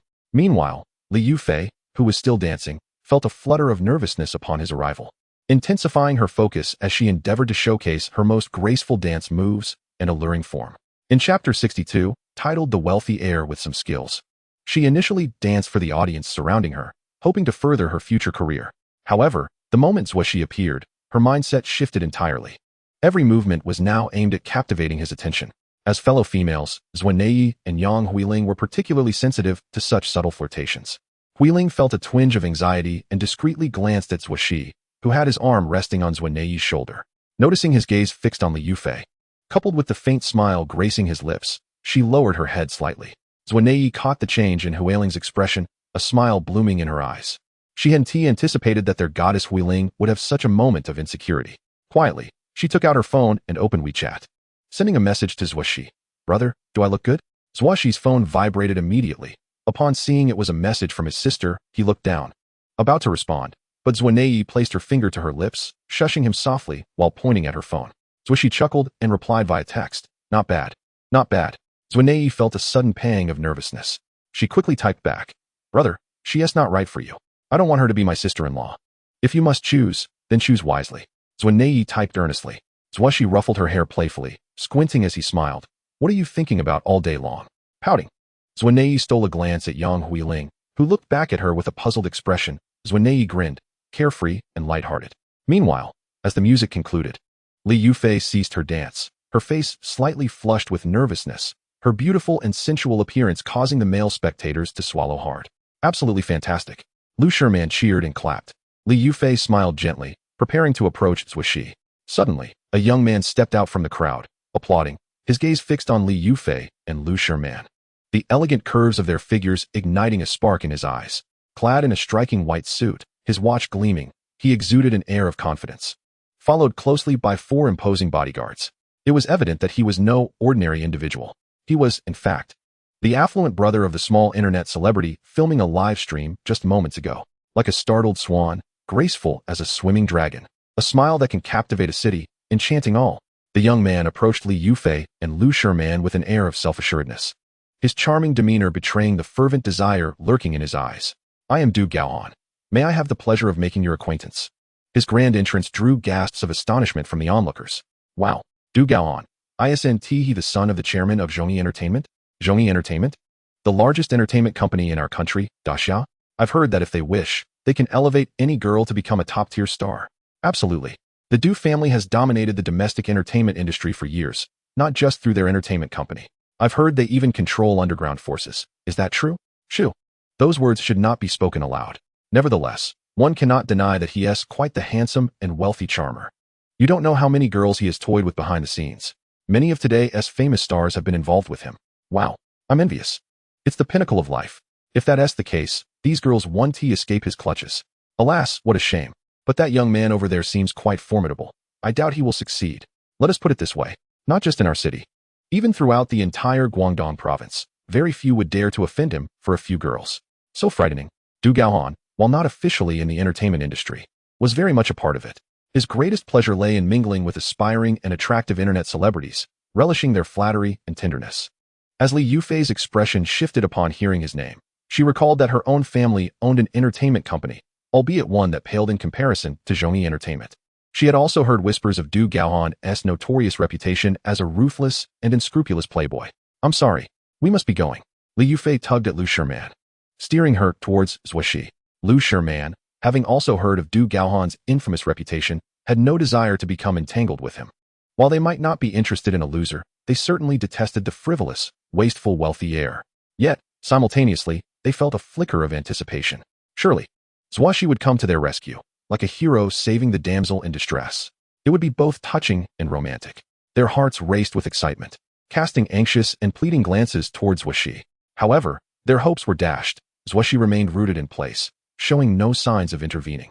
Du Gaohan's eyes flashed with annoyance, yet his smile remained intact as he stepped forward to block their path, glancing at Zuo Xi. The latter's striking handsomeness caused Du Gaohan to furrow his brow. Which wealthy heir is this? He mused. I don't recall. Zuo Xi possessed a distinct aura. Yet Du Gaohan didn't dwell on it. Only the wealthy heirs capable of leaving a lasting impression on him posed any real threat. Given the current situation, Zuo Xi's inaction only reinforced Du Gaohan's confidence.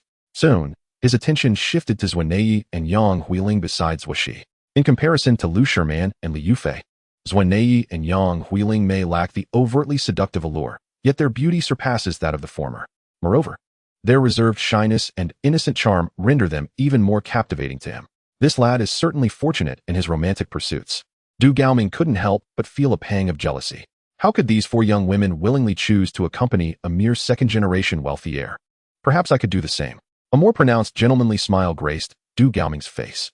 On the other side, Zuo and Yang Huiling furrowed their brows, repulsed by the unabashed lewd thoughts emanating from Du Gaohan's gaze. Annoyed, Zuo Xi's voice suddenly cut through the tension. Zuo and Yang Huiling looked up to see him smiling with narrowed eyes, and they nodded in affirmation. Indeed, it was bothersome. My dear lady, with your talent and beauty, I could effortlessly help you ascend to become the most celebrated star in the country. Friends like me are a rarity. After all, there is only one Zhongyi Entertainment Company in Xia Country. Du Gaoming declared to Li Yufei, then turned his attention to Lu Shiman, sighing, if you are willing, you could certainly achieve it. Or whatever endeavor you wish to undertake, I can assist you. What do you think? Would you be interested in knowing someone like me? Surely, this is far superior to what that handsome gentleman could offer you. Du Gaohan's smile grew increasingly self-assured as he cast a lingering glance at Zuo Xi. However, the reactions from Li Yufei and Lu Shiman caused his expression to shift dramatically. Both women frowned, their faces contorting with disdain. No, thank you. I'm not interested. My father also owns a company, Qinglan Entertainment Company. Please step aside, Li Yufei declared, revealing her background to instill caution in Du Gaohan. Lu Shiman followed suit, stating, my father runs Zhuiyuan Technology Development Company in the capital as well. So, they are all daughters of affluent families? No wonder they differ from those shameless girls. TSK. Does it imply that this lad is merely a pretty boy? Du Gaoming recalled something, his eyes lighting up as he playfully regarded Li Yufei. Qinglan Entertainment Company? Is your father Li Qing? I must say, I didn't expect him to have such a charming daughter. Li Yufei's brows knitted together, feeling uncomfortable under Du Gaohan's gaze. Miss Li, has your father informed you that your Qinglan Entertainment Company is on the verge of being acquired by us? Du Gaohan's gaze began to scrutinize Li Yufei without restraint. Panic surged within her. She shook her head vehemently. That's impossible. Her father had mentioned some issues with the company recently, but nothing severe enough to warrant a takeover. You will understand in a few days when you see the news. But by then, it may be too late. Right now, you have an opportunity to preserve a significant portion of your family's equity by signing a contract with me and following my direction. This was an unabashed threat. Li Yufei's complexion drained of color, her mind a whirlwind of confusion. Having been pampered since childhood, she had never anticipated facing such indignities. Helpless. She contemplated calling for help, but hesitated. What if it were true? She glanced once more at Zuo Xi, but he remained unmoved. Overwhelmed with disappointment, she felt a wave of self-deprecation. Was he afraid of the Du family? Surely not. Perhaps she simply held too little value in his eyes to warrant his intervention against Du Gaohan. You are shameless. Lu Shiman couldn't bear to watch any longer, intending to comfort Li Yufei. However, Du Gaohan suddenly turned his attention to her, a wicked smile on his lips, igniting feelings of disgust and unease within her. Zhuiyuan Technology Development Company? Your father is Lu Tianhai? The Ababa Group has set its sights on your father's company and is preparing to take action. Didn't you know? No. You are lying. Lu Sherman shook her head violently, her face pale. If the Ababa group truly intended to target her father's company, it would mean disaster. Du Gaohan laughed heartily, reveling in his triumph. Du Gaohan, do not resort to sweet talk to deceive girls. I prefer transactions. So what do you say? Miss Lu, I'll give you a chance to join me, and I can assist your father. While others may fear that Hangzhou horse, we, the Du family, are unafraid. I can assure you, if you collaborate with us, your father can still manage Zhuo Yuan. Lu Sherman felt a mix of rage and fear. How could she be so oblivious to the turmoil at home? She too turned anxiously towards Zuo Xi, but like Li Yufei, her heart plummeted. Capture the two. Du Gaohan's gaze shifted towards Romanée and Yang Huiling. Outsiders perceived him as a debauched scion, unaware that beneath the facade, he contributed significantly to his family's enterprise. This was a brazen transaction. TSK, Du Xiao's methods are truly remarkable. The surrounding spectators caught wind of Du Gaohan's remarks, gasping in astonishment. This seemingly frivolous second-generation heir appeared to possess some acumen, unlike those portrayed in dramas. Brother, why don't you help Yufei and Sherman? Zuo felt a pang of sympathy. Yang Huiling expressed her concern. Zuo, although Yufei and Sherman can be quite bothersome at times, they have helped Nei at school. Once, when Nei had a fever late at night, they assisted in carrying her to the hospital. Perhaps you could lend them a hand? Chapter 63. Do you know them? You too. Zuo Xi lightly tapped his sister's head, casting a sidelong glance at Yang Huiling while gently shaking his head. These two fools. No wonder they could be friends. Earlier, when the officials threatened Zuo, Lu Sherman and Li Yufei sought assistance from their families, who promptly agreed, willing to take risks to intervene. Part of the reason was that they recognized Zuo Xi's extraordinary nature and hoped to aid them in overcoming their current predicament. Even if they couldn't help, the loss would be minimal. However, the two Navi girls remained oblivious to this reality. Just as Lu Sherman and Li Yufei failed to grasp the underlying motives. But how could Zuo Xi be unaware? Only Yang Huiling's family had sincerely offered assistance. Glancing at Du Gaohan, whose eyes were fixated on Zuo and Yang Huiling, a glint of coldness flashed in Zuo Xi's eyes as he stepped forward, leaving behind a tall silhouette. Brother, be careful. Zuo felt a flicker of hope at her brother's willingness to intervene. But anxiety quickly set in as she noticed the four imposing bodyguards. Zuo, be cautious, Yang Huiling echoed, her cheeks flushing as she clenched her fists nervously. What the heck? That handsome young man is approaching Du Gaohan.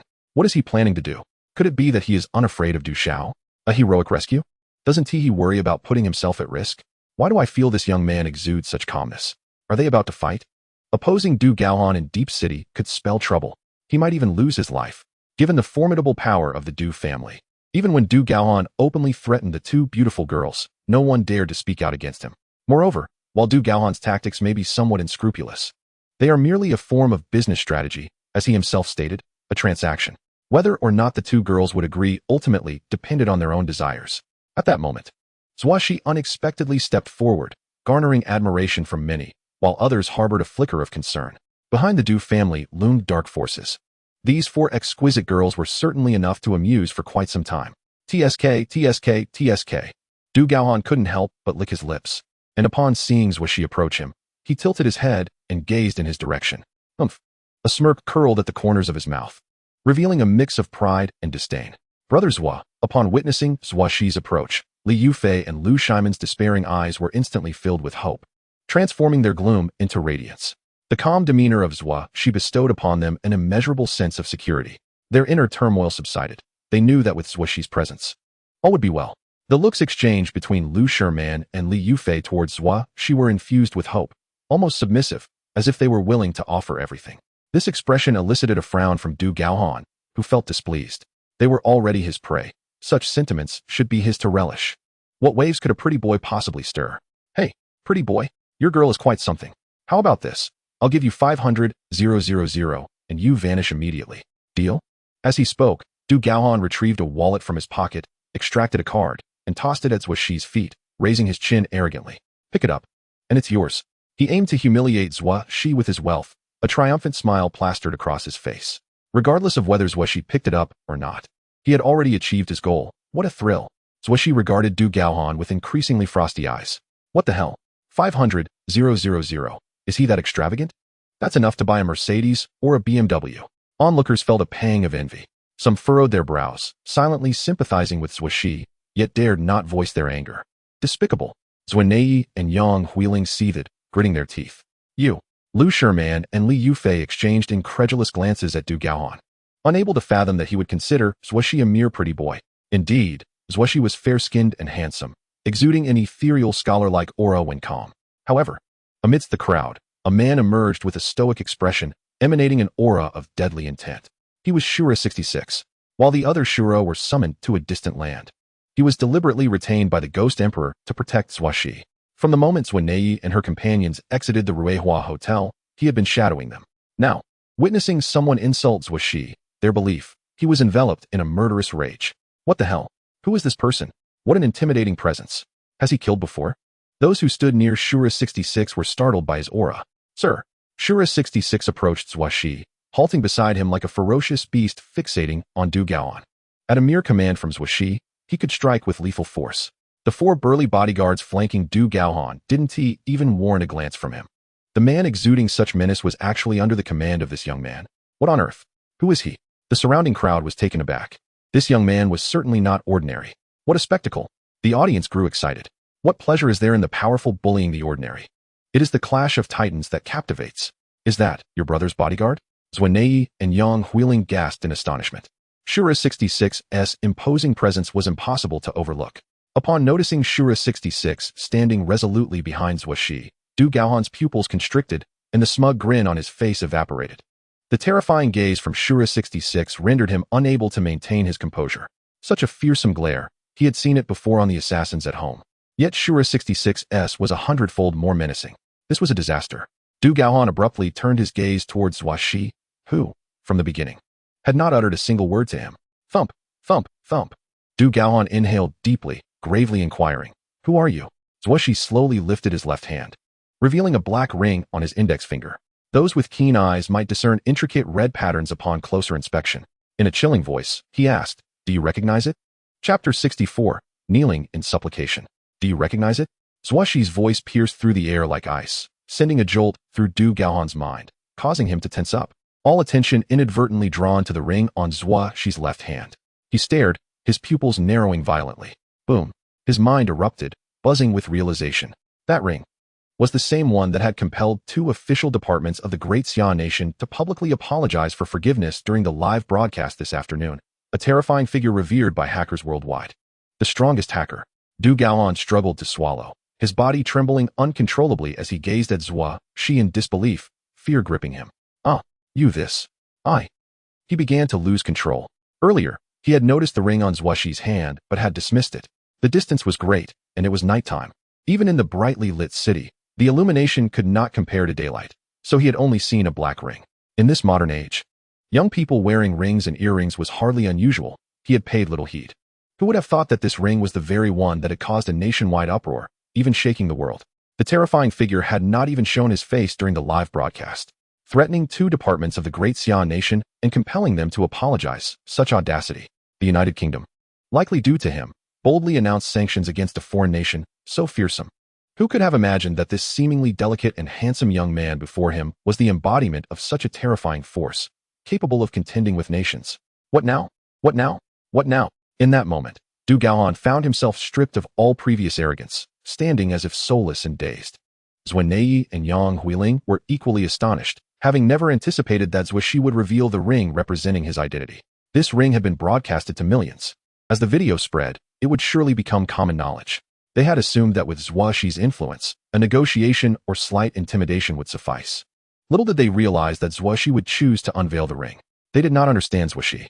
Younger sister Zuo remained unaware. To her, he had always been the warm and caring brother, never fathoming that the brother she adored was perceived by those acquainted with his prowess as a being far more terrifying than a demon from hell or the Grim Reaper. And upon witnessing Du Gaohan's repeated lewd glances at Zuo, the moment he took a step forward sealed Du Gaohan's fate. He would not escape unscathed.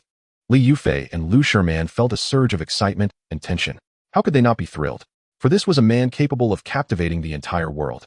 Now, he stands up for them, and even though it is due to the plea of Zuo and the others, they cannot help but feel exhilarated. Meanwhile, the onlookers remain utterly bewildered. Do they know him? Zuo Xi's cold voice reached the ears of most, yet their distance from the spectacle left them somewhat detached. A black ring?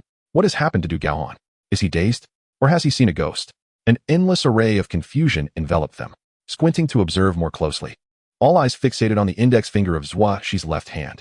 Among the crowd, there were many who were fond of scrolling through TikTok videos, including those with particularly vivid imaginations. At last, a brilliant mind among them exclaimed, "Have you noticed that the young man's ring seems rather familiar?" When the clever one posed the question, there was an immediate response from another. "No way. Are you suggesting that ring belongs to that sensational rich young man who caused a stir online today?" The atmosphere erupted like a chain reaction, with everyone's eyes widening and mouths agape in shock. Unbelievable. I thought his voice sounded somewhat familiar. How could it not be? The tone and intensity with which that wealthy young man threatened the officials matched perfectly. Could it be true that the wealthy young man is right here in Deep City, before our very eyes? Am I dreaming? Wait, do you remember? During the live stream, there were several young ladies and the rich young man's sister. Look at those girls. Oh my goodness. Everything aligns. Everything fits perfectly. The wealthy young man is indeed so youthful, so incredibly handsome. I'm losing my mind. Wealthy young man. I am your 88th little wife. Sister. I am your 10,086th sister-in-law. Do you remember me? The crowd began to stir, whispers growing into excited shouts, with the girls shrieking in a frenzy. Under their astonished and fervent gazes, at the center of attention, Du Gaohan suddenly knelt before Zuo Xi, trembling with fear as he bowed repeatedly. "Wealthy brother, I am sorry. I had no idea it was you. I was blind and did not mean to offend you. Please, have mercy on me." The gasps and cries of the surrounding crowd stripped Du Gaohan of his remaining composure, enveloping him in sheer terror, leading to his most primal instinct for survival, kneeling in supplication. He was compelled to kneel, compelled to plead. Though the Du family possessed considerable wealth, they also wielded control over a shadowy power, which was their greatest source of confidence in facing off against affluent rivals.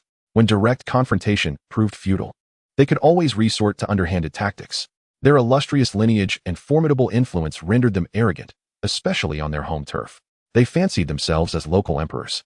Even if they offended a powerful family, they believed their own could manage the situation. He had never faced consequences before, so he was reckless.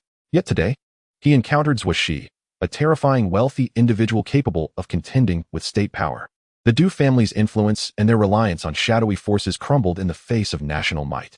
The few bodyguards surrounding him displayed visible terror, even without considering Zuo Xi, who had been mythologized as a fearsome figure. The palpable aura of lethal intent emanating from one of his subordinates instilled dread in them.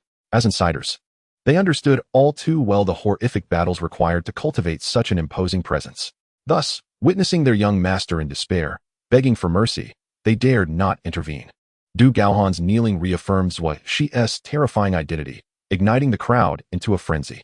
Cheers erupted, screams resounded, akin to a superstar concert. Observing Du Gaohan's desperate pleas, Zuo Xi remained unperturbed, his expression as calm as a still lake.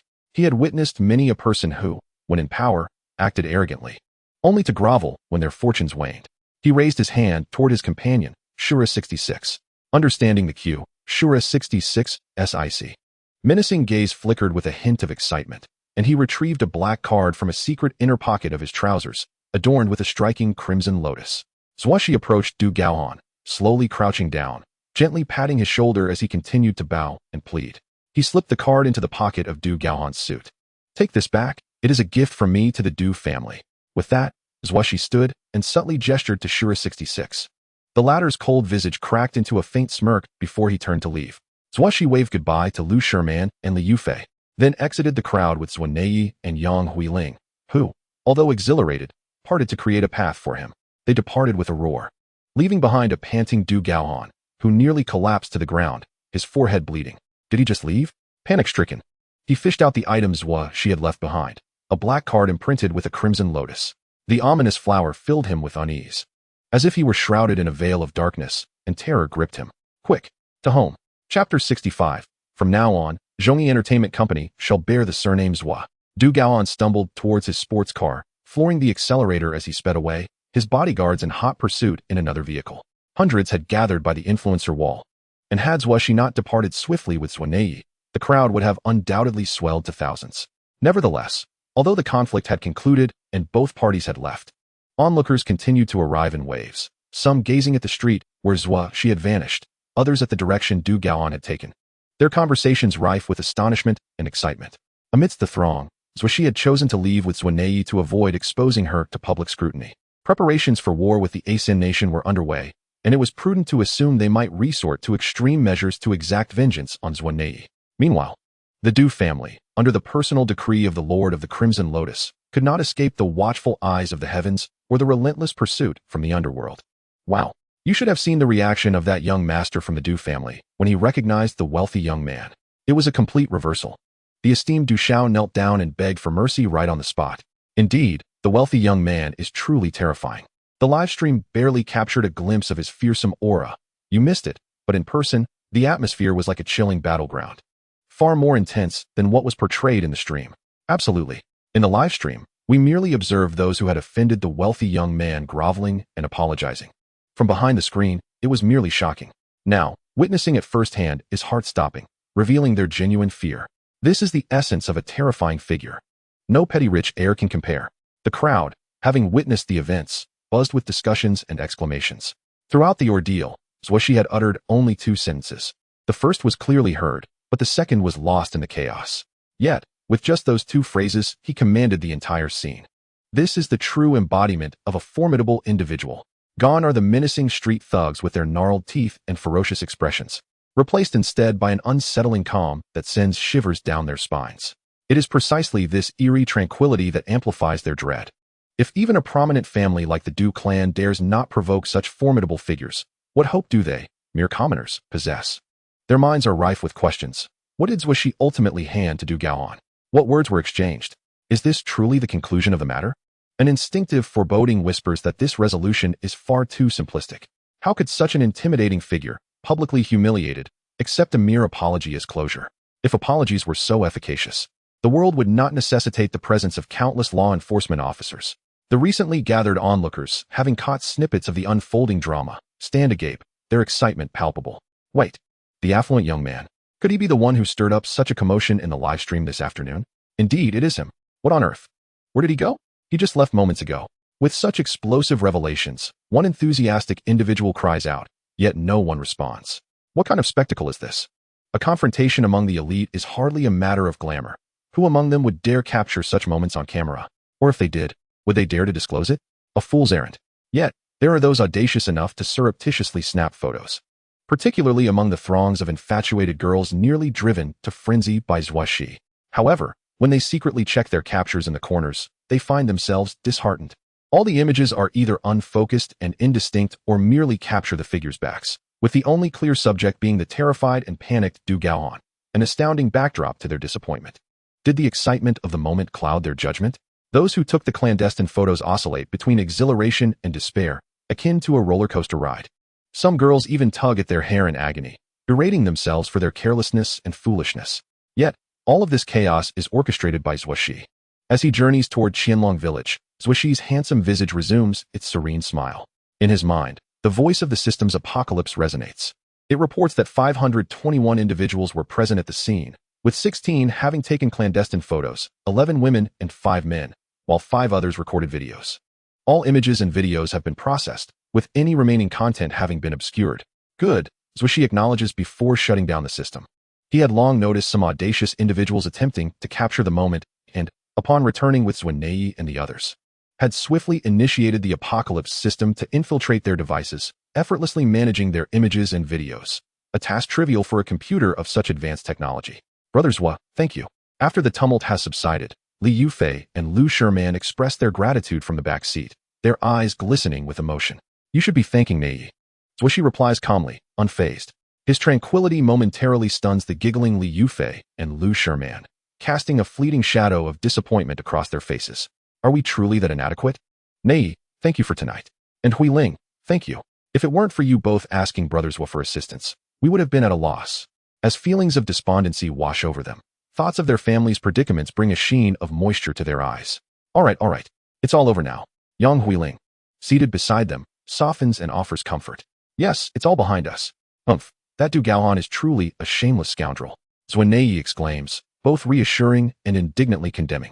While her sympathy grows for the predicaments faced by Li Yufei and Lu Sherman, reflecting on their kindness towards her, she realizes they are indeed quite good to her, though perhaps not on par with Yang Huiling.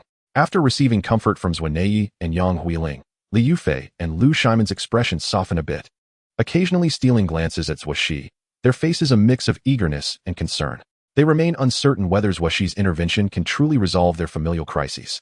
They wish to solicit his help, yet the memory of his earlier aloof demeanor leaves them at a loss for words. He seems indifferent to them. The two can only fidget in anxious anticipation, exuding an air of vulnerability. Noticing their unease, Romanée and Yang Huiling glance towards Zuo Xi. Yang Huiling hesitates to speak, but Romanée, with a glint in her eye, playfully inquires, "Brother, after scaring Du Gaohan like that, he surely won't dare to bully anyone again, will he?" Zuo Xi tilts his head slightly, regarding his cheeky sister with a smile, recognizing her veiled inquiry about how he intends to deal with the Du family. "In the future, the owner of Zhongyi Entertainment will bear your surname." "What do you say? My surname? Zuo? Wow, are you going to acquire them?" Upon hearing Zuo Xi's words, Romanée exclaims with wide eyes, her gaze sparkling with excitement.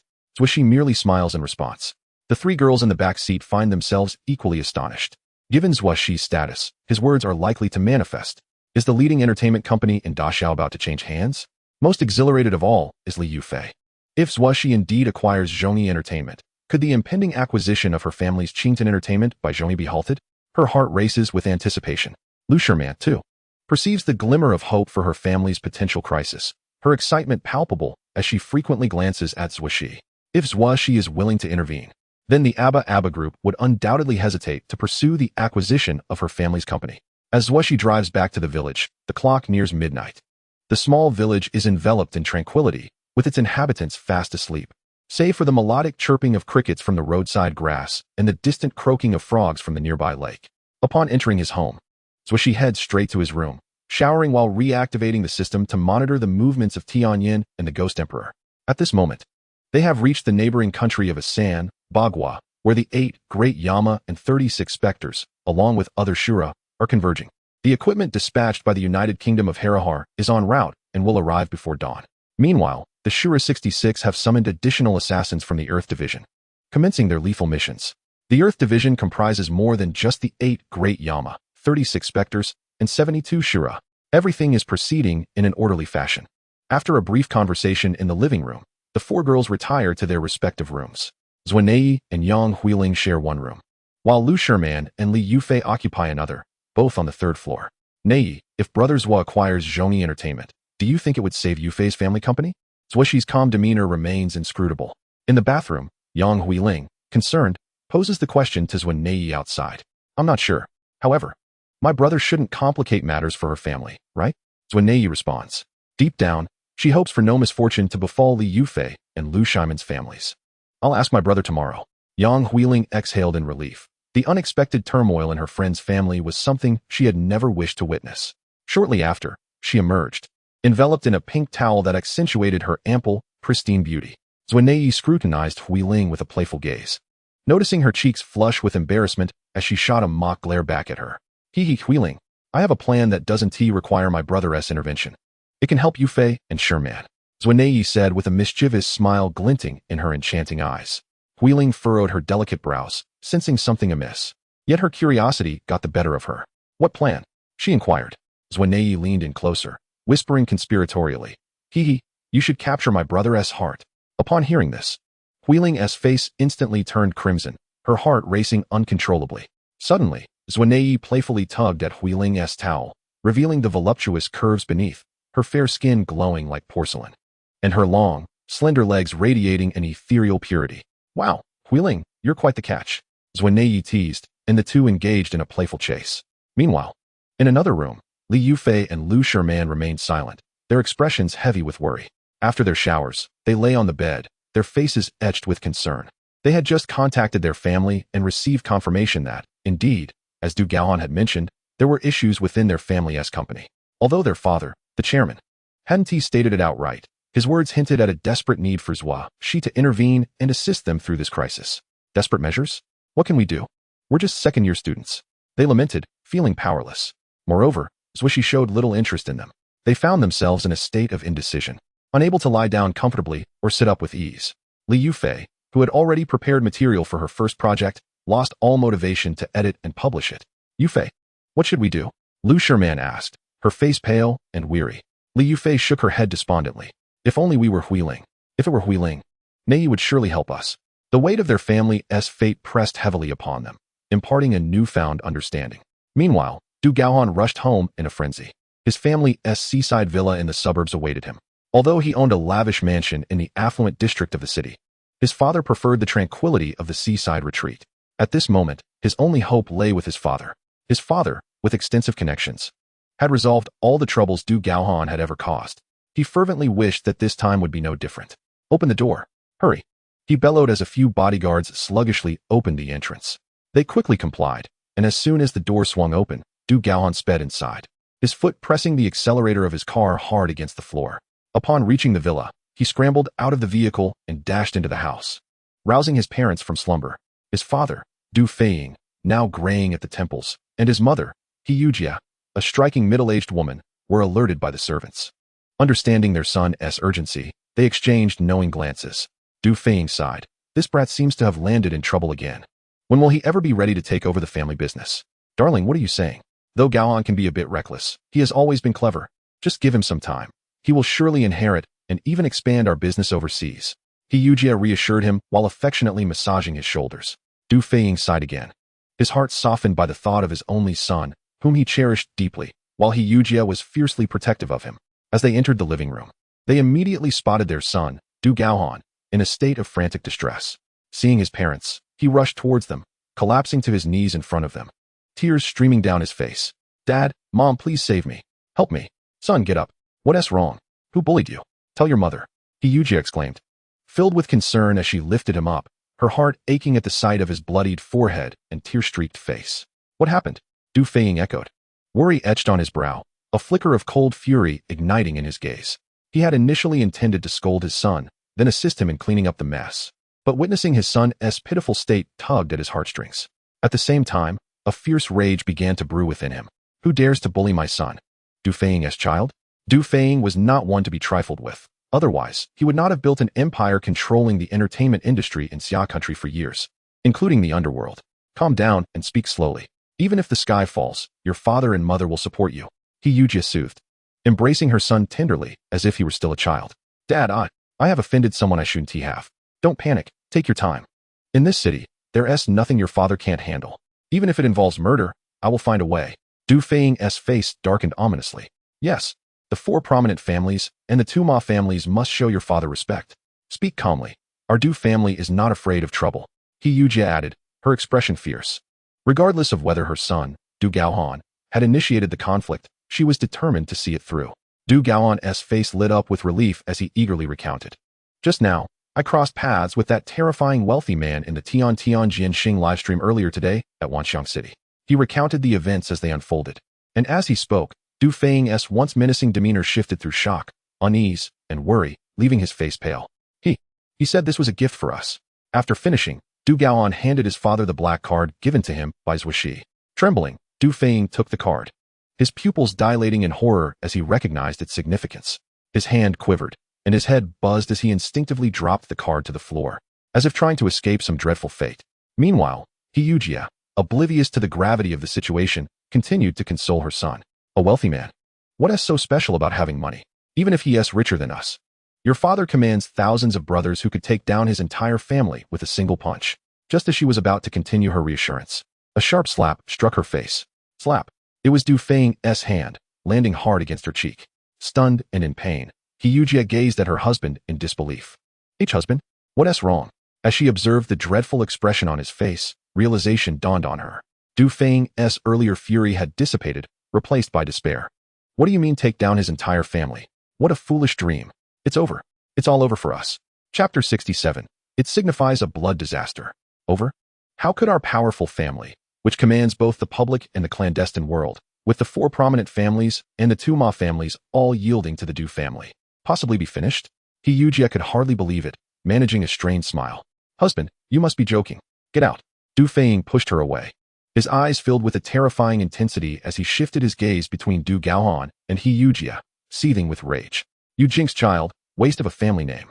In a state of sheer panic, Du Feiying gasped for breath, his heart ablaze with fury. "Father, what does this card signify?" Du Gaohan trembled in fear, acutely aware of every expression on his father Du Feiying's face. He discerned that his father, too, was apprehensive, if not outright terrified. The moment he laid eyes on the card, he was so startled that he dropped it, reminiscent of his own reaction upon recognizing the ring on Zuo Xi's finger. What could this possibly represent? Du Feiying cast a sweeping glance over his wife and son, then let out a long, drawn-out sigh, feeling utterly lost. After all, they were his own flesh and blood. He had shaped He Yujia's temperament and Du Gaohan's personality single-handedly. He Yujia's expression began to mirror the rising terror of her husband. Clearly, this matter had escalated beyond measure. She dared not utter another word. His gaze shifted back to the card on the floor, and once more, fear crept across his face. As though he had beheld an ominous harbinger of doom. This card had incited a great upheaval in the Western world 3 years prior. The financial storm that ensued was triggered by this very card. Upon its emergence, prominent figures in the beautiful empire and other Western powers met their demise. It signified a bloodbath. Behind it loomed a terrifying organization.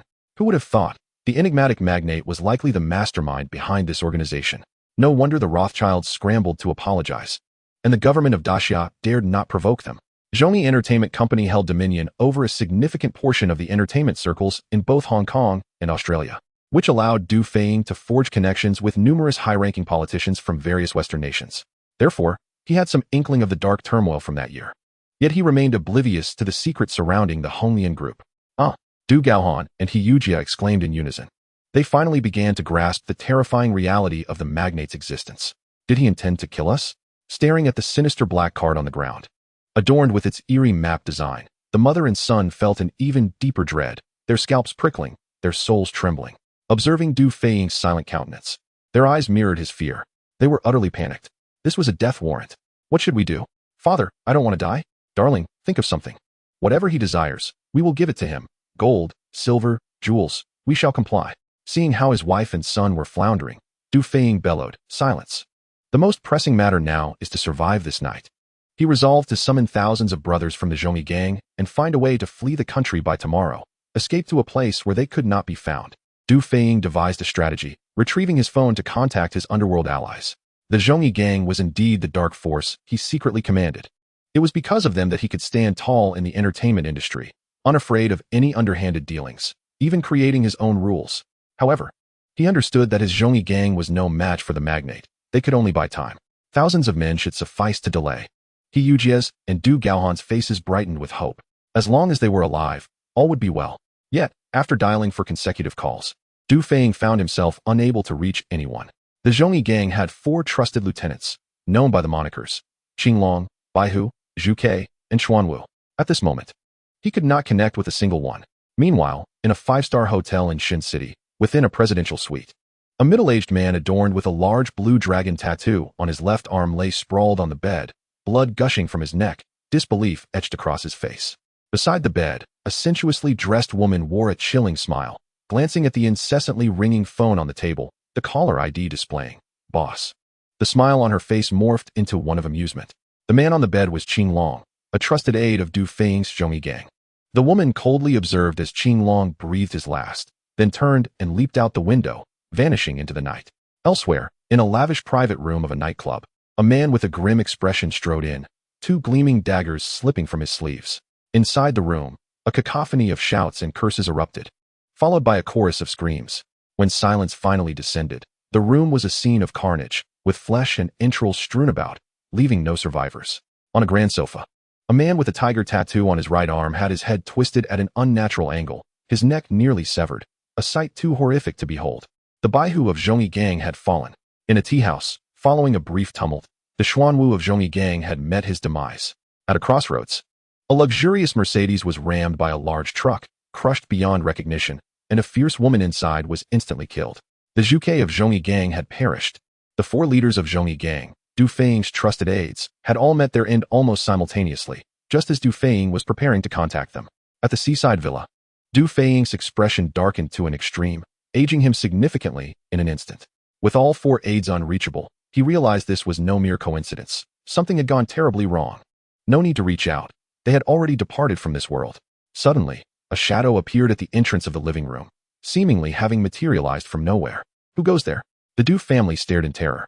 At the entrance stood a figure clad in black, wearing a mask adorned with a blood-red lotus pattern. Their form clad in dark attire. A slender tang sword hung at their waist, and a handgun rested in one hand. Their terrifying gaze fixated on the Du family as they advanced slowly, emanating an unsettling aura of murderous intent. When had such a person entered their home? Where were the bodyguards outside? A multitude of questions flooded the minds of the Du family. They had over 30 bodyguards, yet this figure had entered without a whisper. They had been so preoccupied with Du Gaohan's predicament that they had overlooked the situation outside. This presence was malevolent. "Help! Someone!" Du Feiying shouted desperately, his voice echoing throughout the villa, yet no one responded. Outside the villa, at the entrance, the bodies of the guards lay motionless in pools of blood. In the dimness, shadows flitted about. The entire villa was enveloped in a chilling silence. "Your bodyguards are all dead," the cloaked figure's icy voice pierced the air, causing the Du family to shiver as if doused in ice water. Dead. 30-plus formidable bodyguards had perished without a sound. No one answered. The outside remained eerily quiet. "Oh." Du Gaohan and He Yujie cowered behind Du Feiying, their expressions rife with panic and terror. With each step the masked figure took, the weight of dread intensified within them. "Who are you?" Du Feiying could not help but retreat, a dreadful suspicion creeping into his mind. Yet he could not restrain himself from asking. "Ha!" The figure scoffed coldly, their eyes glinting with malice visible through the mask. He was the magnate's subordinate. He had been present at that time. It was certainly him. Du Gaohan, trembling behind Du Feiying, pointed fearfully at the cloaked figure, recalling the terrifying gaze and aura of Shura 66. At this moment, the figure clad in black before them bore an uncanny resemblance to the individual from that fateful encounter. Indeed, Du Feiying felt as though his heart had plummeted to the depths of despair. "Sir, please, do not take our lives. We are willing to make amends. Name your price. We shall pay you whatever you desire, as long as you spare us." He Yujie, overwhelmed with fear, was weeping profusely, pleading for mercy. The ominous words previously uttered by Du Feiying had instilled enough terror in her, but now, surrounded by an eerie and dreadful atmosphere, facing the specter of death, she was unable to maintain even a semblance of composure. "Sir, our Du family is willing to do anything to atone. We would gladly serve you as beasts of burden. Please grant us this chance." Du Feiying interjected. Preserving their lives was paramount. Yet, regardless of their desperate entreaties, the figure in black let out a cold laugh and slowly removed the mask obscuring his face. What was revealed was a countenance devoid of warmth, brimming with malice. It was Shura 66. "Yes, it is he," Du Gaohan exclaimed in terror. Shura 66 sneered, taken aback that, even in disguise, Du Gaohan was able to recognize him. Nevertheless, it mattered not. They would never witness the radiant sun of tomorrow again. "Huh."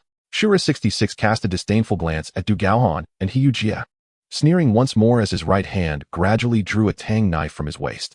Under the dim light, the blade glimmered ominously, sending chills down their spines. "Money? No one in this world possesses wealth greater than the Sir. To serve as beasts of burden? Your Du family lacks the standing to make such a claim. You should feel honored, for your family is among the select few upon whom the Sir has personally placed the Red Lotus death order." Shura 66's eyes, filled with murderous intent, sparkled with excitement as he regarded the three members of the Du family, cornered against the sofa with no avenue for escape. "I am grateful to you for allowing me the opportunity to execute the Sir's command." The madness and terror etched on the faces of Du Feiying's family was palpable as they gazed upon Shura 66, whose face was a mask of both malice and exhilaration. With each step, Shura 66 advanced menacingly.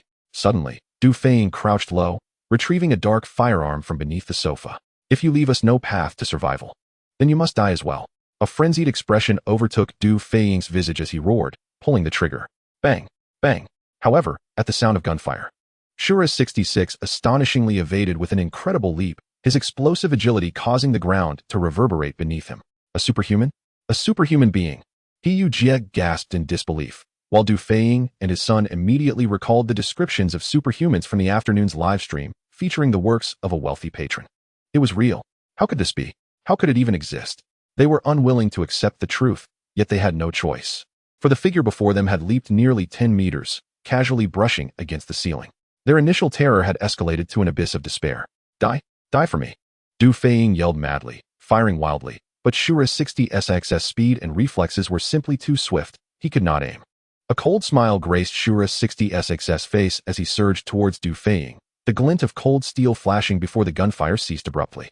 With a soft thud, Du Feiying's arm, along with the gun, fell to the ground, followed by his anguished cries and the shrieks of He Yujie and Du Gaohan.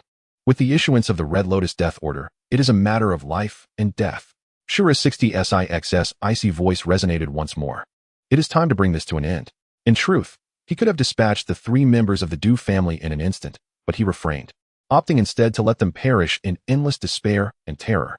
This was the consequence of having insulted the Lord of the Red Lotus. No, please, no. Oh. Shura 66 showed no mercy as 3 arcs of blade light sliced toward the Du family, extinguishing their lives. Until their last moment. Their faces bore expressions of unspeakable terror and disbelief.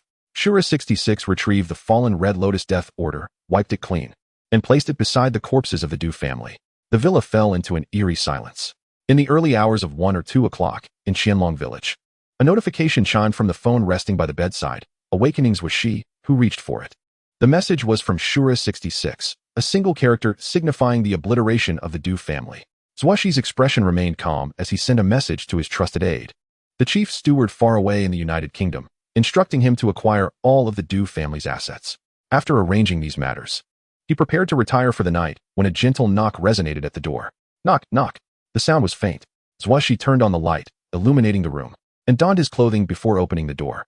2 girls stood at the threshold, anxious and apprehensive, clad in lightweight sleepwear that accentuated their graceful curves and long, supple legs. Their skin as fair as cream. The dim night air was infused with an alluring atmosphere. The 2 were Lu Sherman and Li Yufei. Upon seeing Zuo Xi's tall stature and striking features, their cheeks flushed crimson, and they instinctively lowered their heads. Fidgeting nervously, one fiddling with her hands, and the other gripping the hem of her pants tightly, Zuo Xi gazed down at them, waiting for a few seconds as they took several deep breaths, yet still failed to speak. Is there something you need? Zuo Xi initiated the conversation. Hearing his calm voice caused both Li Yufei and Lu Shimon's hearts to tighten, their breaths becoming slightly hurried. Zizwa, go I have something to discuss with you. Li Yufei summoned her courage to speak, yet her voice grew weaker, lacking any conviction before Zuo Xi. Lu Sherman, clutching her pants, finally dared to meet Zuo Xi's gaze and nodded in agreement. Zuo Xi turned and returned to his room, sitting on the bed as he regarded the 2 girls at the door. Lu Sherman and Li Yufei exchanged glances, their faces flushed, summoning their courage to step timidly into Zuo Xi's room. Close the door, Zuo Xi instructed. His words sent both girls' hearts racing, their cheeks flushing a deep red, extending to their necks. After a moment's hesitation, they nervously and shyly closed the door, avoiding Zuo Xi's gaze as they lowered their heads and approached him. Chapter 69, I offer you a chance. In the dead of night, the 3 of them, a man and 2 women, were confined within a single room, the door tightly shut. Silence enveloped them. Knock, knock, knock. Lu Sherman and Li Yufei could hear the rapid beating of their own hearts. They had sought out Zuo Xi, naturally to discuss matters concerning their family's company. Faced with a crisis at home and bearing the weight of their family's expectations, they found themselves sleepless, leading to a decision to implore Zuo Xi together. Should Zuo Xi be willing, they were prepared to do anything. Additionally, upon hearing Zuo Xi's request to close the door, they felt a surge of joy and anxiety. In a room with 1 man and 2 women, regardless of Zuo Xi's intentions, they were inclined to acquiesce, willing to serve him in any capacity. Yet, they found it hard to voice their desires. Zuo, go I recorded a dance video tonight. May I post it on my Douyin account? Li Yufei, hesitating to broach the subject, asked another question in a moment of panic. That is your freedom. Do as you wish. Zuo Xi replied. Oh. Li Yufei and Lu Sherman once again lowered their heads. Is there anything else? If not, you may return. Li Yufei and Lu Sherman were momentarily taken aback. We were not asked to close the door, but are we being dismissed? A hint of dejection lingered in the air. The 2 exchanged glances, each silently wishing the other would voice their intentions. Yet, neither possessed the courage to do so. After Zhongyi Entertainment Company becomes my domain, do you expect me to cease my acquisition of your father's company? Do you want me to intervene and thwart my UNS plans to purchase your father's enterprise? Zuo Xi surveyed the 2 of them, speaking calmly. Li Yufei and Lu Sherman lifted their gazes to meet Zuo Xi's, their cheeks flushed with embarrassment, nervously nodding in response. A slight smirk played at the corners of Zuo Xi's lips as he stood, gently cupping their delicate chins to elevate their faces. Why is that? This seemingly frivolous gesture sent waves of tension through Lu Sherman and Li Yufei, their breaths quickening. Yet, upon locking eyes with Zuo Xi, their racing hearts calmed. Although his actions bore a hint of levity and ambiguity, his deep-set gaze remained steady and composed, devoid of any discernible emotion. Their beauty and allure had captivated countless boys at school, igniting fervent desires among them, a longing to pursue them that they were acutely aware of. However, from Zuo Xi's eyes, they could discern none of that. The flicker of joy and hope that had briefly ignited within them was swiftly extinguished. Why? They were willing to offer their affection, to exert their utmost gentleness to please him, yet the look in his eyes left them feeling powerless to articulate their feelings. Zuo Xi had long perceived their thoughts. His tone turned somewhat indifferent as he stated, once Zhongyi Entertainment acquires your Qinglan Entertainment. It will establish a firm foothold in Modu and subsequently dominate the entertainment resources of the entire city and beyond to seize the capital. At that point, the entertainment industry of Xia country will be entirely under my control, yielding me profits in the hundreds of billions annually. Li Yufei, pray tell, why would I relinquish such an opportunity? Zuo Xi's gaze lingered on their enchanting figures. The vitality of youth, their graceful bodies, curvaceous where it counted, slender elsewhere, was a combination that few men could resist. Did Zuo Xi truly feel no reaction? No, he certainly did. He was a biologically normal man, and his body was slowly awakening to the sensations. In such situations, many men would succumb to base instincts, acting like automatons, unable to control their thoughts. This, indeed, posed a fatal flaw for someone aspiring to greatness. Yet, Zuo Xi's rationality always triumphed over instinct, a quality that solidified his status as the Lord of the Red Lotus, instilling fear and trepidation among global leaders. He possessed almost no weaknesses. And you, Lu Sherman, he continued, I have heard that your father's company has developed a promising gaming device that may spearhead the next trend in gaming. The gaming market is a veritable treasure trove. Ma Yun harbors ambitions to infiltrate this domain, encroaching upon Ma Huateng's business.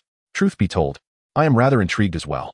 Zuo Xi leaned closer to Lu Sherman, his movements undeniably flirtatious, yet they felt no warmth or romance in his proximity. Did he not harbor any feelings? The two simultaneously pondered this question. As for Zuo Xi's inquiries, they found themselves utterly incapable of responding. They understood his implication. Were they truly worth such a fortune? Were their positions reversed, they too would not relinquish such substantial gains. Despair began to creep into their hearts. Faced with a man so nearly flawless, they felt utterly helpless. Zuo Xi lowered his hand and continued. The acquisition of your Qinglan Entertainment by Zhongyi Entertainment is a foregone conclusion. I also harbor interest in your father's Zhuiyuan Technology Research Company and shall take action. Li Yufei and Lu Sherman felt a chill settle in their hearts, their faces tinged with sorrow, their eyes glistening with unshed tears, on the verge of breaking down. Zuo Xi was far more formidable than the Du family or Ma Yun. Should he take action, their family's company would have no chance to resist. Suddenly, Zuo Xi spoke again, his tone shifting to one less cold. However, I can offer you both an opportunity. Your two families can become my endorsers in these two fields, holding a certain stake, working for me. While the shares may be modest, upon achieving the designated goals, your family's assets could multiply by dozens or even hundreds of times. Moreover, these targets are surely attainable. Zuo Xi's confidence was palpable, leaving no room for doubt. Oh, in their despair, nearly in tears, Li Yufei and Lu Sherman erupted with excitement upon hearing Zuo Xi's words. Their gazes upon him were filled with gratitude and a hint of confusion. Thank you, brother Zuo, they exclaimed in unison. To work for Zuo Xi meant aligning themselves with his faction, securing his protection. This was the most precious opportunity. Though they were girls, they understood the implications. Overcome with joy, tears streamed down their faces. They suddenly felt that Zuo Xi was not quite so indifferent after all. It's getting late. You should return and rest, Zuo Xi said as he beckoned them to leave. While they were elated, a twinge of disappointment lingered in their hearts. Zuo Xi, after all, did not seem to hold any affection for them. Good night, brother Zuo. Thank you, brother Zuo. From now on, whatever you ask of me, I will undoubtedly comply. Li Yufei gazed affectionately at Zuo Xi as she reluctantly departed. Remember, you owe Nei much. As the two opened the door to leave, Zuo Xi's voice cut through the air. His words swiftly dispelled their doubts. The opportunity Zuo Xi extended to their families was not born of kindness, but rather due to Nei. Nei had indeed made friends with them, and he cherished Nei. Reflecting on their circumstances, the two felt a surge of emotion and guilt, tears welling up once more as they carefully closed the door behind them.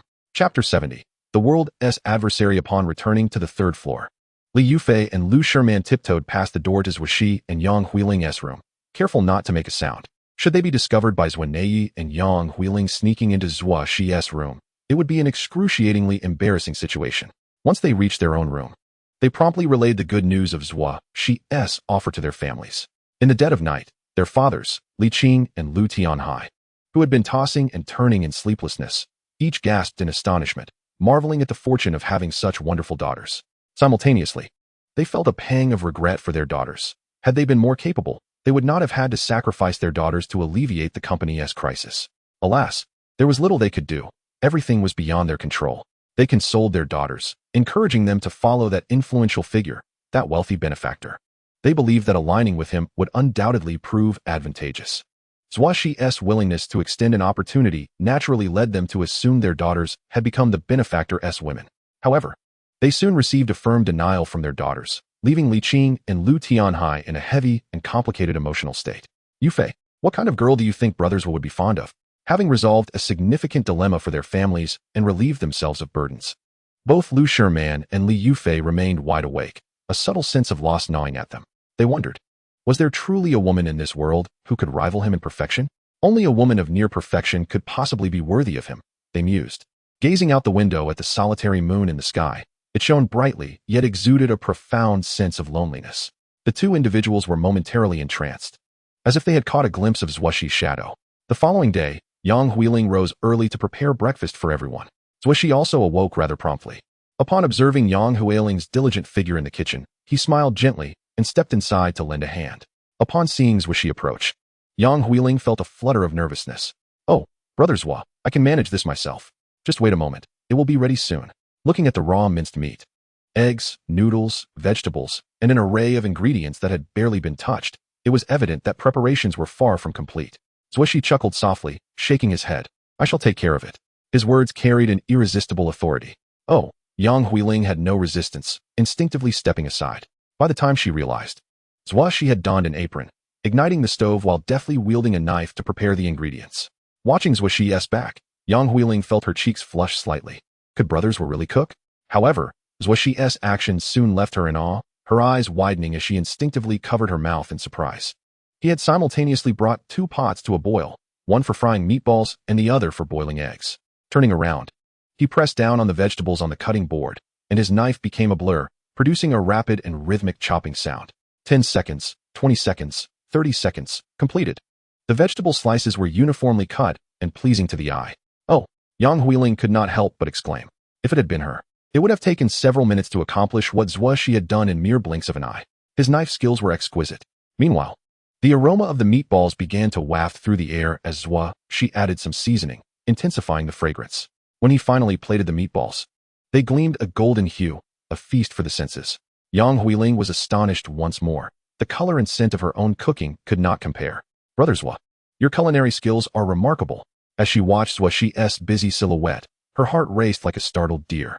After a while, he stir-fried the noodles with vegetables and sauce, and the enticing aroma filled the kitchen even more. Finally, after peeling the boiled eggs, he expertly tossed them in the air, his knife glinting as it sliced through the eggs, having them with precision. In about 10 minutes, 5 servings of delectable Italian breakfast were ready. The entire process was nothing short of a stunning performance, a visual delight. "Wow, Brother Zuo is incredible." Yang Huiling's eyes sparkled with admiration. She had never anticipated his culinary prowess to be this impressive. "Just a bit of knowledge," Zuo Xi replied with a slight smile, untying his apron as he carried the breakfast out. "Brother Zuo is so modest," Yang Huiling said sweetly, helping to carry the dishes. Sleepy Zuo descended the stairs and, upon seeing Zuo Xi and Yang Huiling bustling about, a smile crept onto her face, especially as she noticed the blush that occasionally graced Yang Huiling's cheeks, deepening her amusement. Unable to resist, she teased Yang Huiling, causing her cheeks to redden further. After a while, Lu Sherman and Li Yufei also woke up, though they appeared somewhat dazed, evidently having not rested well. Upon seeing Zuo Xi, their complex expressions revealed a hint of embarrassment. Zuo and Yang Huiling exchanged curious glances at their demeanor, yet inquired kindly. Li Yufei and Lu Sherman fumbled through their responses, only heightening Zuo and Yang Huiling's intrigue. Zuo, in particular, stole glances at her brother Zuo Xi. Was something amiss? After breakfast, with no planned activities for the morning, Li Yufei and Lu Sherman hurried back to their rooms to rest. Zuo Xi accompanied Zuo and Yang Huiling in the living room, watching television and relishing the tranquility and warmth of the holiday. Meanwhile, outside, the world was a cacophony of excitement, with sensational news captivating the public, intermingled with an undercurrent of unease, as it seemed the world was unraveling. The leading news story was the authenticity of human civilization, authored by the illustrious writer Zuo Xi, and the reactions of various world leaders, particularly the actions of the nation of Asan, which appeared to corroborate everything. This world was far from the simplicity it seemed. The second headline covered the mysterious Tycoon in a live broadcast, along with his various enigmatic identities, shocking countless viewers. Many speculated about the connection between the Hiroha United Kingdom's announcement of sanctions against Asan and this mysterious figure. The third report revealed that early this morning, the nation of Xia publicly declared economic sanctions against Asan. As this news broke, it incited cheers among the citizens of Xia, with nearly every website buzzing with excitement. Particularly on Douyin, it seemed that out of every 10 recommended videos, 4 or 5 were dedicated to Daxia's sanctions against Asan. The citizens of Daxia had long awaited this moment, as Asan had insulted and even infringed upon Daxia's sovereignty numerous times. Yet the passionate people of Daxia had never witnessed a satisfying retaliation until now. What further exhilarated them was that shortly after Daxia's announcement of sanctions, a surprising and delightful news story spread across the globe. All member nations of the Northern Moon Alliance had collectively agreed to impose economic sanctions on Asan. In that moment, it felt as though the entire world had united against Asan, rendering it a pariah among nations. Chapter 71. A single hand covers the sky. With such explosive news breaking, the nation of Daxia erupted in celebration, with citizens reveling in the moment. Ha ha ha, the Asans finally have their comeuppance. They exclaimed. Look, their beautiful father and British mother not only abandoned them, but are now striking back. Ha ha ha, how delightful. This is a case of dogs biting dogs. Isn't it? A splendid spectacle. The citizens of Asan were undoubtedly heading towards a dead end. I'm so happy. I shall add eggs to my noodles tonight in celebration. Across various social media platforms, countless users expressed their excitement and exhilaration in response to the news.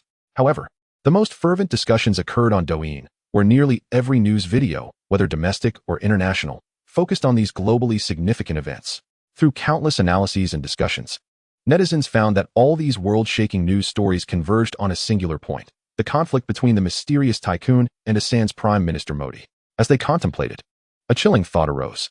With Western nations, including Daxia, so resolutely sanctioning Asan, one couldn't help but wonder if the Heroha United Kingdom was not as straightforward as it appeared, or had Asan truly incited global outrage. Why did it feel as though so many countries chose to side with the Heroha United Kingdom not merely because of its own merits, but rather due to that mysterious, formidable Tycoon? Indeed, objectively speaking, the Heroha United Kingdom thrived mainly in tourism, yet that alone could not justify the intervention of so many powerful nations. It had to be the influence of that enigmatic Tycoon. The notion that one individual could compel so many countries to take action was simply unfathomable. Countless individuals marveled at this realization. Meanwhile, those who were just becoming aware of the mysterious Tycoon began to scour the internet for information about Zuo Xi, eager to uncover more secrets. Thus, from the exposure of the illustrious Romanée-Conti to the apology from the Rothschild family, followed by the appearance of Zuo Xi in the live stream, which triggered a cascade of sensational events, netizens have unearthed a plethora of information. For those who could not witness the live broadcast firsthand, the edited clips accompanied by exhilarating background music incited even greater fervor. As they continued their relentless search, a bombshell revelation emerged. Last night, a mysterious wealthy individual made an appearance at the Wanxiang City Commercial Plaza in Deep City, Great Xia, where he clashed with the young master of the Du family. The latter was seen begging for mercy on his knees. In a remarkably short span, this news, which had been overshadowed by international sanctions against the A3 nation, rapidly ascended the trending topics. Moreover, several audacious individuals posted the now-blurred photos of the aftermath, which had been handled by Zuo Xi, causing a renewed uproar across the internet. Wow, the photography skills of the person capturing this are atrocious, aren't they? The front is blurry, yet the silhouette is clear. What good is that? I truly want to lash out. But dare I say, just the outline suggests that this affluent young man is undeniably youthful and handsome.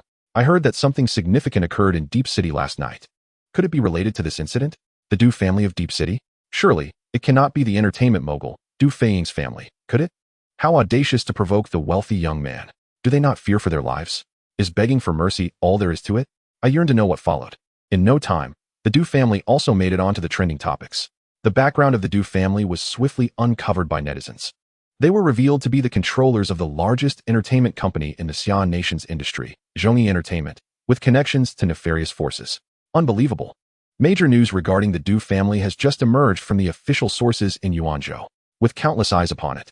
Individuals soon took notice of the breaking news released by the Yuanzhou police. The essence of the message contained 2 pivotal points. The Du family was implicated in the management of organized crime, employing their underlings to engage in illicit activities within the entertainment industry and beyond, severely undermining social stability. Around 2 o'clock last night, the criminal organization linked to the Du family clashed with rival gangs, resulting in widespread riots, and the Du family was annihilated by hostile forces. Currently, the police have taken control of the situation, with major figures from both the Du family's criminal enterprise and opposing factions apprehended, involving over 1,000 individuals in the investigation. The Yuanzhou police simultaneously showcased extensive footage of gang members being arrested. Just last night, shortly after the Azura 66 completed its mission to eradicate the Du family, a massive police force was deployed to seal off the headquarters of the Zhongyi gang and all entertainment venues under its control, capturing over 1,000 members across Yuanzhou. This effectively eliminated a significant threat. As for the annihilation of the Du family, it was directly classified as a gang-related vendetta. Netizens were once again left in shock.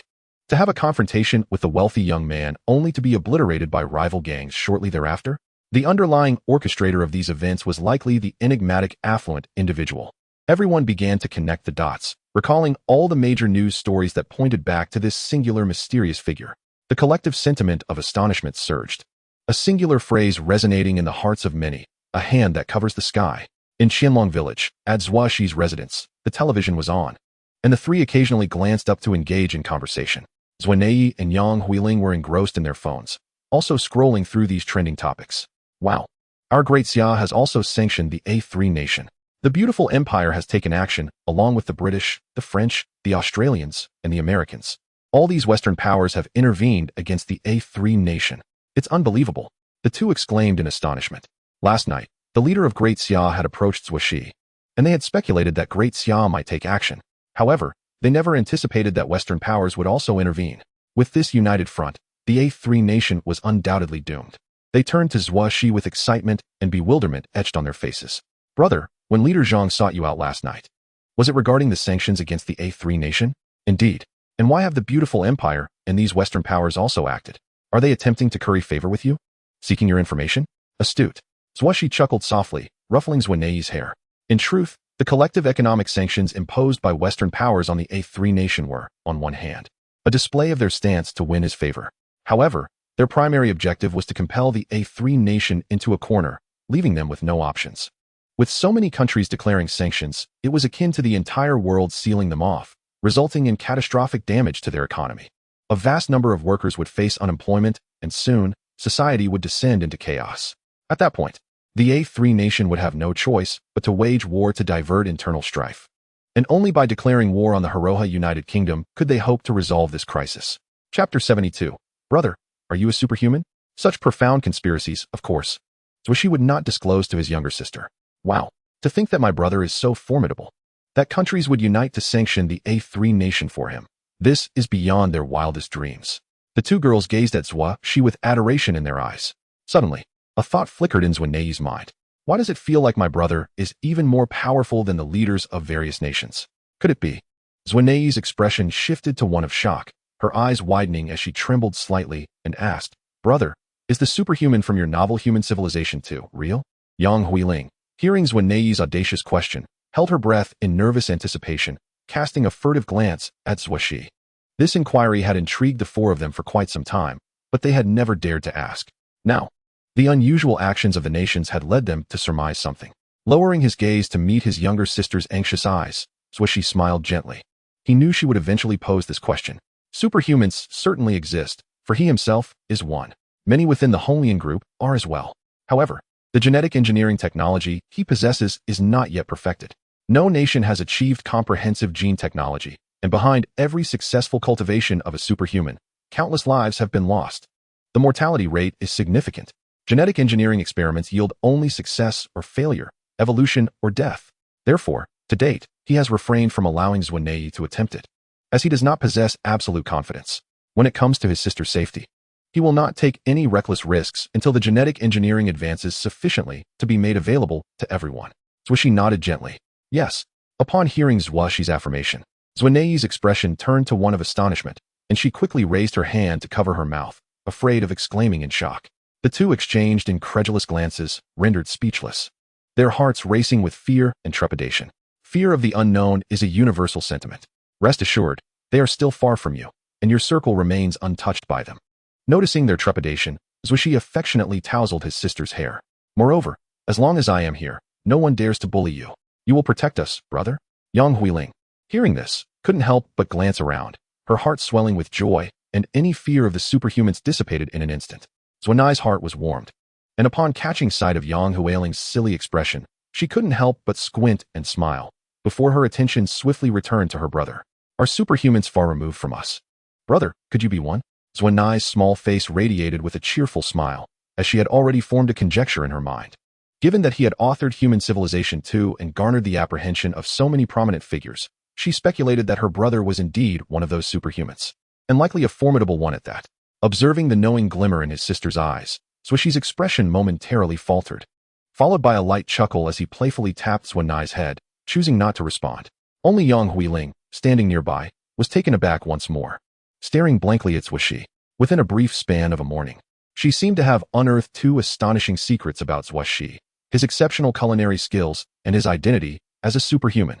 Last night at 3 o'clock, the police in Yuanzhou had cracked a major organized crime case. Just as Zuo Xi, Zuo Nai, and Yang Huiling's conversation returned to mundane topics, the television, which had previously been ignored, cut in with local news concerning a gang conflict, the annihilation of the Du family. Zuo Nai and Yang Huiling were immediately captivated by the news, and upon hearing that all members of the Du family had met a gruesome end, their expressions shifted, and they couldn't resist stealing glances at Zuo Xi. Their eyes filled with disbelief. Could this incident possibly be related to Zuo Xi? Had he indeed taken lives? Bang, bang, bang. Zuo Nai felt a rush of anxiety. Glancing up at Zuo Xi several times, her words caught in her throat. In her eyes, Zuo Xi had always been the kind and warm-hearted brother. Murder? Annihilation of a family? Although Du Gaoan had been arrogant, he had also knelt to apologize, and acquiring their family's company seemed a harsh enough punishment. Was it truly necessary to resort to such ruthless measures? She found it unfathomable. Brother, could you really be such a cold-hearted person? Zuo Nai's eyes began to mist over as she trembled. Brother, is it really you? Zuo Xi gazed at her, unwavering, fully aware of her fears and concerns. With a gentle smile gracing his face, he shook his head and firmly replied, no. Upon hearing Zuo Xi's words, Zuo Nai's taut nerves finally relaxed. She laughed while tears streamed down her cheeks. As long as it's not true. Brother, no matter what, I hope you never become that kind of person. Yang Huiling also breathed a sigh of relief. They both held a deep trust in Zuo Xi's words. Girls, after all, wish for the ones they admire to embody integrity and righteousness. Zuo Xi wore a smile, affectionately ruffling his sister's hair. The household returned to a semblance of tranquility. Zuo Nai and Yang Huiling resumed scrolling through the shocking news, although it was merely repetitive reports accompanied by various speculations from netizens. Knowing the truth, they chuckled as they scrolled, soon succumbing to boredom. Zuo Nai tugged at Zuo Xi's sleeve. Brother, let us play a game together? PUBG. All right. Who among the newly graduated students from 9 years of compulsory education wouldn't be familiar with PUBG? Zuo Xi was no exception and was quite adept at it. However, Zuo Nai and Yang Huiling proved to be somewhat of a hindrance. Zuo Nai, brother, I'm down. Yang Huiling, who shot me? Zuo Nai, brother, I'm down again. Yang Huiling, who is attacking me again? Zuo Xi. Both sisters, one wielding the most potent weapon yet receiving the harshest blows, and the other surviving until the end, but consistently being the first to fall, each found themselves down 10 times in a single match, which was quite an accomplishment for them. They played until noon when Zuo Xi excused himself to the kitchen to prepare lunch. Meanwhile, Lu Sherman and Li Yufei, who had been napping, descended the stairs only to be pulled into a 4-player match by Zuo Nai and Yang Huiling. From the kitchen, Zuo Xi could hear their frenzied exclamations, and the typically composed demeanor he maintained couldn't help but break into laughter. Once Zuo Xi finished cooking, a feast of visually appealing and aromatic dishes graced the table, instantly dispelling the girls' earlier frustration from the game. Upon tasting the food, they were even more astonished. His culinary skills surpassed even those of the chefs at the Ruihua Grand Hotel from the previous night. The 4 girls showered Zuo Xi with praise and compliments. After lunch, they rested a while before Zuo Xi took them to the village's lake, where the verdant mountains and clear waters, coupled with the fragrant grass, provided a serene and uplifting atmosphere. In the afternoon, he led them to the seaside, where the sun shone warmly on the sandy beach, and the gentle sea breeze carried the scent of the ocean, all while watching the elegantly dressed girls frolic joyfully. It was indeed a blissful experience. Meanwhile, in the ASEAN country, news of various nations announcing sanctions against them spread, leaving the government in disarray and the populace engulfed in despair. Why are so many countries targeting us? What have we done wrong?